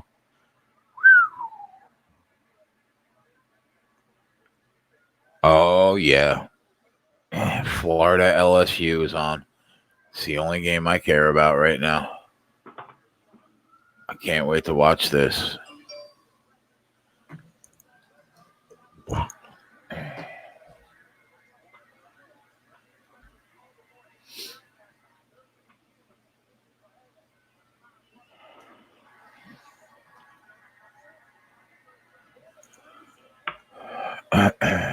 Man, I want to drop a J size bet on LSU money line. what's it at right now?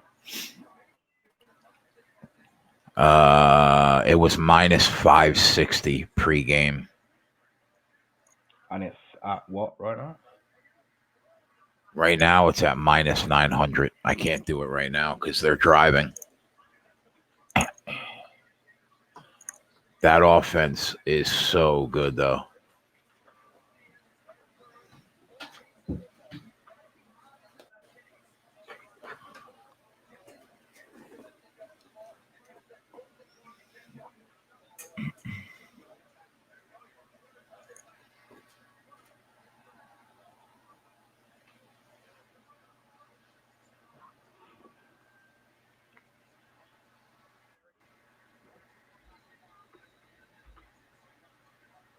Joe Burrows gets stood up.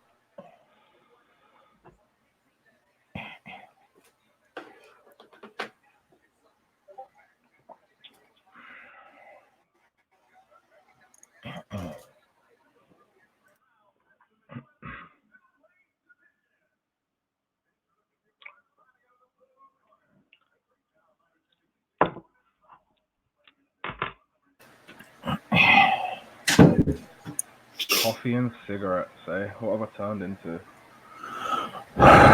My daughter just asked me to buy her a hydro flask, and I have no idea what that is. It sounds reasonably priced. It does. That's all that comes to my mind when you get asked for stuff, you know? I don't care what it is, what it does. It's just the first thing that comes to my mind. I wonder how much that costs. Yeah, it sounds expensive, doesn't it? Maybe. Hydro flask. I mean, for a flask, it does sound like the best that you can get, but why not? It's not going to be more than a unit, so. That's for sure. And if you just the half unit that Max Griffin just pissed down the drain, you know. You're right, and she watches the show too, so she knows when I'm winning. She knows when to hit. The flask will last a lot longer than Max Griffin did, so. She knows when to hit me up. I didn't hear boo the first 2 Monday nights. but I haven't she's seen her ready. in the chat in a while. She used to come in the chat first. Yeah, I know. She is actually here tonight for the weekend. She got bored at Anthony's MLB, no doubt. Joey B says it's a water thermos. It sounds like the most expensive water thermos in the history. All the kids got hydro flasks now. I literally don't even know what that is. It keeps your drink cold all day. Really? And it keeps it hot all day. Why don't I have a hydro flask? I know. Keep that coffee on tap, right? Yeah. I might have to see if they offer a value pack. Like a 2-in-1. And as being methodical scares me. Yeah, I did not. We didn't even bet this one. Yeah, I don't blame you, boys. I don't blame you. I just saw all these lovely prices this week and thought, you know what? Every single one of these guys has got a chance, like a good chance. So, yeah, I had to take 3 dogs this week. One of them. It seems like It seems like it's set up for a highlight reel for Anders. I'm not gonna lie. No, it does. But something's got to be said for a guy who's only been knocked out once, and that was by Thiago Santos. So, and I think Anders has only been knocked out once as well by Thiago Santos. Correct me if I'm wrong.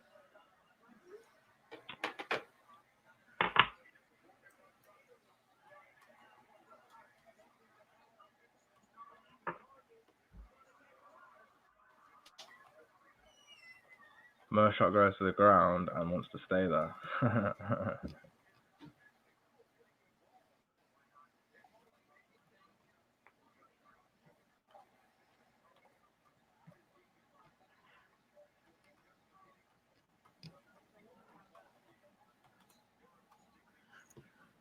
Oh man, that is funny.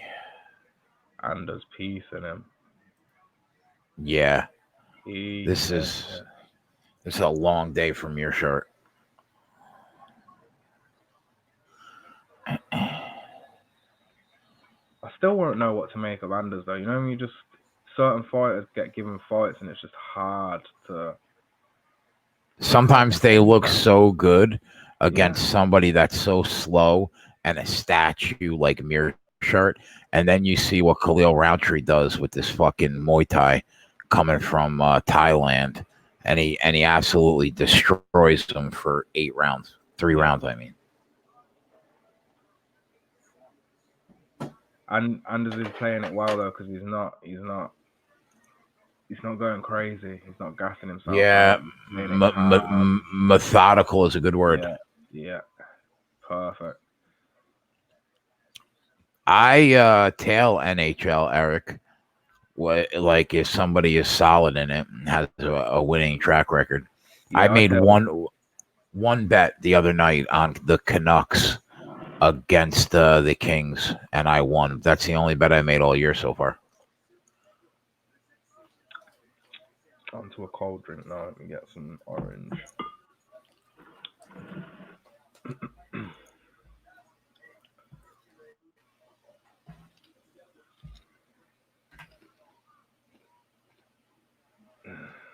Calculated approach from Anders, but he has got a lot of muscle.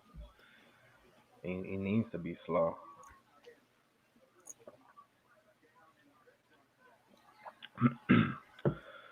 Well, Gerald's certainly showing why he's only been knocked out once. Yeah, because he took some shots, boy. Because he won't throw. It's like he won't throw a punch. Oh, look out!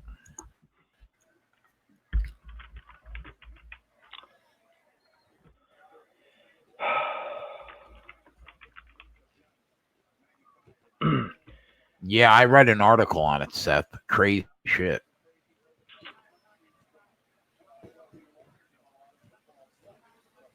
Did the StreamYard had that update yet? For what? well, they're having a new update where you can do certain things like this stream would be streaming on Twitter as well. Yeah. Is that out? Yep. So are we live on? Yep. Are we not live on Twitter then? No, but yeah, you can now multi-stream across platforms: YouTube, Twitter. I want to say Facebook I guess and Seth, Instagram. That's a question for Seth. Is that something we're gonna do? Because it's obviously it would help. Yeah, Seth would be the guy, to ask about that. Have you heard but about yeah, that? it just started like 2 weeks ago. Oh, Seth just asked a question about Mike Postle. Yeah, apparently he found a way to cheat. Yeah, on 10 million lawsuit. Yeah, but I don't know how. Does anybody know how he was doing it?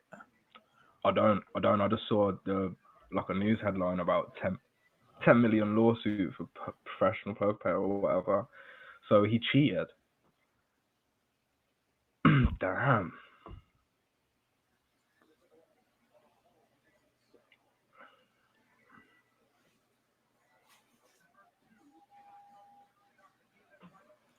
My cousin used to work for a casino, and he ended up being banned from casino because he used to be able to read cards.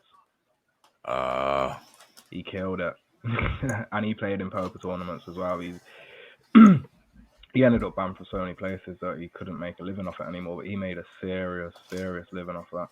Now he's a power lifter in Dublin. Huh. Everything he's done is become a champion at, and he's done some weird stuff. Like he was a figure skater when he was a teenager, European champion. Really? Yeah, European champion figure skater. Then he did the casino thing for years.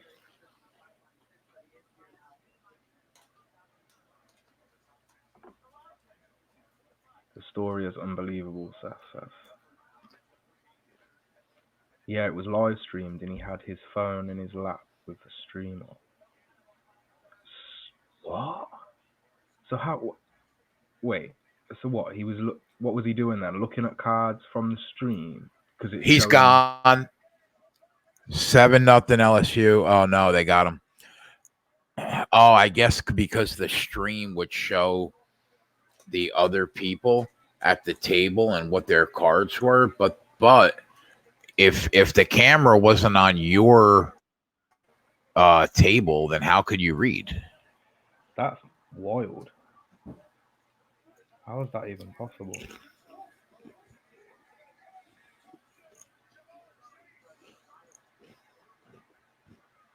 Touchdown LSU.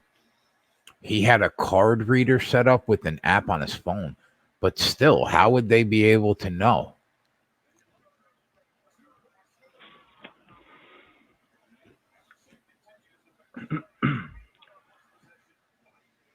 I wish my TV in the back would come through as a clearer picture. I wonder how I can fix that. I wonder if it's just my cam.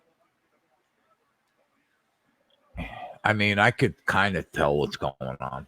Yeah, you can see, but it's like, it's a good little TV. It's a good little HD TV. You know what though? If it came through clear, like we could possibly get kicked off of YouTube. I don't think we would, because the videos I'm using they're highlight videos from they're like fan made highlights. So still property of the UFC though, isn't it? It is, but it's also already on YouTube and it's not been taken down. And do you know what I mean? So, but I don't know. I'm not sure. I have no idea either. I played a couple songs in the background and I got a copyright warning like 6 months ago. Wow, you're only allowed 3 strikes as well. He had the reader set up tied to an app on his phone. Live streaming RFID chips. So this is wow. Incredible. Nick says Izzy is the new Silver. Yeah, bro. I was speaking on that as soon as he won it. It just went through my head like this kid. Just thinking of all his early interviews of when he first came to the UFC, he was always talking about Anderson. How Anderson was the reason he fought, and he when he first started MMA, he based his style on Anderson. But he's he's a new age version, and he's the 2019 2.0 Anderson on crack. That's what he is for me. and I can't wait for his next fight. And I pray that it's Paulo Costa and Izzy in January for the New Year card or something like that, because it needs to be something big. But how about Darren Till? Darren Till is looking like a psychopath in interviews. I'm not sure if anybody's following him on social media that watched the interview of him today. And he's just like, I'm approaching my fights now where I'm going to kill or be killed. He's like, I don't give a F if I get knocked out. I do not care. Yeah, he's like, I'm going to kill or be killed. No more decisions. Like, whoa.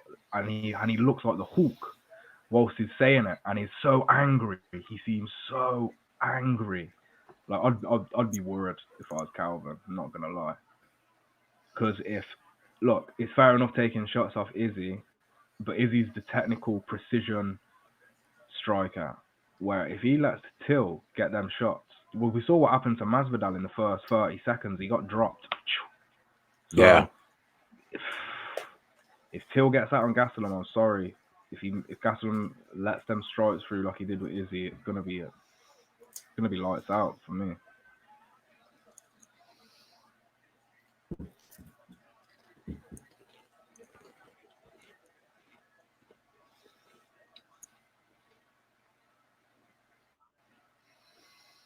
He was an ex-casino employee as well. He had inside help. When there's that much money, you get all the inside help you want.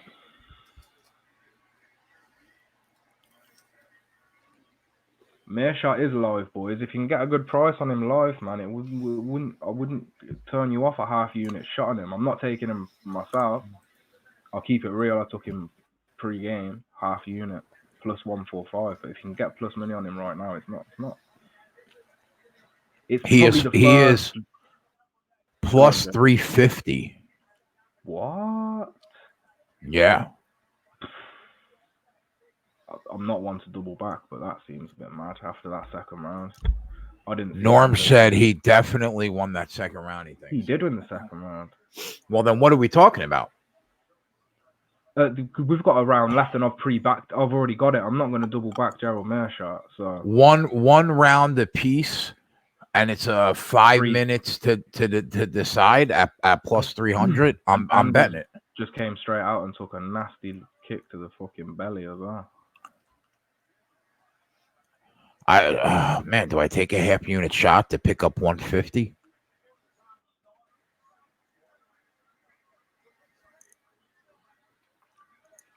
Plus 500, Yella's getting. Oh, I'm looking at plus 280. It's dropping at my book. If it's really one round apiece, this round is a draw right now. It's close. My book is going down again, plus 270.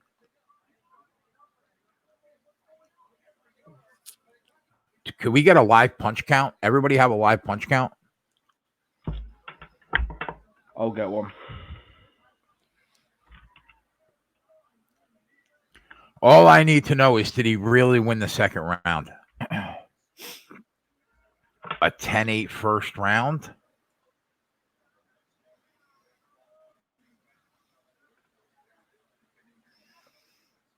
I don't know if he had a 10-8 first round. I mean, he had him hurt, but I don't think I would call that a 10-8 round.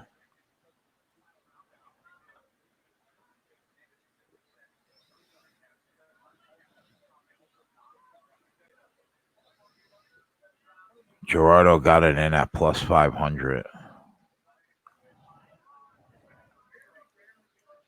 For a 1-1 round, boys, that price, come on. Yeah. It's worth it. I don't have that. I got 270. At a nickel, I would take a shot. Yeah. Gerald has had more significant strikes as we speak. 44 significant strikes for Meerschaert, and Anders has 35. Really? 33% to a 30% significant strike percentage in favor of Gerald right now. And some books, as Yella's saying, got him at plus 500. That's going to be constantly dropping right now if the odds makers have any sense, because You know what? I'm doing it. I'm doing it. Whatever. It's a half unit. But to the head, landed by target, we've got Mershaw at 81% to the head, where Anders is on 57% to the head. Round If it two, Mershaw goes picks down, it it up. goes down. And for as much as Anders may have won the first round, he only outstruck him by 2. He threw 58 and only landed 15 in the first round. That's something, yeah. Yeah, listen, I bet the half unit expecting to lose. It's been a good day, right? Yeah. But, I mean, it's plus 300 I got it at. Yeah. Look, boys, numbers speak. A lot of times in these close back and forth fights, other than when he had him hurt a little bit in the first round, this has been back and forth. They look at those significant strikes. Yes, They bro, look at those punch counts. Yeah. Sorry, man, my little boy just woke up. I didn't want him to make a half asleep appearance on SBR. Oh, it's all good, man. Anders is hurt. 39 seconds left. He's hurt. Come on, Gerald. Let's do this. Come on. Oh, I would love it. Please, you know what, though? That matches him. It. That matches him being hurt a little bit in the first round. Yeah. And it's towards the end of the fight, which can mean more. Yep. Although, if we look at the Moreno fight, that has made a difference for these judges. Yeah, that's true. But you know what? I think recency bias still plays a role. I've just got to that bit now. 30 seconds. Anders looks fucked. This is what I mean. Is these gas tanks on these chaps? You know what, boys? We're live. See if we can pick up a unit and a half. Oi, I'm getting plus 530. Eric, what, mate? Take these plus numbers. God. Everybody's doing these plus numbers. Take this now. I hope somebody at plus 530 took that, boys. Even if you throw $20 on it, you're picking up 100. Look, Fat Fist is saying it might be a draw. If it is, you made the right decision, right? Yeah. Because you're getting these dumb plus numbers. Oh, I hope to God you guys got these plus numbers, man. I got it at 290 to be fair. They give this to Eric. This is some BS. 290. This is a draw or Gerald. Let me give you the full-time stats. Hold on. Your boy Eric Anders. Ain't my boy. Who said that, your boy? That's his nickname, ain't it? That's his fight. Oh, is it really? Yeah, boy. Spelled Y-A-B-O-I. For that reason alone, you gotta never you can't be on him. All right, nobody in the chat ruin it for me. Don't say nothing. Let me see this. I haven't had updated stats yet. All right, here we go. This would be a nice little surprise to pick up 150. It will, and it will be a dogs in the odd casher. So please. Is it? Yeah. All right, here we go, Dave. This was I did dogs in the odds extra, like at the end of the article, and I gave Gerald 28-29 Meerschaert, 29-28 Anders.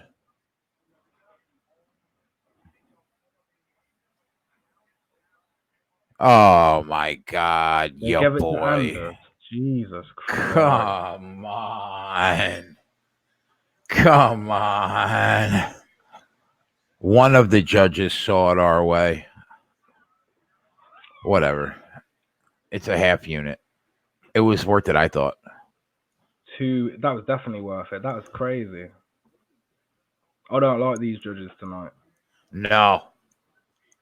2 guys have had a blitz in the first round and won a fight from a blitz in the first round. And then lost the second and the third. He got totally outstruck. Does anybody in the chat score that second or third round for Anders? No. I didn't see that. What? Wait, that's second. Yeah. This is ridiculous. Yeah, Anders, you know you got pieced up. Wow. Oh, well. Same as that Moreno fight, if you ask me. Same sticky judges. Not sure what they're watching, but your boy Yeah, lost boy. significant strikes. So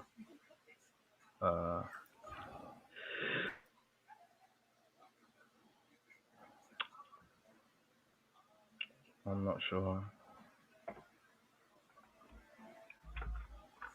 Minnesota up 14-0 on Nebraska. That was the play, boys. That was the play. That hook, though, I wouldn't bet it. I know some of you guys got it at 7, so I'm rooting for you.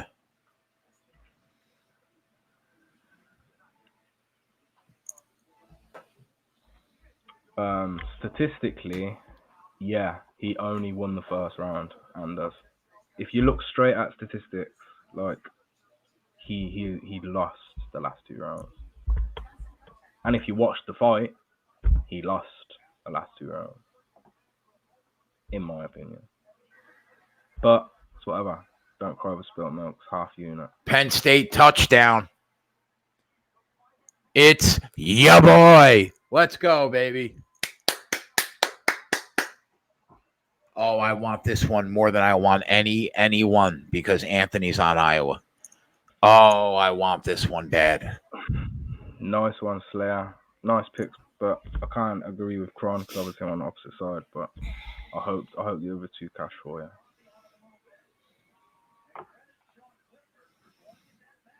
Okay, so in round 3, Anders did outstrike Meerschaert by 1. He outstruck him by 1 in the 3rd. Overall, Meerschaert had 72 significant strikes, and Anders had 64. Look at Slayer making everybody's in the MMA now, loving it, making their own plays. Good for you. Nick's drank 9 16-ounce Miller Lights so far. Well, keep going. Get you ready for that Joanna violence we're about to see.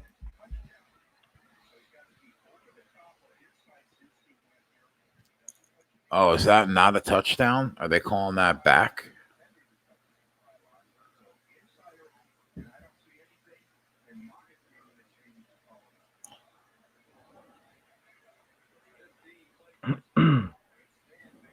You know what, Nick? That's fair. That's a fair play. If you're looking at this fight from value, to be honest, there is some value in Favela. I do agree.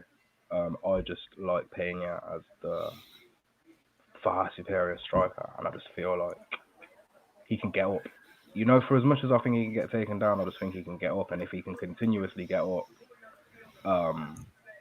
Favela's going to do nothing on the feet. He bites down in his mouthpiece and swings. That's not going to work against a technical striker like Luis Pena. Plus, he's on team. He's on side. Pena's a kegger, so let's keep it that way.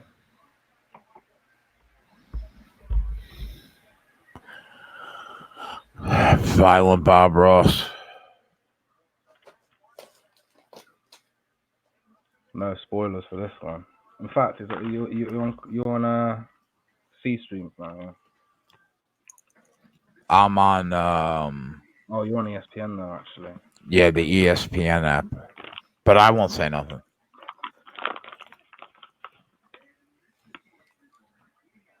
If Pena at a few stakes, he could be at middleweight. 6'3". Yeah, that's tall. 6'3" lightweight. Behave yourself. But saying that, for what he gains in reach and length, he loses in, I guess, thickness, strength, I guess, muscle. He's walking to the ring with a pick in his hair. That's his thing. I love his chances because since Ultimate Fighter and he was on Team DC, and when he smashed Ultimate Fighter, he stayed with DC, and being around them boys for someone that really does need their wrestling defense working on, where could he go? That's much better. One of my guys, Ken, sent me a picture of a hydro flask on Amazon to my DM. They're $40. Hey, there you go. That's nothing. Yeah, that's cheap.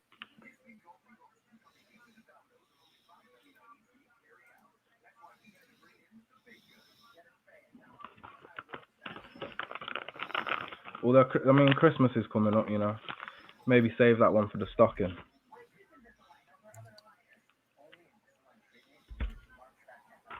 I got to get her a new softball glove so she can break it in by the time the season. How's the team doing? Did the decline turn around? Oh, no. The season's over, but it was bad. It was really, really bad. She was good, but the team was really, really bad. But another team, then maybe. I know, but we don't have the option. It's not many teams in the area. Yeah, it's like whatever team they say that she's on, she's on. But she did really well though. I got to get her in school as well. Yeah, she plays for the school too. I got to get her a taller bat, and she's growing up.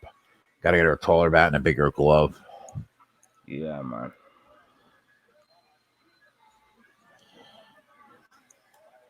Wow, like I said, Christmas is coming up. You get all that stuff for Christmas, eh? Yeah.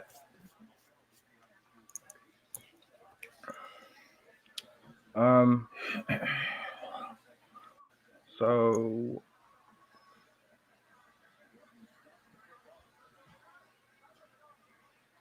Matt from Brola. Nah. Payne is that boy, yeah. Someone's saying what do I see in Cobb? It's the odds, buddy. An opening line of plus 160 for Kron Gracie, who's fought no one. Look, Alex Cazares, it's hard to judge off.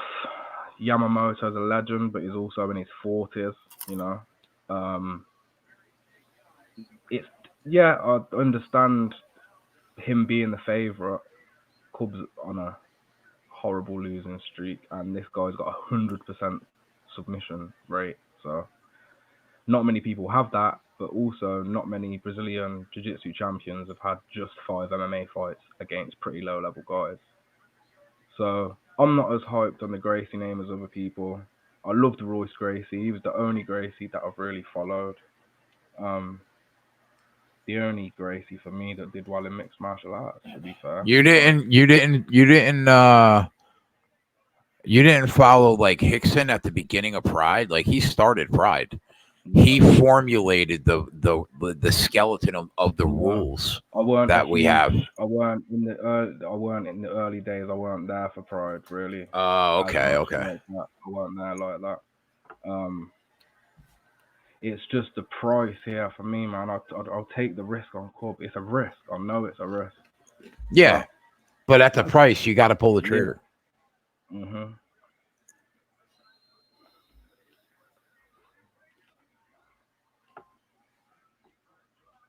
And Kron's bad at wrestling, man. His offensive striking doesn't exist. He's going to lose a striking battle with Cobb. So that's one part of the fight is definitely losing. It's just the other part of the fight I know he can seriously dominate, but I'll take the risk. He submitted 5 fighters who were on a huge decline. I know that the Cobb is also on a...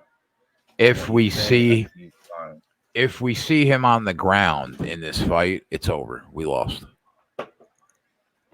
And I backed Kron in his last fight, so it's not that I'm not against Kron. It was a fight cast.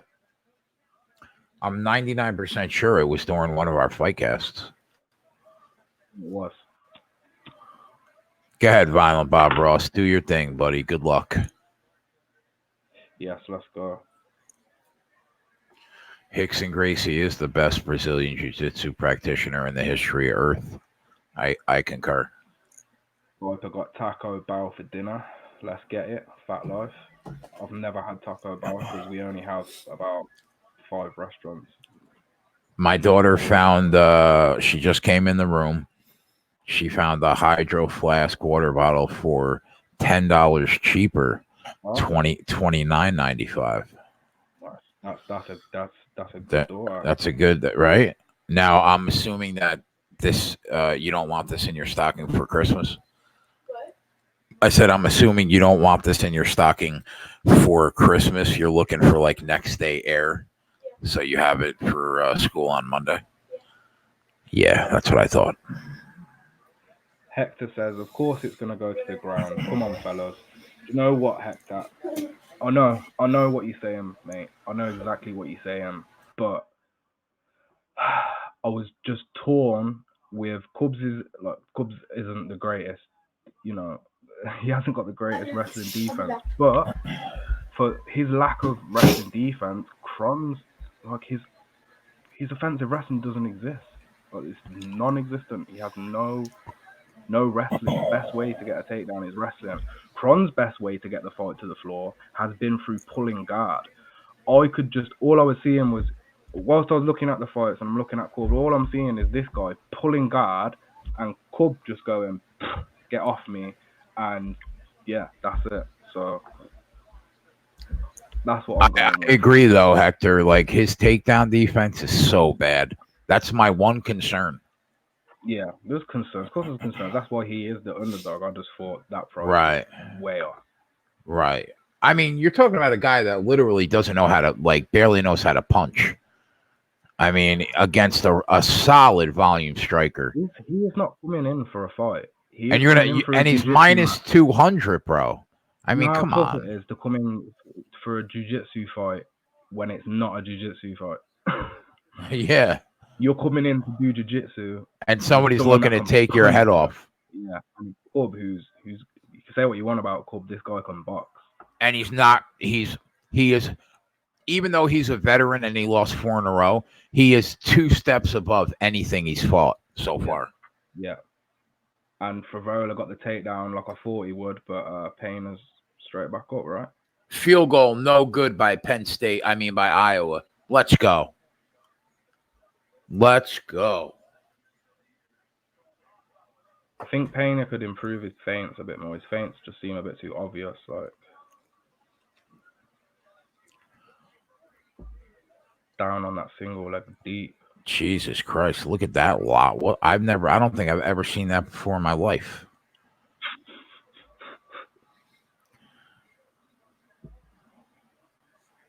What the fuck do you call this?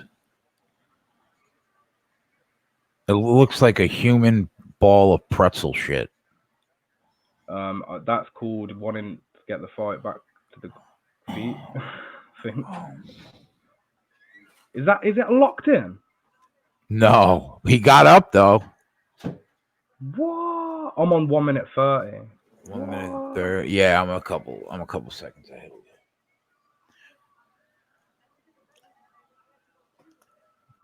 So my daughter is the proud owner of a new Hydro Flask. That took about 27 seconds.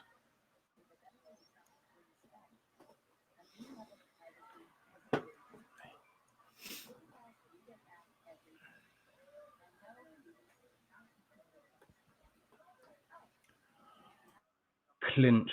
Come on, Violent Bob. Go on, boy.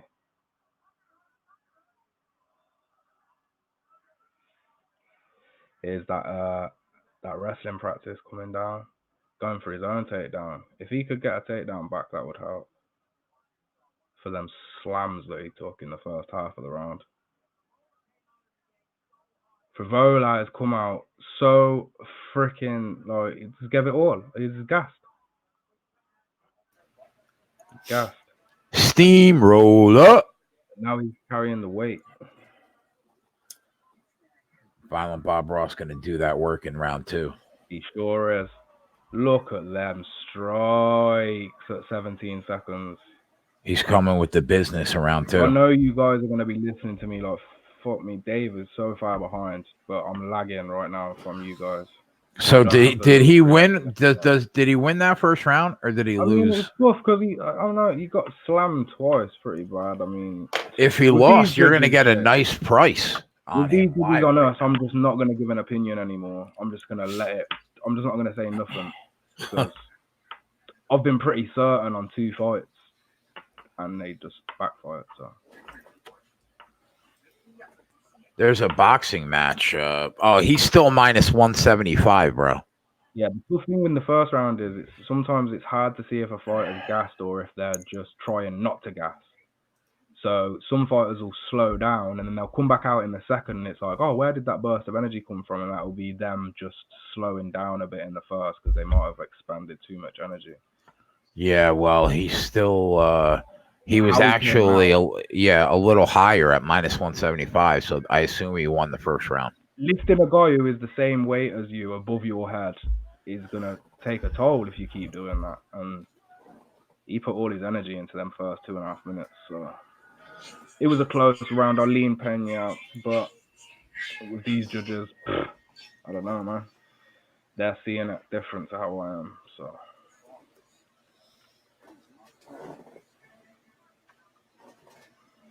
I mean, for Vola,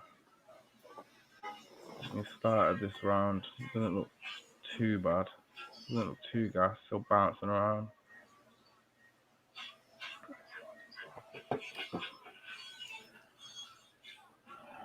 Violent Bob cutting him up. Yeah. Burting him up. Violent Bob is a crafty motherfucker, though. Look at him closing the distance every time. He's circling and he's just circling with him. There's nowhere to go. You're going nowhere. Oh, that knee. Oh. Wow. Oh, the violence. Violent Bob. I love it. Panic shot. Elbows to the head. Oh. Yeah, God, Viper, Bob. it's been a good day, bro. Yeah, Violent Bob now minus 950. Come on, Bob. Finish minus him, dude. 1450. Wow. No, you know the breakdown is just, this is bittersweet for me. This is great. Violent Bob better be on our fight cast next weekend. After Sonoja was a bit of a rocky start, it's now pulled itself back with these. If a Violent Bob can continue this anyway. Don't want to speak too soon because it's not over. That steamroller can always land something. Yeah.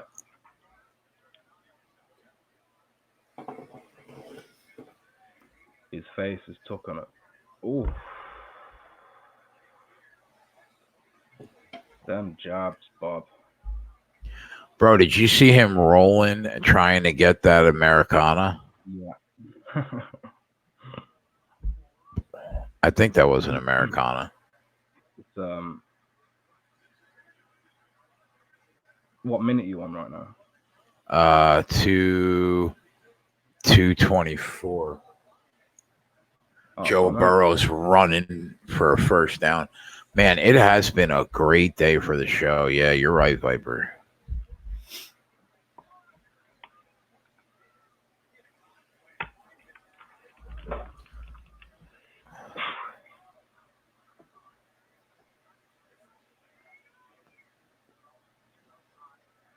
Nah, Bob Ross was that painter, with a throw. He's got, I think that's where he gets the name from, that painter, that guy who's got that afro. Well, yeah, 100%. It's the painter, not even a question. But Luis Peña's the violent version. Right. Oh, I want that Penn State win. Come on, Penn State. But I'm not sure if there was a Bob Ross at 14 now. I don't know. I should know because I've just watched a Vietnam documentary, actually. It doesn't ring a bell, but yeah, Bob Ross painted on PBS. That's the one. There was a documentary on Bob Ross?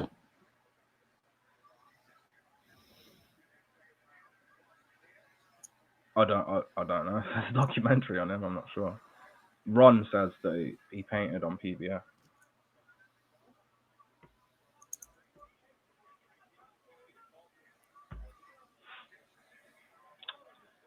One thing we're learning about Favola here is that he can take a shot, boy. Panic shot.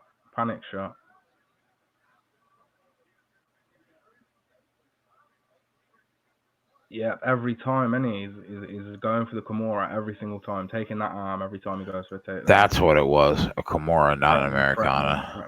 Threatening it constantly.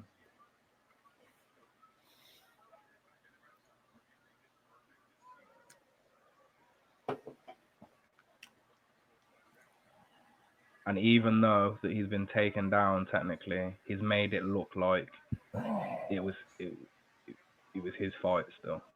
Yeah. Just had the submission offense, which is it's a great thing to do when you get taken down. He is putting on. He's putting on a fucking show. He is, man. He's showing that he's got it. He's look, if he can get his takedown defense on point, he's only 26. If he can get his takedown defense on point, he can go far in this division.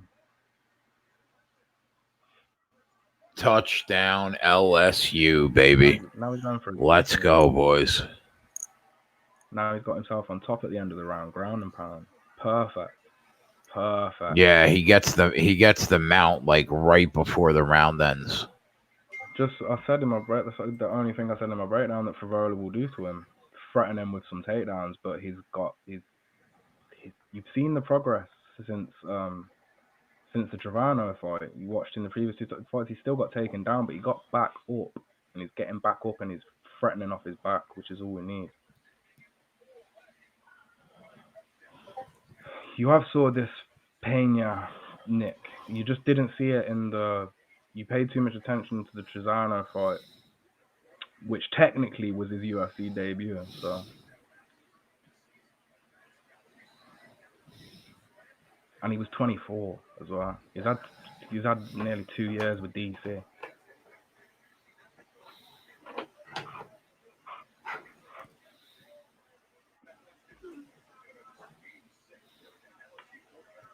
But he hasn't won the fight yet, so I'm not counting my chickens just yet. He's winning, but he hasn't won. So I don't want to speak too soon. He's minus 800 right now live. I mean, he's up 2 rounds to none. The only way he loses this fight is if he get knocked out, right? Or am I crazy? No, that's it for me. He's got to get finished here. And to be honest, when has Favola threatened to finish in this fight? No. He would have to be really careless to get knocked out or tapped.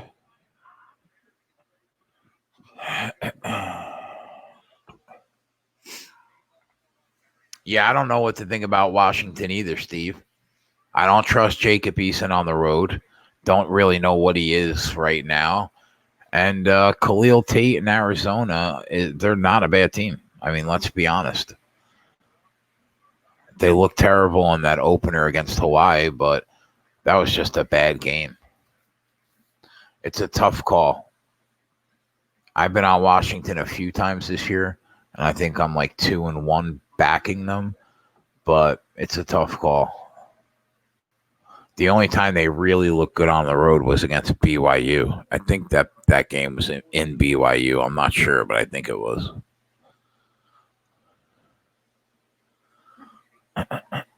Nebraska sucks, Anthony says. Whoa. Nebraska sucks, huh? Penn State's currently up 7-3.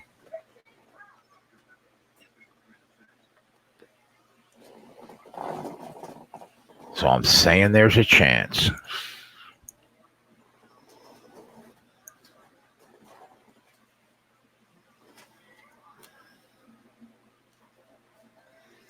Piece after piece.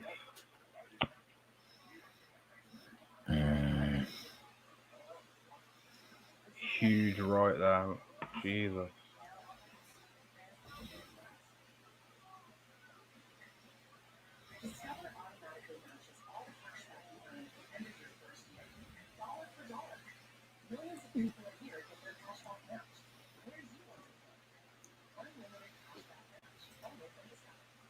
9 hours strong, boys.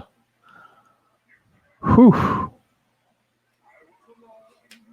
Marathon, and Pena's now minus 430 live. 2 minutes left in the third and final round. He looks fresh.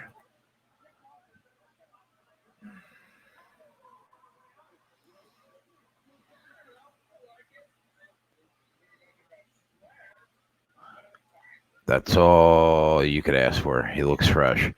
Should be up 2 rounds to none, and he looks fresh in the third. Minute 21 left. Yankees take the lead, huh? That's good for that Yankee future.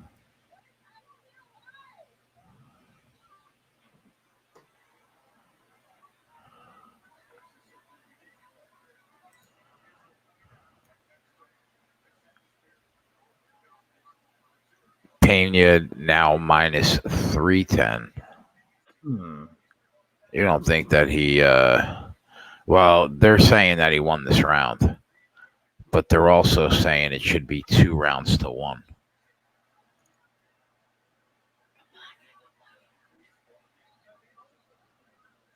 Favorola's still been on his back foot this entire round, so that's a part of the fight that has been lost for every round, no matter what. He's been moving backwards. It doesn't help. Pena's beating him on significant strikes, 39-25 in the first 2 rounds. Favorola's winning takedowns 3-1, but he attempted 5.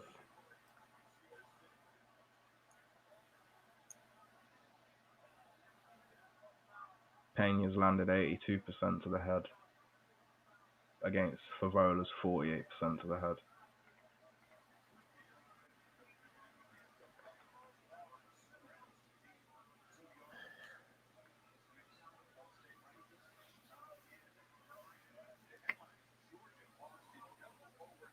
LSU's got to get a stop here.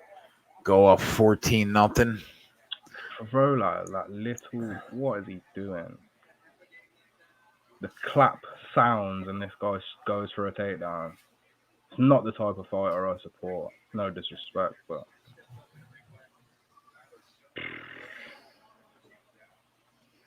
why are they lifting him up, man? Don't. Just don't. Not right now. Huh. Not right now. Don't give a third fighter who had more significant strikes than who lost and advanced the majority of the fight over 2 takedowns in the first round. Yeah.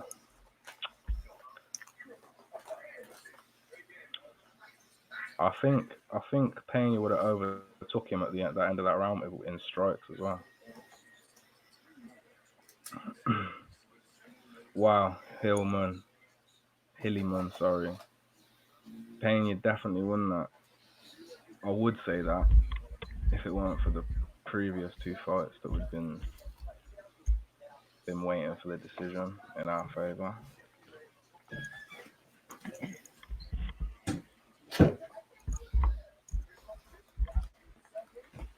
Here we go.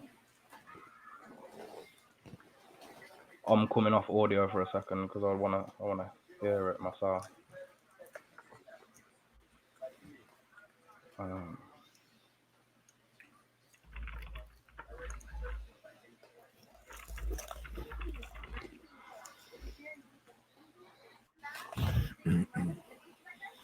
Wow.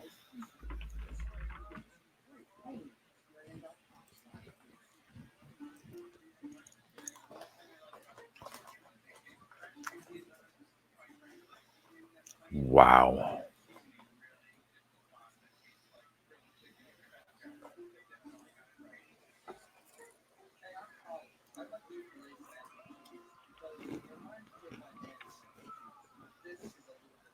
These judges are smoking something. Can you imagine, bro?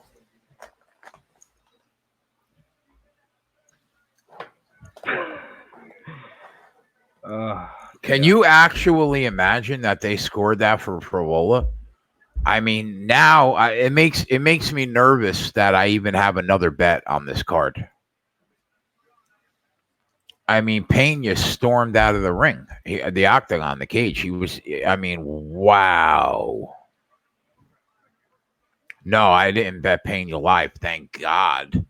No. Thank God. You would have saw me throw the laptop out the window, Nick.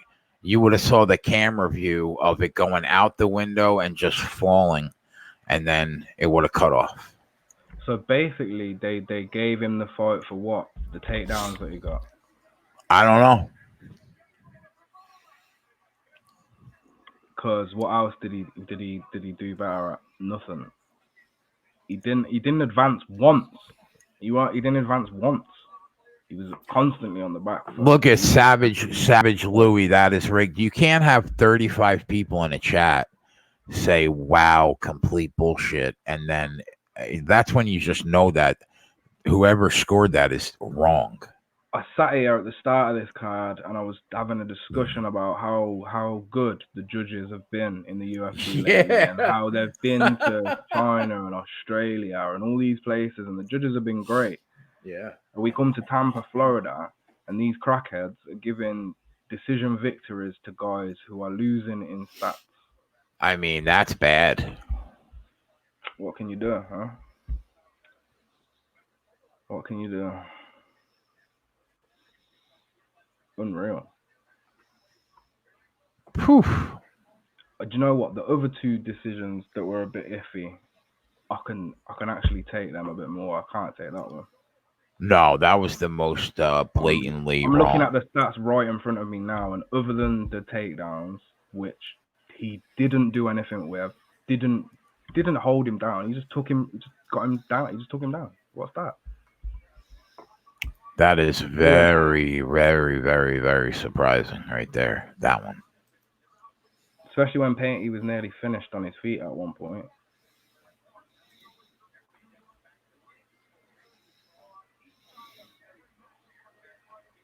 And good job. Yeah, true, actually. I guess the knockdown could have given something, but yeah.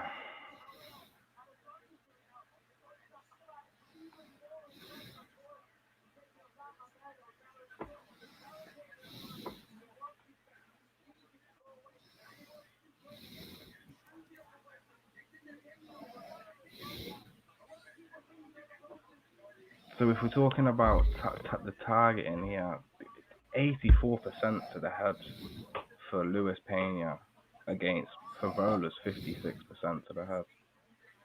And it's not like he had huge percentages in other areas, only 20% to the body against Pena's 15%. That's quite bad. Wow.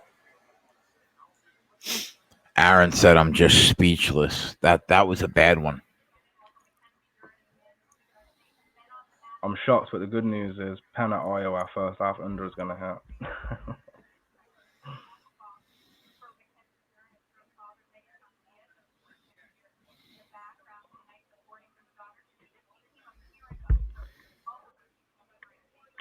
Yeah, I'm not going to complain about decisions like that too much, because I've had a few decisions go my way when it shouldn't have. So it works both ways sometimes. Sometimes you get it, sometimes you don't.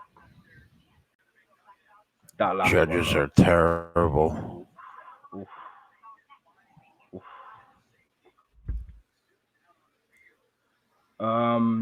Nah, Nick. First round was basically even. The second round, Pena, that's when he got most of his strikes. First round's pretty equal.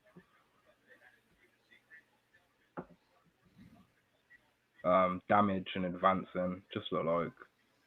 Let's not forget how many submission attempts Pena had as well.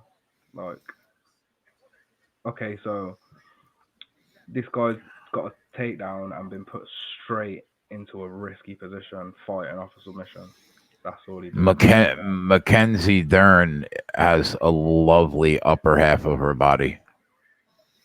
And she is a beast at Brazilian Jiu-Jitsu. She sure is. She is a machine. Hopefully, it'd be nice to see a little masterclass here. I'm not gonna lie. And she's like thick in the right spots. Sean said I'm all about Mackenzie Dern. Exactly, Eric. So for the striking, Favola weren't there at all until the last round, was it? When he had a little bit of success, he weren't there at all. I mean, let's just call a spade a spade. It was highway robbery. Yeah, his face said it all. Come on now, advance. Let's move on anyway. Just dwelling on this shit. Yeah, exactly. I won't be messaging. We'll get it back. Violent Bob Ross. He's telling me to go. Do you know what I mean? It's annoying. Man, this has to be all joking aside, because Dave and I are we're as transparent as it comes, especially when we're betting on our shows. This has to be the worst month that we've had, certainly on the show. We had only lost 2 fight casts. We went 24 for 26, and then we lost 3 weeks in a row. Yeah. When I first joined the keg, I was on a 12-2 event run. I think you joined. I went back and looked. I think at fight cast number 18 is when you joined me. And then it went up to last weekend, which was 29, and then we made the move over to SBR. But we had only we lost these 3 weeks, and now it's just highway robbery. It's been probably the worst month of MMA I've had in years. Years. Yeah, it's been shitty. But it happens. It does happen. Yeah, I mean, yeah, man. I mean, we sustain those runs, but sometimes you're gonna have a bad month. That's why you have bankroll management.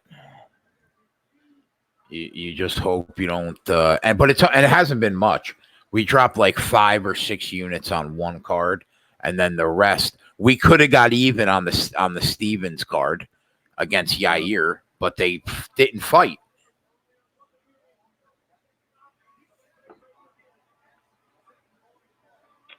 But you know what? I'd rather take the L's and be transparent than be fugazi.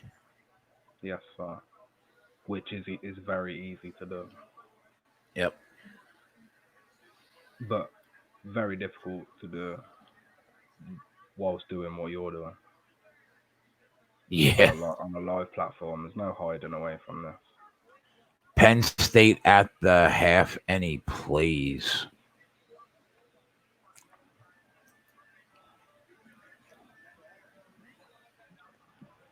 Let me see what these lines look like.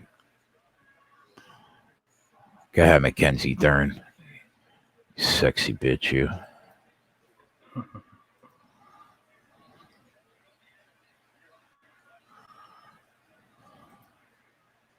She can definitely solidify herself right now.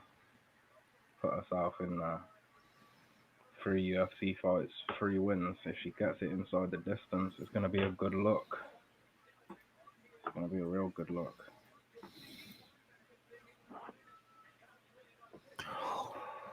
And it's only the total that I see, boys, is 20.5.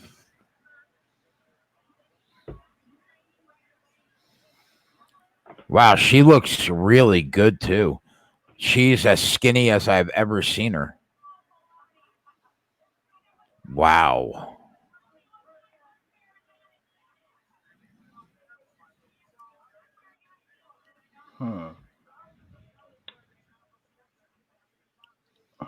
She looks as skinny as I've ever seen her. Calm down, fellas.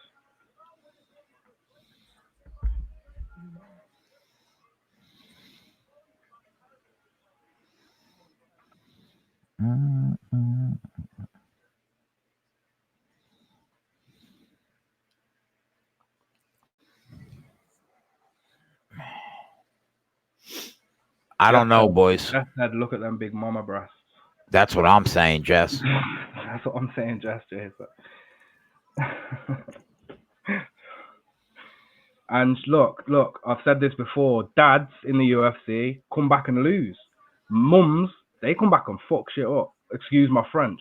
Mothers hold the power out here, and I think we might see that right now. She's gonna choke. All right, choke a girl out. let's go.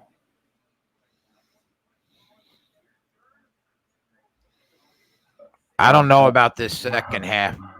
I think we just hold pat with our Penn State -3, Rob. Does it go under 20.5 in the second half? Probably. But, you know, one broken play could fuck you on that total.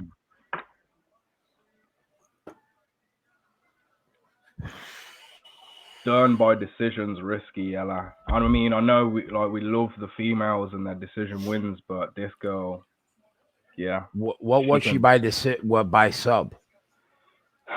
I'm not sure. That's probably going to be about the same price as her by decision, to be honest. She's -178 right now. What, by sub? No, period. Oh, period. Okay. Man, look at those things. Jeff, can you pass me a tip? God, are they going to affect her? Because they're bouncing. You leave those wonderful fun bags alone.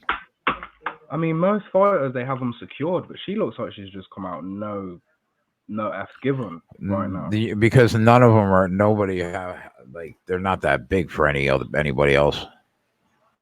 How long did she have off with her kid? I don't know, but she looks great. Her stomach, like she doesn't have the as much like flab in her gut. She looks like really good. You could tell she trained really hard for this fight. Just she's in shape. Like that.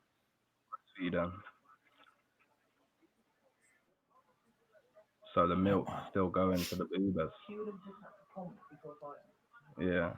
Wow, before fight week. For fight week, or maybe before camp. I don't know how old her kid is. I think the kids are 1.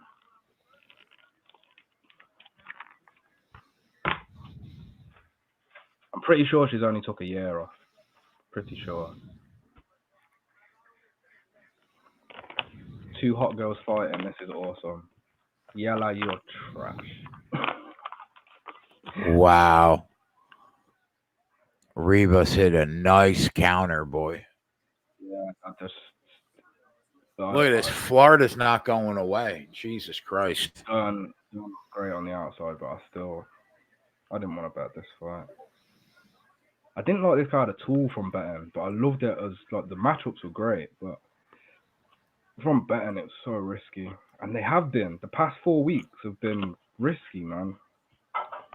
Super risky. And I've had 1 winning event, a break-even event, and 2 losing events from them past 4. So it's been the rockiest road. That was a beautiful counter, man, by Rivas. 4 months ago. Oh, I don't know, Tyler. I don't know. Soon. Florida might be legit, bro. I don't know. As if she was in hospital pushing a baby out 4 months ago. 16 weeks ago. There's that single leg. I was making jokes about the boobs, but they're clearly a problem. Look, she's carrying 2 bags of sugar on her chest that are constantly bouncing up. Yeah, but it's always been that way. Go watch the tape on her other fights. Maybe not to that extent, bro. They weren't this maybe not to that extent, but they were noticeable. They were, yeah. She had a chest anyway, but now she's mummy boobs, man. They're everywhere. Tyler, I don't know if Florida's doing this on the road. I mean, impressive stuff. Dern is getting pieced up on the feet, yeah. Yeah. She's trying to get that leg. All backups look like Joe Montana when you bet the other side. Amen. Oh, beautiful judo throw. Yo, this whoever she's fighting is looks legit.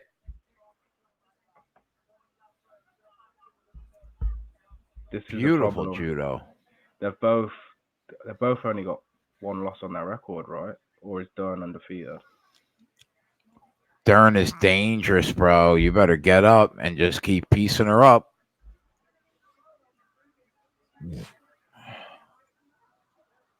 That judo throw was slick.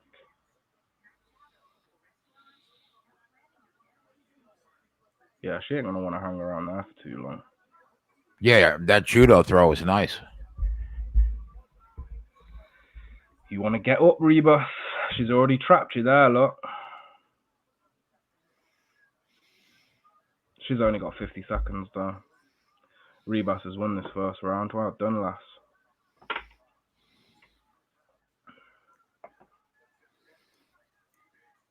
She's not doing anything except laying there.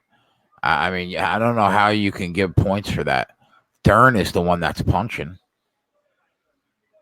Nick got Rebus live at -123, which is something that I wouldn't oppose.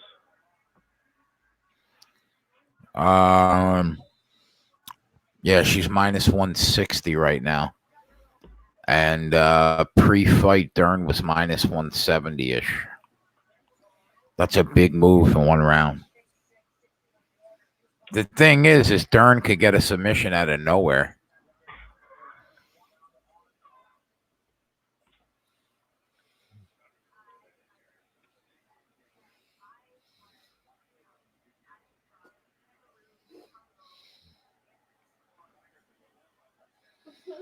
Dern's gonna have trouble. She's not even fighting the best of the best striking. What's she gonna do against the best of the best?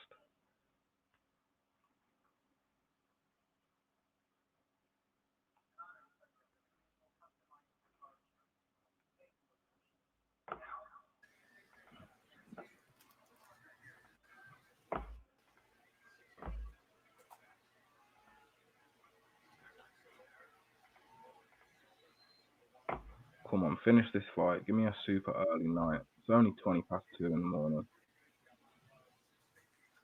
Could be an early one. Real early one. Although I feel like Joanna is 25 minutes violent.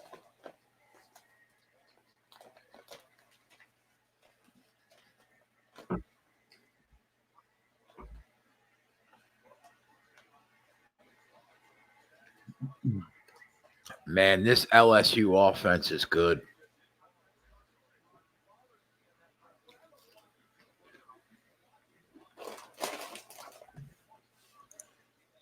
Whoa.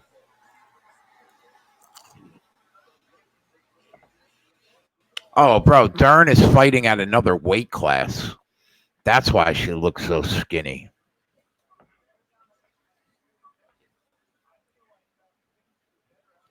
Yeah, she's look, and what they're saying, look, when you drop in, it's not good all the time. Especially just 4 months ago, you gave birth, and now you're cutting weight to a new division. Fighting Touchdown LSU. Let's go. Yeah, bro, that's why she looks so good. It's that weight. Yeah. She's in trouble.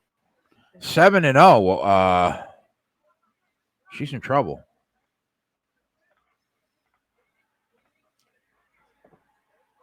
What's the live line now? Must be just disintegrating. -300. Wow. Yeah, she needs to get a anybody sub. took Rebus pre-fight, well done. You're sitting comfortable right now. Although she's still gonna pose that threat right until the last second. So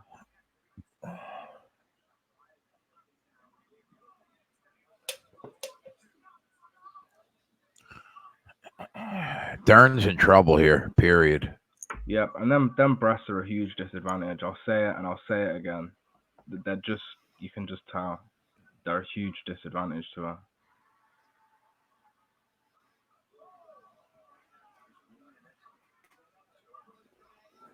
She doesn't get in close enough. You got to get in there. You'll never see a more technical breakdown on a fight ever. Then what? Her boobs are too big. Yeah. I like it. That'll be in my next breakdown for Dern, I think. Fade Dern because her breasts get in the way. The end.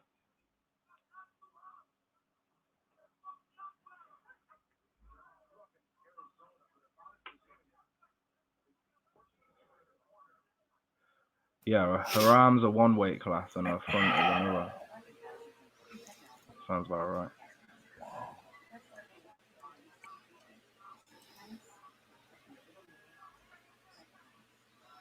Spin kick from Rebus. She's throwing the kitchen sink everywhere. She's got to get inside, man. She's going to get pieced apart if this is her game plan. Yeah, Rebus had the best game plan. And obviously the best defensive tools. Yeah, Misha Tate she was smaller though. And I'm hoping Kron also has the same problem. I don't like it when I'm heading into the night with the remaining bet. It's not a good feeling. I want it to be coming into the club fight in profit, not loss. Is Joanna safe to parlay with something? Oh, Jesus. Yeah, she's safe to parlay with something. Defo. Maybe with an ML on maybe soccer or NFL tomorrow. A nice ML, nice comfortable one.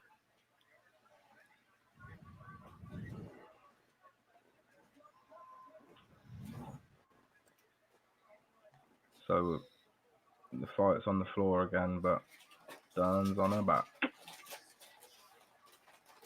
Bisping says he wants to see the ladies on the ground. Can he even see them? Why don't you just take his eye out and roll it in the octagon? Then he'll have the best view.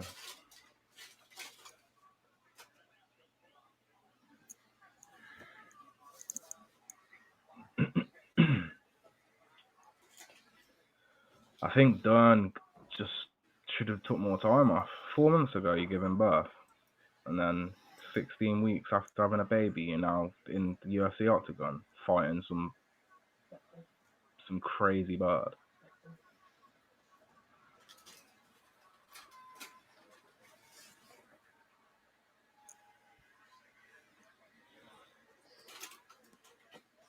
Who are the Cowboys playing tomorrow? The Jets. That's a good bet then. Fuck you, buddy. Did you go to any of the games, Jay, or you're not bothered? No, I sold my season tickets. I have to be home in front of a computer now that Of course, yeah. That I make part of my livelihood, you know. I can't go there and enjoy them anymore. Could you anyway? What? I think they took that choice away from you enjoying it. Yeah.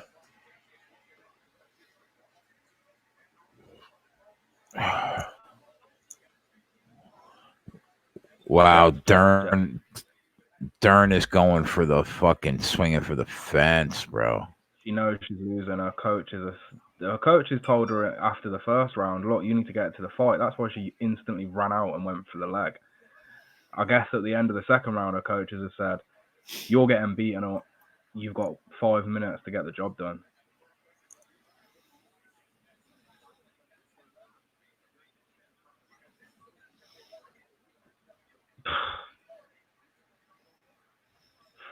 You got to just leave it all in there. Even if you, look, lose by decision or put a risk out there of getting finished and attempt to get the job done. You got a choice. Yeah. It's a tough one. I can't imagine being 2 rounds down and coming into the final 5 minutes. It's going to be one of the toughest things to go through as a fighter.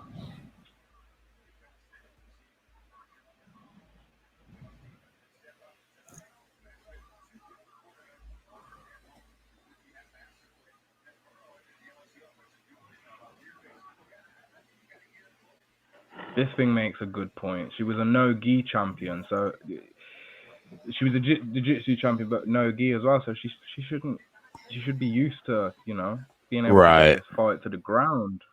But I guess Ribas has just been too strong for her.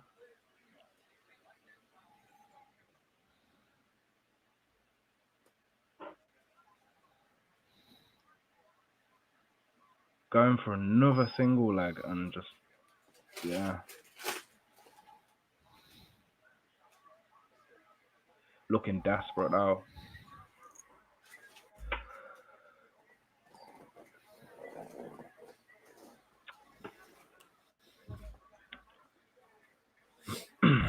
Trying to see if we got any more live angles in this football card. There's only 3 games on the 8 o'clock.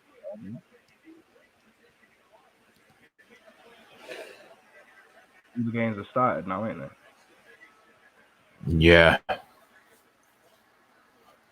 What did Clemson finish on? They continue hammering. Yeah. The last time I saw was 42-7. Nice.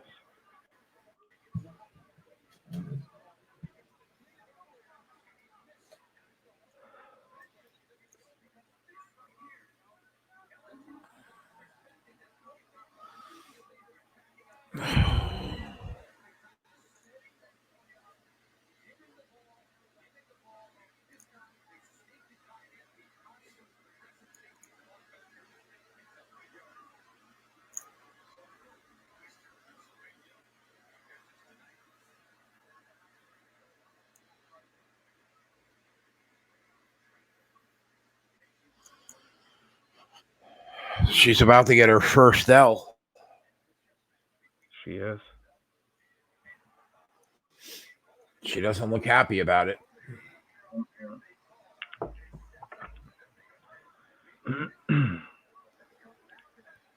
Well, it's been a joyful time. And that joy is about to come to an end. And reality is about to kick in. And she's going to have to go back to the drawing board and rethink her entire approach. Because if you can't... Unless, you know, look, I don't want to discredit Ribas here. So Ribas has looked real good. Oh, yeah. I agree there. She is winning this fight, not the other way around. Like, Dern isn't losing it. This girl's going out and taking it from her.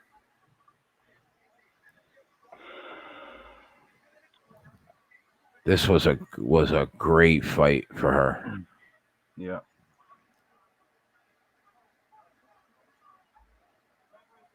And Ribas' debut, she won by submission as well. So maybe people should have known better.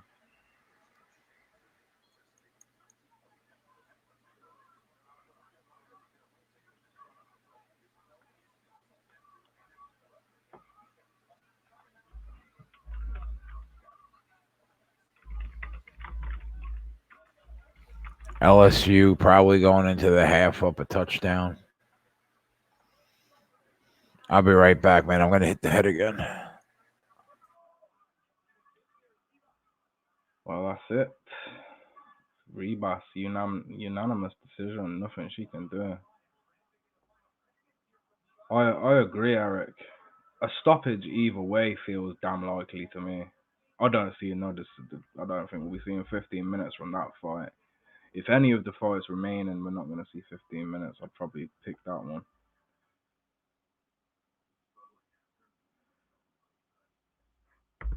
Yes, Fat Fist. Why didn't you?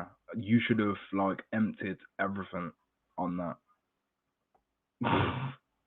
That was a certain. How was she that low? What fight are they watching? I'm telling you now, if one of these judges, there's no way they can give a round. There's no way they can give a round.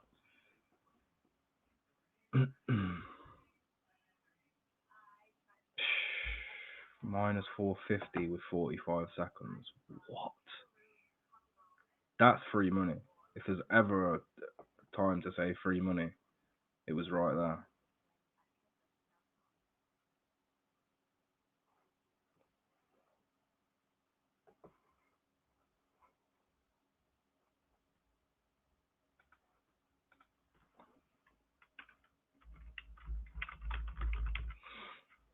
What fight we got next?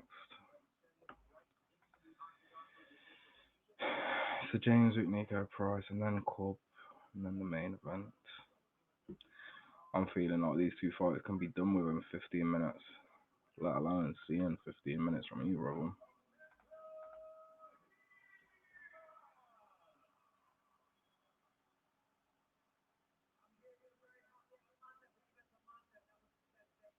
Minus 110 for the over 2.5.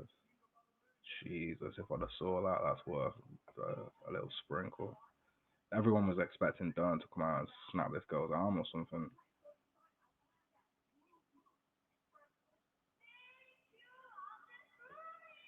We know now that Rebus can light up on the feet. We know that she won her first fight by submission and her takedown defense is solid. I am backing this girl next time she fights. I don't care what price she is. Because she's not going to be fighting. They're not going to give us huge competition, I doubt, anyway. Drip feeder. Please drip feeder. Please. She's impressive, man. I'm not going to forget this girl.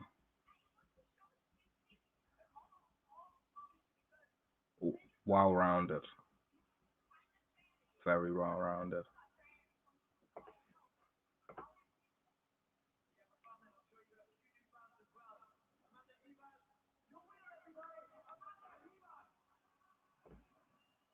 Who do you love? Who do you love, Yella? You love you love Reba.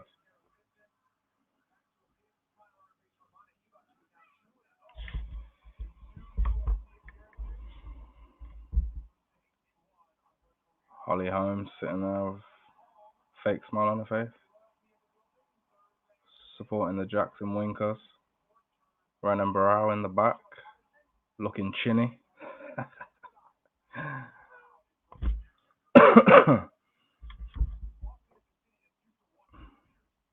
I wouldn't be surprised, Nick, considering the finishing rate between those two girls' records. But still, that is a great price.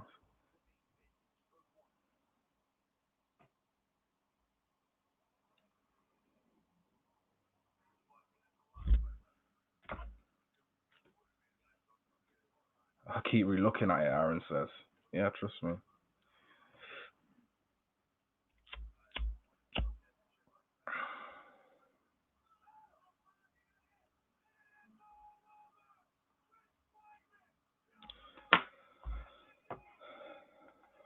So, for me, lucky for me, should I say, we got... What's the next event? Weidman on the 18th. There's another event before the big Masvidal fight. What event is it?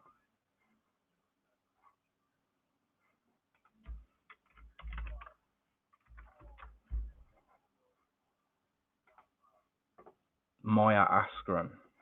That's what I'll be breaking down this week. Whilst everyone's handicapping Weidman Reyes card, I'll be handicapping Damian Maya and Ben Askren.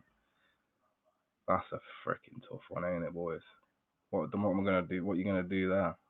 Huh? What are you gonna do with Askren and Maya? Are we gonna see a striking battle from two grapplers? Similar to Usman Covington, I feel that's what's gonna happen. What happens way more often than not when two grapplers come up against each other.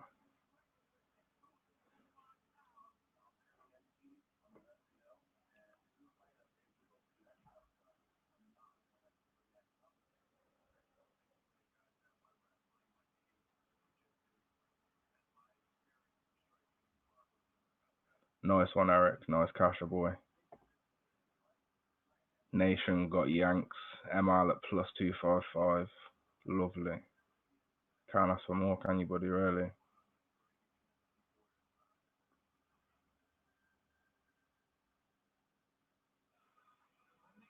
Are we still fading the Cowboys? I got 8.5. I'm not sure. That's a question for Jay, buddy, or someone in the chat can answer that one. Dominic Reyes, Chris Weidman, Yair Rodriguez, Jeremy Stevens, Greg Hardy, Ben Sassoli, Joe Luzon, Jonathan Pierce, Macy Barber, Gillian Robertson, Deron Wynn, and Darren Stewart. Not bad. Not bad for a fight card. Take away maybe the Joe Luzon, Jonathan Pierce, and the Gillian Robertson fight. That's pretty solid. Prelims, not so much. Court McGee.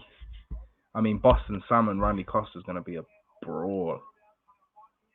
Molly McCann and Diana Balbita. I don't know who Diana Balbita is, but I'll take a meatball any day, thank you. Give me a bit of meatball and a bit. I wonder what her price is going to be. I'm guessing she'll be the favourite, considering I haven't heard of the other girl. Oh, my meatball coming in at minus 355. Bit of a parlay piece there, I think, boys. I'm not sure I even have to look at Diana Balbita because meatball brings it. If I can, then Who you talking about? Meatball next week. I was just going over next week's fight.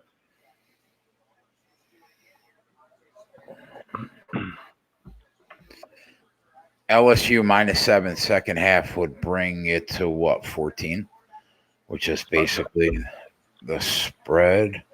Oh no, it's all not a wow. What an effort by Florida, man. Good for them. I mean, it's bad for my bet, but surprising. On the road in Death Valley, this Florida team is for real.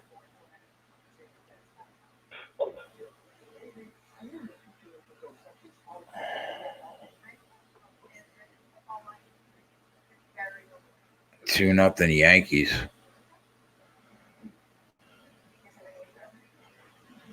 Manny says hammer LSU -7. Good luck. Yeah, see, I'm thinking to just bet the money line. -3, -340. That's in the range. Joe Lozon. I mean, what do we do when handicapping Joe Lozon versus 7 and 2? Joe Lozon. What do we do, bro? He's on a 3-fight losing streak. Like, what do we do? One of them losses was a TKO to bloody Clay Guida. No offense to Clay, but you know. And the kid beats Martin Howard. Like, so it's like he loses to guys with any sign of experience, but these, you know, unknowns. But he fight this kid, Jonathan Pierce. Dana White Contender Series, knockout. His fights, he fought in Bellator, knockout, submission. God, it's gonna be a tough one to judge. It's gonna be a hard tape on Jonathan Pierce for this one.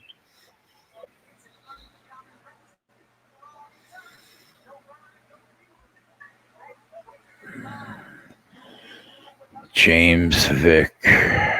Think he knows that he's about to get knocked out?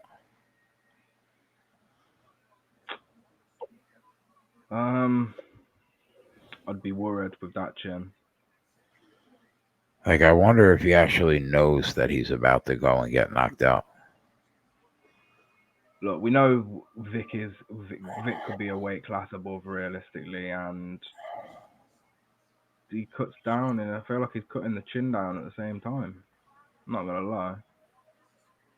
When these bigger fighters come in and they cut down for the size advantage, I also see them cutting that chin. So if you ain't got a solid chin, then it's risky business for you.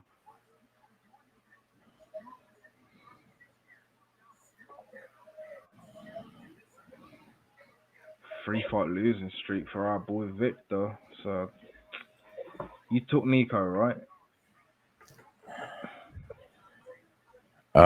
Yeah, by knockout at even money. Yeah, I don't think we'll see 15 minutes. We'll be lucky to see 5 minutes. Nico hasn't seen a judge since, I don't know, 2000 and something or about 12 or something. The guy doesn't see the judge. Yeah. One of his fights has gone to the distance. I just had a look. One of Nico Price's fights has gone the distance. And he won it.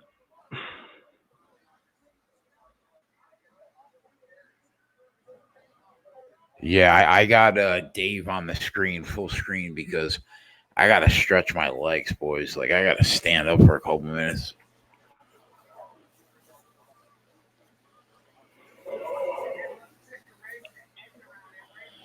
So, did you run down the UFC 244 card? No. No, I didn't. You want to take a look at that? I can take a look, yeah. So many good fights. I saw the poster. Is Johnny Walker on that fight too? Yeah, Corey Anderson, Walker, Wonder Boy, Luque, Till, Gastelum, Masvidal, Diaz. Jesus, I mean, come on. Let me get the others up. Hold on, can't remember. That's crazy. Derek Lewis, Ivanov, Vincente Luque, Wonder Boy, Corey Anderson versus Johnny Walker, Gastelum versus Till, Masvidal versus Diaz. That's the main card. Wow. What do we think about you respect Corey Anderson at all? I respect Corey, but let me just continue this for a second. The prelims: Arlovsky, Gregor Gillespie, Kevin Lee, Shane Burgos, Makwan Amikani, and then the early prelims. That's where it goes down a bit. Kevin Lee, Shane Burgos on the prelims. We got some gifts. Definitely got some gifts. This is gonna be a good day. November 3rd is the best card I'm seeing in front of me. Teddy, my thoughts on that Florida LSU second half is I would be, from what I've seen so far, I'd be a little leery laying it with LSU in the second half. I know college is a tale of two halves. Look at today. Somehow that Texas Tech goes over for the game when the score at the end of the first half was unbelievably low. Could be a tale of two halves, but Florida looks really good right now. I can't even lie about it. They look good. I would probably be more interested in the money line and laying it, but I don't mind laying it with a price. You know, most people aren't looking to do that. Lewis Pena tweeted, "That's what happens when you fight in your opponent's hometown. I'm wearing his blood right now. You know you lost that, bud." Wow. I did not realize Farella was fighting in his hometown at all. I mean, it's incredible that he lost that fight. Makes sense. I am not a huge Nico Price fan. As a matter of fact, I don't think I bet him on a fight cast. But I had him double their odds for that. We've made good money the last two times fading that chin on James Vick. So it makes sense to me to do it again. Yeah, it does for sure. I think Wonder Boy might put a clinic on Vincente. What do you think about that one?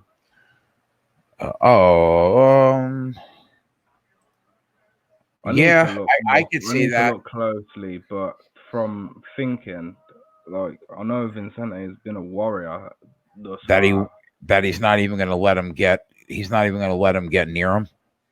Yeah, it's one that needs to be looked at. But I would lean on Wonder Boy. Bro, this fight's going to be over before the end of the first round. It hasn't started for me yet. Nico does not fuck around. He comes out and bangs. And James Vick does the opposite. You could look at him. You could tell he's scared in there right now. This is how he pays his bills but he's scared. He's got knocked out the last 2 times that he's been in the octagon. He's scared. Yeah. I should have really pounded this bet.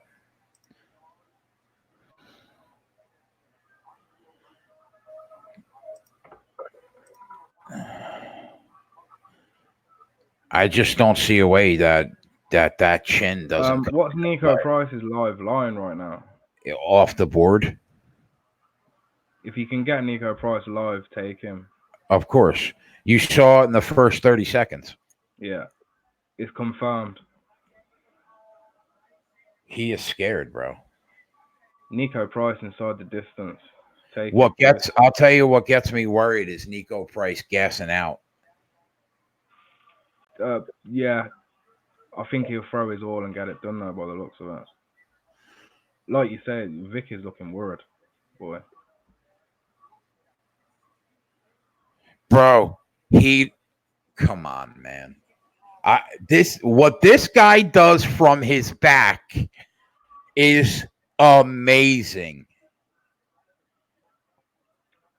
Okay, so he's just been taken down and he's off his back. I'm guessing he's gonna do something crazy. Dave, he knocked him out with his heel on his back. Whoa. That chin, that's how far gone that chin is. Nobody wants to listen to me. That's what happens when James Vick fights now. I will never bet on that guy again. As a matter of fact, how could he ever fight again in the octagon when you get knocked out? That's he's done. That is the second time. That is the second time he has knocked somebody off from his back on the ground. Sometimes Nico Price has been the favorite and deservingly so. That was the fastest unit I've ever made in my life. And I should have bet it for more. If the live line would have popped up, I would have taken it again. Yeah. Never popped up. Beautiful boys. Never popped up, Nico. Never gave me a shot. Oh my God, this replay is. He ate punches while unconscious. Yeah, Herb didn't even know. He was like, did he get knocked out from that? Wow. I hope Cobb doesn't show me the same right now in terms of being shot. I'm putting faith in Cobb. Oh, he's not like James Vick. No way. No, I'm not. No, nowhere near. But in terms of just not caring, it's like there's no fucks given sort of thing.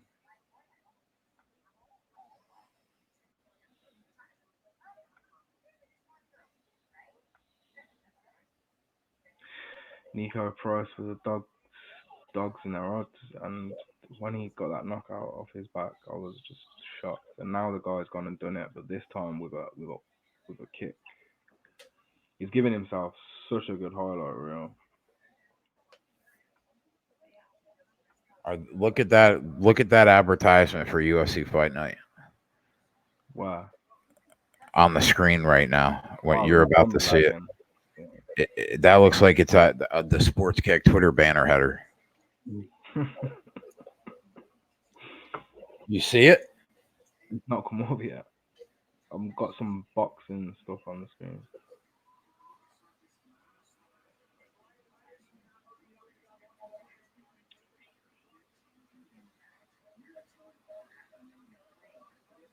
Jay was shadow boxing with Nico Price. That's why he's turned the camera.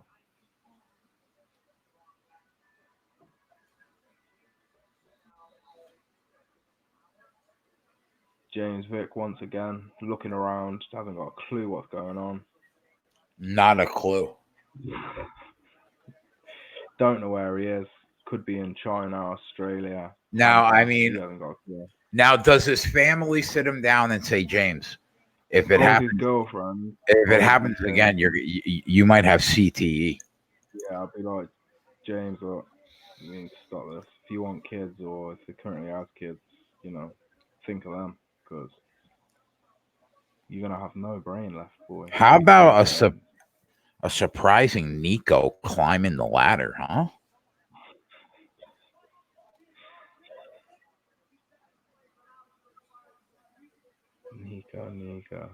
Nico, bro.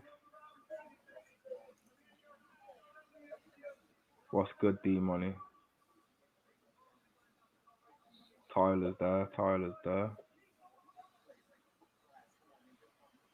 28-0 Minnesota. I told everybody to get on him. I hope he's listened. Yeah, it is. I wouldn't say crazy how he had a winning streak. It's just I feel like he just fought the right opponents at the right time, sort of thing. And he had huge reach advantages on the guys that he beat as well.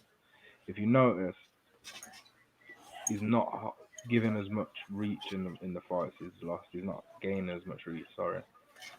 Like Trinaldo's small, Duffy's small.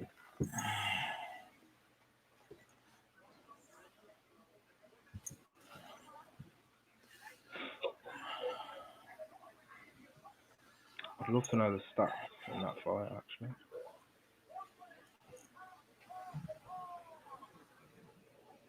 Knew that fight was going to be quick, and I think this one could be as well. Unfortunately, not in my favour. It'll be a long one if we're going for the Cub win, because I think that might be a decision.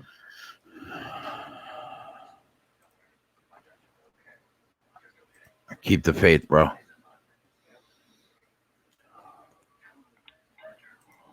Excuse me?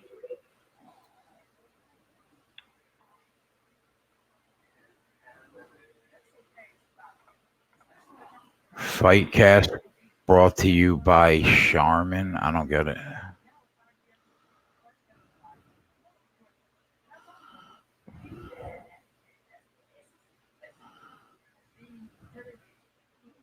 Yes, Yella. Of course, I watched the Masvidal documentary. I love that shit. Poor editing. He's clearly got his friend from back in the school days gave him a little job of editing because it looks like it's edited on Windows Movie Maker. But besides that, it was great. The footage, all the old footage of him when he was fighting in the streets with Kimbo and stuff. Yeah, golden.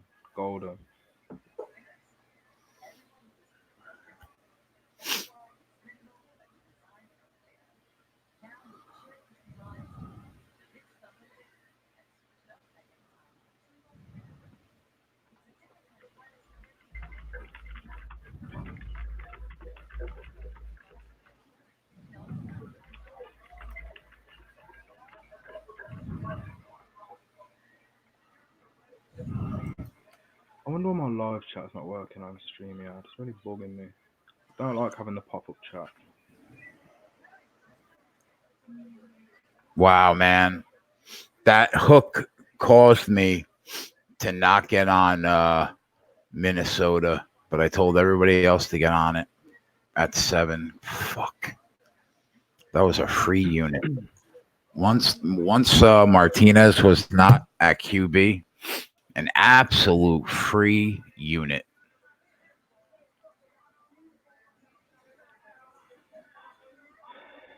Demon is in the building. Ron's in the building. Nick's in the building. Yella's in At least the we building. gave it out, though. Ken's in the building. It's Not just money in the pocket, but at least we gave it out. Big kick. Not much has changed, really, has it? No. It's the good life. All the boys are in the chat. Yep. They all came back with us. Yeah. God bless you all.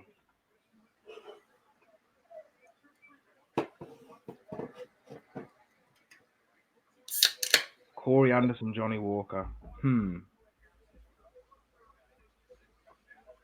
Corey Anderson's a tough one.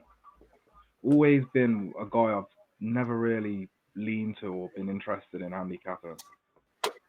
Who, Corey? Yeah. Just, I don't know, bro. Just unpredictable is all I can say. When that's what springs to mind. Corey Anderson, one word. Unpredictable. Don't know about that, boy. But here's one. Let's talk about an event that's coming up soon at the end of the month. Singapore. I actually would need to check that could be a Sunday card. Touchdown Penn State. That's what that could be, Dave. That's what that could be. Oh, I want this one bad because Larson's on Iowa. Oh. Who's what? What did you say there? I said I want this one bad because Ant is on Iowa. Oh right, okay. The Ant and Jet. Well, things haven't changed, have they? It's just no. We just have a little different banner now. Yeah, that's it. That's all that's different. The graphics, slightly, just the graphics aren't as good. That's the only thing. And trust me, I haven't quit drinking just because it's not the keg and Yeah. What's the deal with you? Coffee tonight? That's how you come out in your debut? You hit me with coffee? I got the sniffles and like cold symptoms are coming. The kids have been ill. Jess ain't been feeling too well, so it doesn't look good for me. It does not look good for me right now. I just feel, when you feel it coming, you feel the cold gradually, nose is getting blocked. And I felt like just lethargic as hell. So, yeah. Man, this Florida team, bro, legit. Whew.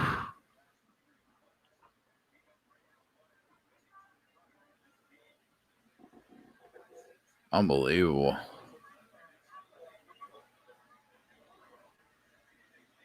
Ant says he might just go jump off a Bob Kerry bridge.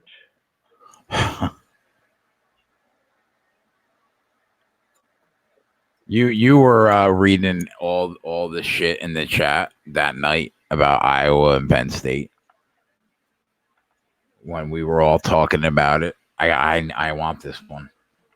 I don't care that we killed it today.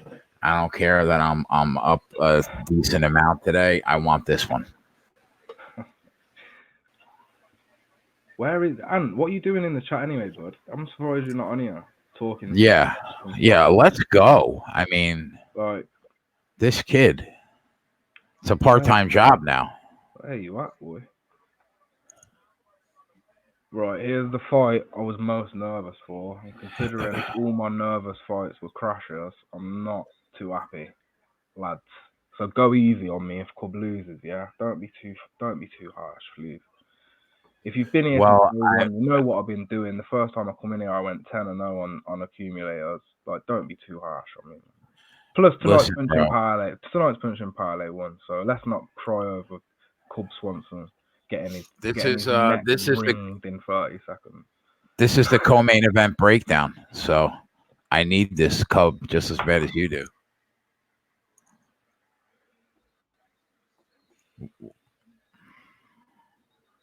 No Penn State touchdown. You're like the bearer of bad news always.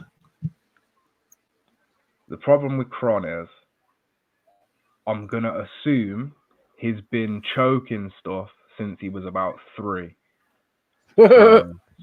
I'm pretty sure as soon as he came out, he was probably rolling on the mats in the hospital. He was on the mats, on the changing mats in the hospital, rolling. So it is worrying. But all I've seen the guy do is high-level jiu-jitsu fights, even in his MMA fights. So I just took the price on Swanson. What a game this Florida LSU game is.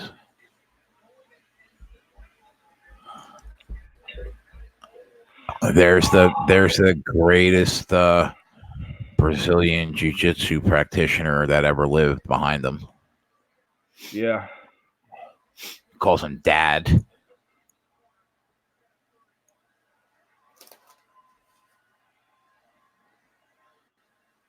Do you know Cobb struggled to find any gyms that would take him in for jiu-jitsu during his camp, which is some BS. That's how much power the Gracie name holds.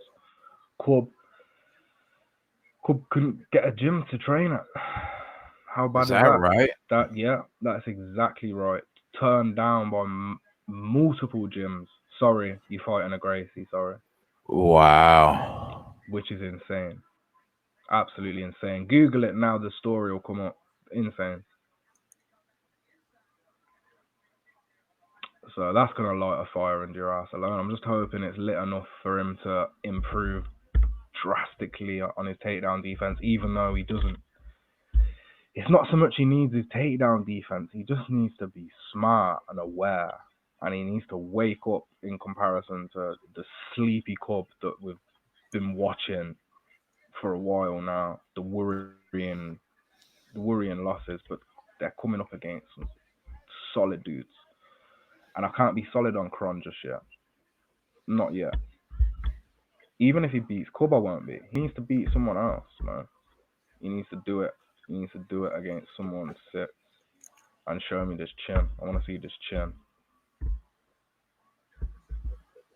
Wow, His I can't nickname believe is Ice Cream because he is a cool motherfucker. Like, he doesn't care. If you are watching the tape on him and watching all of his submission wins, you don't think he's gonna win. It comes out of nowhere. Like, he's so relaxed, especially off his back. It's scary. See how we just watched Mackenzie Dern off her back for long periods of time. Yeah. If Kron gets any sort of time off his back or on the ground whatsoever, it is going to be over. Yeah, we're in trouble.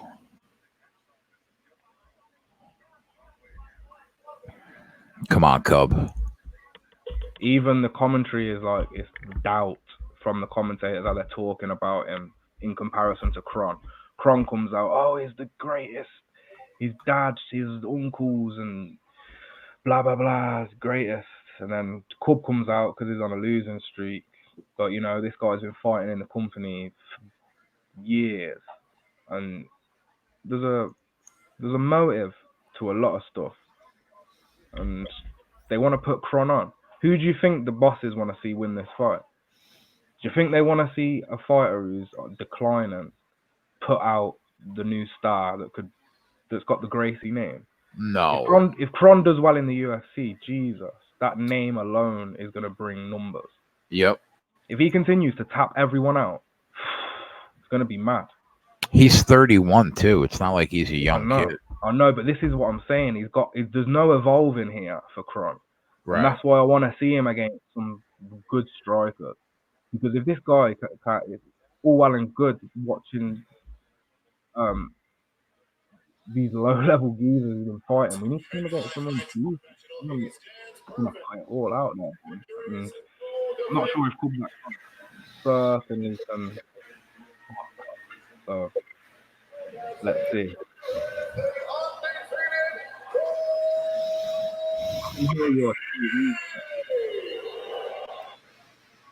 What's that? I can hear your TV. I don't want it to ruin the fight for me. Yeah, no, I'm shutting the volume off. Thanks, bro.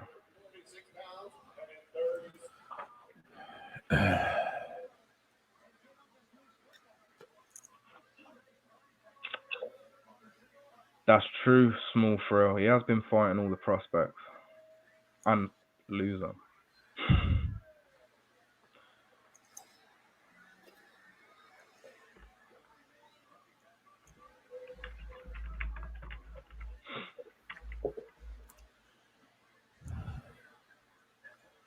I don't want to see no. If I'm gonna lose, I want to lose inside the distance. I don't want to see no dodgy judging. No more dodgy judging. Yeah, this is a complete value play Mm-hmm. on a volume striker against somebody that can't throw a punch. Whatever happens, happens.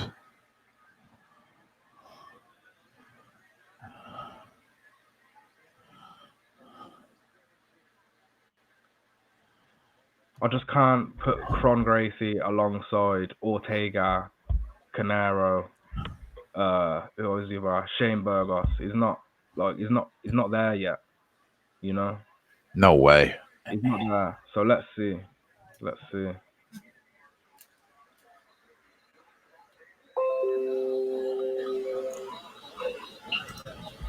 I just hope Cub's not phased because he was rejected by these gyms and the Gracie names all in his head, because that's the only thing that's going to affect him, because he's the guy that's been in the UFC. Do you know what I mean?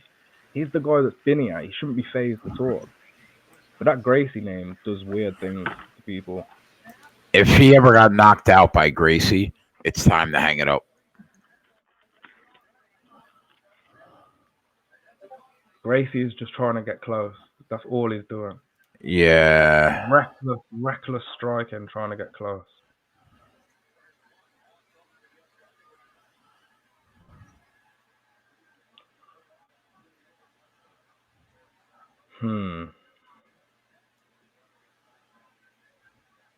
Cub is definitely avoiding any clinch. Yeah. He doesn't want his hands on him at all. Because of that, he's going to be backing up. A lot of backing up. Cub needs to be moving forward. I'm sorry. You can't let Gracie walk you down like this.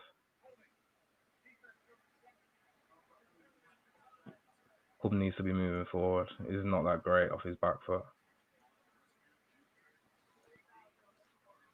Moving back's no good for Cub. But yeah. Cub's got a Brazilian Jiu-Jitsu black belt, they just said. I had that in my article. He's so much better of a striker, man. Yeah. That hurt. You know what? I think he'll be able to pick him apart on the outside. He just wants to avoid him getting his hands on him. He'll move around the cage real nice, and he'll just pick him apart from the outside. Yeah. Look, we don't even know too much about Gracie's gas tank. I mean, I know he does all this breathing, and if you saw his little on-stage antics at the little on Twitter, he's sitting there on the stage and doing these breathing techniques. It's the same thing that his father did. Yeah, but he's not nothing else. That was it. Nothing else. Whatever. We'll see how good that is when you're getting kicked and punched in your stomach. I'm watching these body shots from Corp. Straight down the middle. I love it. Corp should have got some front kicks on the go as well, because this guy is straight in the middle at all times. And you know the live line is Cub minus 105 and Gracie minus 135. There you go. Cub's plus money's gone already.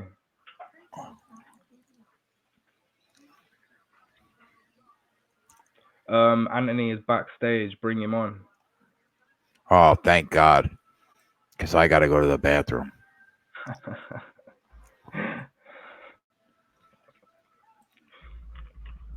Yeah, Larson. So, how about these Yankees right now?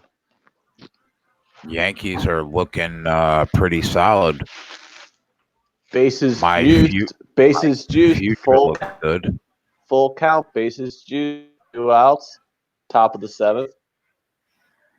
And can you live bet Cub Swanson right now?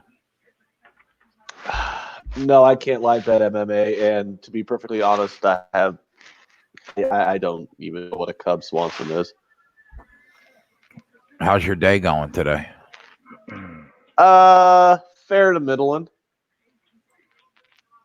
That'll drop. That's going to score 2. Come on, Yankees. Let's go. Yeah, fair to middle, and it really is going to depend on how this Iowa game comes out, because West Virginia and who's their name didn't cover, so that was kind of stupid. Yeah, I had a really good day. Oh, really? Yeah, well, might drop a tiny bit on LSU because that's not looking good. Florida game. Why the fuck did you bet on LSU? Because I thought they were a much better team than you laid 2 touchdowns against that defense. Now, I didn't bet Florida.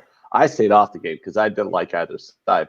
But I mean, if you were going to say, Anthony, you have to bet this game, I would have taken the 2 touchdowns with Florida with that defense. You literally said the opposite 6 hours ago on tape. I don't remember. Shut up. I'm trying to give you shit. Knock it off. I did not say the opposite. I didn't even bet the game. You said, I'm not betting it, but if I had to take a side, I would lean towards LSU. Like, do you just spew bullshit, or do you have conviction in anything you say? Oh, I have no morals. And it's not even been here 5 minutes. I have no conviction in the LSU Florida game, if that's what you want to know. You're already at it. 2 touchdowns. If you're new here, and if you came from SBR subscribers, and you're not you'll get this. In a few So is Iowa the Hawkeyes or the Bumblebees? Are you looking at these uniforms? I am. Hopefully they end up being a losing uniform. That's all I'm worried about. Shut up, dude. Let's get the Hawkeyes home here. +4 and money line, baby. Yeah. Or -3 on Penn State. Either way. -3 on Penn State. God, you're so bad at this. Why would you bet -3 on Penn State?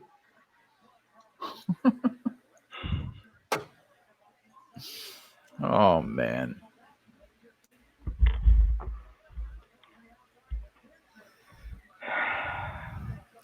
I can't believe he's content to just stand with him. Like, what are you doing? You're not even trying to take him down. He's not content. I said it, and I've said it multiple times. It's in my article, splattered all over it. There's no wrestling from Con Gracie. He has no wrestling at all. He needs to get right up to Cub. Pull guard. You can't pull guard on him. Con Gracie's going to lose to anybody that can defend him pulling guard. This might put me on a nice little run with the look at him trying to look. Yeah, this might put me on a nice little run with the articles, the squared up articles. If you do jiu-jitsu and you've got any bout in jiu-jitsu, one of the first things they're going to teach you is how to defend someone that's going to pull guard. Like, come on. Like, when's the last time Iowa scored a touchdown? I don't know. Got to be running on 9 quarters now? What week is this? Well, they lost 10-3 to Michigan. They haven't got a touchdown here, and we're in the 4th quarter, so I'm thinking it's probably on an 8 or 9. All he's trying he keeps trying to pull guard like he does in his competitions. Yeah, I told you, it's not a jiu-jitsu match, buddy. Yeah, of course. Is he winning this round clearing away? Who? Cub? No, Cub, yeah. Is he wearing it clear cut? Well, not really, because he's on the back foot, which is he's -270 right now live. Yeah, because the first round was all his, and I think the strike. And it looks like this one is too, right? I mean, he just pulled guard, and I told you what Cub would do. Cub would throw him off and give him a little one shot. And what I thought was going to happen is happening for once. I want to fucking lay it, bro. I want to just lay it.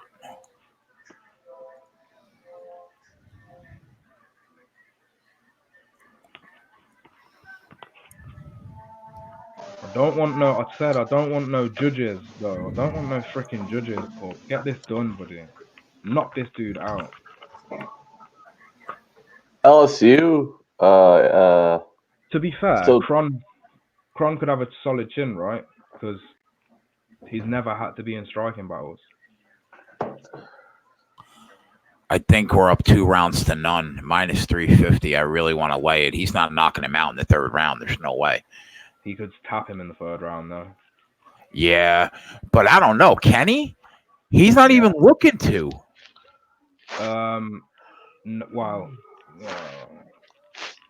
He pulled guard twice, right? But that's it. He can't even get near him. In one of the fights I was watching, the tape, he won by submission in like the 9th minute. So, I mean, all I want to know is Crone from Tampa, Florida. Wow. If people were turning down Cub at the gym, and this is a close fight, and they really want, if they've got that much stock in Gracie. Hold on. What did you guys bet so that way I could just throw something on it so I give a fuck what you're talking about? Wow. Plus 155. Yeah, I got a unit on Cub at Okay. plus 145, I think. And now he's a heavy favorite, I believe. Has it started yet? Yeah, they're in the third round, and he's like minus I 380. can't bet it. All right, never mind. We saw the biggest highway robbery, though, that we've seen in a couple months. You know how the judges were doing good for a while, right? Yeah, they screwed us over a couple times. I'll tell you what, today was a bad one. Oh, really? Yeah. Free fight. We got. You know, it's not going to be a bad one. I just saw that they're showing the trailer for Zombieland 2. That's not going to be a bad one. I can't wait. I'm going to go watch that movie. Woody Harrelson. Yeah. Did you see the first? You saw the first one. The first one's a classic. Yeah. Real good. The editing is what makes that film, I believe. The editing they do on it is good. Yeah. It was so brilliant. The cameo, Bill Murray's probably like the greatest movie cameo of all time. Yeah, it's just comedy gold right there. I love that movie. All right, I'll be right back. Hopefully we win this fight. I'll be back. Well, you gotta go take a shit. Florida LSU cashes with 7 minutes left in the third. The over. Oh, yeah, the over is definitely hitting that game. It's 28-28.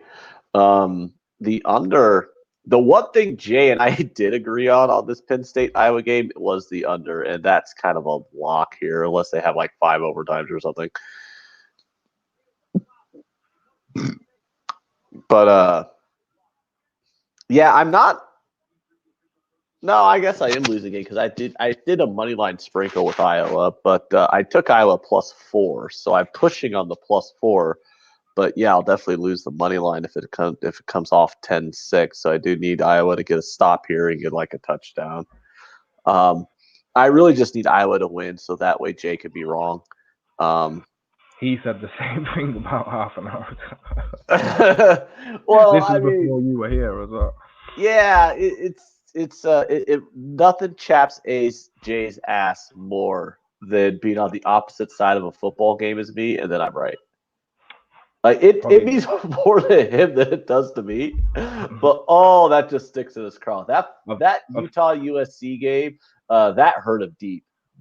That hurt him in deep. MLB as well, though, when he's been on the other side of MLB and you're both. No, he's never on the other side of me in MLB because he doesn't cap MLB.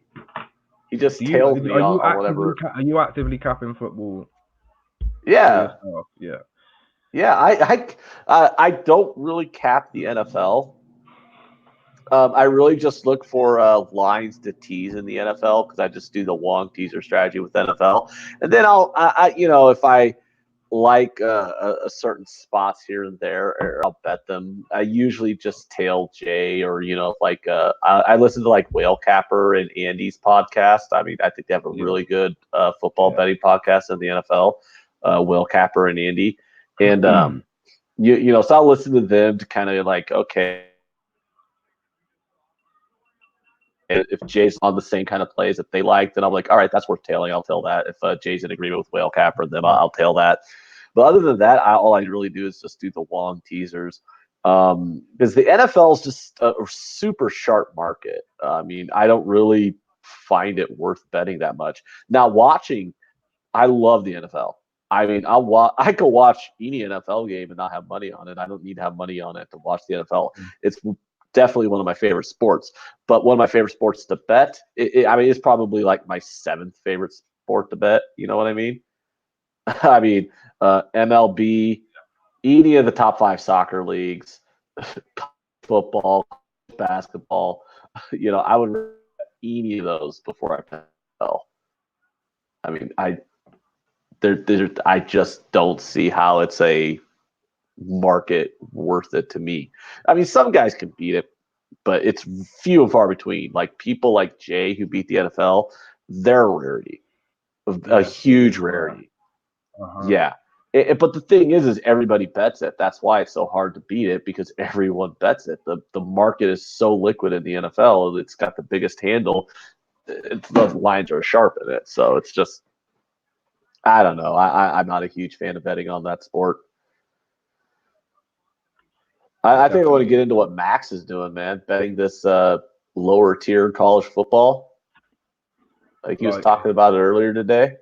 Like, yeah, this dude's like the only person on the planet sweating out the Villanova football game. I'm like, what the hell? And he's doing all right on it. And I'm like, I need to look into this, because it's not a liquid market at all. No one bets FCS college football. Nobody does. And Max has been betting and having success at it. And I'm like, there might be something here to it. But the problem is they do live. I mean, I don't really bet up to the limits, but the market's so unliquid, they limit you to like $500 bets. Yeah, that's similar to MMA. You have to catch like certain dogs. You have to catch at the end of the week, because because it's limited. When the odds first get dropped, it's just fully limited. I've seen bookies at a limit of 100 with certain dogs, and that's really, that's super low. You might not get that in America, but you do over here. Not so much anymore. It's gradually getting more popular, but dogs, when they're first released, it's tough. You have to wait till it comes in. No, Viper BN says Max is off to a good start. He just bets the school that puts more money into their athletics. I mean, I don't know. That's kind of a solid way to take to start capping it. That's the solid way to take any up and coming teams from any sport. If they're putting more money into the youth developmental side of things. Well, I mean, you also got to think about it like this. Here's the deal with Max's strategy on just betting the teams that actually put money into their. It's such an unliquid market. There's no liquidity in the FCS market. In fact, betting FCS college football, the majority of books don't even post lines for it. It's actually kind of hard to get lines for it. So, I mean, even the stupid edge like that, where like, oh, I'm just going to bet the schools that put more money into their program, even though that sounds like a kind of like a dumb thing, that's the kind of thing that might make the difference, because those lines are not tight at all. Those lines aren't tight. For him. Look, it's working for him, so And look, sorry to cut you off, but Cub Swanson has just done exactly what I said I thought he was going to do in my article, so it makes me real happy. Hopefully the judges don't f him over. All right, what are we betting in the next fight? Don't even tell me the fighters. Just tell me what I'm betting in the next fight. The problem is, and the fighter I'm favoring in the main event is the heavily juiced line. So it's like minus 315 or 320. I think the best price you can get it at. I'd say take her by decision, but even then, it's like I can't. I don't care. Can't endorse it. Wait till Jay gets back, because I'll throw $50 on it to win 15. I can't remember what his actual play was. I did an article for Sport and News. I left it open for the fight to go the distance, because I do think the fight will go the distance. And if I think Joanna's going to win, I guess I should, but I'm not even sure what the price is on that. I think that'll be an ugly price as well. It's a tough one. It's a tough one, man. You know what's a tough one is I took Oregon State plus 15 because I thought the number was just a little bit too high, and Utah's beating them 42-0. Interesting. Yeah. Wild stuff. They've got to give it to Cub anyway. This fight has to be Cubs. That is a defensive touchdown for Penn State, by the way. Is what they're calling it. Joanna by decision plus 252 sounds pretty good to me. But at the same time, never mind. Incomplete pass, second down. Okay, good. Good. The first robbery we get of the night. The first decision. How could they not have given it to Cub? He's just pieced him up for 15 minutes. The guy, the jiu-jitsu, why is he putting his hand up? Why would Kron Gracie even put his hand up?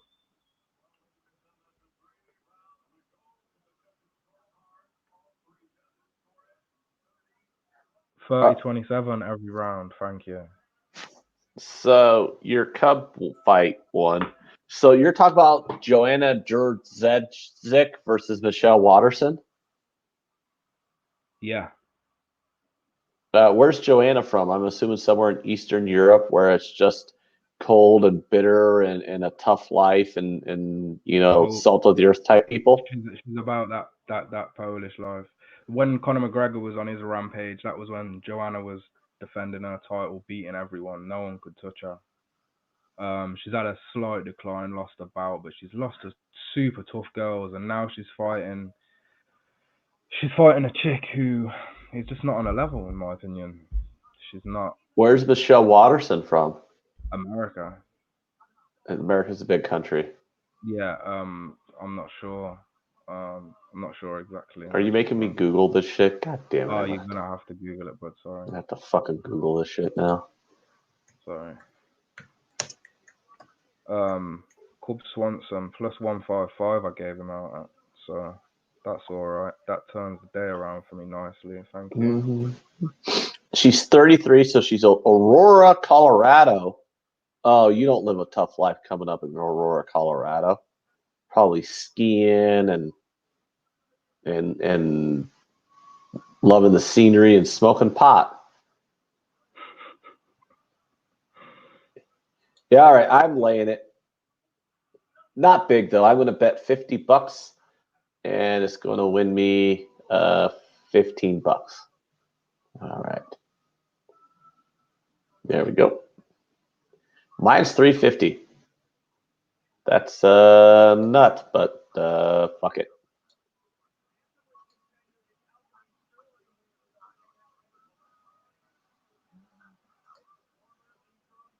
Alrighty. Yeah, you can't bet on no broad from Aurora, Colorado to be winning these fights. She's probably high right now. She's probably eating edibles right before the fight. She's probably hallucinating. I'm not sure she's a mother. I'm not too sure she'd be going that hard. What, you think moms don't do drugs? Her nickname is the Karate Hottie. The Karate Hottie? I mean, because I saw her picture. She's not a bad-looking woman. No, she's not bad. People get a bit too excited. Yeah, I don't trust good-looking female fighters. They haven't had a hard life. Hey, bro, look, she ain't beat no one on Joanna's level. If she does beat Joanna, I'll be impressed. But I don't. Nah, Joanna's kicking her ass. We gotta have confidence here, Dave. Yeah. No, I do have confidence. I don't see no path to victory for Michelle Waterson whatsoever. I can't envision her taking the fight to the ground and choking. The only way, maybe, possibly, is a lucky head kick. She's got good kicks, but Joanna's defense is too good for that. Joanna's a former Muay Thai champion. She's great inside the clinch at range. Doesn't matter where Joanna is, she can strike from all angles. So she's a former champ, and Waterson's never beat anyone close to a champion. So it's got to be Joanna for me. And plus, she's got a friend coming to the fight who's dying of cancer, which she spoke about and was like, yeah, it just. Oh, that's always motivation. Cancer victims. Saying she's got nothing to fight for, like, oh, Joanna's on the decline. Nah, she's definitely got something to fight for tonight. So I have a question, steering clear of this UFC nonsense now that I got my bet in. I couldn't help but notice a certain team that you happen to support is playing in London tomorrow. Are you managing to find your way down to the game? No, I spoke about it earlier. Sad. Oh. Just tried to get tickets. Just tried. What happened? If it weren't for Jess, I would have never even thought about going anyway because I'm lazy. But she tried to get tickets, but she couldn't. Just was a part of just a ticket, like a networking group that people get rid of their tickets. You can't just hang outside the stadium and hold your fingers up like this. Not now. We have to we would have had to buy them at least like maybe 4 or 5 days in advance to plan for babysitters and stuff like that. So you can't. You guys don't have scalpers though in London? Any what? There's no such thing as scalpers in London. People sell their tickets outside the stadium. You just walk up, 5 minutes before the stadium and get your tickets. Oh yeah, of course, but it's not something I would have wanted to take the kids to. Okay.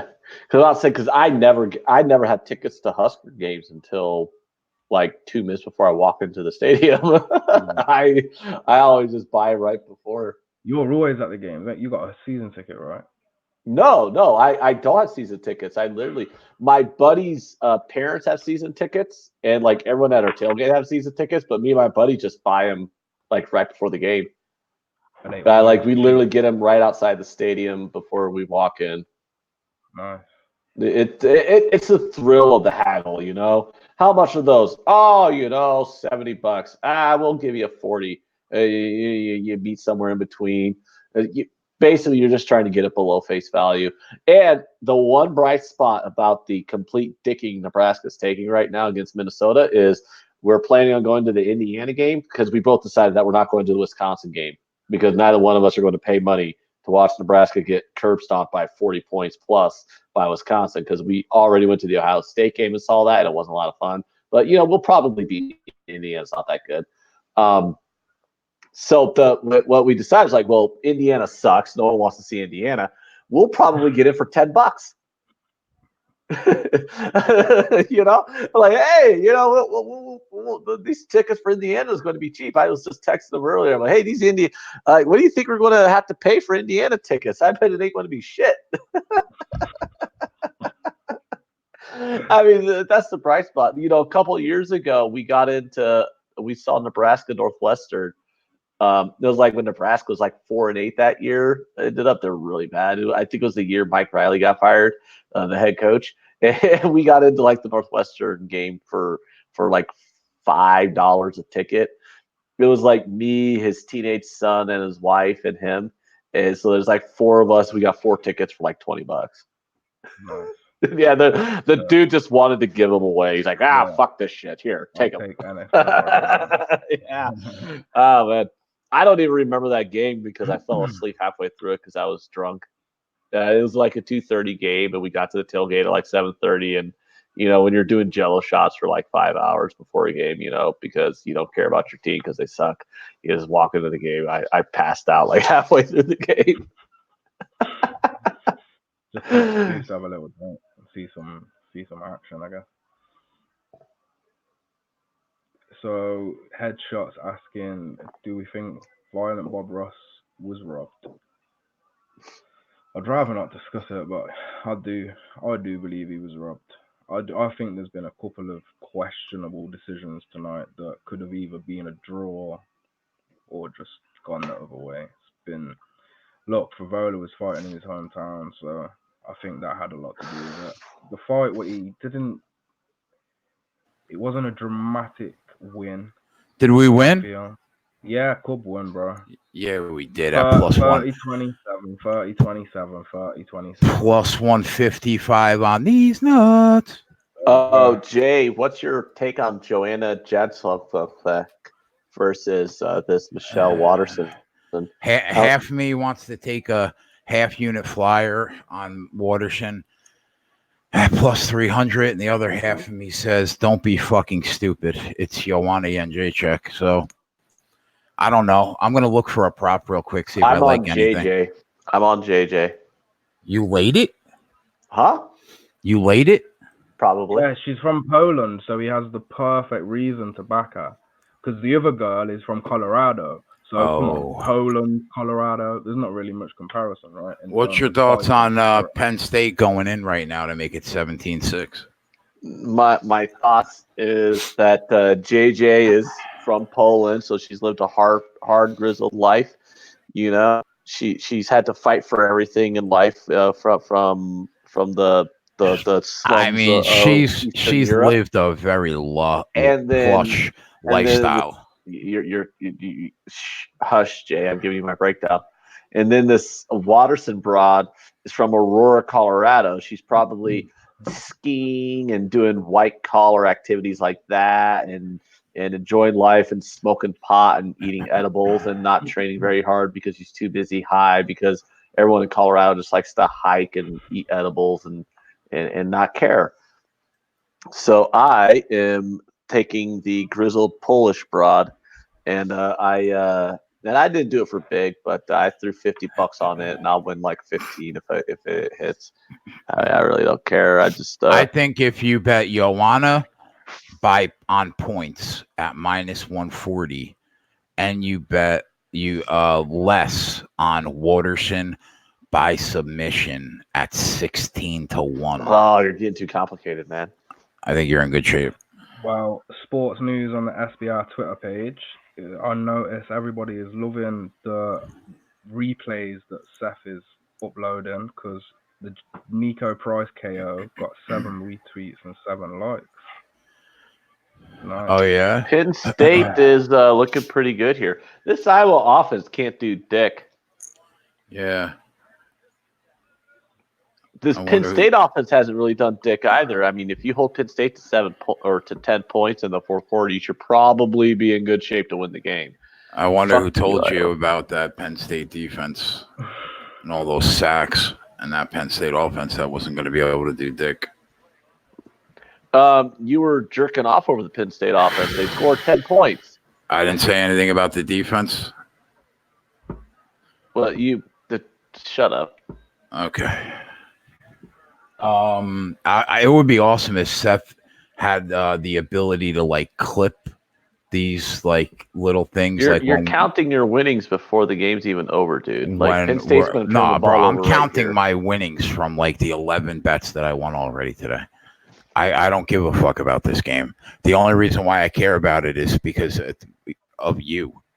I don't really. If it loses, it loses. But the fact that you're on Iowa is what brings it to a different level than the rest of the bets. Okay, so I've got an announcement from. It don't matter. Penn State just got a touchdown, so Iowa's not winning. Sorry to cut you out. Luis Pena, Matt Frivola. So we have a global scorecard, which is like it's the most official judging that you can get online. And what was it? Round 1, 9.66 to 9.37 in favor of Pena. So the difference would have been plus 0.29 on the scorecard.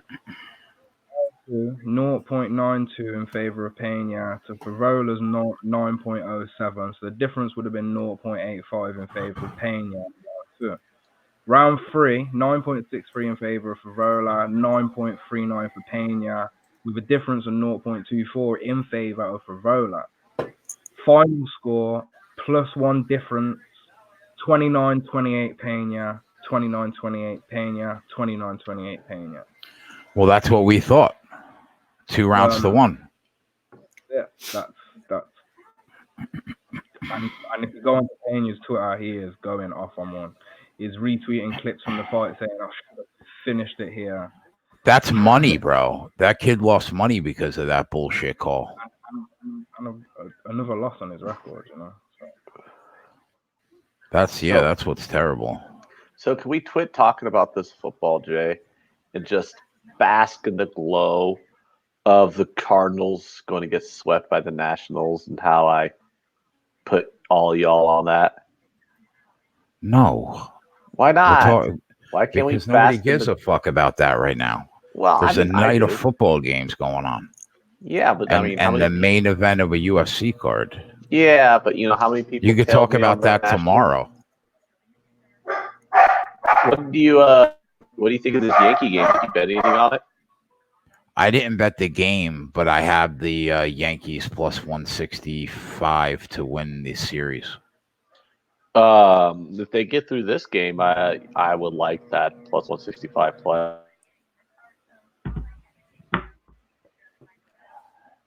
Are you watching the game, or you don't have it on at all? I mean, they're up 5-0. It's pretty awesome. I have the Penn State game on, flicking that back and forth with the LSU game, and then I have the main event on. So, question for you though, okay, is do you feel dirty at all? Because I kind of do feel dirty. I mean, do we feel dirty actually rooting for the Yankees in the playoffs? Yeah. Yeah, it feels so counterintuitive to my entire life. You know, like my entire life, I've always been like, fuck the Yankees. I'm a Mets fan, bro.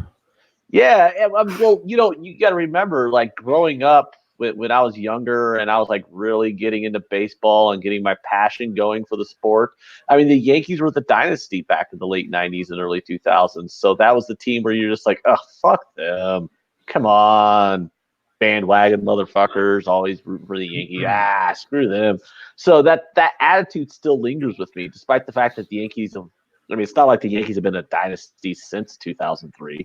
I mean, they won it in 2009, and that's it. You know, they had that run in the late 90s and like early 2000s, but they won it in 2009, and that's it. You know, they haven't been this dominant force in baseball like the narrative would tell you. So, but that lingering is still there. That lingering resentment towards them still there from from the late 90s, and I still don't really. But man, I really want them to win this. that there's money to me is more important than lifelong dislikes of a team. For some reason, money makes all that go away. All right, here we go. Main event. Joanna had a boob job. What did she do? Get a B Corp? I have no idea, dude.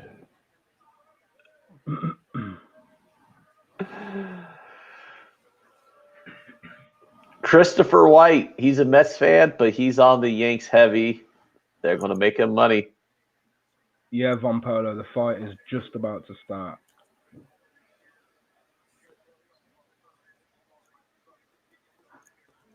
All right, here we go. Both girls look healthy. I'll give them that. They both look good to go. Man, if Penn State and LSU cover these two games, what a fucking day this has been. Well, LSU has a chance now, don't they? They're up by a touchdown, and you got an entire quarter left to play. Yeah, you're right. That would have been pretty smart of you to bet on LSU. Look out. Waterson is coming to play, bro. Well, I like the effort I've seen so far. She'll tire herself out, and JJ will win. How did you actually pronounce that broad's name? Joanna Jędrzejczyk. It's weird though. Joanna. There's like a few different pronunciations, but I say it how Rogan says it. Jędrzejczyk. God damn. Like, can we all just agree though that the Eastern Europeans need to knock it off with the 5 vowels in a row bullshit? Like, seriously. All of us as native English speakers, like even Dave, who speaks that phony English, even he's got to be like, man, these Eastern Europeans. You mean 5 consonants in a row? Yeah. Oh, did I say vowels? Yes. No, I meant consonants. You know what I meant. Like, isn't that just freaking annoying? That's why we made them change all their names when they immigrated here through Ellis Island back like the late 1800s. You know, they like show up. They're like, name, I'm blah, blah, blah, Shashak Stukreski. They're like, oh, Brad Smith. Okay. Yeah, good luck telling Khabib to change his name. I never gave out a play for this fight, Dave. You know that? I never tweeted anything out on Odds Market. I actually didn't bet it. The first look, I wrote about this 2 weeks ago for Sporting News, and I gave like an open play for fight to go the distance, depending on the line. It was never originally meant to be for Sporting News, so the plan was to go back to it at SBR, but because it was on Sporting News, it just stayed as like a take the fight, go to distance if you want sort of thing. But I'm not playing it. Do you know what I mean? This was going to be in the punching parlay for fight to go the distance, but the price was better on the Mueller fight. So let's see if Iowa could get some points here. Come on, Hawkeyes. Hey, Jay, don't you want Iowa to get a touchdown here so I can at least push my +4? Not really. You'd win your -3, you greedy bastard. It's just it's not a good enough win though. Sorry. What's this countdown timer? It's not as satisfying to you. You got to have them win by 11, so that way I lose my bet and you win your bet. You can't let me push my bet and you win your bet. You're that countdown selfish. timer. It had 400 and 500 at the top of the screen. Oh yeah, I don't know. It was weird. I don't know what that was. Hashtag Jay's a bastard. I'm so far back, I couldn't see it. Joanna controlling her.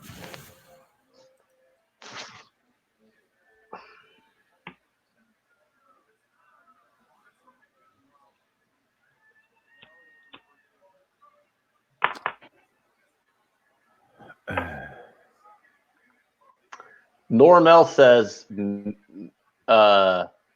women's fight as a main event. The times have changed.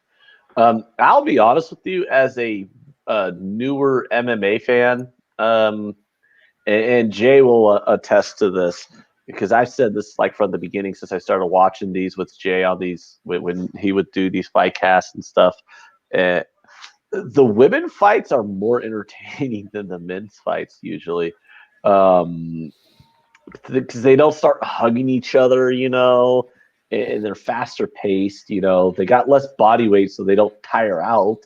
And it's just it's a more entertaining fight to me to watch the women than the men, especially since they don't knock each other out the way the men do. Like a heavyweight fight really isn't that entertaining. It's like it's a knockout in the first round. Okay. But yeah, I've always found these women fights more entertaining than the men's fights. In general. Now there are some boring broad fights, but that happens. Oh, Penn State going to get flagged here. Come on, throw that flag. Helmet to helmet. That's right. Are they going to give targeting? Why would Michelle want to clinch up with the Muay Thai of Joanna? I don't know. Oh, Jay, you should root for Iowa because of Tyler's on them too. You don't want Tyler to lose his money.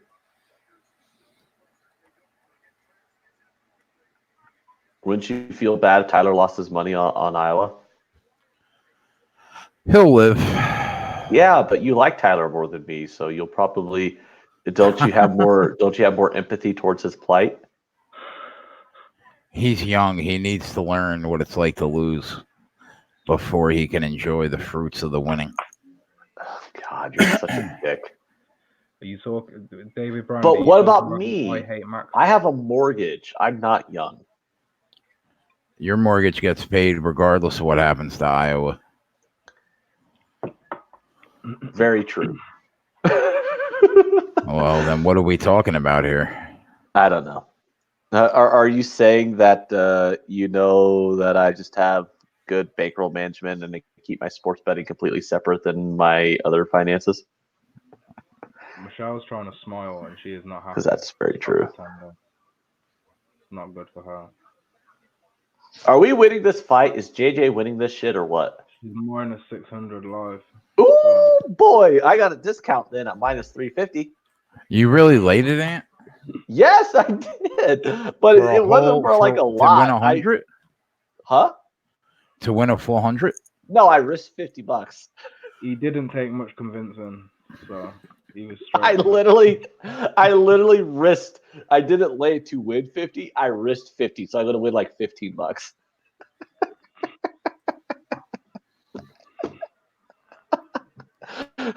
You just want to strangle me right now. You're like, what the fuck?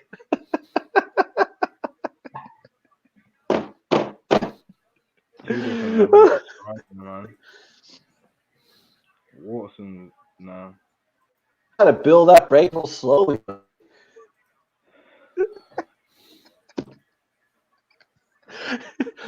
Jay wants to shoot me right now. I know he does.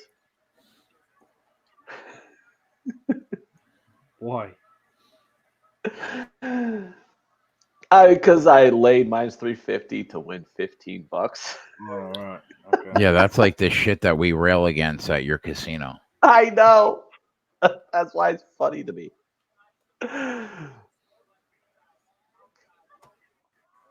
Oh God, they're still reviewing this targeting penalty. I mean, I don't really care about the review. I mean, they don't overturn the penalty; they just overturn the targeting or not. It's still a personal foul. Masterclass from Joanna right now. Okay, so they reversed the targeting, but still a 15-yard personal foul. Isn't that weird in college football how they like review targeting penalties, but they review for the targeting only and they don't actually overturn the foul? Oh, they did overturn the foul. Never mind. I thought you did overturn the foul. I thought you just overturned the ejection. Well, that sucks. When the hell did they change that rule? I thought you didn't overturn the penalty. Huh.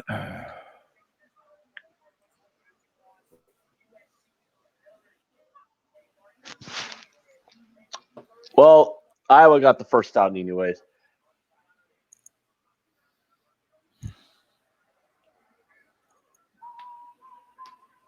Ant, you're wrong. Well, hold on, Ty. Oh, hold on, Sean. Ugh.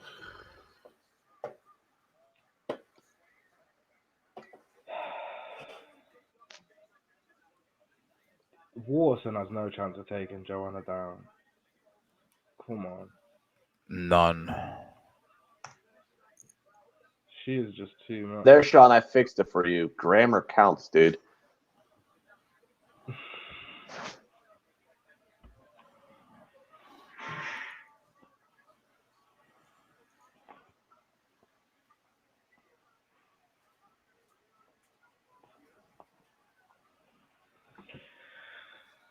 Joanna violence all day.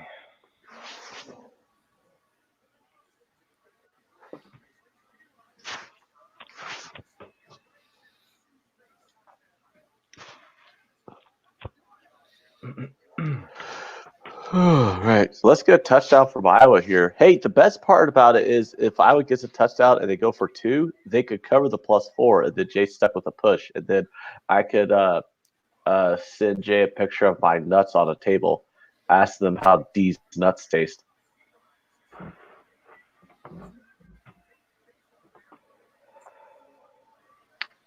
Wouldn't that be funny, Jay?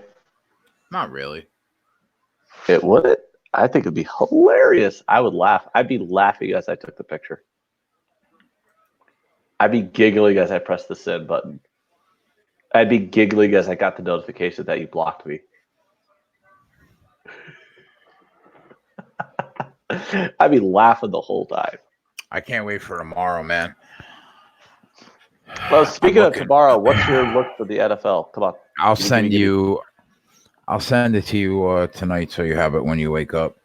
But I'm excited about these live player props tomorrow. Okay. I think you don't have them yet, Ant? Do you have live player props?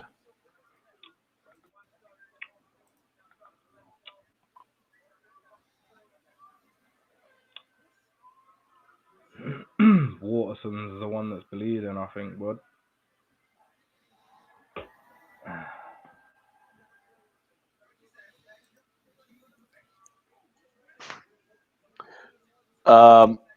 Well, there we go. This is Touchdown, Hawkeyes. Point of the fight where Waterson knows she is in deep and there's nowhere she can go. Yeah. Get punched for another 3 rounds or just fall and quit. These leg kicks, boy. Touchdown Iowa, but they will go for 2. Well, yeah, they have to go for 2. And the best part about the go for 2 is I'll get the win and you'll get the push. It'll be pretty hilarious. Yeah, that would suck. I beg to differ, Jason. I beg to differ. Well, they got to get the 2 first. I mean, their offense has been so inept. I mean, it's definitely less than 50-50 that they make it here. I would say that you're going to get it because my day has been great, but just a little in your ass at the end of the day that this is going in the end zone. Got to keep you humble. Yeah. Well, oh, God damn it. Viewing the touchdown. It's a touchdown. They have to review every goddamn play in college football. Like remember the good old days when that's a touchdown, it's a touchdown. used to only review like questionable calls. Now they review everything. Like, come on, you're ruining the flow of the game. How are you going to overturn that? That's a touchdown. That is a touchdown. Yeah, thank you.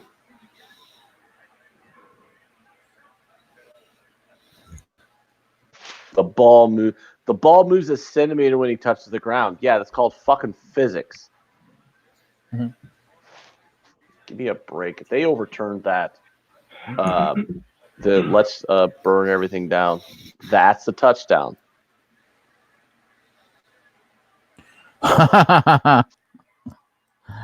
Dave. Funny guy. He wrote that like fucking 10 minutes ago, dude. All right, there we go. Ruling on the field stands. That's my boys right there. That's some good old-fashioned officiating. They're like, why are we reviewing this shit? Come on. Let's go.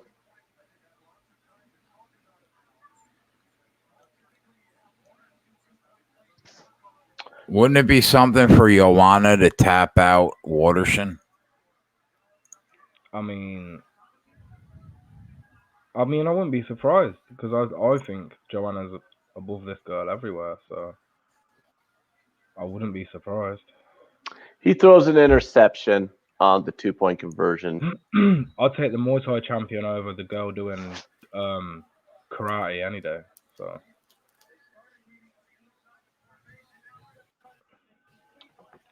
2-point conversion failed. They didn't get it. They should have called a pass interference penalty on number 11 because I wanted them to, but that's me. I'm not going to be able to get my I'm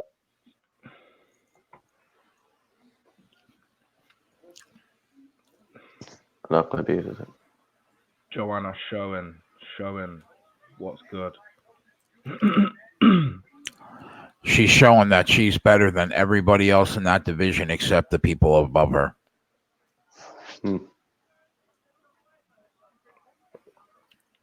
Yeah. Interception LSU in the end zone. Wow. Michelle is just in survival mode right now. Uh-oh.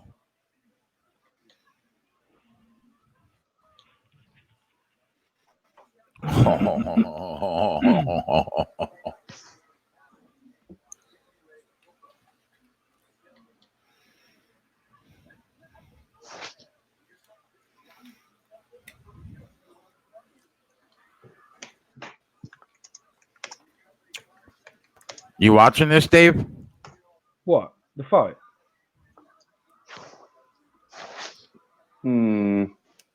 Ant loses.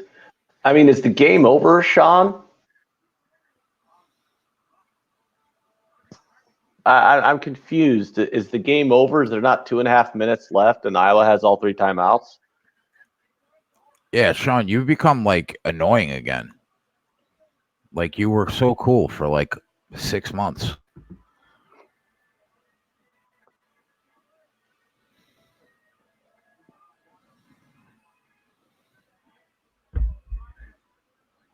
All right, we're going to another round. Waterson has the guillotine.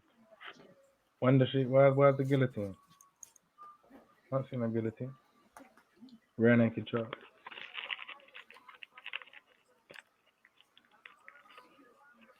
Waterson has nothing. That's what she has.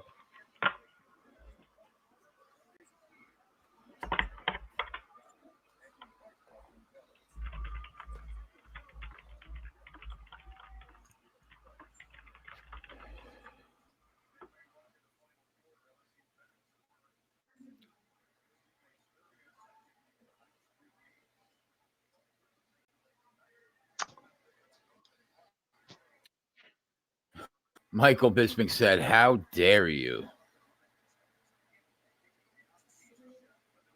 The Yanks are up 7-0, by the way, in the 9th inning. So I think this game's over. So what do we need? 3 more wins? Yeah. Well, I need more than 3 more wins because I got them to win the World Series at 5-1. But the God, this I did not understand all the Cardinals steam today. I like somebody who actually bet on the Cardinals today to try to explain to me what their reasoning for betting the Cardinals today was. And then I'll tell them that they were mentally retarded when it comes to baseball because it's the stupidest fucking steam move I've seen him all season. Oh, yeah, let's bet against Max Scherzer. Let's bet against the better lineup. Let's bet on the team that got 1 hit. Yeah, that makes fucking sense. God, the Cardinals are getting swept, is what I'm saying, Jason. Joey B. The Nationals are a significantly better team than the Cardinals. The Nationals are also a hot team. That's the problem you have here. Is like you got a better team and a team that's on a hot run. I mean, you're combining that in a playoff run. I mean, get out of here. The Cardinals didn't stand a chance coming into this series. What are you fact correcting me about? I don't get it. Like you just break balls like about everything. Penn State got up on there, so that'll probably. Like Ant doesn't know. He didn't know that if they fail on that 2-point conversion, he loses. I mean, come on. That's just a zing. We're not dumb. Telling somebody they're losing isn't correcting them. It's antagonizing them. That's all it's doing. Like he doesn't know? Well, yeah, obviously. That's why if people continuously do the same things, they know what they're doing. Wow, I got a shot. Do I got a shot to cover this LSU game?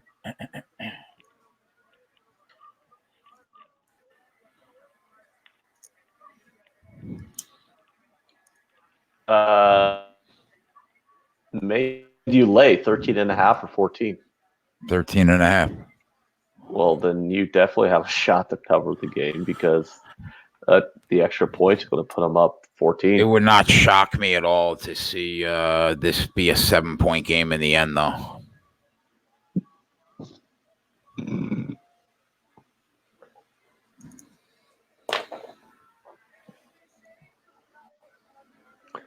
Yeah, what sealed it here was Penn State converted that 3rd and 3.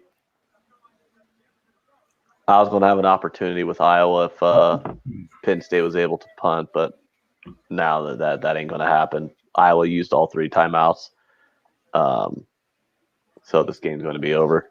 You lost, Ant. I'm not sure if you know that, but you're a loser. You lost that bet. Oh, yeah, I'm aware. Ha ha. You lost. Ha ha.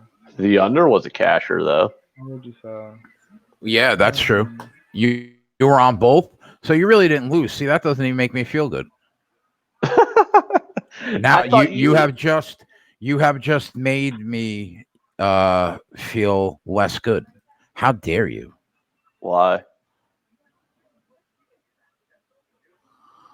Because you're not gonna lose any money on that bet now. No, I actually don't want to see you lose any money. But I'll lose like the juice.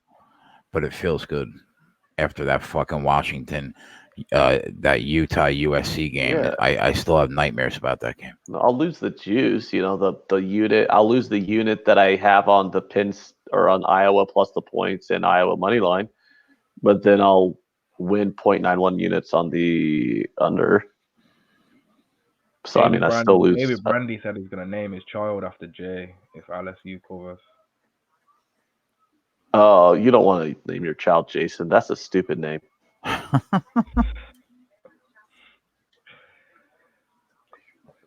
Wow, Joanna, 101 significant strikes to Michelle's 33 significant strikes in the 4th round. 101 to 33? Yep, 63% to 35. Does that mean that I'm going to win this $15? It sure does. What it's telling you is that Joanna has already won the fight. All she needs to do is continue what she is already doing. Deer Slayer laid it too with her, although he risked significantly more than I did. But yeah, let's go, Joe. Let's go, JJ. Yeah. And I gave Fight to Go the Distance for Sporting News 2 weeks ago. Hey. Cash that mother. Why are they in the shotgun if they're just going to do a victory formation? I don't get that. Well, that's the game, though. Yes, Nation. She's winning every round. 101 significant strikes to 30 last time I checked. And that hasn't been updated from the 4th round yet. So we're probably Can we at least agree, Jay, that neither one of us were right or wrong on this game? Seeing as how it took a failed 2-point conversion to keep one of us from winning and one of us pushing. I'm going to go with the person that won the bet was right. If they just kick an extra point, I push and you win. If they make that 2-point conversion, I win and you push. It was like literally the difference between you pushing and me winning, or me winning and you pushing, or me losing, came down to a 2-point conversion attempt. You're right. So I'm just saying, like, the game was pretty close. Don't take my glory from me. I mean, you won. I can't take that from you. I'm just saying, like, we're putting our nuts on the table trying to call shots on this game all week long about how we were on the opposite sides, and really the difference came down to a failed 2-point conversion attempt. I don't really think either one of us can say we were super right or super wrong. If they get that 2-point conversion and you win and I push, are you digging the knife in right now? Be honest. Are you singing me right now? I mean, you would have pushed, and I wouldn't have won a full unit because I still would have lost the quarter unit I had on the.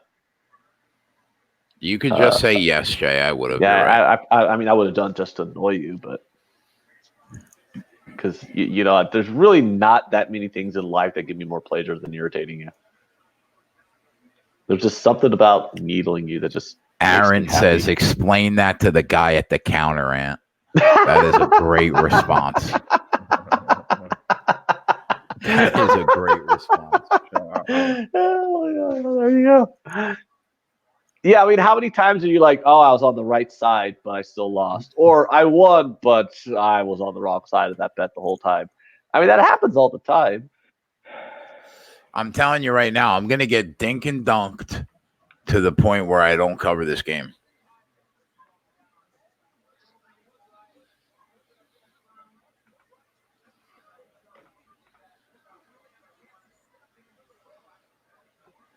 This Florida team's better than I thought they were, though.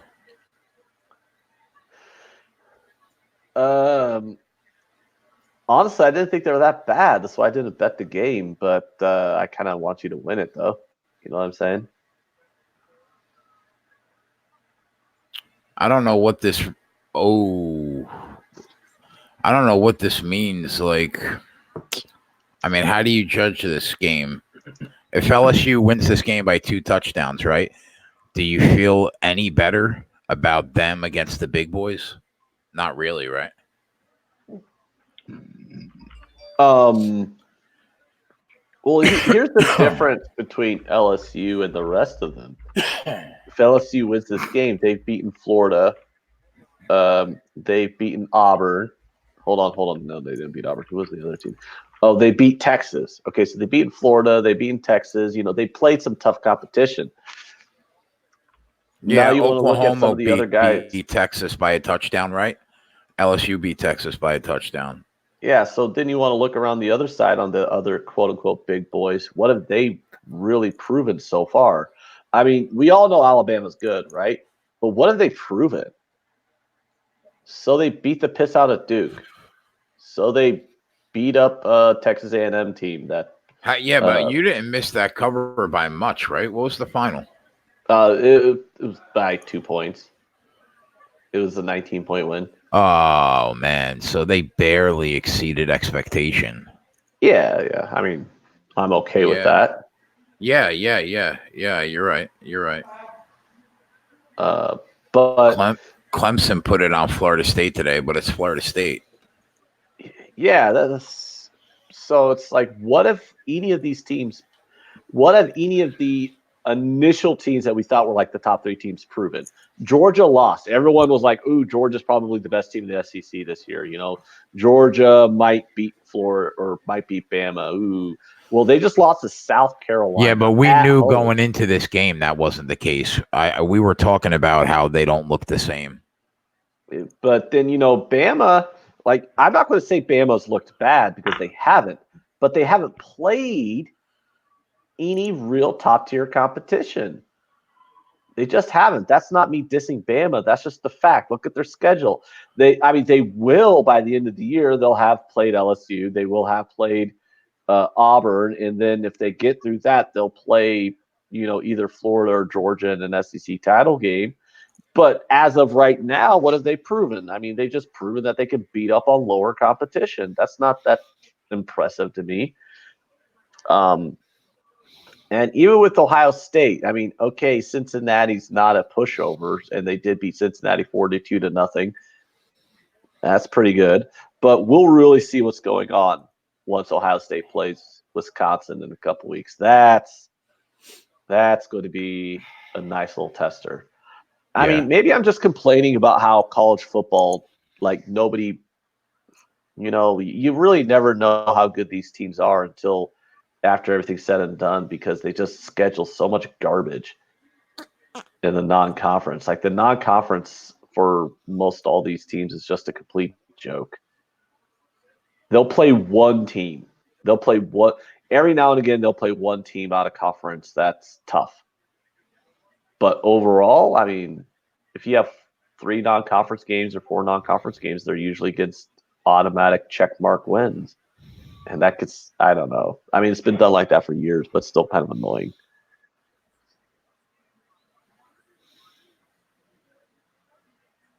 Houston Astro fans have cleared out of the stadium.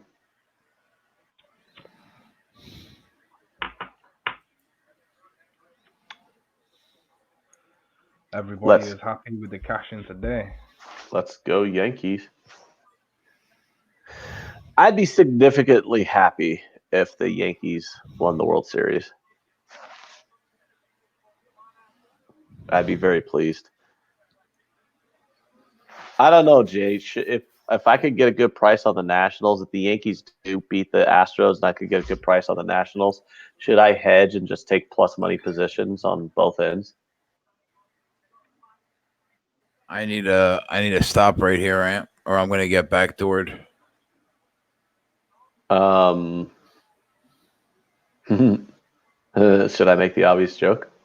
No. Oh my God. What a fucking tackle that was. You got to get backdoored. All right, it's 4th down and like 4. They take a timeout. Obviously, they can't go for 3, so this is the game. I'll cover with LSU if they don't get this 4th and 4.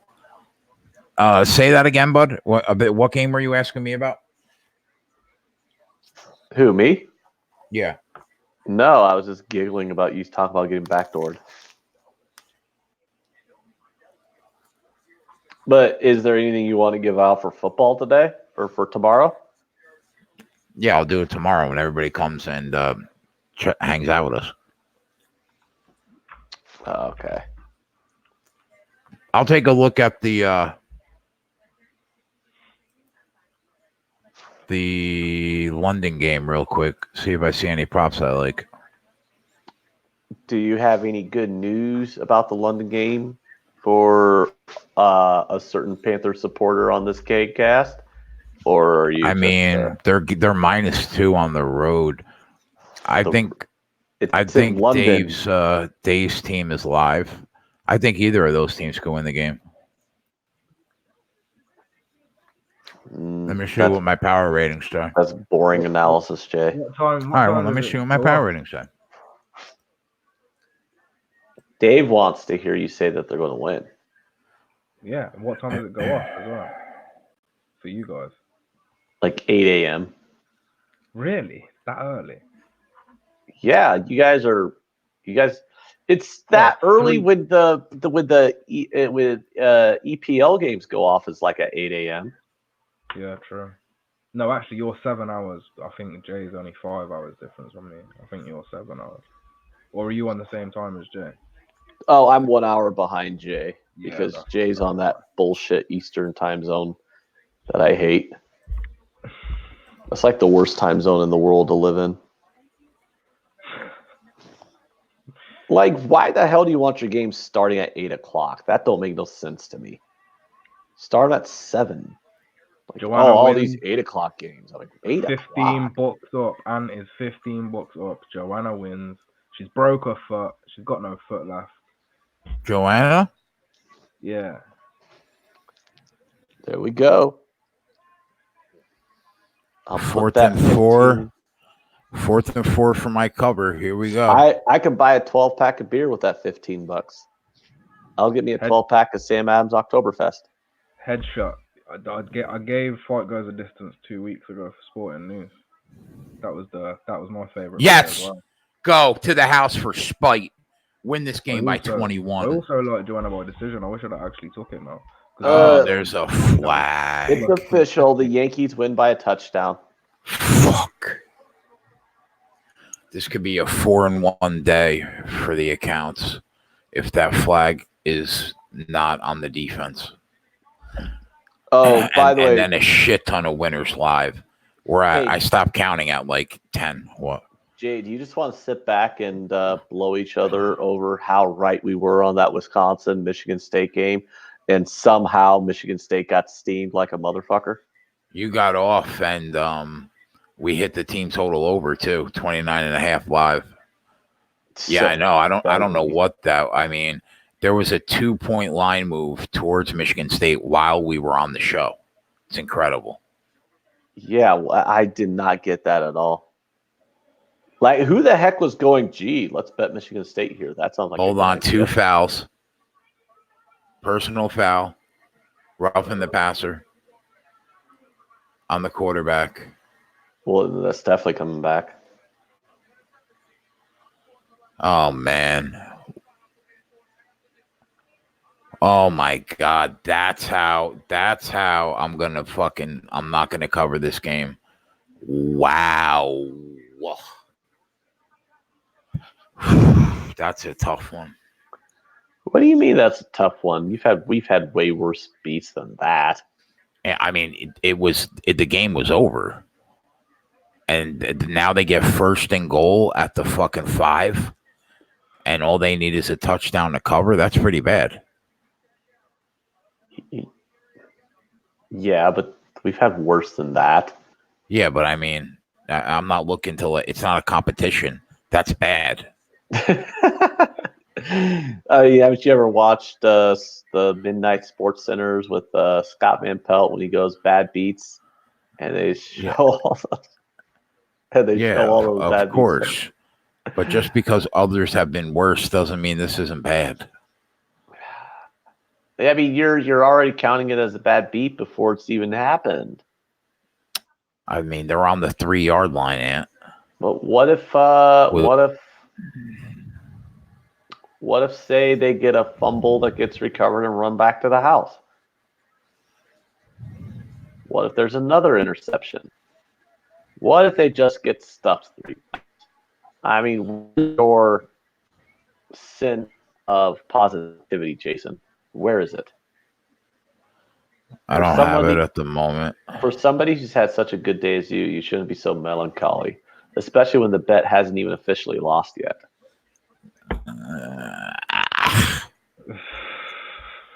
Well, you don't like it when I talk sense to you? Oh, Anthony, quit making sense. Oh, gee. Don't tell me all that stuff. 2nd goal. Of course it's 2nd and goal. Could they have looked any worse on that 1st and goal play? 3rd and goal. You know they're going to make it sting, and it's going to be on 4th and goal.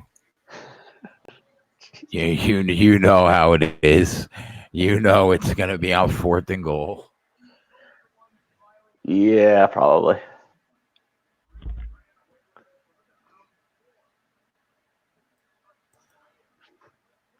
All right, here we go. What's the total in that game? 47. I guess I. All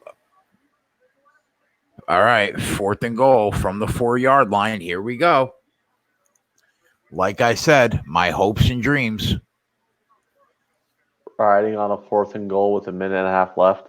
I mean, not really my hopes and dreams, but it would be nice to have a really, really good night too.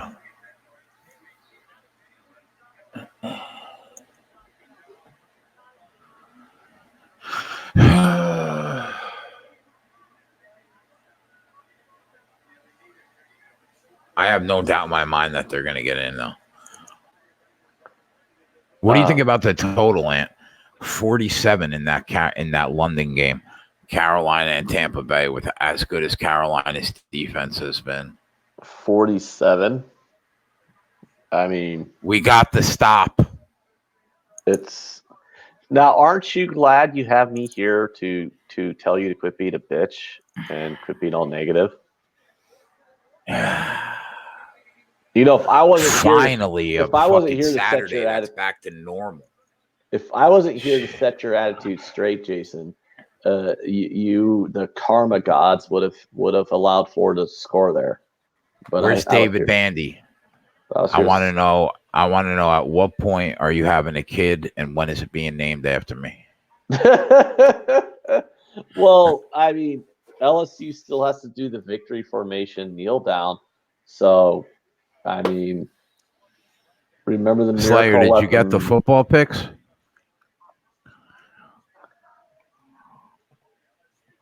Now we're going to try to have a good Sunday, a great live Saturday. We'll try to have a great live Sunday. And then there you go. It'll be a great weekend. Florida just looked really bad that entire series. Like, there wasn't a single play that had a shot. You know what I mean? I'm like, what was the point of overturning that interception? Like, if you're just going to literally shit the bed on 4 straight plays. Like, none of them were good plays. It's like, oh, wow, that never was close.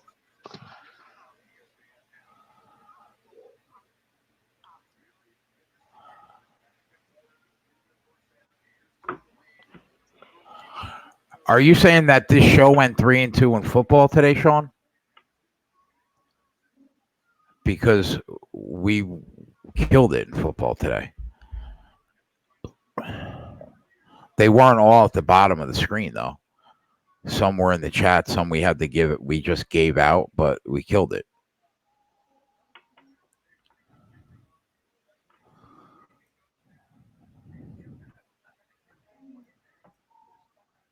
We had already had 8 winners going into tonight that I tweeted out that everybody was on.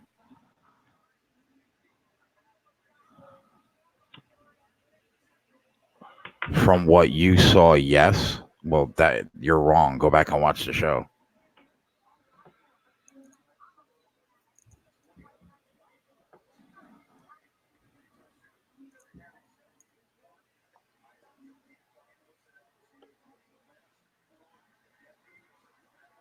I mean, we were on LSU, Penn State, just LSU, Penn State, Iowa. The whiskey win, the whiskey team total, South Carolina money line, Texas plus 11, the second half under in the Tennessee game. I mean, Texas, Oklahoma under 77.5. The Nats money line.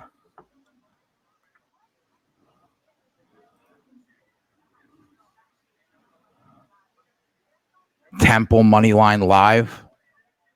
Arizona State plus 1. And on and on and on and on. Oh, dear. But he wasn't watching from 12, just around 6-ish. But he'll still give his input on the plays anyway. Jesus Christ.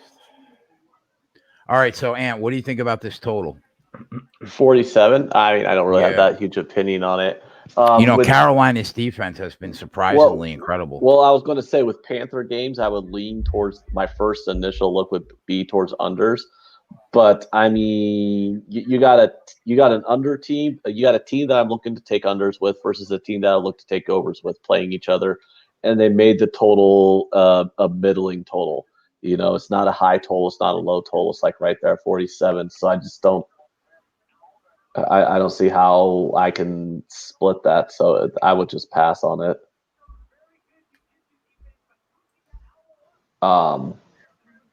Actually, they dropped a little bit. They are 8th right now in defensive DVOA, but they were 2nd or 3rd going into last week. But 8th is still a lot better than I thought they would be going into the year. They're 21st in offense. Their net yards per play is meh. Yeah, like I don't really like Carolina's offense, but I've been watching them. I mean, their defense is pretty solid. Everybody's talking about Allen, though, how they love him. Kid fumbles a lot, though. You think Jameis Winston is going to go to London and eat a W? I think he can eat something else. I'm not a fan of him. Are you not a fan of Jameis Winston? Well, he could certainly eat crab legs. I mean, isn't he a rapist? I mean, do we all forget about that? Is he? There's so many of them in the NFL. It was before he was in the NFL, though. It was like at Florida State. Shout out to Hector Rodriguez because he said I was crazy for picking Cobb prior, and now he's saying that we were bang on. So shout out to Hector. All right. No, I would actually lean towards the Panthers here. Is it 2 points? I would lay the 2 with the Panthers. I'm not a fan of Tampa Bay. But the total, I mean, I would still lean towards the under, but I'm not enough to want to make a play on it. I don't trust that Tampa Bay defense. I mean, nothing makes a mediocre offense look like world-class offense like a bad defense. I mean, even the Giants scored against the Bucks. I mean, what's that tell you? So I can't do that, Rich, but I would have to talk to the people at SBR. Yeah, maybe we could do that.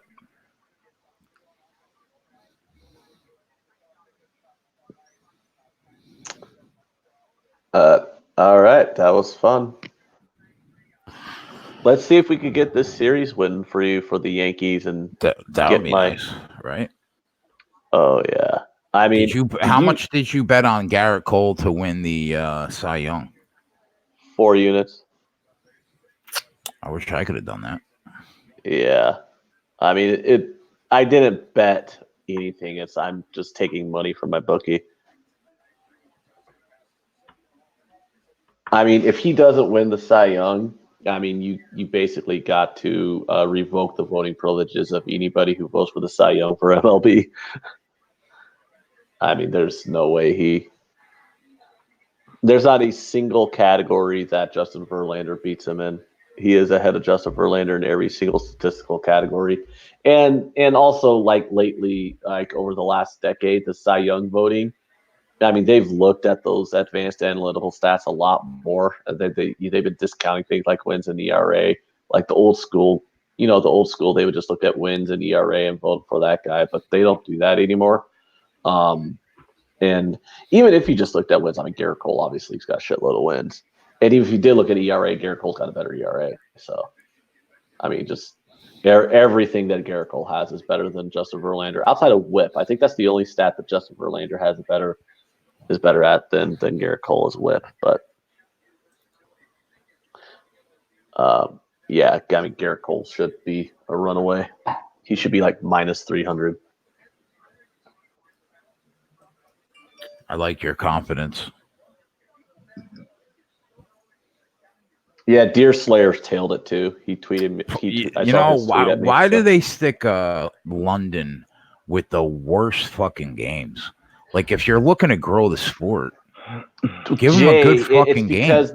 Because here's the thing, is the Dallas Cowboys, the New York Giants, the Chicago Bears, the Green Bay Packers. I mean, are any of those big teams going to give up a home game? The New England Patriots. You tell me the New England Patriots are going to give up the gate from a home game? No, they're just going to tell the Jacksonville Jaguars. They're just going to tell the traveling Raiders. They're just going to tell those teams from Los Angeles that can't sell out shit that no one cares about. And they're going to tell them to eat a dick, give up a home game, and go to fucking London. But no one's telling the New England Patriots to give up a home game. You're not going to tell the Kansas City Chiefs, who sell out every game at Arrowhead, loudest stadium on the planet. You're not going to tell the Chiefs to give up a home game. You're not going to tell the New York teams to give up a home game. That's why. Yeah. You know, I mean, the Jacksonville games are blacked out all the time because they can't sell out their fucking stadium. I mean, you think that Arab feller who bought that team gives a shit? He probably makes more money going to freaking London once a year, giving up a home game than he does, having a home game down there. I only made 3 UFC bets today. That's got to be the least amount of UFC bets I've made on a card in a long time. Well, it's also probably the first time you've had this much college football to bet on a card. Yeah, but I mean, if the spots were there, I think I would have pushed the button. I lost the Max Griffin one, but I hit the Cub one and the Nico Price one. Oh, we took a flyer on somebody too. Luis Pena, right? Yeah. Yeah. So I ended up going 2 and 2. I actually made 4 bets. I don't understand, Jason, how you didn't have that prop available. I don't think the Cy Young props aren't up anymore, but I don't understand how none of your books had it. FanDuel never put it up. I had who's going to win the ALCS, who's going to win the NLCS, and who's going to win the World Series, but that was it. Very strange. Very strange. All right. Well, I got food waiting for me downstairs. Yeah, we're out, boys. I guess I have to do the closing line with Donnie tomorrow at noon. Hopefully that by next week they find a host though. But we'll be ready to go at 1:00 live. What do you got to do with Donnie? The closing line. I thought he had a host with the closing line. No. Oh, he doesn't. Well, so they asked if I could just be his guest. So we'll hang out and then I'll bring you guys in. And I'll enjoy watching that. Donnie's got pretty good football knowledge, so that'll be a good show to watch. He does. I agree. I don't think I've ever seen you and Donnie on a show, so that'll be kind of fun. No, never. No, that's Are you two going to be on opposite ends of any of the games, or what? I have no idea. I have no idea what he's on. I would have to go back and watch the Audible and see what he was on. Hopefully, Don't do that. Make it be a surprise, Jay. Yeah. I'm not going to. We'll see. We'll see if we're just butting heads all for the hour or not. But yeah, so we'll be on at 12:00 for the closing line, and then I'll bring Ant and the crew on 1:00 live betting the NFL, trying to make that money. All right, we're out. Thanks everybody for watching. Catch you tomorrow. Peace out, boys.